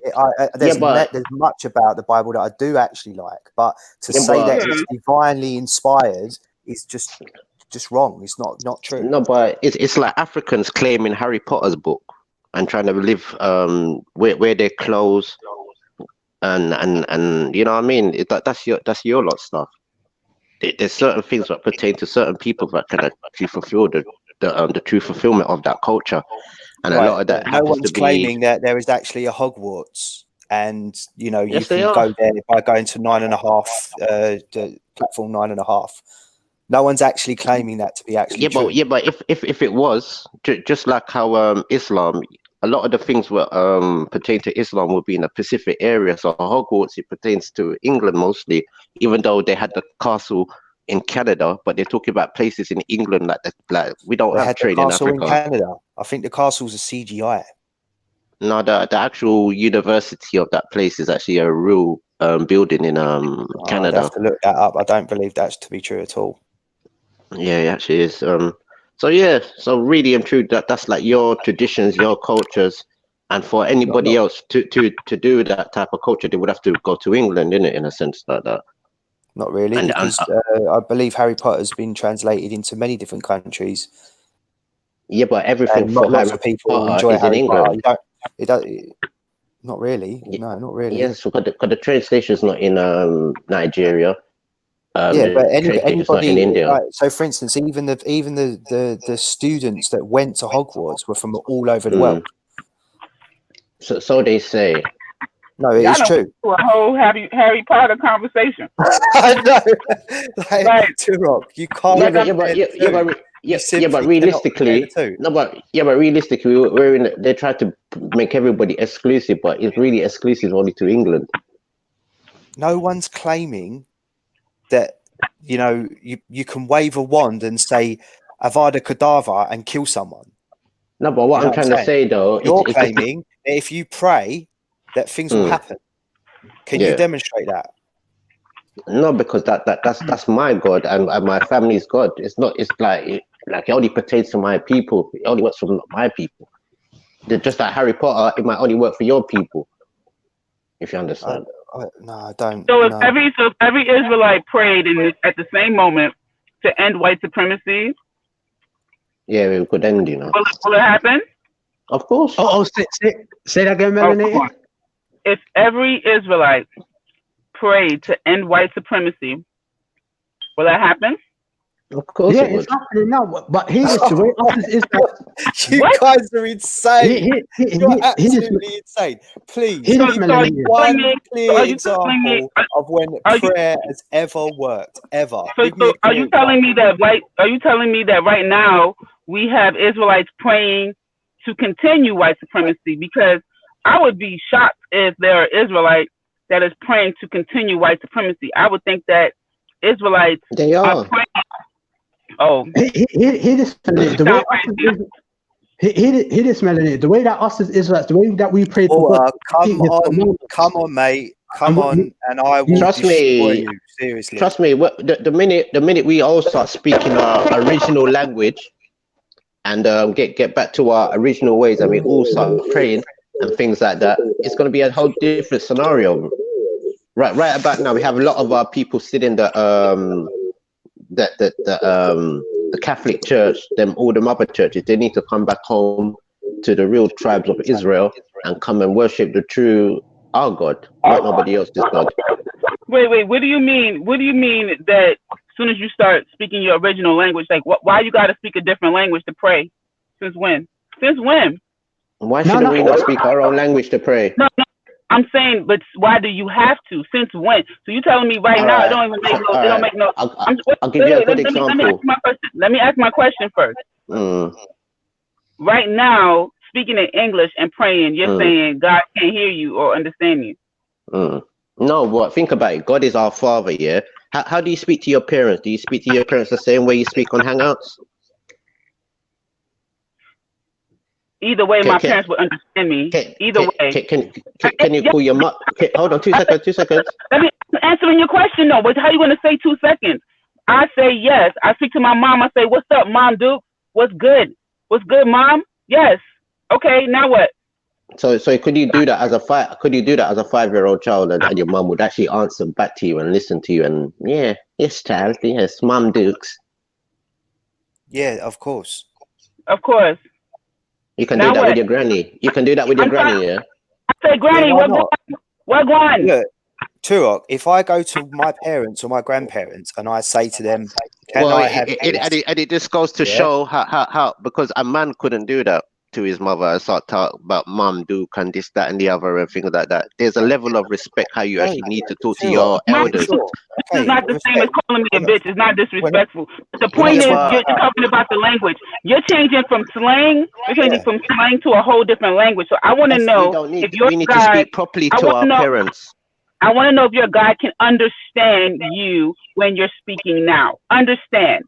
Right? Think about it. Think about it realistically now. You have other nations of people. They can come out of their house and speak English. When they're at home with their parents, they speak their home tongue. So just how we need to speak to our spiritual creator. We need to speak to our spiritual creator in our regional tongue. We're the lost tribe of Israel. We need to get back to our heritage. God damn it. Am I to understand then that if you don't speak to God in a certain way, He won't answer your prayers? That's what I'm asking, and he's not answering. He's going around. We need to get back to our heritage. Yes, we need to get back to our heritage. I understand what you need to get back to. Answer the question. No, answer the question. understand you, can God understand you in English? You haven't answered the question. I'm saying we need to get back to our full self. Does that mean Not no? He half. cannot Listen, understand you. listen what I'm saying. Listen what I'm saying. No, Listen what I'm Too saying. Rock, you're not going to Listen answer what I'm questions. saying. Listen So what let I'm the saying. Emperor We speak. need to get back to our full self. Yeah, great. Right, we hear you. Let me Let ask the Emperor speak. you a different question. Do you need to get back to your original language, Torek? 100%. Okay. Does God understand you when you speak English? A different question. Can I answer that one? No. Yeah, let Ayo speak for that. Come on. Does God Not off a paddle. Does God understand you when you speak English? Don't tell me what you need to do, how it should be. Can God understand you in English? Can I answer that one, Melanie? Oh, if you're gonna really answer the question, sure. If you're gonna bug that, God can't understand us in English, but here it is: the way that we pray, thank you. through tongue, it's through action. Like example, so right now, No. I was just asking about the prayer part. I get all the other religious jargon, we right? pray with tongue, we pray with action. No, we're not like Muslims and Christians. They pray by tongue, we pray by action. So there's no verbal prayer.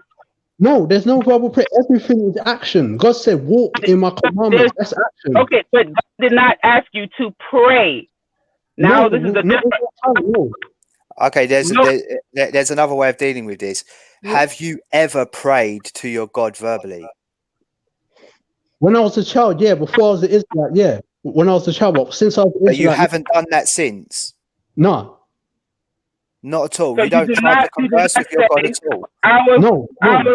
Our Father who art in heaven. So what was Jesus doing when he said, "Our Father who art in heaven, hallowed be thy name. Thy kingdom come, thy will be done." That's Christianity. We're not Christian. Oh, it's a prayer though, and it's in the Bible. Is it? So let me get this on record. Let me get this on record, right? Can you come down, please, melanated, please?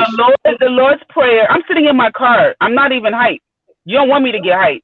All right. So like I was saying, the Lord's Prayer is done away with. It's trash. It's garbage. You don't need to do it. You don't need to say it. Yes or no? The way I'd answer that is where the Bible is the Lord's Prayer, because I was reading the Bible. Because that's Christianity as well, by the way. Somebody. Okay, so you're just Torah only. You're just Old Testament. Listen. There are many prayers in the Tanakh. Can you give him a chance to answer, please? I'm asking to see Old Testament only, so that way I won't even say anything in the New Testament. It's Old Testament only. We go by the Old Testament, the Apocrypha, and the New Testament. 3 books. Are you a Hebrew that only follows the Torah? Are you a Torah only? The Torah and the Tanakh, yeah. No. I'm not an Old Testament Hebrew, no, because I know where you answered that. Because there's a lot in America, but no, I'm not.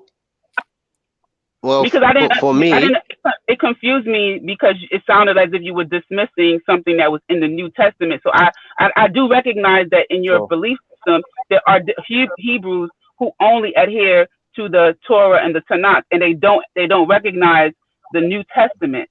So I didn't know if that was the Torah just means to instruct. The Torah means to instruct, and the Tanakh is more to do with prayer. So you find the Psalms.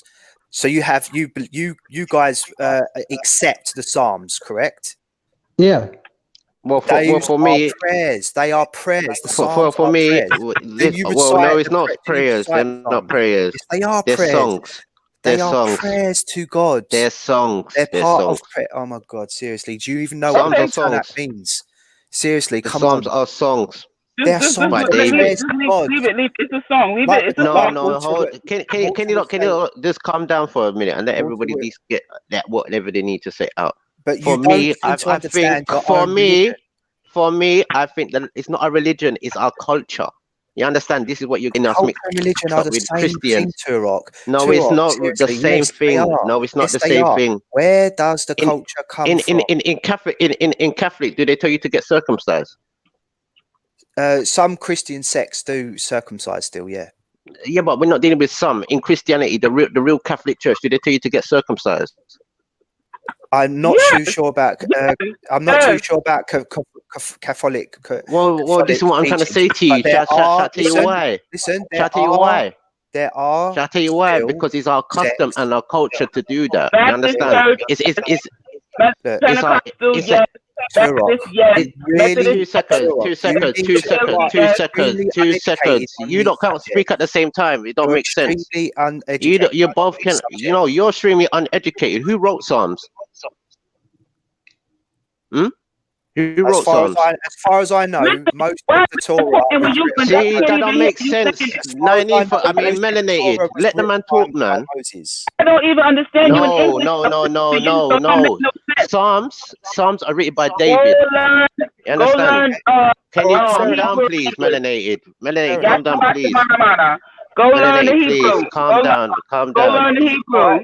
I'm telling you, I said that's very instrumental part of our culture. It's our language. Maybe other people don't feel that, but I feel that way. But our language is the instrumental part of us getting back to ourselves.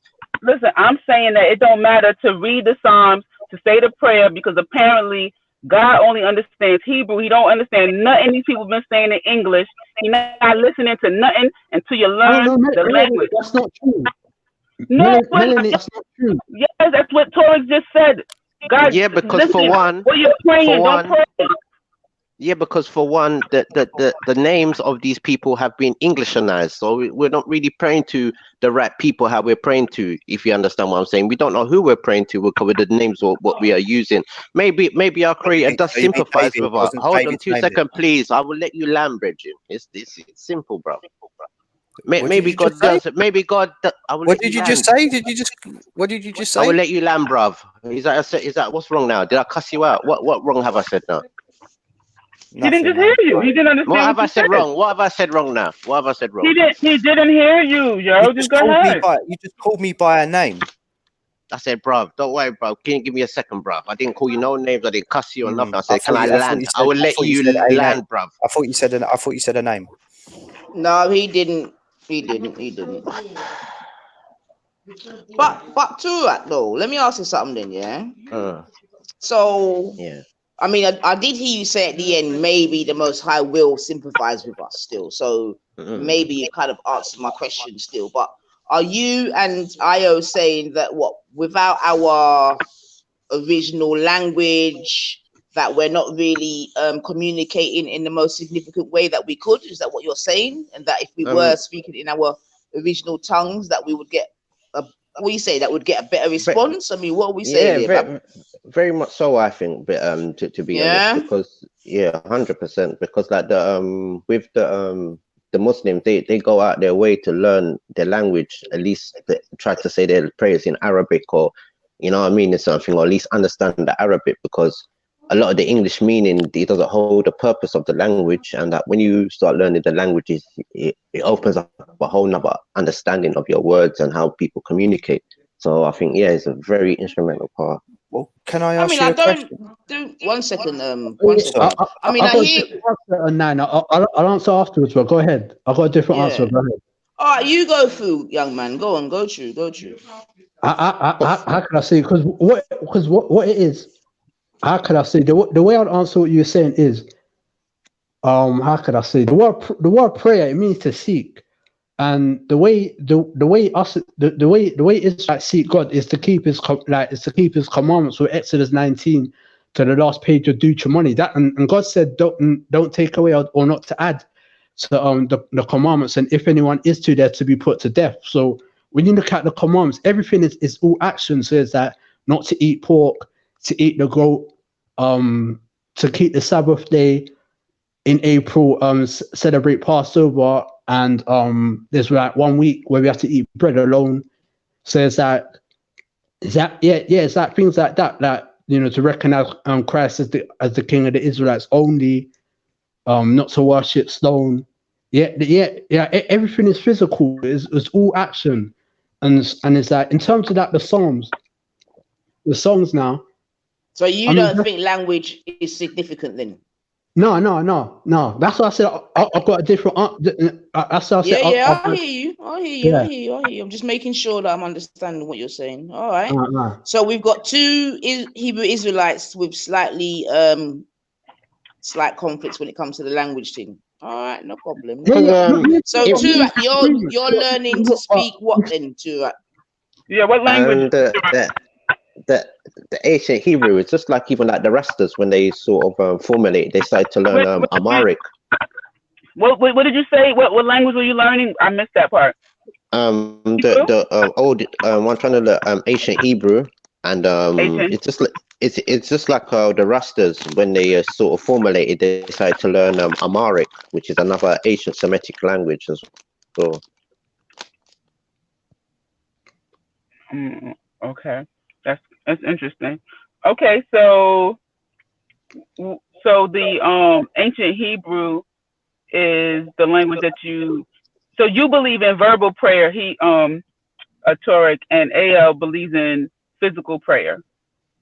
Action sounds prayer. like it so far. Could be. Yeah, I mean, I'm physical. Yeah. Oh, okay.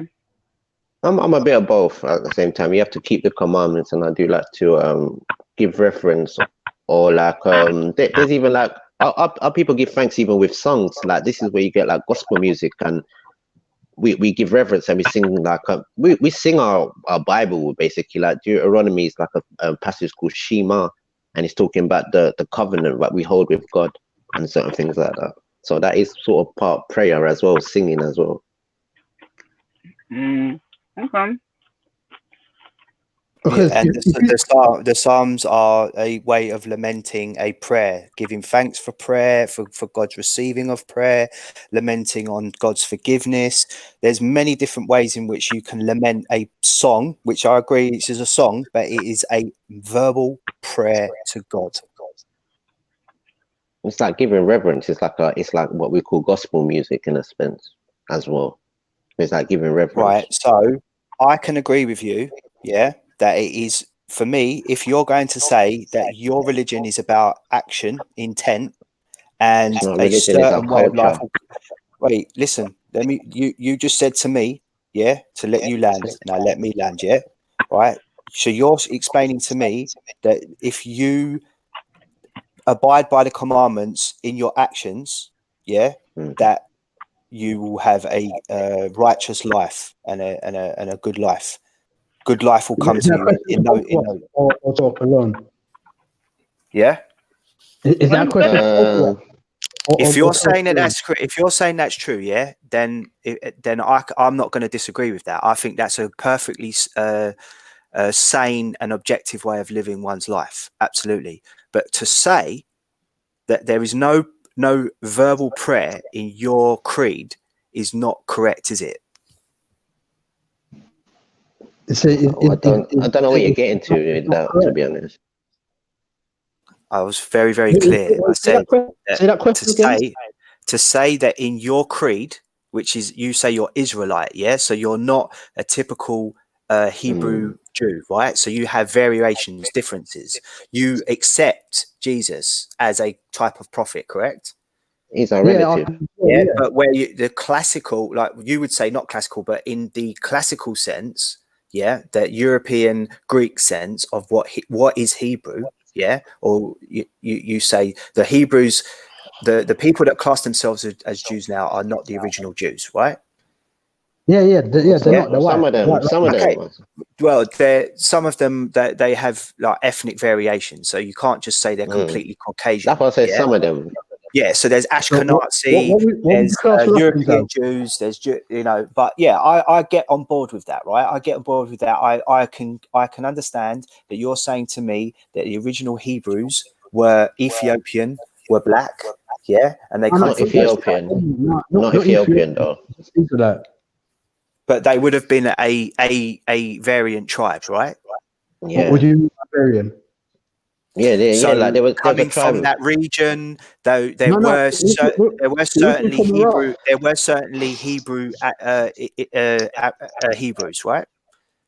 But we're originally from Iraq. We're not from anywhere near Ethiopia, no. Okay, so how did as my understanding is of your tradition, yeah, and I'm by no means saying that this is true. You'll have to educate me on that. But it is the original Hebrews came from Ethiopia. Not Iraq. So they migrated into a. What's happened there? The Some of them Sumerians and Babylonians took over your region. It depends on what. Hold on, 2 seconds. One at a time, please. One at a time, please.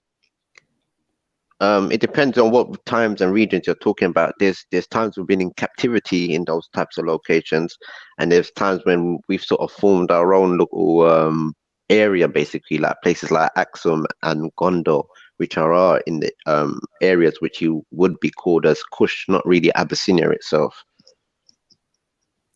So originally, your African people were living in the Iraq Peninsula. Now we're not African. We're Semitic. That means ethnically indigenous to Asia. But okay, you're Semitic people. Why? What? How come you have had that your dysphoria? We are classed as we're classed as Negroes. So in places like Greece, when they was having their height in civilization, there were certain people they would classify them as Niger. I think it's Simeon and Barnabas or not Barnabas, and so but somebody. Your history.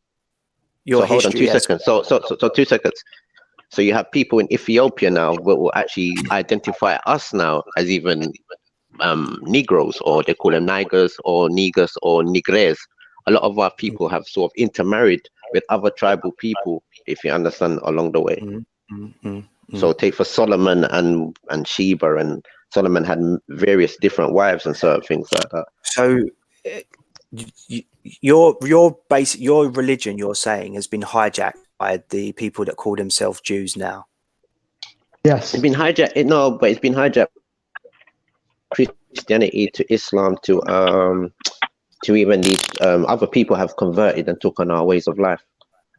So essentially, if you are claiming that you recognize Jesus as a type of prophet, yeah, he's our relative, so he's like my uncle, cousin, a relative of David, of king.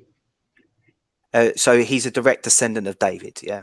Yeah, through his dad. Yeah. So your people, your creed, your sect must have been around at the time of Jesus.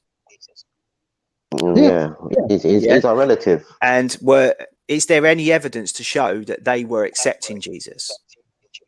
Whereas the other Jews, the other Pharisees the Pharisees at the time the Pharisees at the time, the Jewish Pharisees, this is the classical interpretation, yeah. The Jewish Pharisees saw Jesus as a fake, yeah, and they wanted him gone.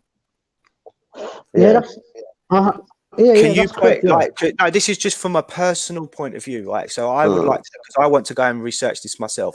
Can you show me any evidence of your sect saying, actually, no, we don't agree with that. We see Jesus as a line of David, and he has a type of legitimacy, but not the legitimacy that the Christians have given him. Well, we want to go first. You see it, like the disciples. The what? The gospel? You mean? Yeah. Yeah. So you accept the gospels as true? Yeah, of course. Why? All right, then. Because So you said not. You don't accept it as true. See, now you're getting into a problem. Now you're having a huge problem here, because I don't think that you understand who wrote the gospels. Yeah, it was the disciples. No, it wasn't. Israelites. No, it wasn't. The original gospel writings were anonymous. Now, let me explain that to you. Who were the disciples? Who were the disciples? Who were the disciples of Jesus? Matthew, Luke, Mark. Yep. Luke. Peter, John, Zebedee. Matthew, John, Timothy. Yeah. Yeah. Who were they? Philemon. What did they do in society? Fishermen, money changers. Do you think for 1 second that they were educated enough to be able to read and write? Of course. No, they weren't. No. We'll just disagree. We'll just disagree. No, you can't disagree. It's absolutely improbable that they would have been able to read and write. They were not highly educated. They came from a lower class of people. Most people did not know how to read and write, and especially not to be able to read and write in such classical composition, which is actually a Greek composition. Can I have a go? Can I have a go at this answer now? Because like you get Ayos version. All right then. So your question is that any proof of Jesus and his disciples and sort of things. No. I said, what is the proof that the disciples wrote the Gospels? For one, it's got their name. Hold on, 2 seconds, my brother. I'll let you try and go first. Yeah. The next. All right.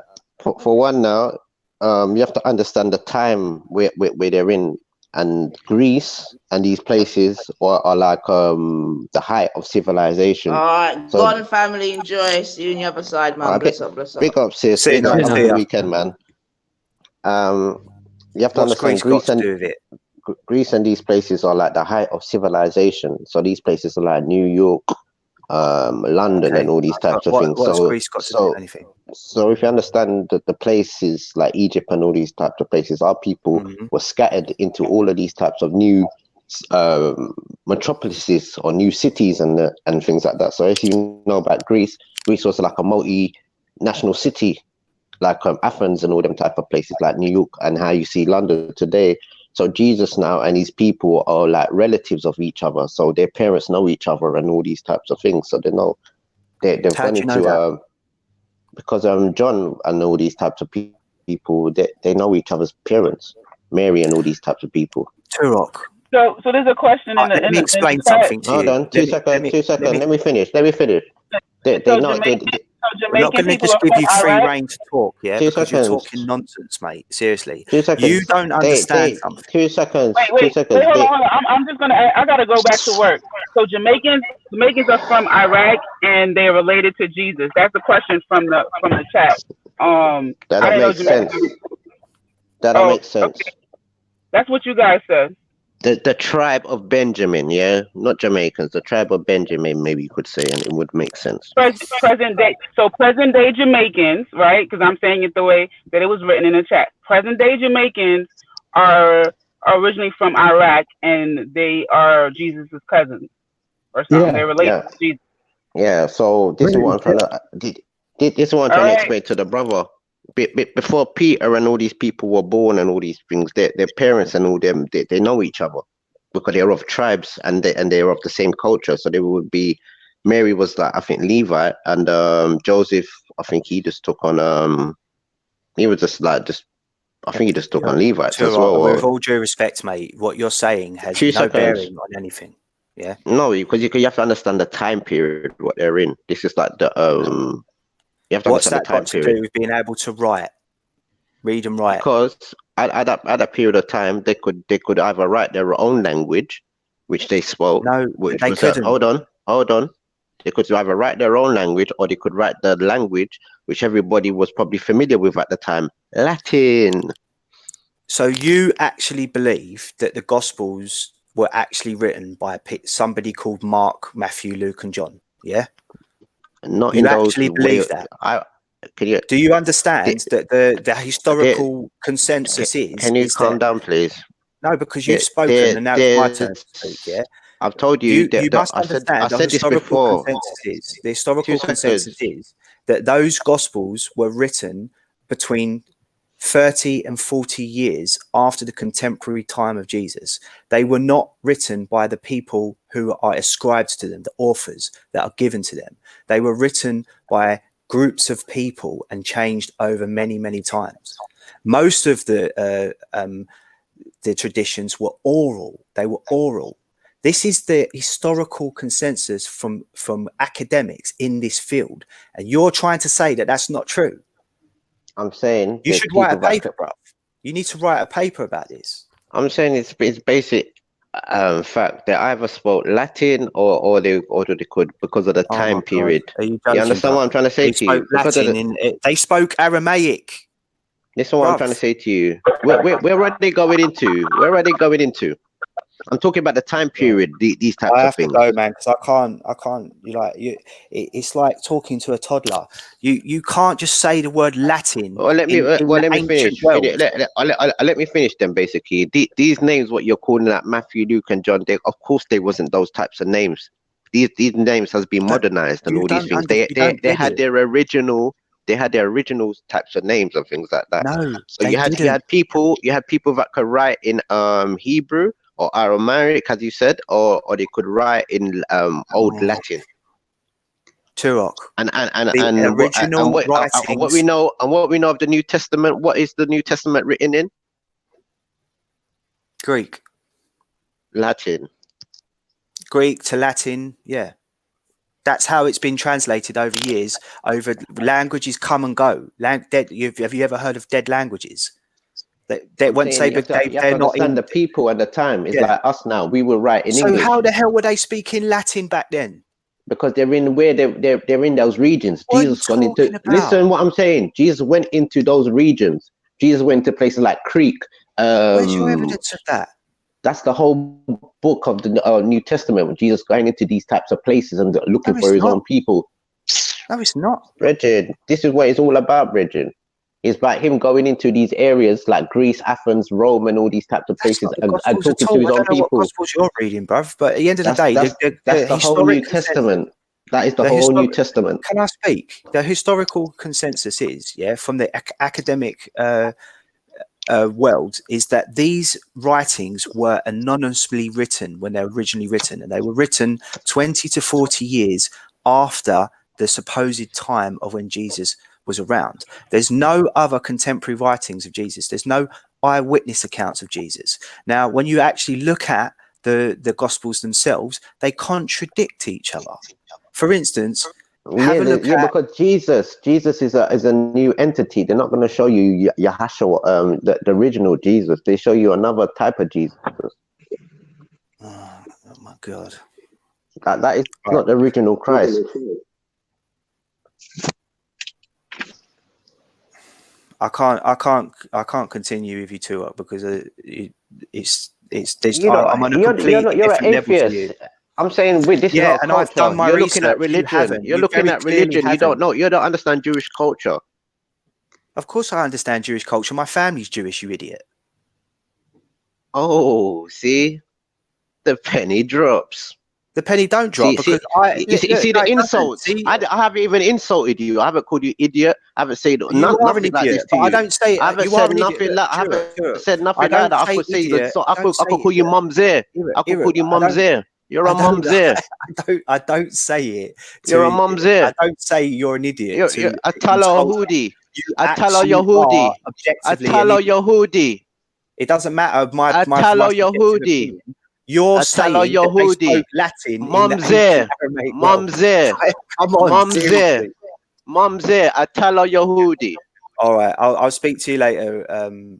Ancient Hebrew for your blood clot. All right. Atalo Yehudi. The truth is, right, if I was standing in front of you, I would just grip you up. Mumsir Shamon. Shamon. Mumsir Shamon. Mumsir Shamon. Mumsir Shamon, Atalo Yehudi. Mumsir. Okay, hopefully the next time when we speak, it'll be more respectful, yeah? Who you're talking to yourself, man in the mirror. All right, take care. Come on. You see, that's how you have to deal with these people. These people are sly and they're sheep in wolf's clothing, mate. They tried it. I spoke. You see that, Ayo? I heard him before. He was saying that he's atheist. You know, when it comes to heathen, I don't bother trying. I don't really bother trying to prove the word because if someone's a heathen and the atheist, then I don't have much to prove, to be honest. Yeah. So Amalek, you see, Amalek lie on me. I was being nice to him, innit? Do you see him say anything bad to the man? The man called me idiot. The man called me this. The man called me that. I'm thinking, what's going on here? I call him bruv. The man called me this. The man called me that. I'm thinking, no wonder. Amalek. What does it say in the Bible about Amalek? Ayo. I saw King David snort a couple of them, innit? That's right. And said, a bastard shall dwell in Ashdod. That's Witness, come on, and just debate with me, because like I can't talk with these two, man. Just come on and debate with me. You might as well mute up Hebrews. too. You might as well. So what mute about your up. coffee shops? What about your coffee shops selling the Igbos, looking for Hebrews on the west coast of Africa, eh? Amalek. Amalek. You're showing your true colors. Watch out now, dark magician turn into the blue light, illuminated. What, that my ancestry is Jewish? Is that what you're saying? Yeah, very illuminated now. You illuminated yourself. Yeah, but Tua, can I explain something to you? I didn't That know that I was spirit, Jewish. I didn't know your that spirit I was came out Jewish. for no reason. I was not disrespectful to you, dude. I was not disrespectful to you. Look, I'm saying to you, yeah, when I you was make not stupid disrespectful to you. comments, Listen. you're being stupid. I was not Simple as that. not because it's You're the a devil child. in you. It's You're a your child to devil me. in you. You're a It's your child. spirit. There's You're no a such wicked thing as a demon. devil. There's You're no a such thing as demon. demons. You're There's no such Amalek. thing as demons, You're bruv. Amalek. Why you There's call no yourself such dark thing as magician demons. then? Why you call yourself dark magician then? There's no Because it's an magicians then, no? avatar. It's an avatar. Oh, it's an Yeah. avatar. See I the don't actually demon. believe in You magic. lie. You just lie, Amalek. see the spirit. See the spirit, You Ayo. are incredibly. Every You're time an you try to give your imbecile. hand out to You are Amalek, he's trying to bona slew fide you. imbecile. You're a bona You're fide Esau. imbecile. You're You know that? Esau. Your spirit. It's your spirit. DC Brad It's bend your you spirit, up the last Esau. time. Showed you about your own Esau, you're a culture. Did liar. he not? There's Did he not nobody show as a you about your own profane culture liar. last time? You're a liar, Esau. Okay.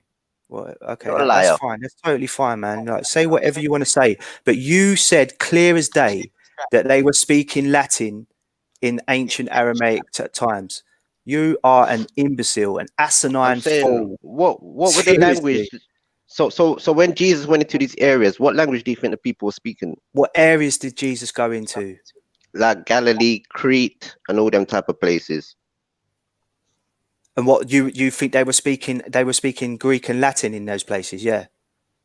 Yeah, they would be speaking the because you have to remember what those places represent at Why the doesn't time. it There say was any like, of this? Why doesn't it say any of this in the Gospels then? because I'm saying you have to look, not to say you have to look deep within, but I'm just saying just put your mind Okay, in the help me to look deep within. I'm not trying to go anything magic. I'm just saying look at the time period. That's all I'm trying to say. I'm not gonna try and go anything mystical. Seriously, Bro. It'd Look at the be time easy period. for Hold you. on, It'd be 2 easy for you seconds. to just, 2 seconds. 2 seconds. you 2 talk seconds. too much. If you're genuine, I have not even you have not let me talk. You asked me a question. You said how do I let you? And I was trying, and I'm trying to say it's nothing mystical. I'm saying just try and look at the time period or what those places represent. These places was like New York. These places was London. They were doing big trade there. These places were the major cities at that point. So a lot of our people migrated there for work and all these types of things. And our people were living in these areas for ages. Some of our people even joined the Roman army and all these types of things there. Just like how you see in London and New York today. You see our people in the armies and all these things for America in the army for the UK. In those times. When was the first earliest known inscriptions or speaking of Latin? I'm not too sure, to be honest. Exactly. So stop talking about things that you don't know what you're talking about. Yeah. So what language? Seriously, What language did the Latin. Greeks speak? So yeah. So how old is that language? You tell us, because you're the one that's saying that they were speaking Latin at in Jesus' time. Yeah. Yeah, but what I'm trying to say, where did Jesus get crucified? In the Mount of Skulls in Jerusalem. In Israel. Yeah, apparently. So we didn't travel Here's to. Here's the thing. Hold on, 2 seconds. 2 seconds. So we didn't travel to places like Athens and Greece and all them places and Turkey and all that. No, I don't think so. I don't even think that's in the gospel at all. Okay. Yeah. And if it is, please, if I'm wrong, please explain that to me. Point to a verse in the Gospels that actually says that he was going to these places. The Gospel is the good news. Yeah, that's what the Gospel means. Yeah, that is the direct translation of the Gospel, the good news. It speaks of so up until the life of Jesus when he was around 30 to 33 years of age, the life and death of Jesus. Yeah. And talking about the resurrection. That's the whole central message of that. Now, what you don't understand is that the original writings did not speak of Jesus as being a human being that lived on earth. Jesus was an entity that came to these people and gave them teachings. And then later on, he was euhemerized, which means that he was changed from being a spirit into a man that walks the earth. This is what has been found. Now, the original Gospels did not have authorship. They were not authored by anybody. They were oral traditions that were written down and that were changed over time, perfected, if you like. Yeah. So the people that were attributed to writing the Gospels were not Matthew, Mark, Luke, John, and Paul. They weren't even eyewitnesses, and even if they were, they wouldn't have been able to write because they were just normal people from a lower class, and they would have had time to write, to learn how to do composition and things like that. These were groups of people that wrote these down from oral traditions. Now, have you ever heard of Chinese whispers? Yeah. What happens with Chinese whispers? If I lined up 1,000 people and I said one word at the end of the line, and then what would happen when it got down to the other end of the line? It gets Have you ever played that game in school? Did you ever play that game in school? Yeah, no, I say it gets changed sometimes down the line. Absolutely, every single time it's different when it gets down the line. If you have enough people, and that's why oral traditions are not reliable. That's why we see changes over time. Now, the people that actually finished off the Gospels were trained in Greek and then into Latin via rhetoric and composition.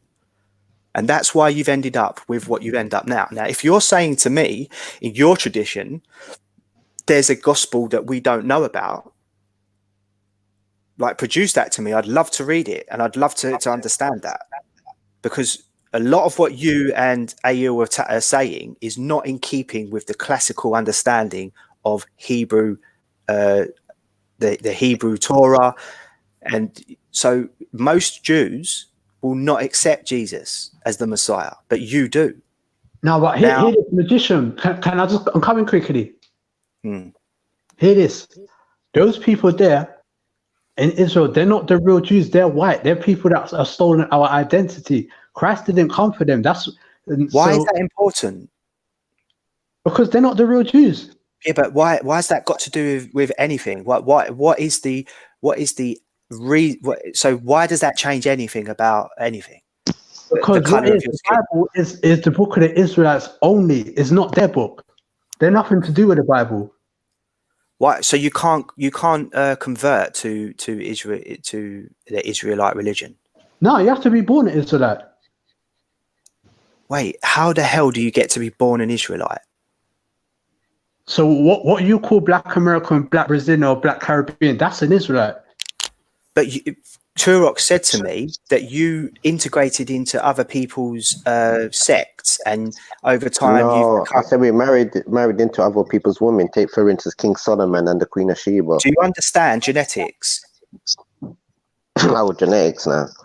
Yeah. Do you understand what it is? It's objectively true. It's not white man science or anything like that. Yeah. When a child gets 50% of the father, 50% of the mother, and the child, how that genetics it manifests itself in a very unique way. So you don't get exactly 50%.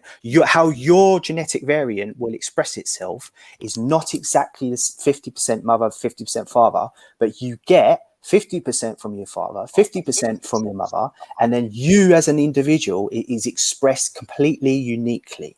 Yeah.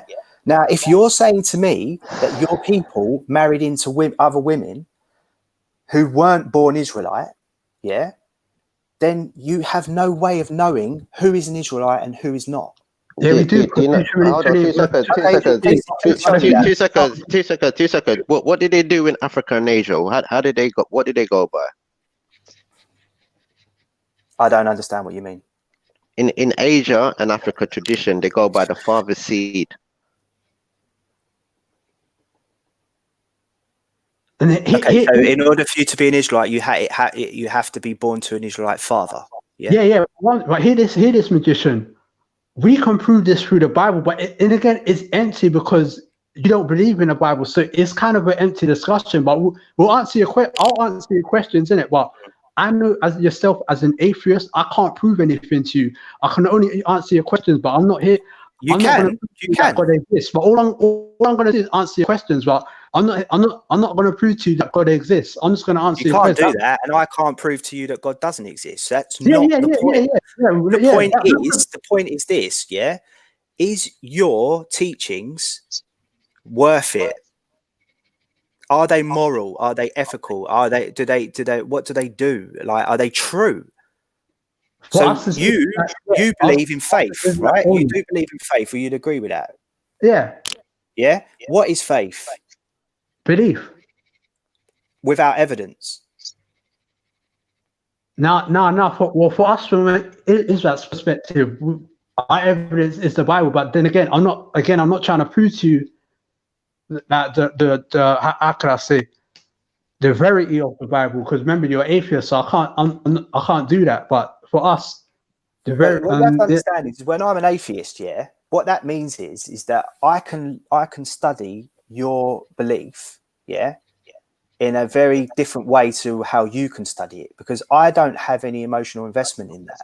I can take it or leave it. So yes, thank you. That's what I wanted to say to you. Take it or leave it.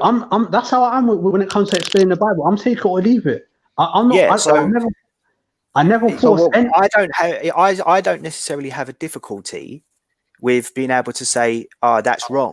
But you do, because as far as you're concerned, like when you come across a teaching and it contradicts with morals or ethics, you have a difficulty there. Like, for instance, you obviously agree that the covenant is to circumcise your children, yeah? Yeah. And if God came to you and said, kill your son to prove your love to me, would you do it? Of course. That's disgusting, bro. And that's not good. That's actually that's disgraceful. And I think most people would agree with that. That is absolutely disgraceful. You would hear a voice in your head and you would kill your son. That you really need to seek help for that. Like, and I don't. Look, yeah. Sorry. Well, you're trying to see your opinion. I'm not mad. But that's crazy, bro. Can you not see how that's crazy? You would kill your child because a voice in your head told you to do that. Now, if God told me to do it, not a voice in my head, because a voice in your head, that's mental illness. Right? Come on. Like, seriously, think about that. I'd like you, like, if you can do anything for me, think about that. Think about how insane that is. Are we able to agree to disagree? So what? So you're saying Paul was not in Europe and Jesus? As far as my understanding of the Gospels, there is nothing to indicate that Jesus went as far as Turkey and into deeper Europe. No. No, but we don't know. We don't know Jesus's life up until he was around 33 years of age, as far as the consensus goes. Yeah. But his disciples did, though. But they weren't disciples. These people didn't exist. Do you understand what I'm trying to say to you? They were people that were attributed to being there with him. Yeah, the people that wrote those Gospels were not eyewitnesses, and they were not the people who they purported to be. Do you understand that? Do you get it? They were written anonymously. Later on, these names, like you said, European names like Matthew, Mark, Luke, and John, that wouldn't have been around at the time, they were attributed to them as authorship in order to give it credence, in order to give it validity and justify.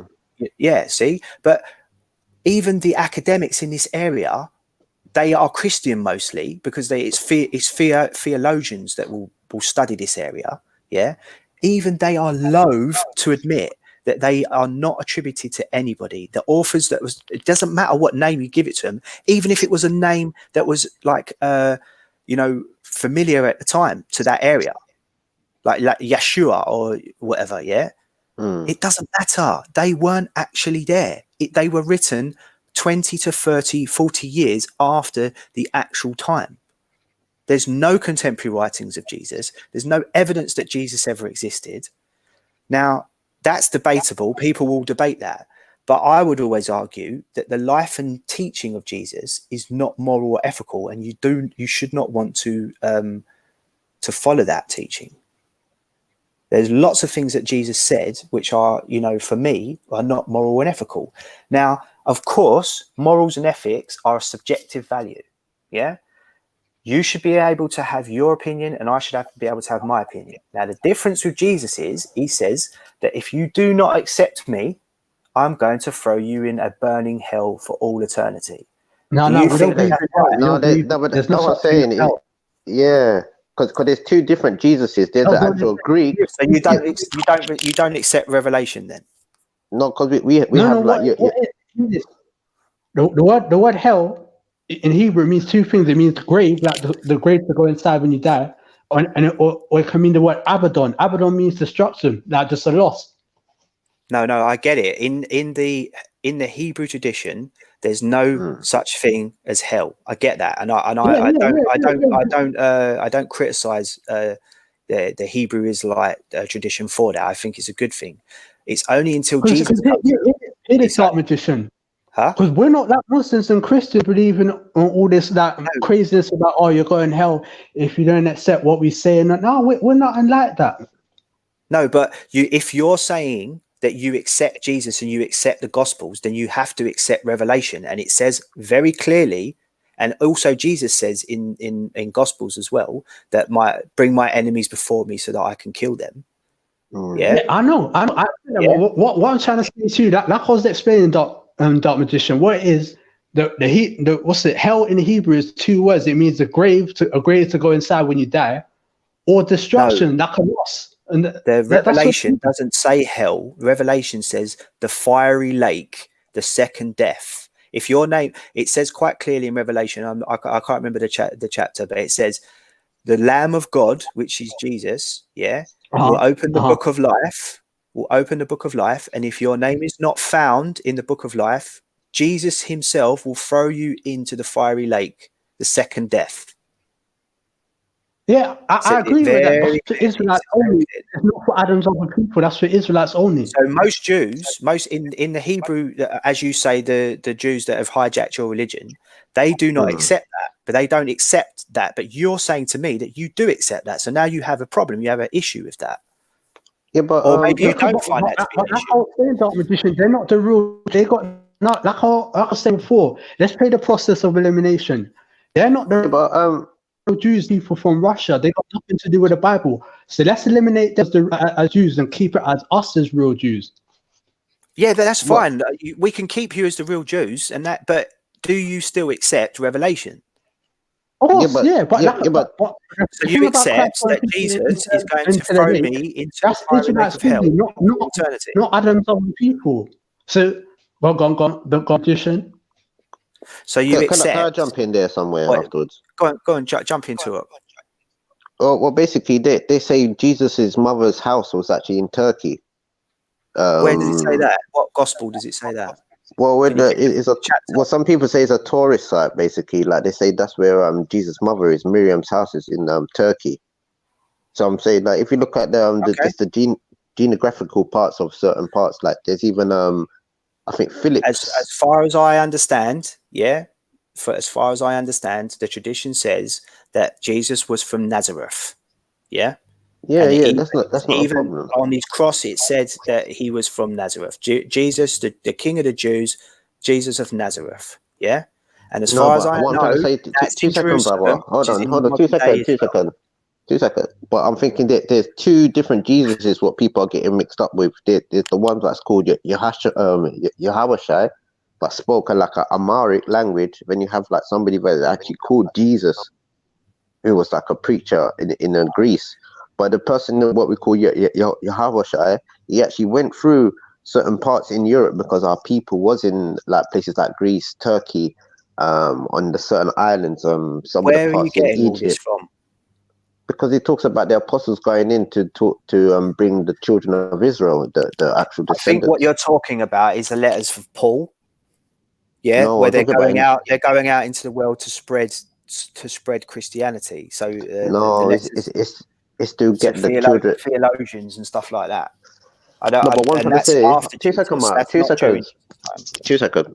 What I'm trying to say is like I somebody's have to going. go in a minute anyway. So Yeah, but that's what I'm saying. Let me just like land quickly. yeah, sure. Basically, it's like going out and calling people of your own, basically, because this is only their culture, basically, Judaism. That's why they said they're only going for the people of Israel, the lost tribe of Israel. So like they're lost within like a city, basically, and they've taken up a lot of different people's cultures and all these types of things. And that was the task of like basically gaining your own people to come back to their old ways and not go into the new ways of Greece and Rome and them type of things.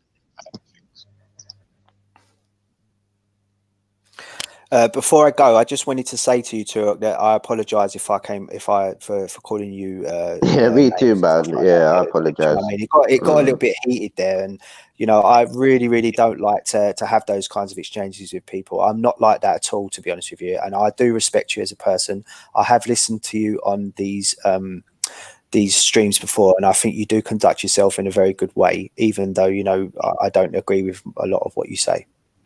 Yeah, but a lot of what I say, because even like I'll be honest, like when you do have time, I don't mind going into it and things like that. I'm very interested because look, I've never come. I only know peripherally about you two. Yeah, I understand that there is a tradition that says that you know the original Hebrews were black. They were from Africa, but you're saying to me that's not correct. So I've got that wrong. No, And they're classified as Negroes, so it's like a tribe of people, and as like far as you I have. understood it, and you're telling me that I'm wrong, is that the original Hebrews came out of Ethiopia. No, they passed through there. Right. So okay. So that's where you now find people in Ethiopia that call themselves Hebrews. No, they're fake Jews. They're called Better Israel, Better Israel, or something like that.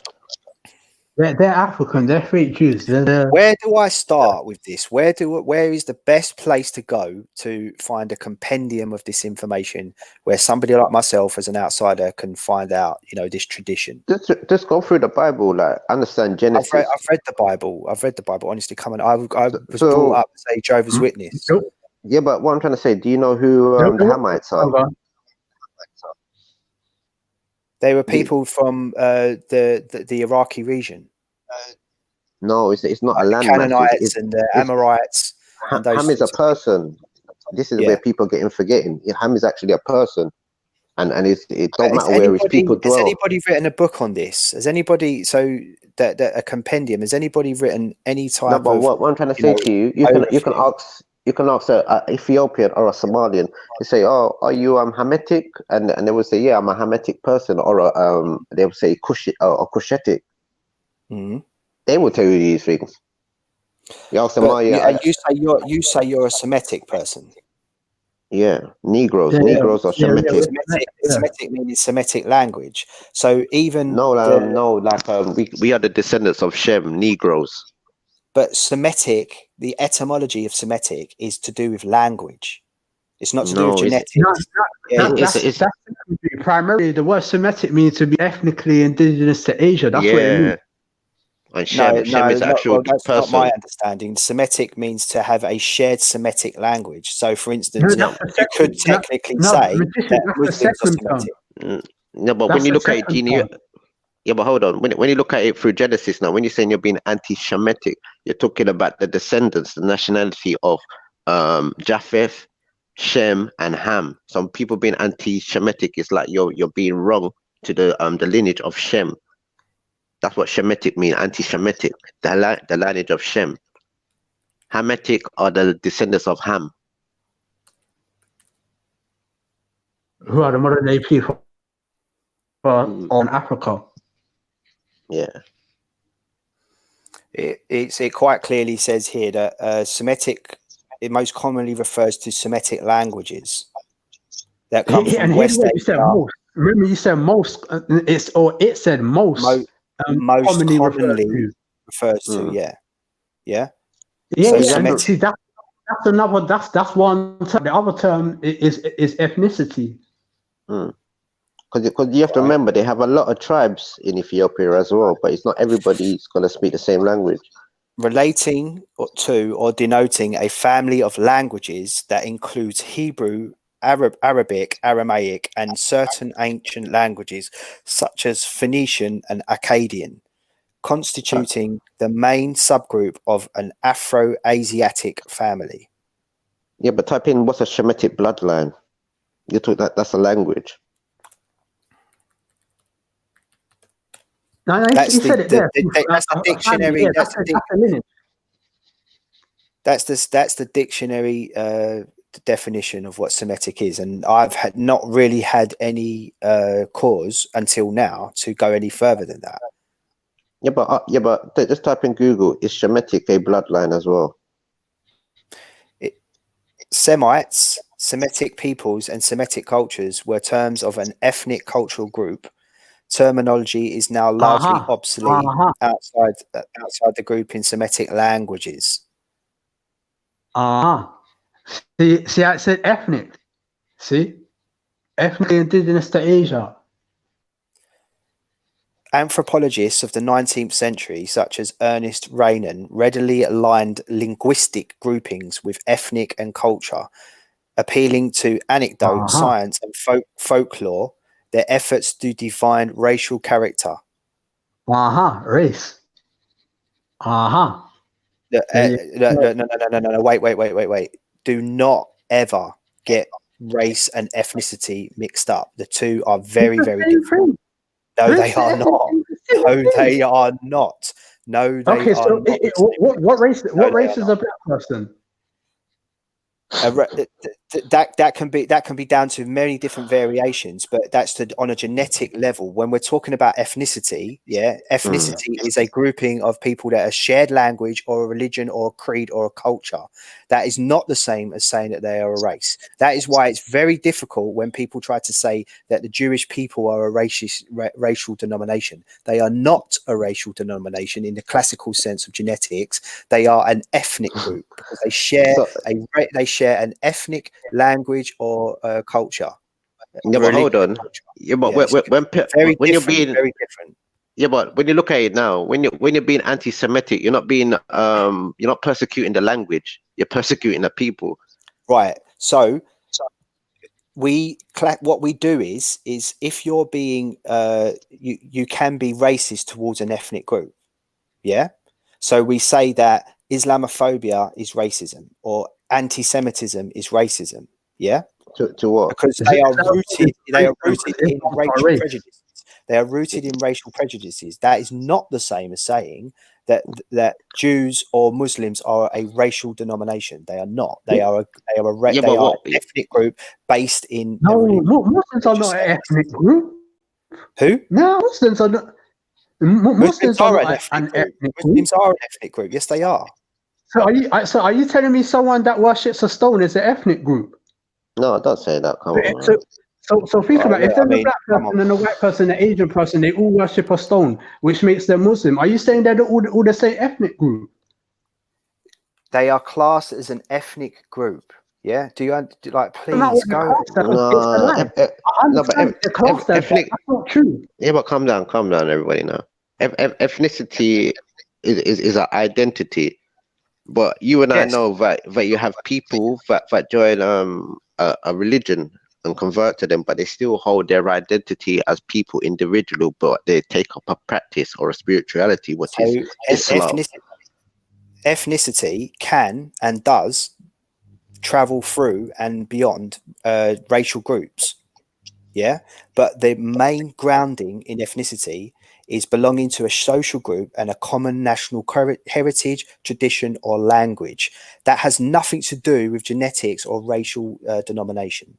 No, but what I'm trying to say to you, that's something different, because they got their own different racial nationalities to make up Islam. When you're a Jewish person or a Hebrew Israelite, that's your bloodline.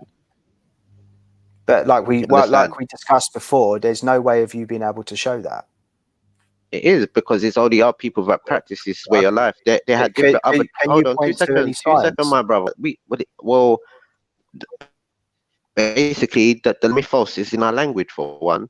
Our language is based around our mythos. So Adam is man. You don't really have a lot of other people really using the word Adam, and that word Adam really is a root word of a Shemitic language and certain things like that. So do you have any genetic evidence to prove your lineage? Yeah, but I'm trying to say to you, people in East Africa classify themselves as Hamitic people. Can I answer that as well? I'll let you go, sir. Yeah, go on, brother. Are you sure? No, that's it. That's all I had to say. Like, East Africans look at themselves as Hamitic. That's it. The way I would answer that is, magician, that's a dead wall, because what you're asking for the proof, you're atheists, and we'd have to get the proof in the Bible. So again, it's like, it's a brick wall. Yeah. But I would always argue that any type of proof coming from the Bible is going to be extremely dubious. Exactly. That's what I say is a brick wall. Yeah, but do you understand like processes of empirical evidence? Do you understand that, you know, you have to be able to be objective in your view? You can't just pluck a line out of the Bible and say, here we go, here's our proof. That's ridiculous. You wouldn't be able to get away with that in a court of law. So why would you try to do it here in this discussion? The way I answer that is, we can disagree to disagree. Yeah, of course, but I mean, I'm interested in truth and I'm interested in evidence. And like we're circular, we're coming back round to this now. You have faith, and I have evidence. You have faith in your Bible is to be true, whereas we just disagree. We disagree to disagree. That's what it is. It's just a brick wall. It's just a brick. What I'm trying to say, a lot of people have to remember the bloodlines and the people. So they say Ham, Cain, and all these type of people, and a lot of these people became progenitors of land, and they started ruling like How do Nimrod. you know that you are an Israelite by your blood? That's Hold on, 2 seconds. 2 seconds. Nimrod comes out of Cush and all these types of things. So there's a blood lineage of different sets of families and all these types of things. It's the same type of tradition Berbers do. It's the same type of tradition the Egyptians used to do, West Africans do, and things like that. So you have to understand the actual types of traditions, what people are doing in Africa, to really grasp what's going on in the Bible. Fine, but traditions and cultures can come and go, and they can change over time. But if you're able to show your genetics for your bloodline, then that would be much more of a stronger argument. But you're not able to do that, are you? All right, easily. All right, then. If you understand some of the West African oral history, they will tell you they migrated from the east to the west coast of West Africa. And if you look at DNA now, you will see that you have people from East Africa. A lot of them will only might have probably about 2 to 3% of Bantu or West African DNA. When you do it the other way around now, you see West African people and Bantu people, they will have a correlation to their lineage, if you know what I mean, or a specific type of blood group. Now we're getting somewhere. Now we're starting to. So hold on 2 seconds. Unpack it. So hold on 2 seconds. Now, if you look in real daytime now, a lot of East Africans, they look at West Africans because of their features and their hair. They call those people Nigre and sort of thing. So they use still biblical terms to analyze these type of people, and they look at them totally different to what they are. And if you look at the Ethiopian or a Hamitic sort of DNA, a lot of their DNA stems from Morocco all the way back to maybe Babylon or modern day Iraq and India. And when you look at the culture, you can see the very similarities. But if you listen to the oral history of what they call people Negroes, they will tell you that they migrated from the east into the west coast of Africa. And those people will be classed as Benjamin, Levi, and Judah. Okay, and how are you in what way you because you talk about blood, yeah? So let's take you as an example, yeah? Have you ever done have you ever tested yourself? Have you ever had a DNA test done and checked your mitochondrial and your haplogroup? No, I haven't, to be honest. So But how do you know that you are an Israelite then? I can look at other people and I can go by genealogy and history, and there's certain traits where people But have wouldn't it be more of being Israelite. beneficial? Not Wouldn't it be more really. beneficial for you to be able to have solid, credible, objective evidence outside of, anecdotal or so you're using a historical You're method. right. I do like the method you're going by. I do like the where you're going by, but I also do use that method. But I also like to look at the movement of people to understand what I'm also seeing in It's the not exactly reliable though, is it? Yeah, because for one now, a lot of people now in the Caribbean, certain places are picking up this Jewish gene because what they forget, a lot of people from Spain and Portugal in the early late 1400s, they actually ran into places like the Caribbean and North Africa because they were getting kicked out of Spain and Portugal. And some of them ran up into places like France, the Netherlands, and England afterwards, and certain things like that. So a lot of people are picking up their roots, but some of these things are not even that. They're blatant. There's certain people called Landinos in the Central Americas and South America. Landinos are the same people that migrated from Spain and Portugal, and some of them even migrated into West Africa, Angola, Nigeria, and them types of places. Okay, but you don't have any solid evidence that you're an Israelite, do you? Well, I do because on my mother's side, I have Sephardic Jew, and also I believe I'm the tribe of also Levi. But I'm an amalgamation of a lot of them, but I definitely know I've got Sephardic Jewish heritage. Why do you know that? Because I've done my genealogy and I've asked my other people. Like, if you understand Jamaica, there's places what are called we've got Jewish names and certain things like that, and Hebrew names. There's even like an old synagogue in a Pacific parish, which is over like from the 17th century. And which Bible do you read? The King James. You read the King James Bible? Yeah, I like the old English as well. You don't have any issue with the fact that that was written by European white people? Well, some people say, but this is what I'm trying to say. A lot of this is even the Romans that invaded England that tell you that there was black people in Scotland and them type of regions. And even the BBC, done a documentary on it. Are you aware of the Council of Nicaea? Yeah, as well. Yeah, but I'm also but that was on Constantine, and like it's just the same thing what the Ethiopians when the Bible was canonized. And canon law. Certain books were accepted and certain books were not accepted. Yeah. And so why don't the Israelites have their own tradition? Because some of our people have been in bondage, and a lot of the way we've amalgamated into other people, and some of us lost our heritage. So take for instance the Limba tribe in South Africa or Zimbabwe. They've somehow retained their heritage, even though they say, oh, we migrated from the east and we've somehow kept our heritage and our knowledge of who we are. You have some of the Igbo people in Nigeria.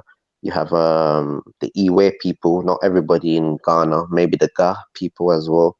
So there's different sets of people. And also in North Africa, they talk about Jews in Morocco and certain things like that. But it is fair to say that you're not absolutely 100% that you are an Israelite. Of course. I would say I'm definitely 100% could be a tribe of Benjamin. So have you written all of this down? You see some of it, like the attributes. You have to understand that the Bible is like looking at your family album, but in an old way. So like they talk about Have attributes. you written this down? How do you mean written it down Can myself? you show it? Can you empirically show it to people? Well, yeah, Like our via a people. family tree. Do you understand genealogy? You can do a family tree. Well, glad you said that, again, because even when Columbus came to the Americas, he brought Hebrew interpreters, and the first people who he met was the Arawaks, and the people who were learning our language and talking to us along the way, they said that our language was like a broken version of Hebrew. So take for even the Cherokee tribe was up in North America, very far away from the Caribbean. They call their great creator, or the great spirit, Yahuwah. We call our God Yahya. Okay, look, Turok, I've heard you say all of this before. What I'm saying to you is, have you tried to write this down in a family tree so it can be looked at and verified?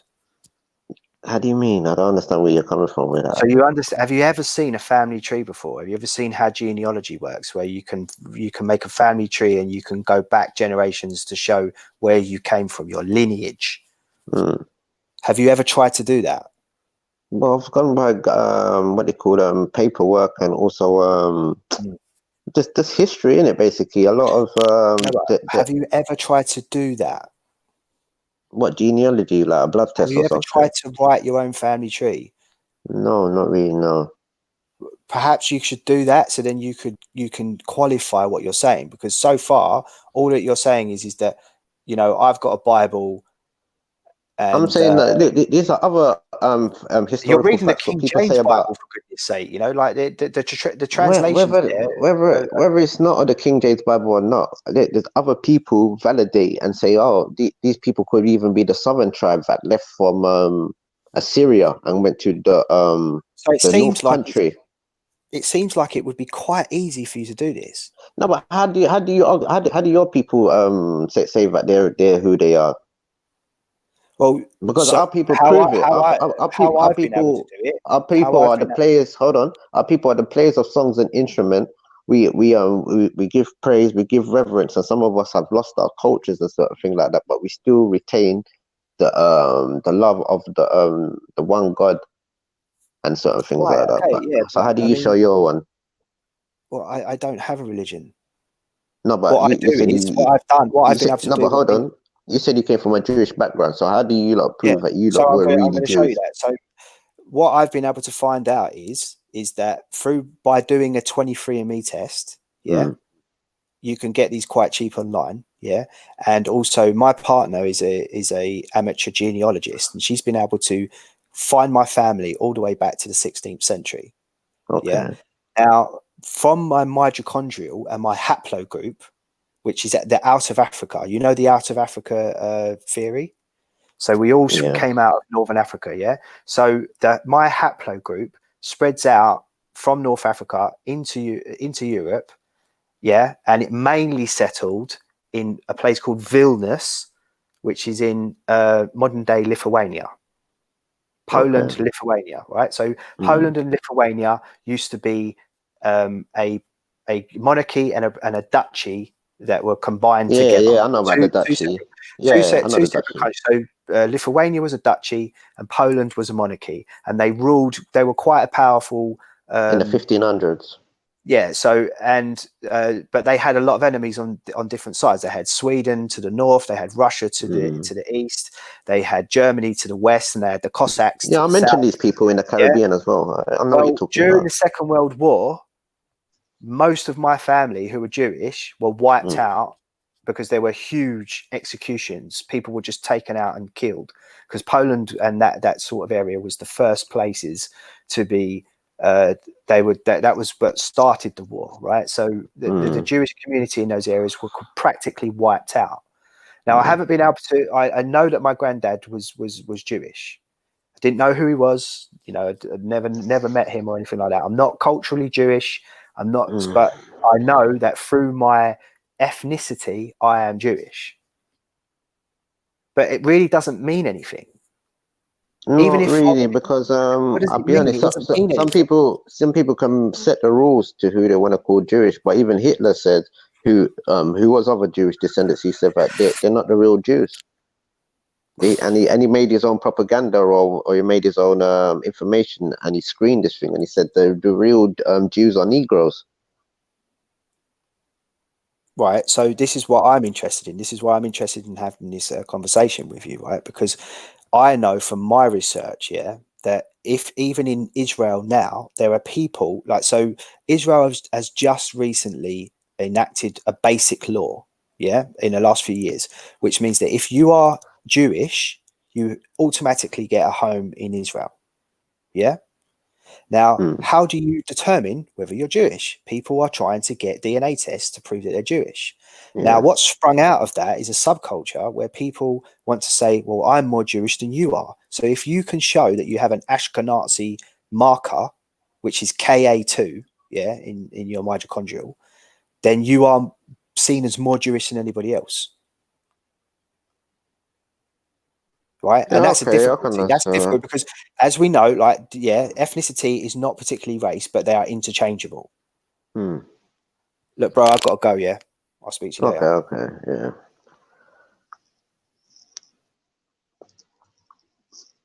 Are you still there, Ayo?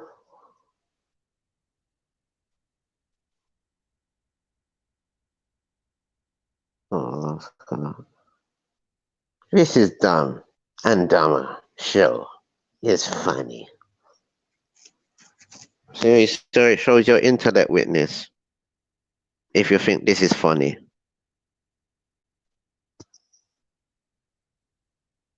Just wanted to get the fancy of the Hebrews like, oh, just you know.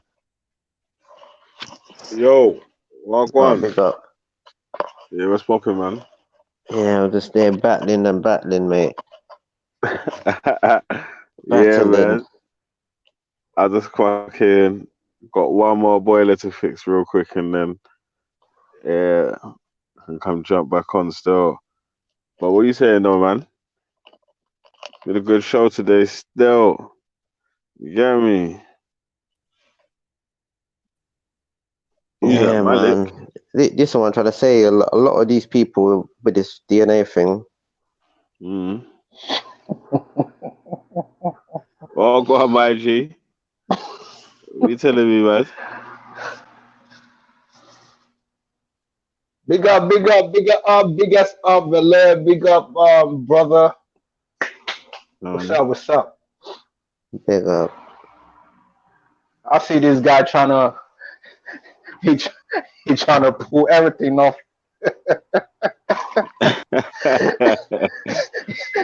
he almost murdered you, man. Yo, Valley, you should hire him, man. Dude, Dark Magician's my brethren, you know.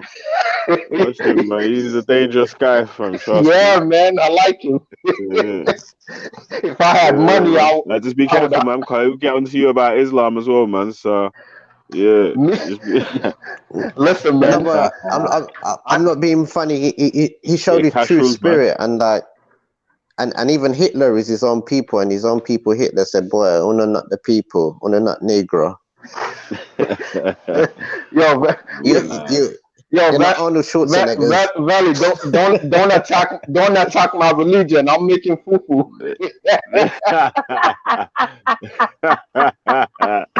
Yeah, it's not gonna be me, cuz. I was talking about Dark Magician, cuz. Yeah, he's dangerous with it, man. Man, atheism, they can only look. They could talk, and it's good to be atheist, but at the end of the day, when you have the truth being shown to you, and deep down in your mind, you know, listen, man, this is a fact. It does make sense, and it's the truth. Trust me, you got to leave that atheism. That's all I know. Because me myself, as a Muslim, trust me, I criticize my religion every day. I criticize the world. Anything I see, you're not just gonna tell me, oh, 1 + 1 is 2, and I'm not gonna go back and think about it and try to ask people and trying to make a little research about it. So me, basically, I always tell people, it's always me. It's always logic over religion. Logic before religion. Don't just tell So me this was and you then a Christian before? Was you a Christian before you was a Muslim? yeah. I used to be a Christian. I was brought up in a Christian family. All my friends are Hausas, and then we argue. when I was a teenager, we argue every day, every night. We go to sleep like 3 o'clock in the morning. So every time we argue, I'm not arguing with people just to argue. If what you're saying does make sense, I try to look into it, and then I try to. I might be arrogant, but I try to look into it. So what Yeah. if So someone shows you something? Wait, if yeah. someone shows you, so what evidence would you need to um show you that something's the truth? Like how have you come to the conclusion that Islam's the truth? What evidence was you shown? Um. Well, from my knowledge about how the world operates, 'cause I tell people not everything you see is the truth. 9 out of 10 times there's always an agenda behind something. You really have to look into it. But when I was growing up, I was like, it's basically every day you hear something, and then you improve your knowledge and the way of life. So then I wouldn't say I had the whole truth the way I kind of had it right now. But the things that they were saying, I had to research, I had to read books, I had to see what Islam was talking about. So when I really did my research, and I felt like, I just try to go with what they're saying for now. Let me become a Muslim, and then I keep researching on what's going on with Islam. But the thing is, when you look at the world and order, that's what I was saying yesterday. The laws of every land is a proof of existence of God. Because nothing, when I say nothing, you can never create nothing out of randomness. It never works. You can only create something out of order. So the reason why we have laws is to is to unite the people. And when you unite the people, you have Yeah, but order. And bro, when you have listen, order, you have God. yo, cuz you're taking a long Yeah. way around, fam. I'm saying Okay. I asked you like, how did you come to the conclusion that Islam's the truth? But you started talking about loads of different things. I was just like, you could have just told me in one Bec- quick paragraph how Islam's the truth all and right, how because everyone else needs to see that truth. they believe in one God. And me personally, when I was researching, I felt like, what's the point of having two gods, three gods, when I know the creator is just one. The creator is one. When you look into animals, when you look into like when you look into the way the universe operates, definitely there's a creator, and there's a power or force behind everything. And it can be two, it can be three, it can be four. When you look So at when you look at the animals, that alone, how the animal kingdom operates, is alone for you to tell you, there's God. so if there's a creator, Yeah, how did the creator get created? the creator creates, and never and he himself is not created. Yeah, but your logic for there being a God is that things be everything that's created has got a creator. Yes, So how did the creator get created? that's what I'm telling you. The creator is not created. The creator exists by himself, and he created everything else. Yeah, but that goes against your logic, is it? How does it go against my logic? Because your logic is that everything that's created has a creator. Yes, just like when you But the make a create book or create it, whatever you create doesn't create you, right? If you make a baby, yeah, but your baby cannot make you, right? your baby can't make you. Yeah, but I'm not saying that. I'm saying that it took you and someone else to make the baby though, right? Yeah, Yeah. So that's from reproduction. reproduction. So that Yeah. creator had a creator there, yeah. So the creator No, of yeah. Because they had a no, parent before them, innit? no. I'm just giving you an example of human being, and human being is different from the creator, because the creator created human beings.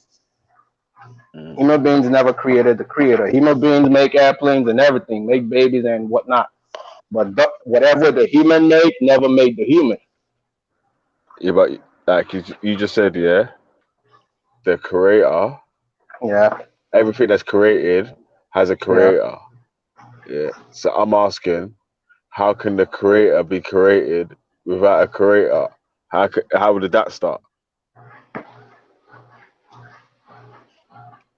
You said, how does it start? Everything goes back to the creator. Everything is is is um manifested by the creator, and then the creator wasn't created. Because if you it's like what I was watching on Speaker's Corner. If you have the creator, and then the creator has the creator, and then it still goes back to one creator, one source, one source. Yeah, this is like why I never worry about these sort of questions, innit? Because like, there's no way for you to ever get a true answer in it. So there's no way for you to ever really get a true answer, and there's no What? way for you to ever find out. All right. So Okay. Let me ask you, who created the creator? A creator, right? well, And I don't then even know if there is a creator. Wait, before you get to the creator, who created the creator? Yeah, yeah. I'm honest enough to say that I don't even know if there is actually a creator. So you're saying everything that we see, you're saying the animal kingdom is just a random, it's just a big bang and everything came to existence. That's it. I didn't say that. I swear you didn't even listen to what I said, bro. I just said I'm honest enough to say I don't even know if there's a creator or not. So if I'm honest enough to say that I don't know if there's a creator or not. I'm Oh, honest you enough don't. to say that I don't know, innit? That's what I'm saying. Like, Right, I don't right. know how the shit was started. I'm not scientifically educated, so I can't give you them full answers like that. I could just say that the stories that I've heard so far, just Right. like, nah, I don't believe it for me. But Oh, okay. everyone's entitled to their belief, though. So Right, yeah, of course. Trust me, I respect everybody's belief, but the only thing I say is sometimes certain things you might know 5 years ago, it might be more clear, um, um, you know, in the future. yeah, Yeah, it's like every day we study, every day we realize, oh, this cigarette is better than that one. This one, when you light it up, it does certain things, And then in the past, you might be thinking, oh, this one is better than that one, or when you do certain things with this one, oh, this is the best. But if you keep thinking and the more we grow up, the more we hear stuff around us, the more experience we get. Me being a Muslim, I can't tell you I know everything about my religion. I'm still seeking more truth, and I'm still criticizing things, and I'm learning more, and I could tell you what I've learned within 5 years till now. I've gained more experience than when I was a teenager. So I don't blame people for you know for their limits in their knowledge. This is what I tell people: you have to humble yourself and then keep learning. yo, hey, listen, who's everyone else Yeah, on the panel? Yo, hey, you there? Yeah, yeah. yeah, not you, Malik. You're there already still, but I can hear you still. Yo, Ayo, you there? Oh wait, was Yo, it? Ayo, up, my lad. Yeah. Yeah. Okay. Yeah, man. Yeah, I'm gonna Okay, need I hear. you and Malik to have a little Right. conversation. Yeah, What's you up? two What's have a up, bro? conversation about whatever, and then I need to jump off real quick. If anyone wants to jump on, Okay, cool. click the link now, and I can add you real quick. Yeah, man, get people on board. Let's do the weekend thing. Yeah, man. So in about what 20 minutes or so, I should be able to come back and have a little chat with the man them still. All right, cool. We'll try to hold it down. Yeah. All right. We'll talk Yeah. about. We'll talk. If you see anyone anyone that's trying to get on the panel, Yeah. at one of the people on the panel already, so Yeah. they can call me to tell you they're in the back chat or whatever, and then I'll add you in it. So if you see anyone wanting to get on the panel, just call me like on the YouTube, and I'll add them in the back chat still. All right, cool. I'll scream.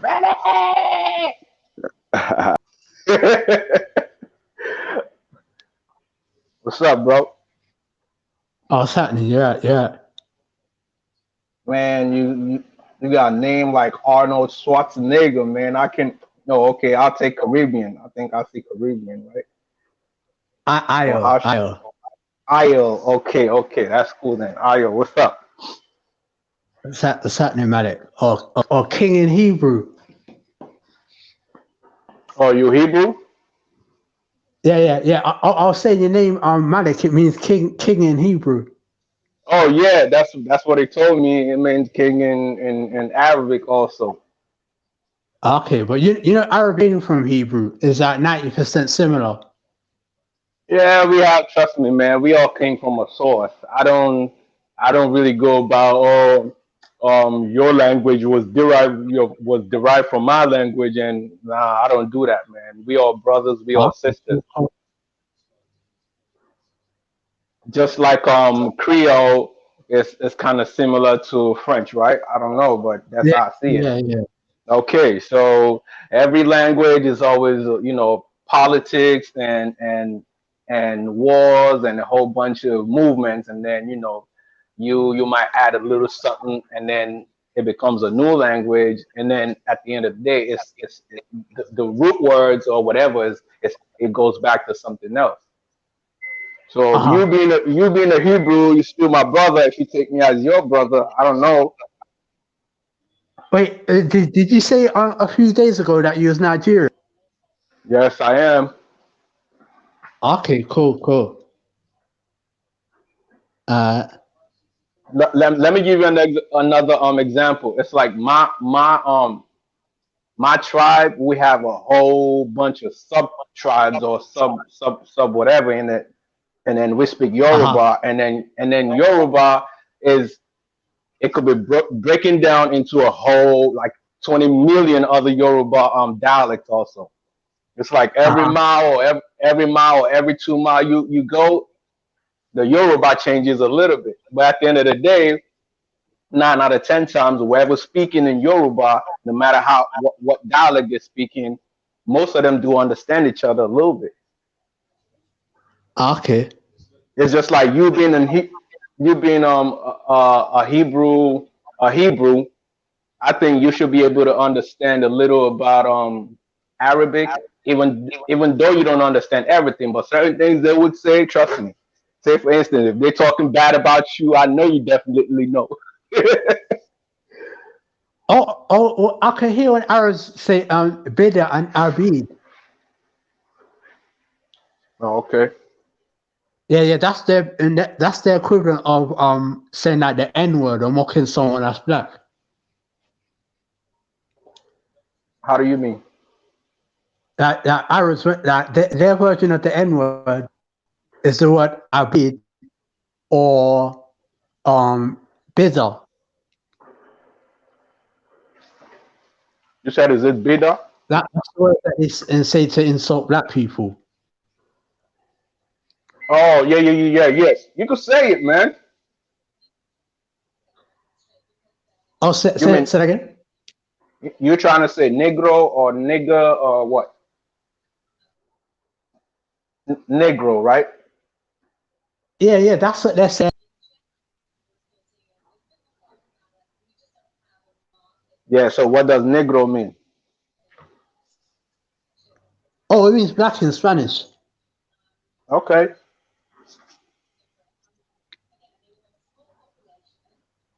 So that's it. Black is black, blue is blue. Yeah. Where you from? Where you based at? I'm in London. No, okay. That's what's up. Yeah. Anything? Are you stateside? No, I'm in Brooklyn. Okay, cool. In Brooklyn in the house. That's what I was thinking. I was thinking of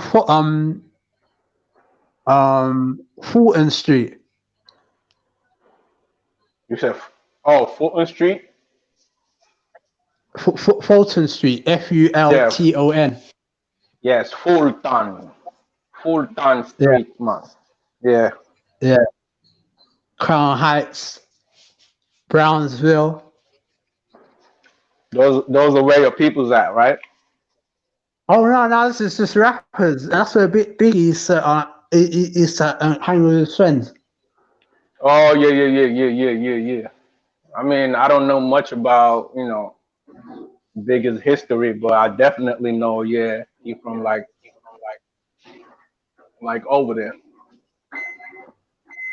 And the fake Jews have got the big houses in Brooklyn. Yeah. Got pink houses, a whole bunch of houses.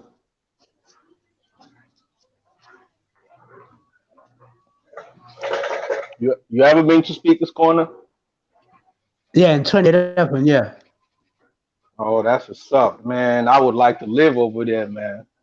I like it where there's knowledge, where there's open knowledge, where everybody comes and then, say something and then people benefit. I really love it. That's like my cable box, Speaker's Corner. I never get off it. Now, I mean, Speaker's Corner. I mean, it's eventful there. I mean, I agree with 99% of the things that I said there, but I watch it now and again. You said 99% of what you said over there was what? I disagree with what they say in the park, in Speaker's Corner. Really? Yeah.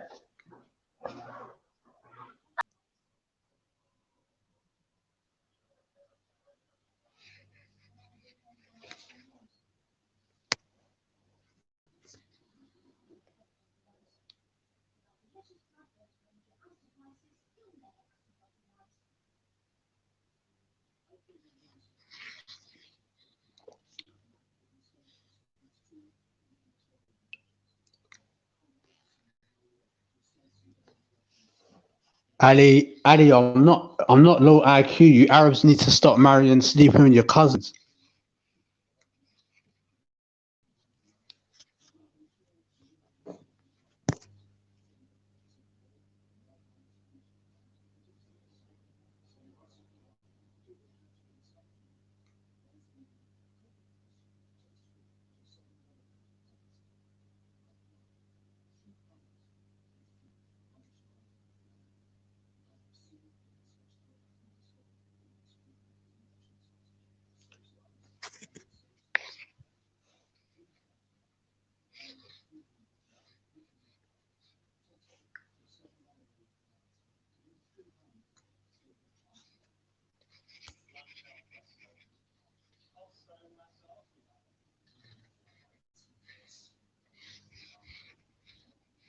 You Arabs need to stop worshipping stone, Adio.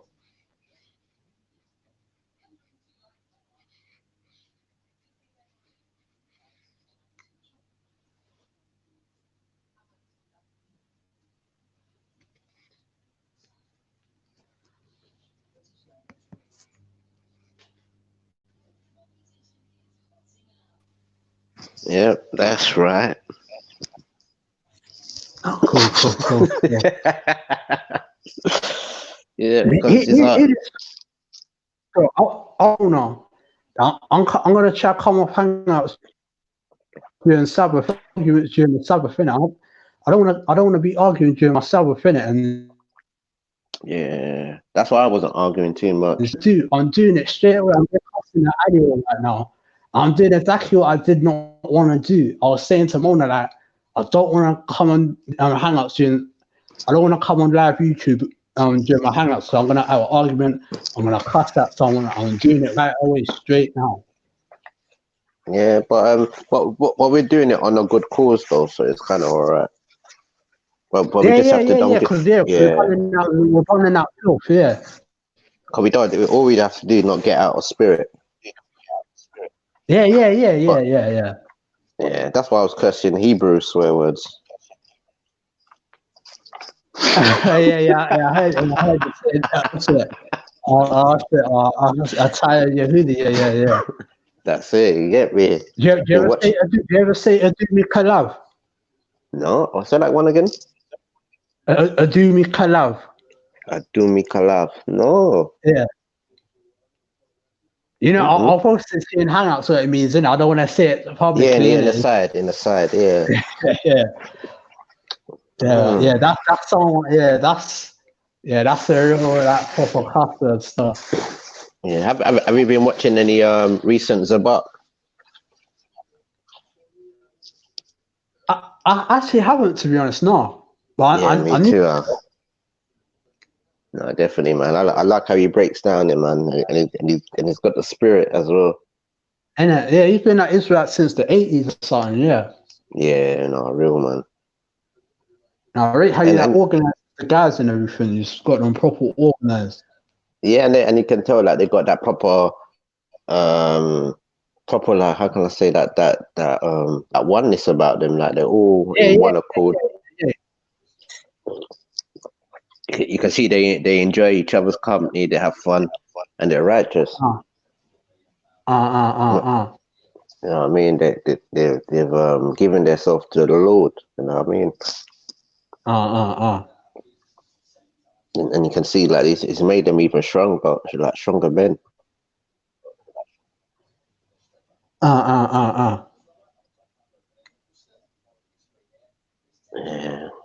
And so Buck he's very spiritual, man. Like even does like breakdown of like films.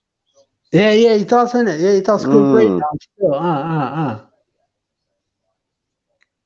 One thing I read about Zabak, he knows about the law of divorce as well. A lot of Israelites believe that you can't get divorced, and he knows about the law of divorce is there. Okay.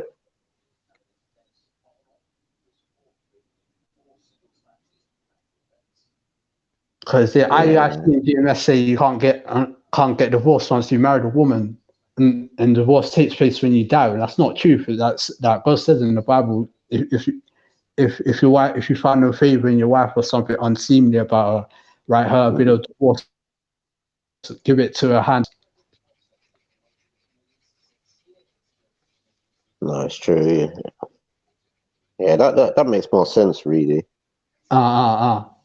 Because realistically, like they do end up sort of getting divorced, but it's like the man has to make sure the other man is all right.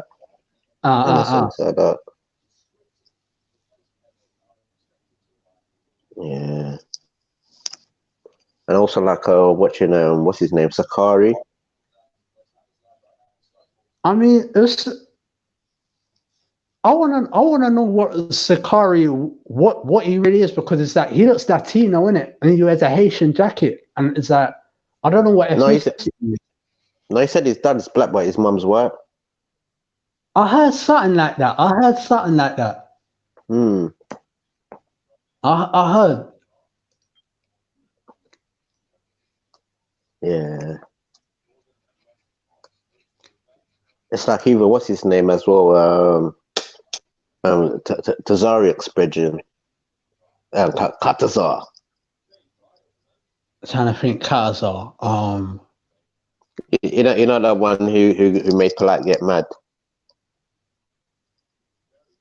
He said, "Oh, your spiritual father is a pedophile or something."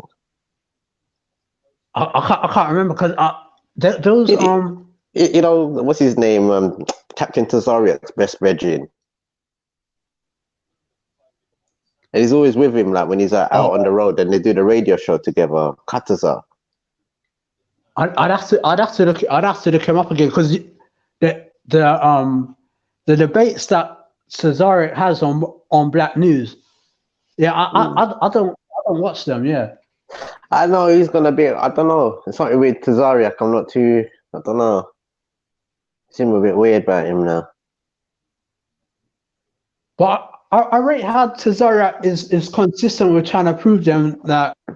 Trying to show them like the word and everything. I rate that. Yeah, 100%. Because he's just there year after year, and it's like I think I would have not exactly lost patience with them. I would have just said, "All right, cool. These guys, they're not gonna get in it," and I would just. Yeah. Well, he's just there, and he's staying with them, man, until they get it. So I have to respect that. Not true. Oh, I want to go to one of their cookouts, man. Innit, man? That seems like a nice, righteous thing, man. So Sarnetta keeps going for the lamb.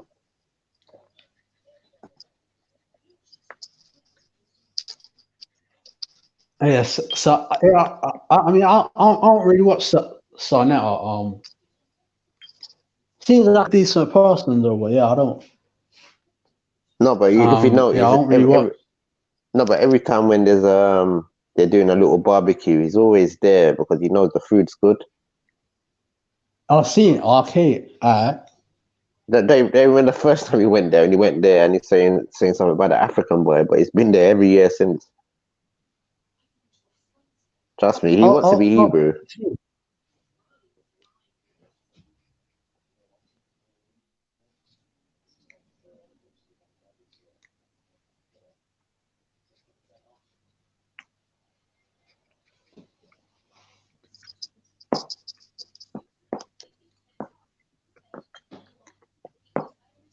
So what do you have a calendar or some sort to know when the feast days are? April is Passover,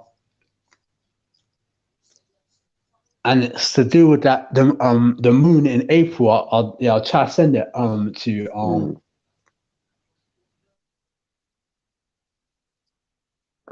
Oh yeah, I'll get one. Yeah. Cool.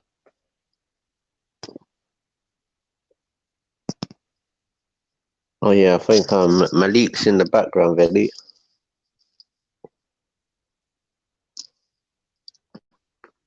Yeah, because I wanna get these feast days down to the T, man. I wanna know when this feast days, when this is happening.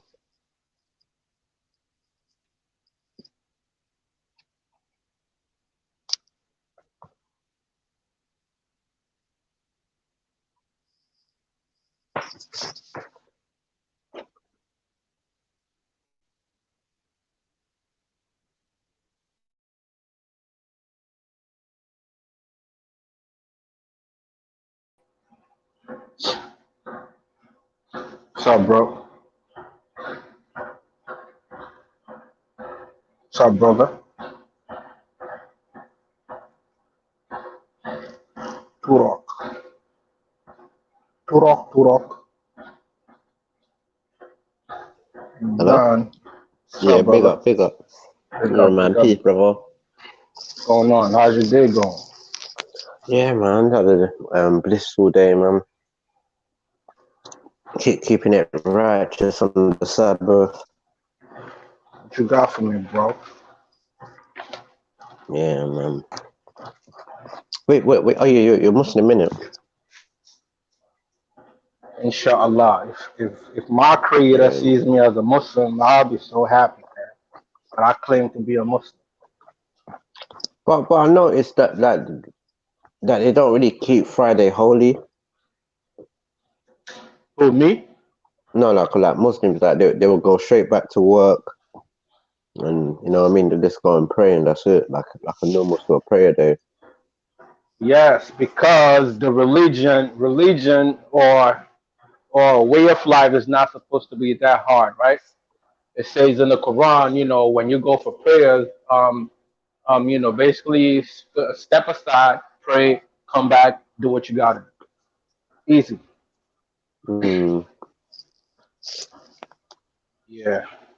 So it's not a So specific certain day. people, yeah, go ahead.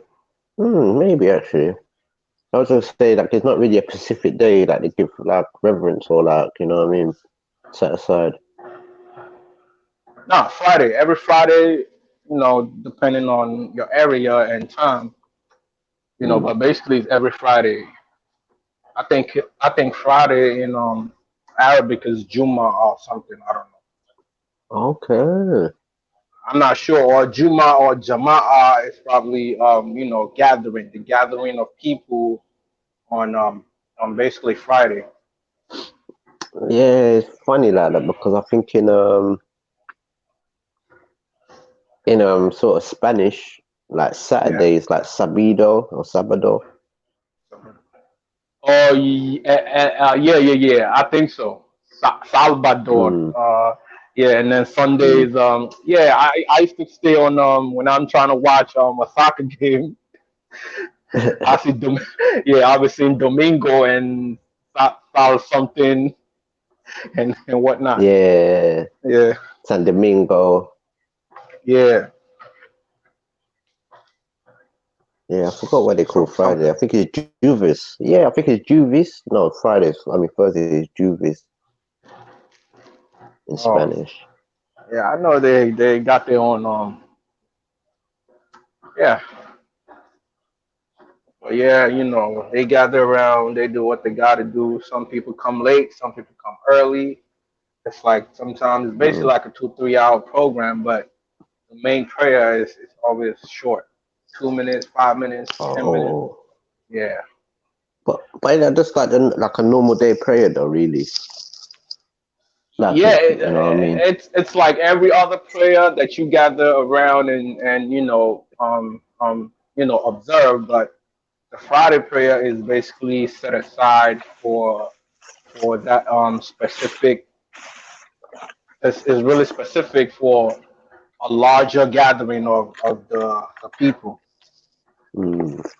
Yeah, everything is the way I see it is just let's try to know each other, tolerate each other, and say prayers, and that's it. What about The way, yeah. what about with the Yoruba tradition? Is there a specific day they hold reference to? You mean the Yorubas? Yeah. Let me see. I'm not sure, but I know every culture has a certain day. Every day is every day, so you got to set aside Mm. a certain day for certain things. Well, everything they do probably gather is always similar to other cultures too.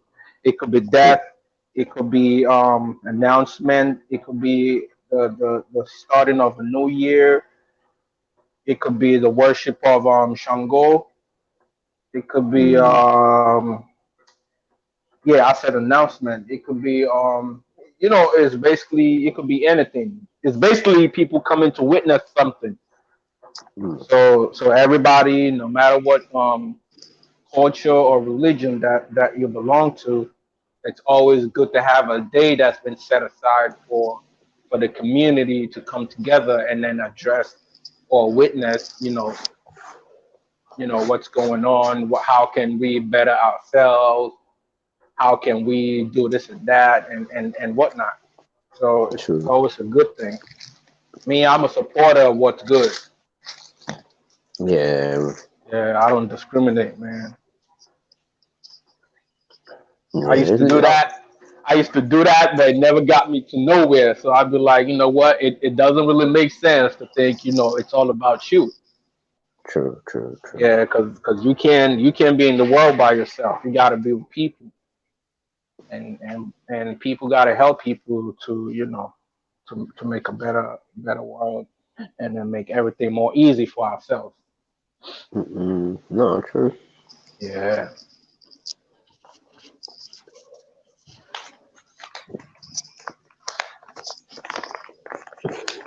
No, definitely. Like, well, a lot of history. What we knew of the like in the past, I think a lot of it's going to get changed, like in the years to come, or even especially in this year. Yeah. It's always an agenda. The world is full of agenda. People's always trying to, destroy the cultures of certain people, or it's basically it's two set of people, the good and the bad. The bad ones is Mm. always the ones who's destroying history and rewriting history in their way. So the good people can have no history. True. So no matter how you look at it, history will always be changed, and you really have to look for the truth about certain things that happen, or you still have to go back to history to find the truth. Mm. Yeah. Well, what do you think on like that things like DNA?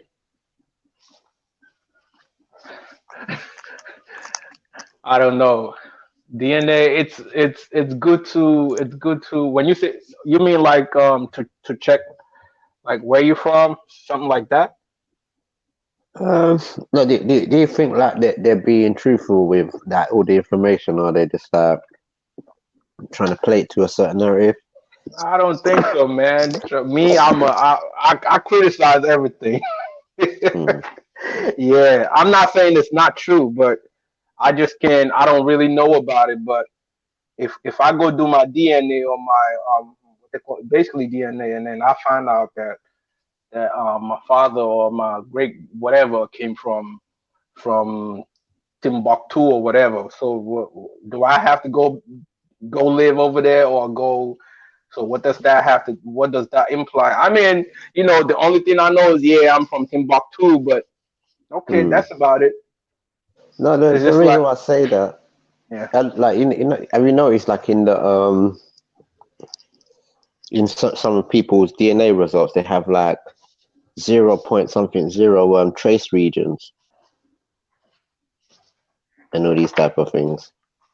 yeah, So it just makes me wonder, like, take for instance, like the East Africans, what you see in Ethiopia today, yeah. or like the one could say like the commercialized version or the commercialized image of what we do get of East Africans and Ethiopians. You will see a lot of them, they don't actually have any sort of West African or Bantu lineage, and it's like trace regions of like 1%. So I was thinking, do you think these people were Bantu and that sort of West African to start with, but due to all the mixing, um,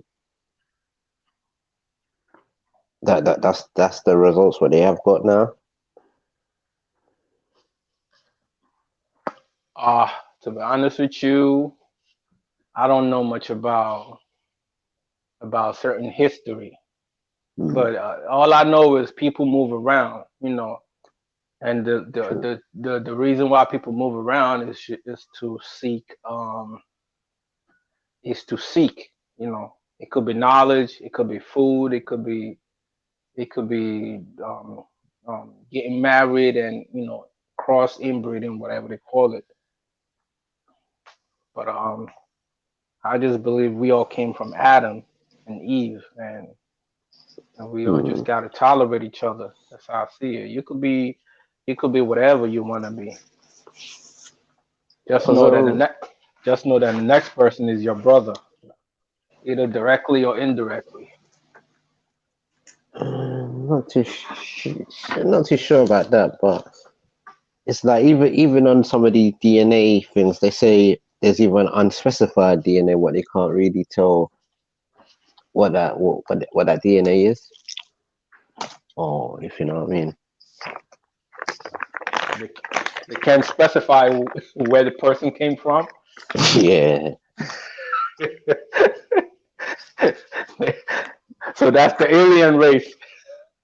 That's what I'm saying. Is it's like, what does that mean? Like, or I'm kind of like, true say, like we're looking at the big percentages, but I was like, what are these little percentages? And what I've noticed, a lot of some of the peoples from the Caribbean and like who've got mostly like say Negro features in a sense like that.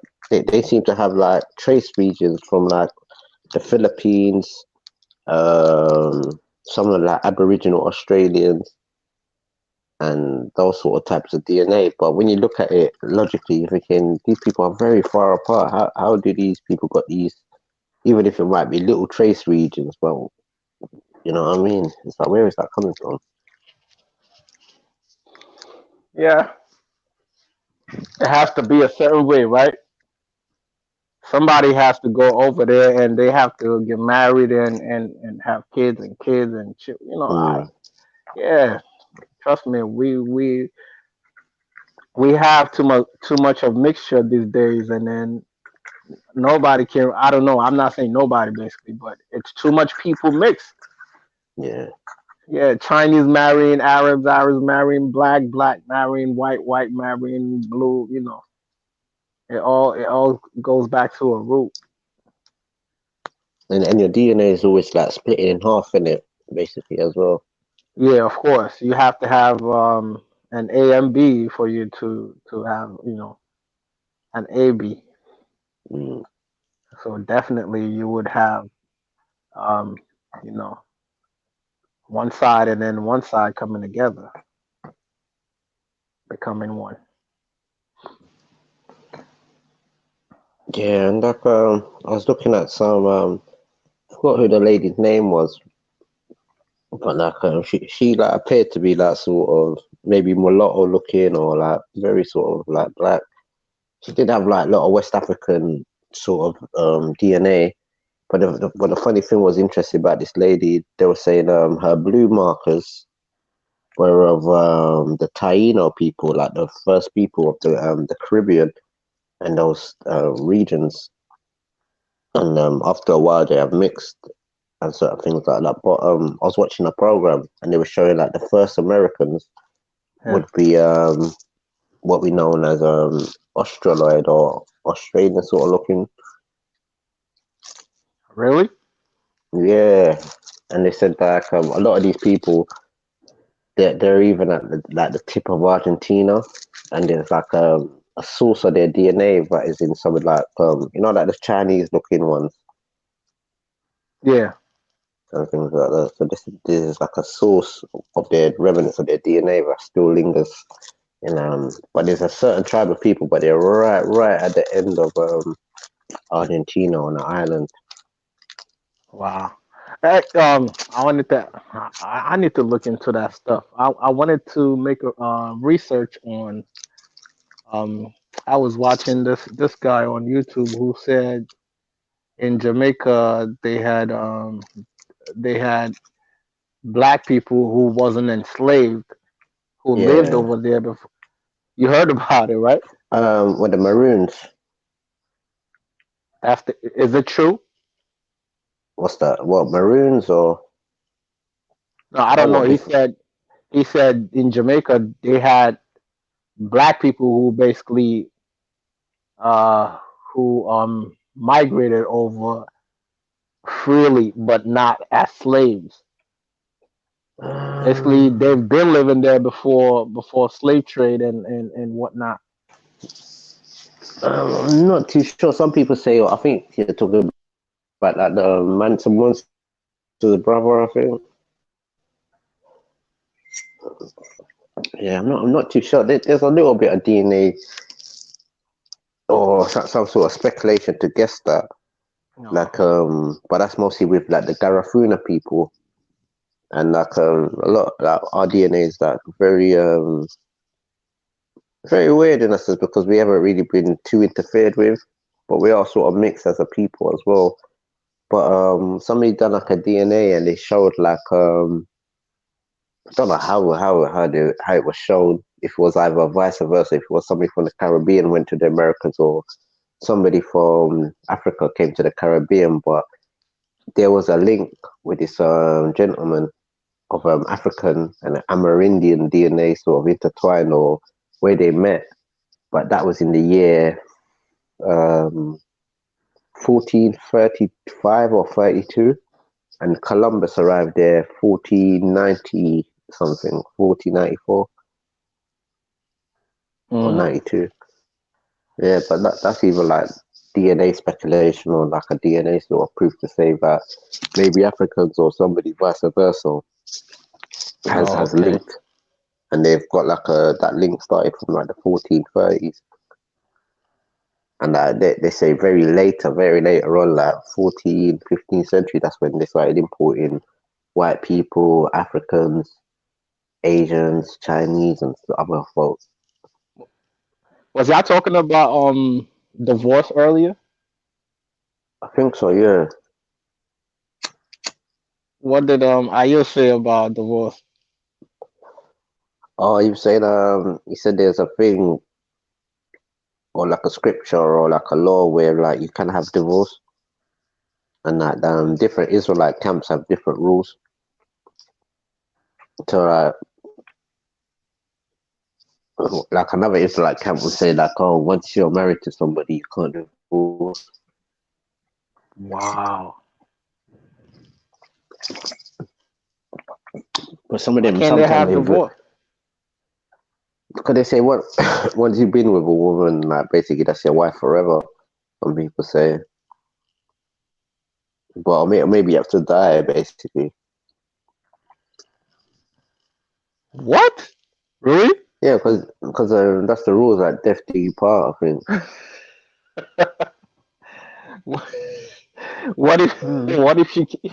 what if she can't make babies, or what if the guy cannot, reproduce or something? Because like you have to look at it like in how probably Africans and Asians still keep their customs and traditions today. So I even think with Islam, it's like if your wife died, your wife would have been allocated to your brother or to the family, like to be looked after, or if you know what I mean. No, that's not Islam. Yeah, Islam, or Sharia you could, law.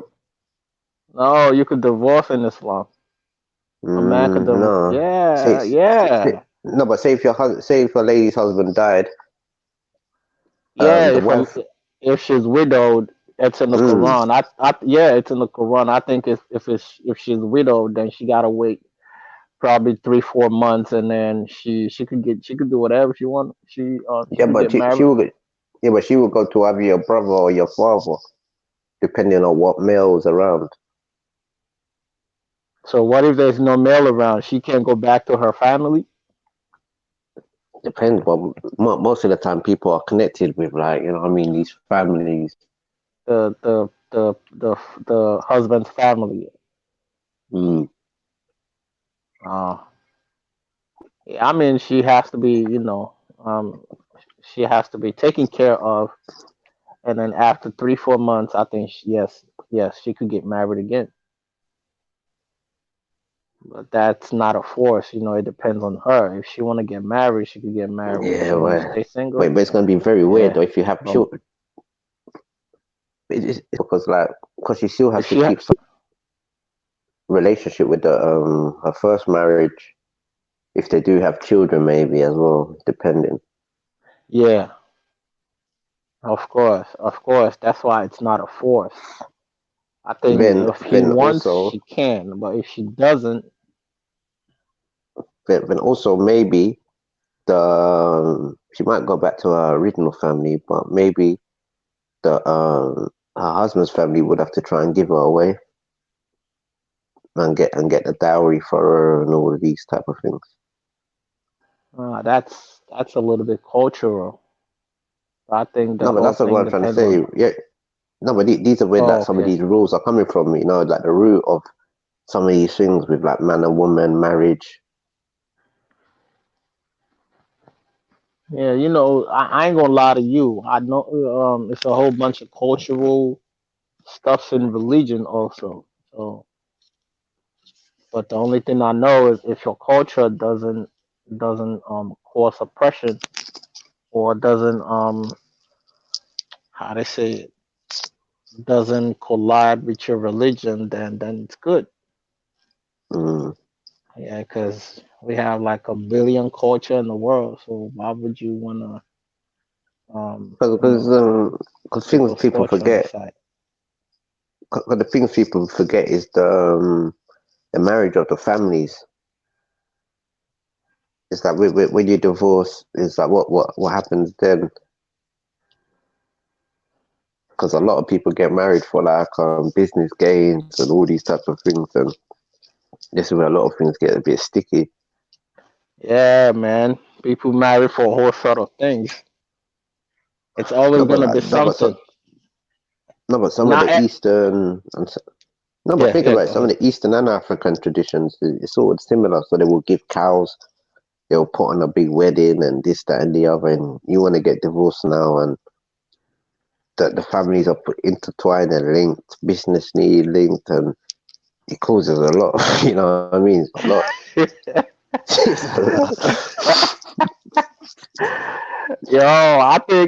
I think it's the evil, right? I think I heard they like if the husband dies, then they send the wife away to the brother. Yeah. You ever heard anything like that?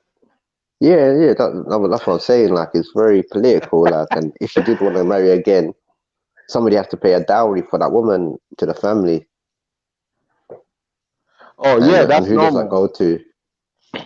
No, but I'm just saying, who does that go to? Does that go half to her family again, or does that go to the widowed family, or you know what I mean?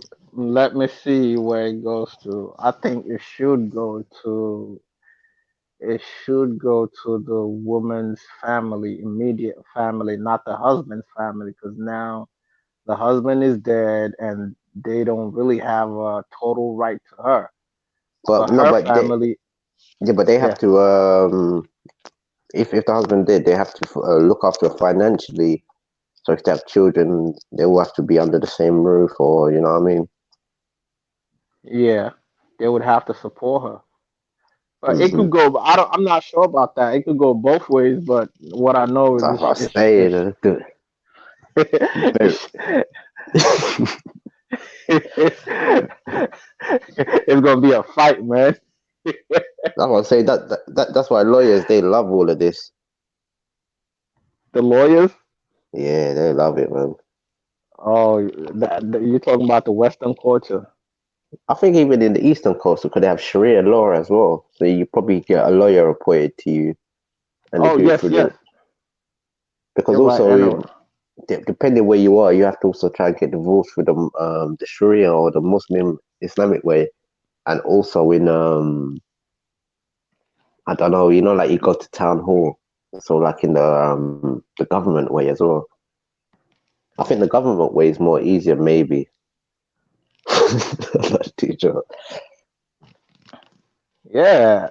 At the end of the day, to me, I think most of them does make sense because I Because believe in because if because I believe. Yeah.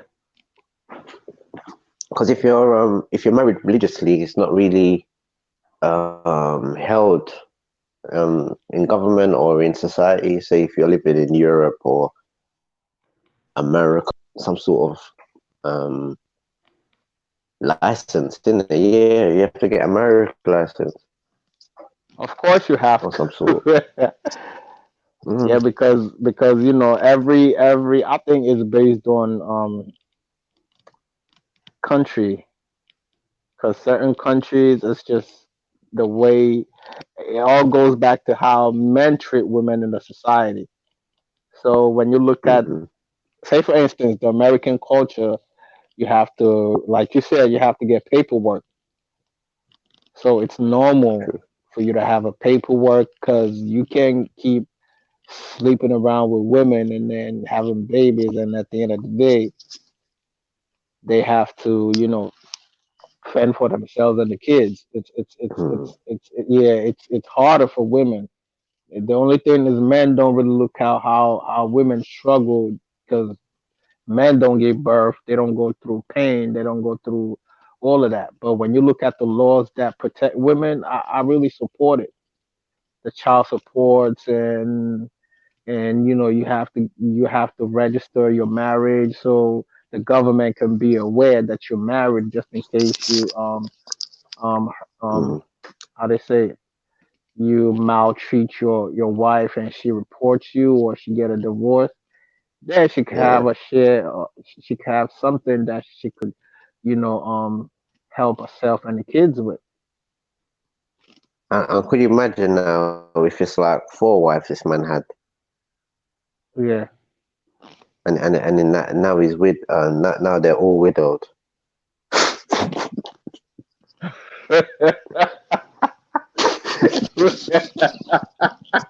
Wait. Let me think about that one.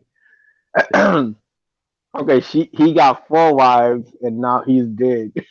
Yeah. So yeah, they gonna do the same thing.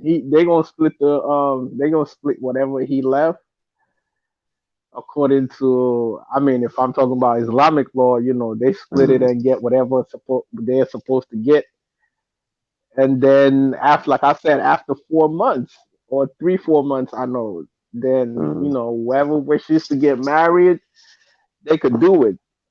But But the way people think realistically, about marriage is up. Yeah. no, but realistically, he can only show one of them to acknowledge that they're governmentally married. say if there was abroad, but he does have 4 wives. Oh, I see what you're saying. Well, in that sense, yeah, that's gonna be hard because it's gonna be a Oh, real fight. serious. Yeah, let me see how they're gonna do that one. Okay, they go to court, and then the court says, "Okay, you're the only wife." Eh. So you get so whatever they give to the wife in the court, she probably has to. She probably have to split it with the other wife. Otherwise, Because the otherwise the other otherwise the other wife gonna kill her. but this is what I'm saying, and there's children involved as well. Yeah, it's gonna be a real fight. They all gonna kill each other. Sticky. Yeah, it is. But let me see how they're gonna do that one. So in a community where it's only one marriage and the husband dies, so how you gonna present? So I think okay, in that case, they would either have to let me see. If they go It's to crazy. if they go to an Islamic probably an imam or somebody, let me see. That means first of all he has to implement Sharia. So after implementing Sharia, if each of them get 25%, oh man, that's hard. I might have to ask that question though. That's a good one. I think I this never. is the real debate. While maybe they want this is why they don't really have Sharia law because You mean in the Western in the yeah, Western? Oh yeah, it's because part of technically it, you have to respect everybody's religious rights, right? if you know what I mean. But it's like if you are now marrying people through the Sharia ways, like you basically are letting in people into your country now, and you have to give these people citizenship because that's their religious rights. Right. If you know, Oh, that's a good one. so when you can have 4 I wives, think I really need. oh God,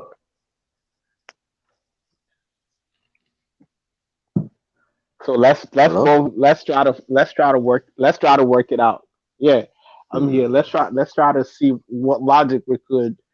Cause I believe in mercy, right? And I believe in trying to yeah, help everybody, and then don't try to be the balance basically. So let's see, a man dies, and he dies in a Western culture, and he's having only one marriage certificate, and then he has 4 wives.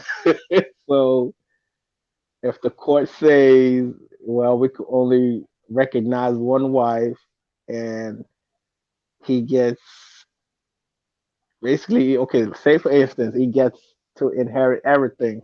So what about the three wives and kids? So now if she gets everything from the court of law, then she has to take everything. If she fears God and she loves the rest of the women, then they have to still go to a Sharia court to get things settled. But if she doesn't, then it's gonna be another problem. So let's say she doesn't, and she's trying to claim everything to herself, being the first wife and the only registered marriage. So what happens to the rest 3? Um, that's hard. Because the funny thing is, say like if you never went to annul your marriages, you could have had loads of these different wives. Could have been classified as common law marriages. Yeah. Yo. Yeah, man. I got a war update still. Idiot Skengman Freeze just dropped 1 hour ago. Who? Let me give you a little listen, yeah? Yeah.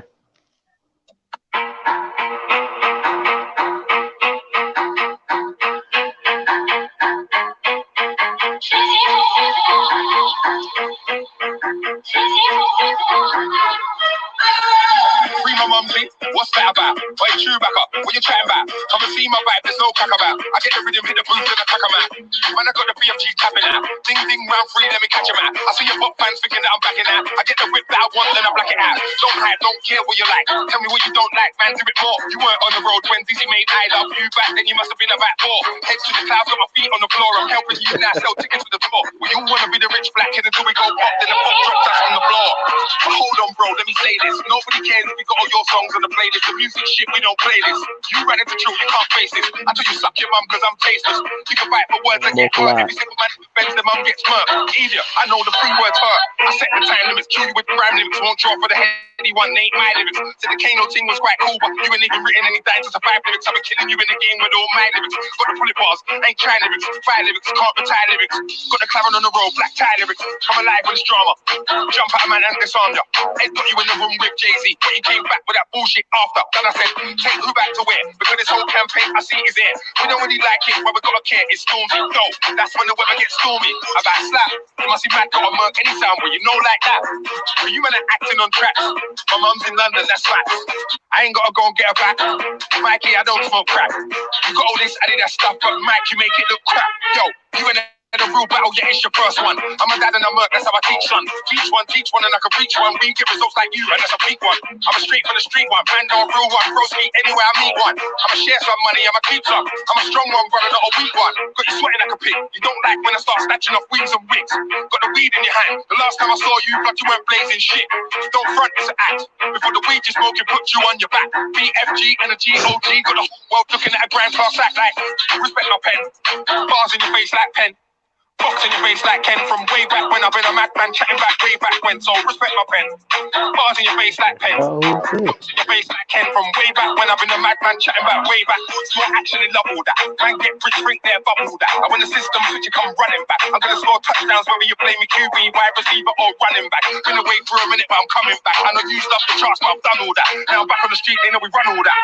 Like Rick Bobby. What about 9 bar Bobby? Like Hotman, like Billy and Bobby. I'm a builder, just like Bob. Like Rick Bobby. What about 9 bar Bobby? Like Hotman, like Billy and Bobby. I'm a builder, just like Bob. Okay, Yeah, man, that's what you saying, man. Who's that, man? Fire. That's Wiley still. Idiot Skengman 3 still. Oh man. Send it for Storms. That nigga just going hard on the beat, man. Hard in the paint, yeah. Yeah. That's what's up, man. Wow. That man took it to the McLaren, you know. Ooh. Yeah. Put a fire on the beat. I think so.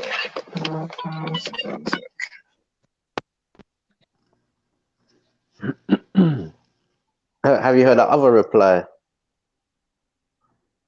Miss Mona said that was good. That was Yeah, fire I in ain't the heard. booth. Obviously, we gotta wait 24 hours or something for the reply to that one. You get me? Okay. So, yeah. Yo, was that part 3 then? Wagwan, part brother. 3 still. Did Yo, you Walaikum hear it? salam, Malik. Yo, bro, I just literally came back upstairs at the end part. Just listen to the end part. So, what are you saying, though, Malik? I'll go back and listen to it. What are you telling me? Was it good? Yeah, wait. Let me just give it a replay, yeah? All right, big up for that. Yes, bro. Yeah, man went into some different mode, man. Them old school, early 2000 shit. Them crazy You Titch got flows. American on the grind, yeah. Yeah, go on. Man, boy, back to them crazy Titch days, boy.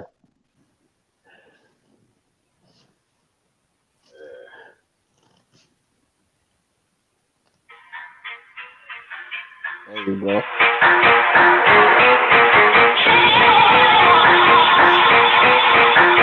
This shit got me jumping on my bed. What's that about? What you true back up? What you trying about? Come and see my vibe, there's no crack about. I get the rhythm with the boots and the crack about. When I got the BFG tapping out. Ding ding round three, let me catch him out. I see your pop fans thinking that I'm backing out. I get the whip that I want and I black it out. Don't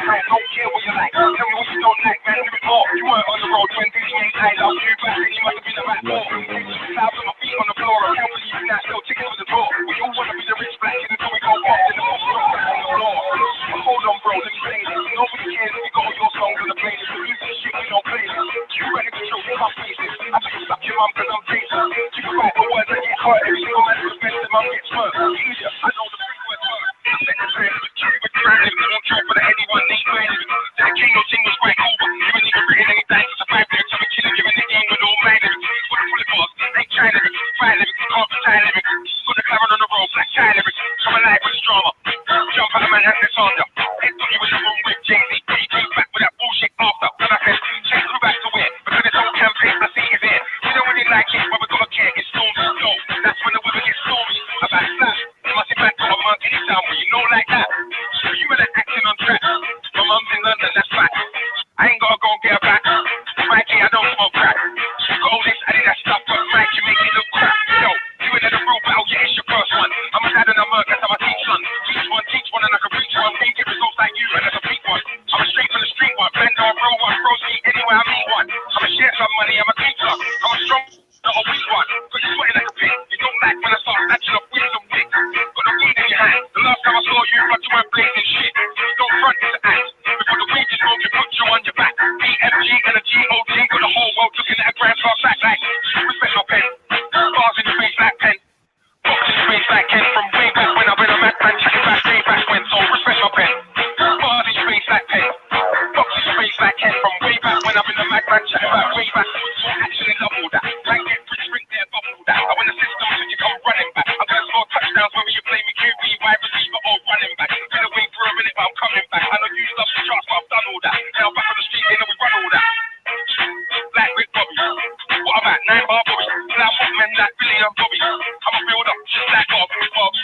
Like Rick Bobby. What about 9 bar Bobby? Now what men like Billy and Bobby? I'm a build up just like Bob.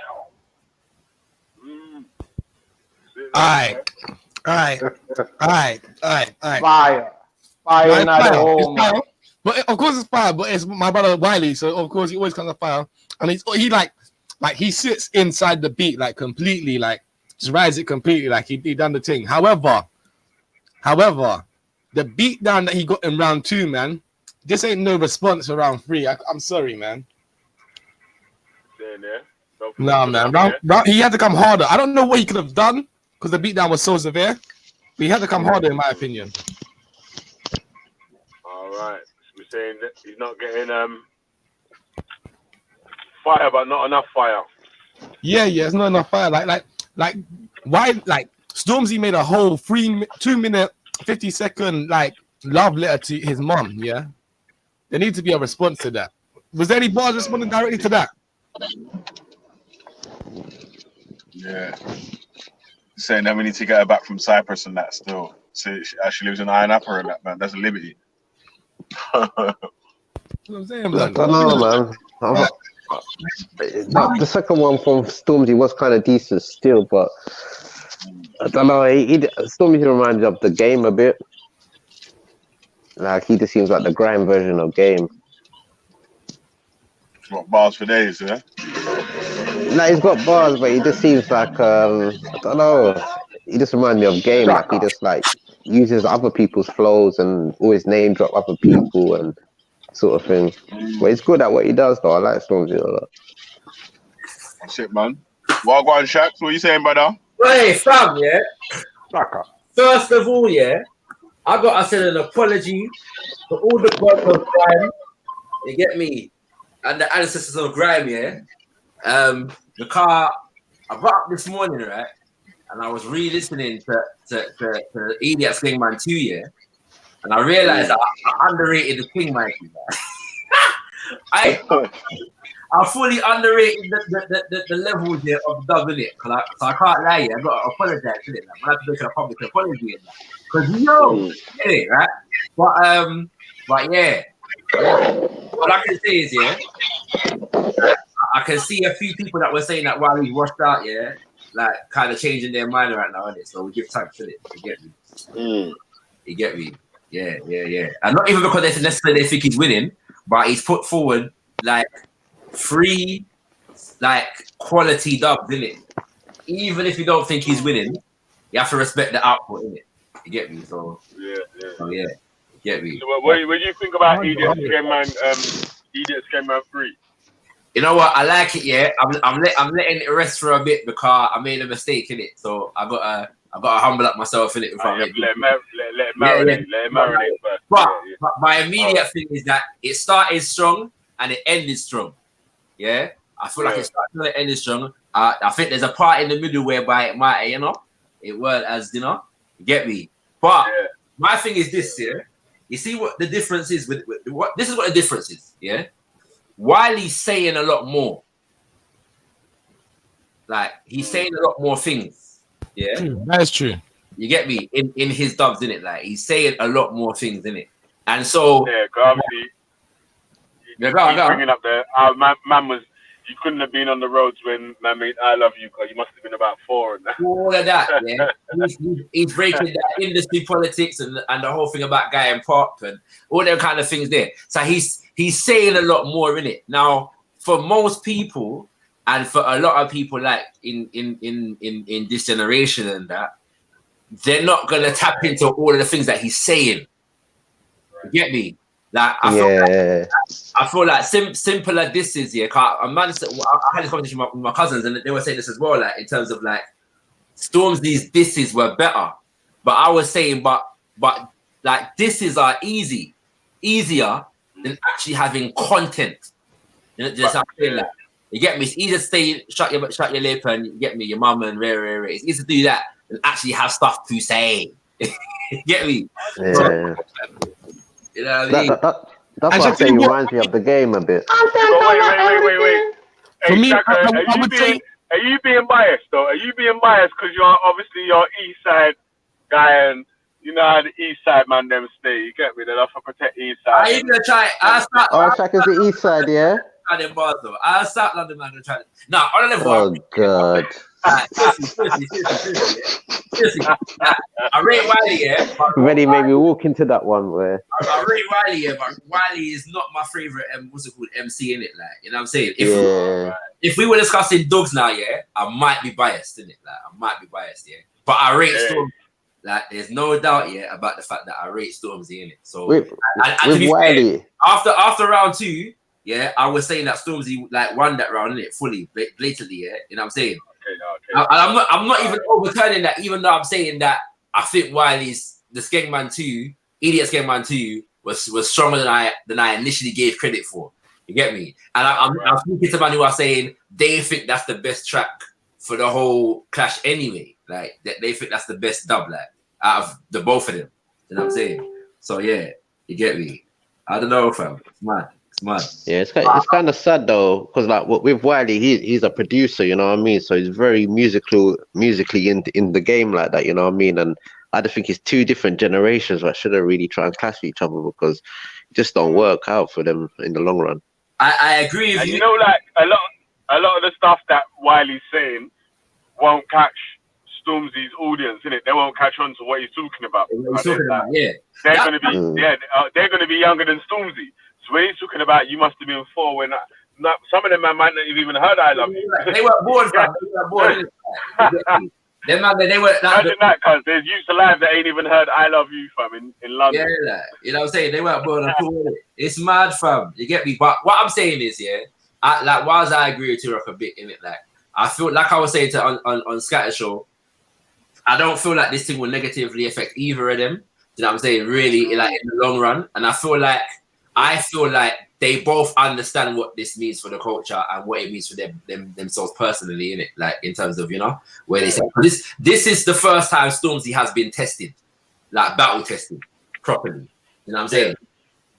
And he take out the challenge, so that's necessary. You know what I'm saying? Like for him to take his status in the game and that, and who better than the Godfather? You know what I'm saying? Like it's a lot of stuff. You know what I'm saying? Like, but I'm gonna have to sit down on this Idiot Skengman 3 look a piece more and see what going. But then there are some that are dissing it straight. They said it was weak, like in terms of they don't. You know what I'm saying? But well, I don't know, man. You get me? And the thing about it with Stormzy, you can tell like he's a proper like grime fan. If you know what I mean, you can tell he's like one of those people that's like, you know, them people who love hip hop. Like you can tell he's proper about his grime and certain things. So it's kind of sad. But these things happen though when you're in the game though, if you know what I mean. Yeah, trust me. Especially if you're like an artist, they're definitely gonna have arguments and clashes with artists that you probably looked up to at one time or rated and this, that, and the other. Yeah, he's like Drake at the moment. You know what I mean? Like the older heads don't care to lick off his head, but he's looking up to them. You know. It's a lot of things, man. But yeah, I don't even care who wins right now, fam. I'm just enjoying the war, innit? Like, You get me? Yeah. But I appreciate like you said, he laid up them man are making a nice little YouTube money off of it as This is well. what I'm saying, Before, fam. Like, I actually don't care. I'm waiting for the visual though. Why need to drop a visual to this thing still? But yeah. But I actually don't care who wins them, you know what I'm saying? Like it's well, and I'm glad that he laid off the mum thing in this one as well. Like he wasn't really on the mum thing. Yeah. Like, and you know the thing is, yeah, man has got to be a bit more creative, fam. Like really, like you get me? You know what I'm saying, man has got to be creative. Like the mum thing is easy, innit? You get me? Man want to hear bars, shit. You know what I mean? I think maybe it was just the first time round was like the shock value in it. Like, right, you could have snatched man's mum's weave off his head, yeah? I know, fam. It was a bit, the shock value was like, right, you went there, yeah? yeah, like Ross. Yeah, mumsy, you know, like Ross. You know them, man. All the time you come round to my yard for dinner and that, then your mouth was dry. You had white squall in the corner and them things there. You get back, you're going to stash off, weave off. Which, yeah, man, you must be mad, cuz. It's not rough, innit? But yeah, man, like I said, man's enjoying the thing, innit? You get me? So people don't. So the thing about Wiley though, yeah, is that his flow is just, it's infectious, bro. Like whatever, the way how he rides rhythm, it just creates an energy in it. You get me? It's got an energy that you just can't deny in it. And it's like that old school energy, if you know what I mean. Like, you remember like the days when these first men started clashing, he gave that same sort of energy, you know what I mean?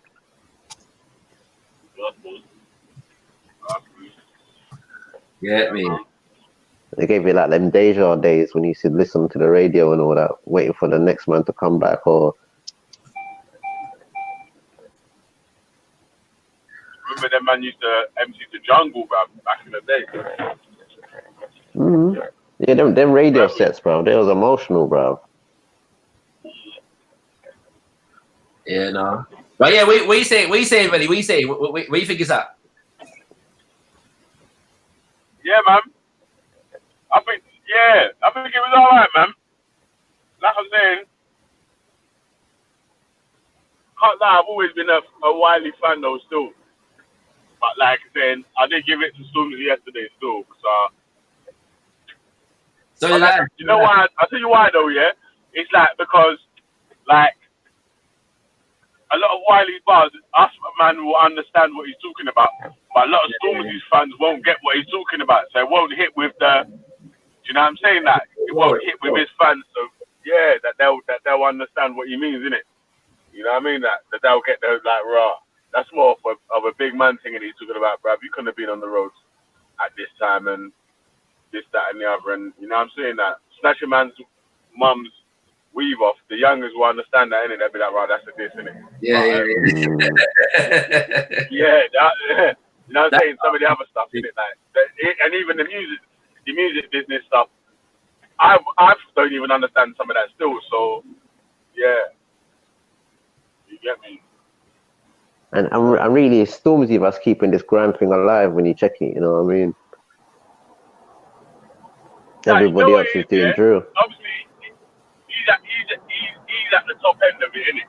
But there's a lot of other people between there and the roads that's doing things as well. You know what I mean? That there's radio stations that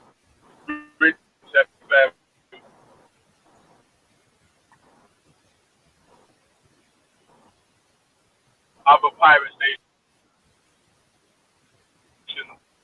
like Crack it up still. they what used to run back. But it's kind of weird what he done, you know, in a weird way. But like, if you notice, if you notice how he came into the game, he was rapping on other man's rhythms, like Wiley's, other, like, you know what I mean, other people's rhythms, and it's like normally artists don't really do that, and it actually be kind of good if you only hear dubs over them, really, but it'd be actually kind of good if other artists did use other people's beats or something and done their own version and things like that. It's kind of interesting still. Yeah, man.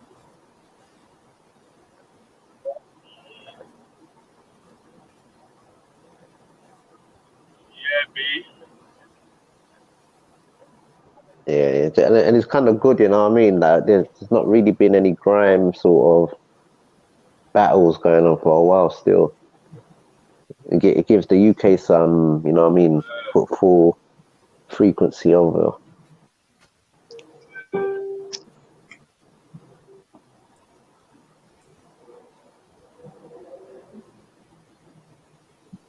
And people forget actually how good of a producer Wiley is, you know what I mean? Like he had a roll deep and all them people and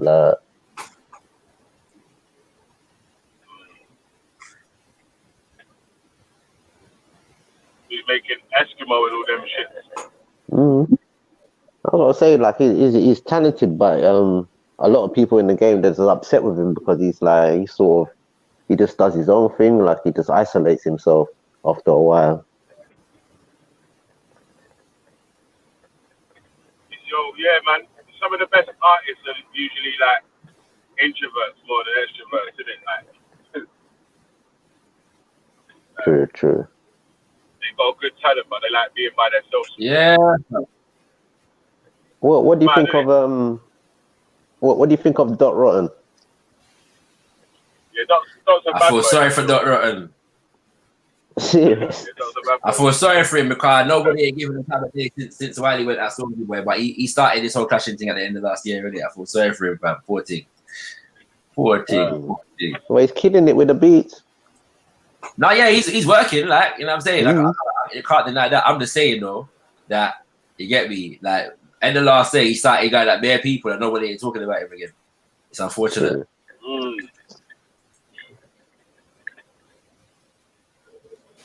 I see what was a bad boy beef, though. Dot Rotten versus P Money. That one was a mad one, though.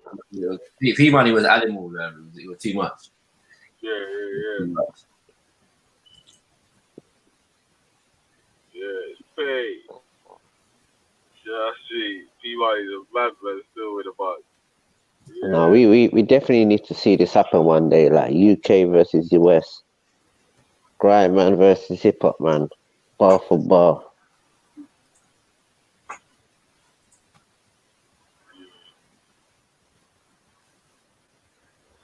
Yeah, man. I remember them days, them Rinse FM days where roll deep, you get me? Wiley and Dizzy was mad. Yeah. Them days was bad still. All of them, man. Get that what? You gotta knock your crack that what? Yeah, them days were hard still. Yeah, them bold man had music a lot, man. East London was the spot in them days too. Sure, no, it was like Ross. Everyone wanted to be from East. Or What was his name? That's what I'm saying. Yeah, man. What part is you from, Shakara? Leighton still. Okay, that's the end still. Get me. Yeah, man. Leighton. The South's always been a bit rough still, fam. I can't lie. What you cattle? Around the corner. Yeah. I thought so. Around the corner. You know. That's one good thing when you go raving there, and you go to ends or whatever.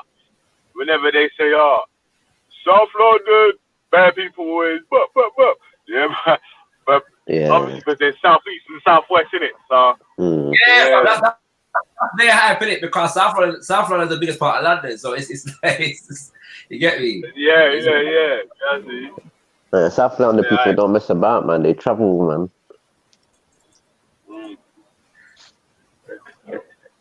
Trust me. Man used to be down Carpenter's Lane regular boy. And Stratford Rex do that, bro. Trust me. Oh yeah. Water them roads. Carpenter's Lane. Yeah. I used to be down there regular, bro. Jeez. And even, you remember Club Lex? You remember Club Lex? Yeah. Yeah, fam. Yeah. Yeah, that's when Newham was the place, man. The rave though in Hackney was Palace Pavilion. Oh yeah. Palace Pavilion and that. That's where man was. You get me?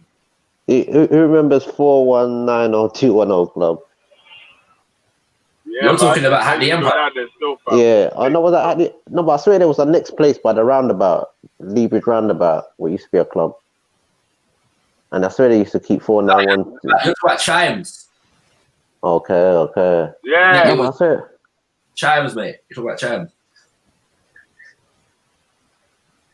Okay, I always used to think that they keep 41902 in there, but even though I knew it was Hackney Theatre, just saying that now, I always used to think they used to keep that in there for some reason. And then what's it, Club Nation? Hey, do you like used to go dungeons? Nah, man. I missed the combo. Well, go on, man. I had to Dungeons. get to quickly. Sorry, my bad. I bet Vinny went to dungeons though. Where is it? I think it's by Clapton, Leebridge Road, sort of. I'm not even sure still.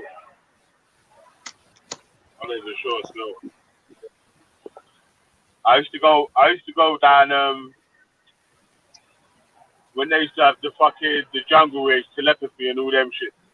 They used to have them all over East London and North London and shit as well. Yeah. Go around them. Yeah, North London used to be the one for the Go jungles around too. Garage Nation. What was that one? Twice as nice. Remember Twice as nice?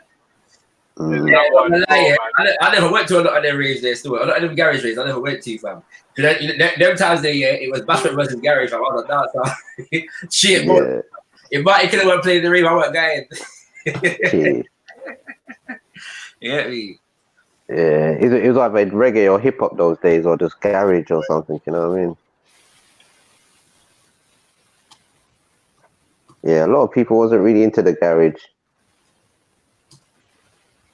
But you had what's the other one they have after that?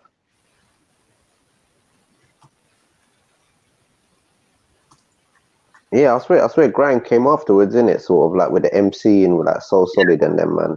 Man did like garage too, you know. I'm just saying that I want a garage raver like. You get me? Actually, yeah, man's actually used to rap to garage, and I keep thinking of house and garage. Like garage was something different than house, I think. Yeah, house is something totally different to garage. But it was slightly like grime though. Remember like Pay As You Go and them, man. That's the originators of the things, man. Yeah. Oh, remember that next one, Marcy Phonics from West London. Marty. A lot of stuff. Yeah, that's when London was really showing like who they are and their, you know what I mean? So people started to know, say, oh, this man's over there. What's his that other guy? Bare Northwest one could have like done some next type of styles they had like. Northwest, yeah, was where like actual dancehall in London was ruling. You get me? True. Alston and yeah, Wilson Green. Gappy Ranks and them man, they was up there. Yeah, man. Dreams was a spot in Alston, but yo, that was a long time ago for me. Long time ago. I think what's his name, DJ Scooby and all them lot.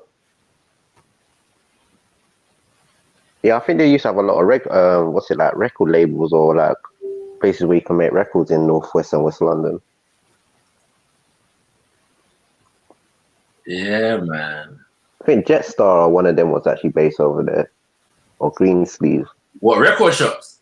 Not like the actual label. Like there was certain labels that was based over Northwest. Can you not hear me? Yeah. Oh yeah. Jetstar was in Halston. Yeah. I know. Like we used to run what damn thing. Mr. Palmer used to run that. Yeah, man. Jeez. Jeans was the club that used to have the whole. We used to go. Dub vendor, come man used to like buy records and that, innit? Okay. Yeah, man used to travel for that, fam. Dub vendor, boy. Oh boy. Yeah, we used to travel dub vendor to buy records and everything. There. Get me? Hey, what was the hip hop shop in West End where they used to sell their fucking academics tracksuits? I don't know nothing about that. A lot of people used to get them in Bow. I think it's called DC's. I think the LRG and all that. Oh, sorry, I know what you're talking about. Where man used to get the Averex in it and all them sort of things. Yeah, it was on the way to Nicky Black Market shop, Black Market Records. Is that shop still there?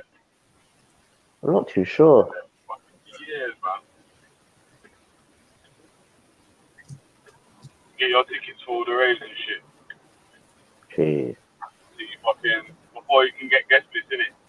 You have to get tickets, Innit? innit? And then you got to try and find out who the promoter is and try because then you can try and speak on their guest list and that. Or Yeah. Some of them promoters really make good money, boy, in those days.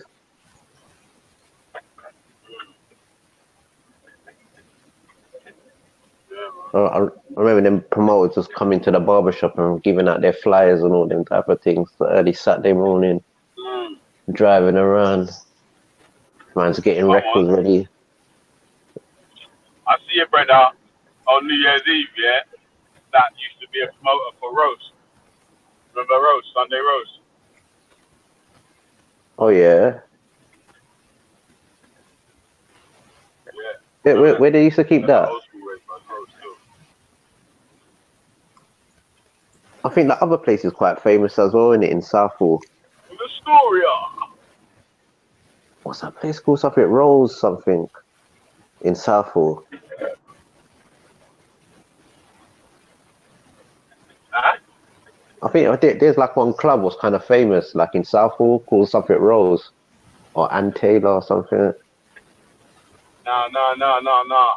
There used to be a drum and bass night, Jungle. It was called in them days, yeah, and it was called Roast, the Jungle Rave. Oh. And the brother, one of the promoters of it, I see him on New Year's Eve still. But yeah, that was a side point. But he was just talking about the rave, actual Roast, didn't it? Rose. Yeah, I remember some of them. Yeah, I remember seeing like the flyers, like Rose and all them too. Yeah, the fly used to have a chicken, like a roast chicken in it.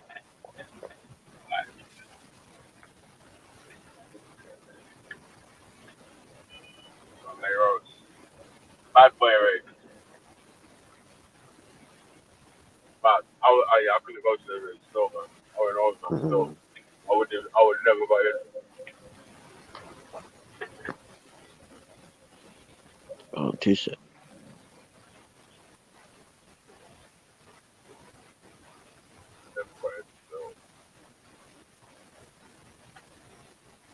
You put them in the chat saying, though, man. You get me? What's going with the show? In the pink show today, like? Yeah, man. Yeah, man. Pink one today, man. Yo, LB, my Khoisan brother, jump on the panel. Last man chat from the comments, innit? Never come on. I'm telling you. No. Oh. Oh, shit. Yo, man, yeah. We fucking... Welcome, I suppose. Yeah, man. It's been a big show today, man. Yeah. Are you going to ask the question that I suggested to you yesterday? Yeah, man. Yeah. We're going to do that still. Yeah, that'll be interesting. Shout out my live aspect as well. Just popped off with my live. Yeah. You know what I was just going to say? I was going to say, Rob, man's going to wrap it up soon, you know. There we go. Getting home from work and all that still, but boom. Yeah, Raspek is a Civic. Raspek is a Civic Mohammedan. Yeah, you know that. You're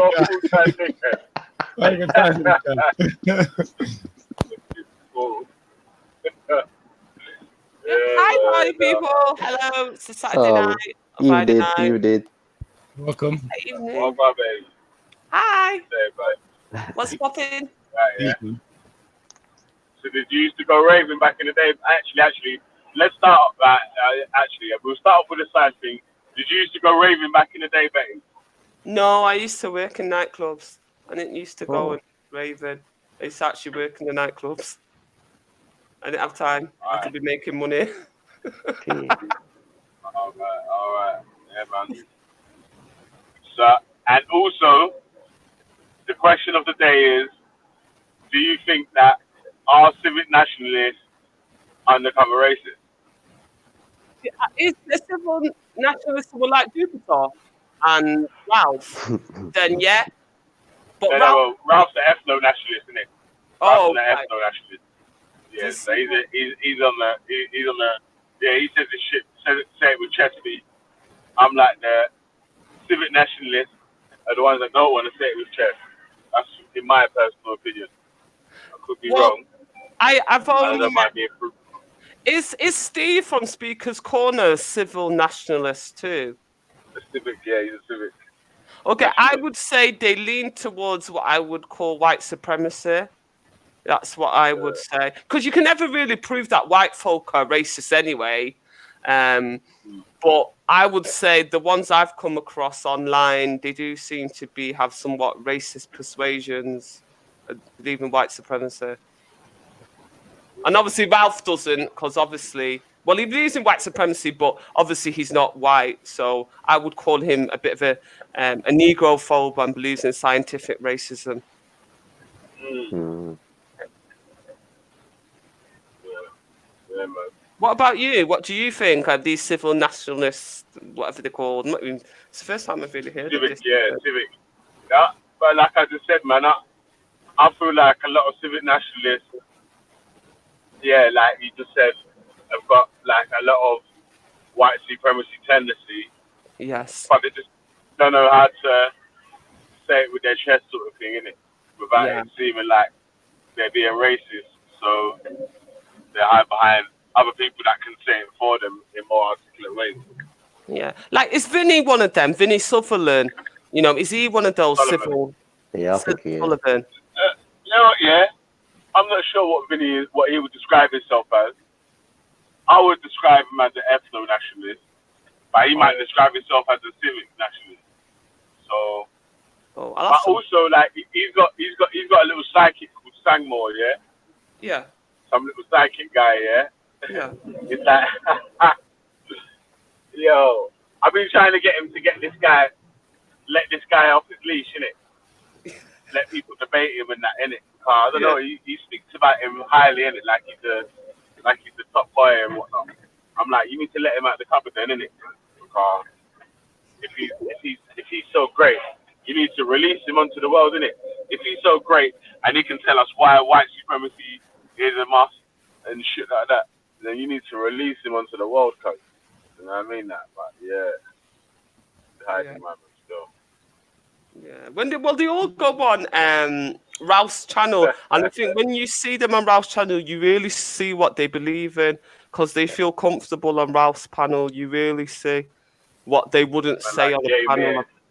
Yeah, they wouldn't say it on this panel because obviously they're surrounded by people of color. But when you go on Ralph's panel, he might as well just be like a coconut, isn't it? Let's be honest, because he's backing the white supremacy, isn't he?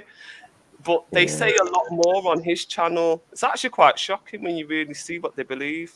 When you go on his I channel. think Ralph is going off a narrative. That uncle on Ralph's channel, I asked him a question, and I was surprised at the answer. Well, I wasn't really. I was asking a question because I wanted. It wasn't the answer. I wanted to know why he felt like that. Yeah. So I was like, I asked Uncle IC3, like, do you care more about is it white? Why do you care about white people uniting more than black people uniting? And he said, yeah.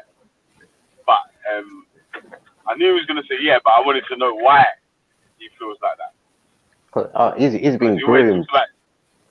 He keeps talking about this curse of Ham thing, yeah. And I'm like, bruv, if you're not a Christian, how can you believe in this curse of Ham thing? Like, if you're not a Jew or a Christian, like, how can you believe this curse of Ham thing is actually a thing? Yeah, it's true. But I think they're all like even but Liam. like I'm saying, man, Liam's that man there, sorry, Betty, yeah. Well. That brother there, yeah. She come in here to cut you in my bad, yeah. But with the Uncle YC3, yeah, you can't ever get a proper answer from him about anything. If you ask him a question, he answers you with a question that takes you about 20 minutes to answer to get your answer. You mean the IC You know brother what I'm saying? guy? The black guy, the one with the posh accent that speaks well. Yeah, You mean that one? Free guy. Or another one? Yeah. He's like that. Yeah. But he's like, the free one. But Leon's like that too. I think inquiring minds. That's Leon when he gets older. Because you used to, especially your brother, you like to ask, like someone asks a question and then you'll go, hang on. I thought of a question.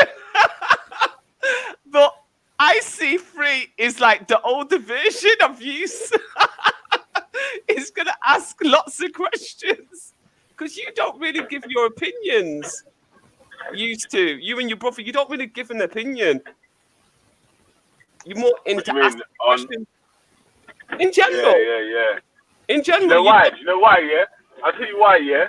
Because you can ask harder questions. Yeah. If you're asking a question about a point, you can ask more questions than if I insult you. I can insult people, and I do, and I have done. Yeah. But if I insult you, all I'm gonna get back is you trying to insult me back in it. But if I ask you a question, then you're just gonna have to try and answer the question or try to insult me. But then if you insult me when I'm asking you a question, then it shows that obviously you can't answer the question that I'm asking you, innit? Yeah. It's true. But I think one thing I noticed with Val from day one, I always said that he believed in scientific racism. Is very that sort of upper class, ruling classes, scientific old racism. I'm not too sure why people are so shocked that he seems to not realize that he's brown. But that's not unheard of for people from his type of background to carry on like that. Do you know what I mean? Yeah, it's true. But there's so many racists on his channel, and in the comment section, they just time you out just to say hello. You know what it is, yeah?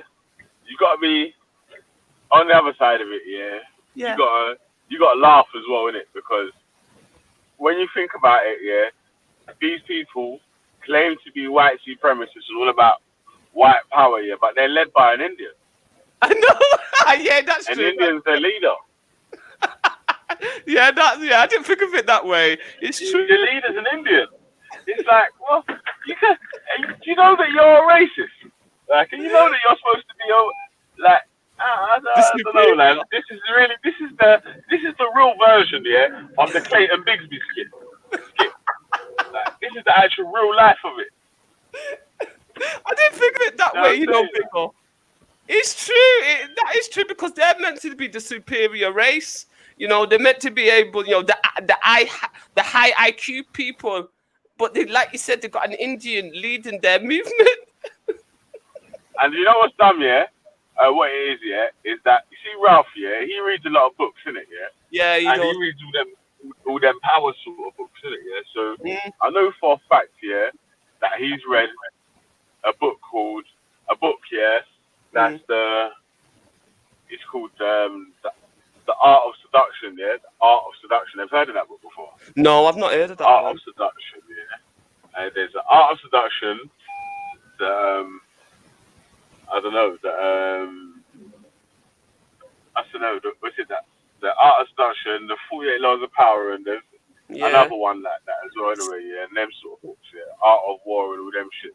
Yeah, and don't forget the Bell Curve by Charles Murray, the Bell Curve. He's read that book. No, but this is what I'm trying to say, like, the books that he's read to how he's putting himself in the position where he is now, yeah. It's like, the Art of Seduction, yeah, is like he's using a part of that plus a part of the 48 Laws of Power plus the Art of War sort of shit, where he's got people under control without like when you're pulling someone's strings without they don't know you realizing they don't know. Yeah, like he was master puppeteer. Yeah, I'm like, bro. Yeah, you're a real puppet master, fam. Yeah, It's mad how you get these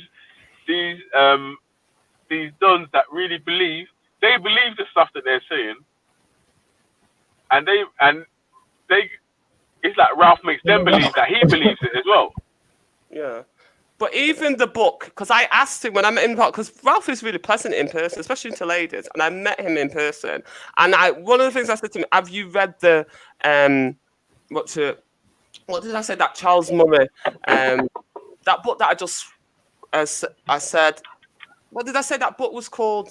Charles Murray's book. The Bell Curve, yeah. And that's bare scientific racism. But also, if those white people that like Vinnie Sullivan knew what was actually in that book and what it said about working class white people, believe me, they would not be happy to be Ralph's friend. Because that But they've not read that. What it is, a lot of the people around, man, haven't read a lot of the things. Yeah, they've heard the YouTube reviews on the shit. So they've not read the whole book. They've just heard reviews on it and what the finding is. Oh, this one said this about it and that one said this about it. So this one says that white people are smarter than this one because that. But they've not actually read the book to see what it actually says, so they can refute someone with the actual words properly. Yes. Yeah. Honestly, because if they would have read that book, they would not they wouldn't be backing Ralph anyway. Because it just basically says white working class people are degenerates, and the ones on welfare are degenerates, imbeciles. They should be, eugenics, tailor their population, all types of stuff. It doesn't just attack black people, but obviously, like you said, they've not read the books that he reads. But you know what, though? If I may say something, Belly and Betty, do not dismiss people and the thoughts and attitudes like Ralph, because they read those books. And their ideology is in their heart and mind. You hear what I'm saying? Watch how they move. Watch and hear what they're saying and see what they do. And see the people they hang out with. Well, Eric, I don't dismiss it because I've read that book as well. So I know that's how I know. I'm saying I've not read the Bell Curve yet. I've not read. Sorry, Betty. Yet I've not read the Bell Curve yet. Yeah, I've not read the Bell Curve. I understand what the premise of it is. I know that. I know that. I've got my own thoughts on what I feel like Ralph is doing, but on the larger scale of things, realistically, this is just like for YouTube talking, innit? In my actual mind, I don't ever think that Ralph and his YouTube following will ever gain any sort of real power to affect any sort of real change in any place where they reside or whatever. So listen, you know what I'm saying? Listen, people when they get large crowds on YouTube, okay, if you start seeing those same people with Ralph, who Ralph speaks with, and then Ralph's crowd on YouTube, you start seeing in the speaker's corner, you better pay attention to them. Yeah. Because they're making moves. If they're just on YouTube, you can kind of say, well, they're just gonna stay on YouTube, like you're saying, Belly. But if you see those same people, okay, in Ralph's crowd, with Ralph's school of thought, they're like-minded, and you see them talking on speaker's corner, listen to what they're saying. Pay them attention, man. But to tell you the truth, I think they've already made their moves because the IQ test is coming. It confirms that the Bell Curve, that book is talking about IQ. These things have already Ralph's ilk in life have already put policies into motion. He's very much like Boris Johnson. It's just that Boris Johnson, when he says stuff, he says it with a laugh. But Boris Johnson said plenty of racist stuff, and his immigration policies and stuff like that. So just because Ralph says it and people think because he's a little bit flippant, but don't think that I think it would be silly to say that Ralph's policies are not in place now, because look at the Windrush generation. They had right to be here. They got put back on the plane. I read about the Windrush. I was shocked and horrified when I read about them. The little bit that I read about them. The way that they were treated. Yeah. They burnt their documents. They burnt their arrival papers and deported them. Yeah. People who actually had the right to be here. They had no legal. They really had no legal identification. Yeah. Attached them to the UK, to Britain. Yeah, what happened? Because I think it was 2008. Theresa May told the Home Office, who's head of the Home Office, to burn the arrival papers. And in them days, people used to go, like a woman would have a baby, and you would go on your mother's passport. So some of these people came on their parents' passport. Some of these people were born in Britain, but they still got deported because their grandparents' papers had been burned. Exactly. That means you have no proof of identification or attachment to Britain. Yeah. It's the same thing. And then tell them to appeal when they get to, Jamaica or whatever island that they came from, when they know fair well it's very difficult to appeal when you're out of the country and the cost of stuff. And the thing about it is that if you don't have the document, if they burn your documentation in Britain, then you ain't got it in Jamaica either. If they're original documents. Yeah. If you understand what I'm saying? So you can't appeal in Jamaica legally. You can't get legal redress and legal remedy because you don't have the documentation to back up what you're saying. To back up your claim. Wait. If basically what it was is if you're registered, if you was registered as a Jamaican still, then they were sort of making plans to start to send you back, innit? Like, so it was anyone that hadn't registered, who hadn't taken the British citizenship test of the Windrush generation. Obviously, it's still Liberty anyway. But it was still Liberty, but it wasn't like just everyone and all of Windrush generation. It was whoever had done their British citizen test. Then, but see, they don't have every single one. It was like a random. But see, that leaves them in limbo because they have no legal protection in the courts. They have no legal protection. I've seen people get tackled by immigration. When I used to do building site work when I used to work on building site, I was coming back from work, coming out the tube station, walking along, and then there's like an immigration queue, and they was asking anyone that basically looked like an immigrant to step through the thing, innit? And they asked this guy to walk through, and he hesitated, and then he started running, and then they fucking just rugby tackled him, man. Wow. There people just come out of nowhere. You know what I'm saying? Yeah. I mean, because when you don't have any official legal documentation because it's been destroyed by fire or any other means, that means when they send you back to Jamaica, what they can say is when you go to the courts of appeal in Jamaica, okay, and they talk with the prime minister there in Britain or what have you, and say, hey, these people have a claim to be in Britain. Oh yeah, show me. That's the first thing they say. Show me. Where's your documentation that backs up their claims? No, they're not coming back here. You understand what I'm saying? See, when they destroy all that stuff, you don't have, for example, you don't have any like legal national identity, okay, in Britain. Why? Because all your legal paperwork was destroyed. It doesn't exist. You can't prove it. You see?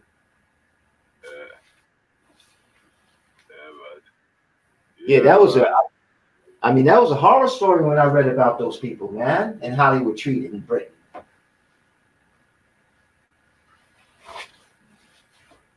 Yeah, bro, it's mad, isn't it? It is indeed. It's when, like you're saying, it's just, again, the same thing when you've not got control or power over any of the rules and regulations that's put in place. All you can do is react to whatever rules and regulations are put in place. So, like, exactly. And I have a saying that I read. Long time ago in the book, and it said that ignorance of the law gives no pass. It means simply because you're ignorant of the law, if the law is in place and the law is implemented against you, Simply because you're ignorant of it doesn't mean you won't suffer the consequence. You know, it's a harsh reality to live.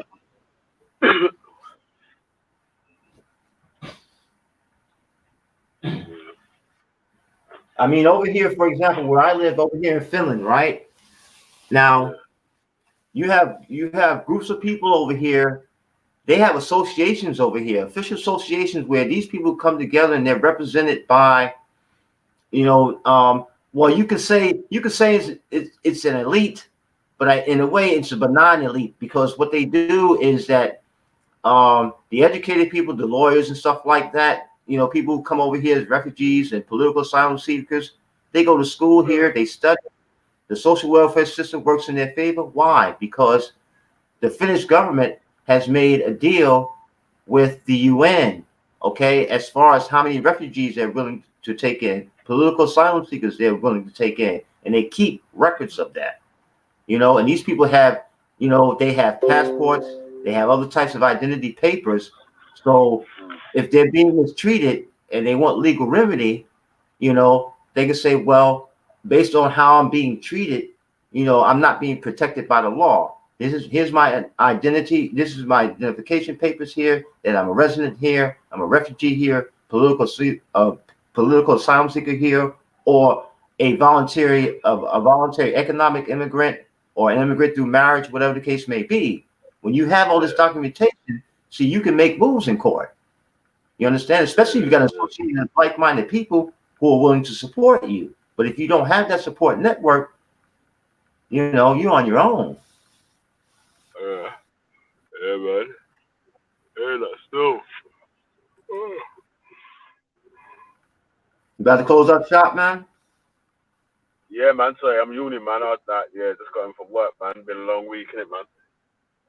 Yeah, I see you've been on for damn near 11 hours. I don't blame you, man. Everybody needs to rest, need to get off of here, That's for you. Mm-hmm. It is, man. They're trying to do them daytime streams while man's at work and whatever. Gives man something to listen to in the day, innit? Like, and then it's like we're having good conversations over here. You get me? So. Yeah, I hear. I'm over here, man. I mean, I'm over here more often than I used to be. Because I know there's good conversation here, man. I mean, the clashing of ideas makes people think. Yeah. That's why I like all the different people that come on, even the people that I don't agree with their mindsets. Like, I don't agree with a lot of what Ralph says, what Jupiter says, and others, Liam and so, but I want them to come on the panel because they're mostly against the stuff what I am for, in it. So if they give good reasons, which make us have to go back to the drawing board, then at least at least we can get them. I mean, think about Rob and Dark Magician. There's a lot of stuff that they say that I disagree with. And so I go back and forth with them, not really to debate them, but just to tell them how I think, how I live my life, and what's important to me, okay, individually, because I can't speak for all other adults. Ultimately, I can only speak for myself and put my ideas out there and explain why I think the way I do, and I listen to them about how they think the way they do, especially with this secularism thing, I mean, I may disagree with them, and we may get in a heated discussion, but in the end, I'm learning from them how they think, how they think secularism would be an improvement, to life and advance the human condition, the world over. And I'm like, hey, wait a minute. I understand where you're coming from, but there's some things that I really do agree with them with. But on the other hand, there's some things that I'm saying like, well, wait a minute, man.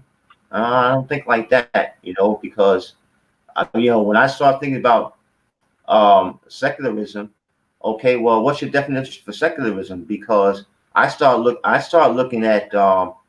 I start looking at Mussolini. I start looking at Francisco. I start looking at these people because these people were not theocratic. Okay, as a matter of fact, they were as far against the religion Ain't you can Finland get. a secular country right now, though, Eric? What you saying? Well, I mean, Finland here. It's I would say it's pretty much secular, but at the same time, though, you have people here, even the politicians, you know, who go to church. So it's telling me that they're Yeah, not but going to church just for a photo op. They have belief. You understand what I'm saying? Hey, Eric, you know what? I feel like this is what I was trying to explain to you yesterday. Yeah, is I feel like you misunderstood the point of what they were saying a secular country is. Yeah, so what Yeah. they were saying is that a secular country doesn't mean that you don't have no religion. A secular Right. country means that whichever religion you are, and even if you choose not to be a religion, you've all got Right. the same rights to practice and to live your life, innit? To obviously reasonable living standards. But what it is that anything in your religion or in your non-way of life that encroaches on someone else's safety or even privacy or something like that, yeah, so safety, privacy, or just something that's going to bring harm to someone else, yeah. Oh, I agree with that. That's not going to be allowed, is it?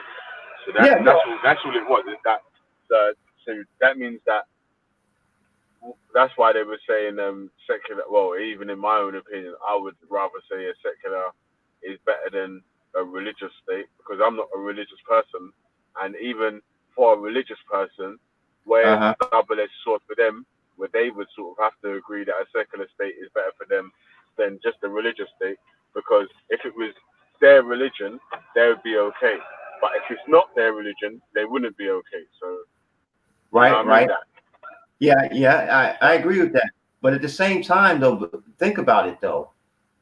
Even here, okay, it's primarily a secular state, but like I say, some of our people that are in parliament, okay, some of our people who are leaders, and for example, our Ministry of Education, Ministry of Defense, social affairs, and things like that. These people, okay, privately, okay, they have their faith, and their faith does have some influence on how they work, on how they act, how they move within the country, how they govern the country. It's not a theocratic state. No, I understand where you're coming from with that. I wouldn't want a purely theocratic state. That's too extreme. But I wouldn't want a purely secular state either, because I think that's the other extreme. Because people don't actually live like that, man. Now I can understand I can understand when you talk about, you know, like you're talking about, you know, radical religious groups of people who are religious fanatics, you know, bringing harm to people because they want to impose their will upon other people, even the politicians and the people who run the government and people who run the courts. I understand where you're coming from with that, and I would say that that the law of the land, the written constitution, the law of the land, would actually eradicate that, because people would have standing. If people come out, you know, and they march against these people who are fanatics, and on the other hand, fanatics come out and march, okay, and they and people in parliament, what have you, they're going to hear about this, because this is going to be headline news, okay. The media is going to be able to cover this because you got a free press, okay. But that only works. That only works in a secular place. That because so in a place that's run by the. I agree with that. I get you. I agree with that though. But go ahead and say, speak your piece. I agree with you on that. Yeah. Yeah. So that's why I'm saying that it's a double-edged sword, and that a religious, even if a religious person has their religion in state, yeah, anyone that's not their religion, obviously is going to be on the outside, basically, innit? But if you're in a secular place, everyone of each faith has equal standing in the society, depending on what position in society you hold. Do you know what I'm saying? Like, Yeah. it's more dependent on well, on paper, obviously, with black and white, on paper, that's how it should work. But obviously, that we understand that nothing's perfect and it's never gonna work as it does on the paper. Like, you know what I'm saying? That because humans are humans, innit? Like, we're not robots, so you're not just gonna get an instruction and robotically follow the instruction. I'm gonna say something to you, yeah. You're gonna have your interpretation of it. I might have meant something different, but I might have, you know what I'm saying there. But you've interpreted it a whole different way. So I agree with you. I mean, because that's what I understand that side of it as well. Yeah, because ultimately you have to have a law, and I would say that it's best to have a written law in black and white. At least you have a reference. You understand what I'm saying? And you have a legal theory, or you have jurisprudence that everybody agrees to live by. For example, when they go to vote, they vote for people who say they want to uphold the Constitution, or if there's some laws in the Constitution that seems to be unfair, and you have enough people who are talking to their MPs about it, and they give rational arguments and they show proofs, then the Constitution has to be amended. It has to be revised because, for example, just recently, the Finnish Constitution was just revised, and that revision of the U.S. Constitution of the Finnish Constitution was just put into force on the 1st of January 2000, man. So I mean, you can't do that in the theocracy. I would agree with that. In the pure theocracy, you can't do that. And that's what we're saying, man. Because obviously, especially like when this on paper, like we're saying, in this hypothetical secular society, anytime there is something that's a mistake or that we can see is not working for the majority and for against them, you know what I mean? That's working against the majority and for the minority. In theory, we should be able to change those rules. But if it's like a religion and the religious ruling works for the minority and against the majority because it's supposedly given by an all-knowing God, you can't change them. You can't change the rules in a religion. You can't, you know what I'm saying? Like, you can't reform the religion. You can't bend it and shape it to whatever way you want it to. The religion is just a religion, isn't it? Like, so whatever the founding fathers of this religion say, are the rules that were given to them by the Most High God or whatever else that hands out the rules to religions. Once they're first set, you can't change them. There's no. It's like you can't. Yeah, only God can change them, and then really that only worked in Christianity because God was able to come down and change a couple rules here and there. You know what I'm saying? That, but for like even that, you can't change the rules again in Christianity because God ain't come down to change the rules. And then the next time God does come down in Christianity, it's the end of the world. So that's the catch-22 with that one. Yeah, but listen. We're gonna wrap up here. We're gonna go over to Raspect's live show. Okay, cool. Tonight's live, doing a gaming stream as well. So if you're tired of the chatty business and you want relaxed and catch some jokes with man playing games and all them things there, jump over to Triluminati Live. If you want to chat some hot party and pasta and all them things there and see what go on and have a review of what happened earlier on today. I need to catch up myself still because bad things happened and I weren't even able to hear all the parts of it obviously because for work as well as it. Yeah, man. You get me? So yeah, big up Uncle Eric for passing through. You get me? Late pass through. We got everyone in the chat. Old tight Ian Fenner, DC Brad, come on, G Black. Come on. You know how we do. Old tight Betty's Closet. Osama 007. I love so do you. My G. Bunga Bunga. Yeah, pick up yourself. Mad name still. Old tight Dean Stevens. Big up yourself. Old 007. Yeah, mad name still. Outside Umar, yeah, big up. Do black Hebrew Israelites believe in the curse of Ham? I'm not actually. I think they do. I'm not sure, but you have to ask Umar about that, man. Outside Gamer Timu.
Chat.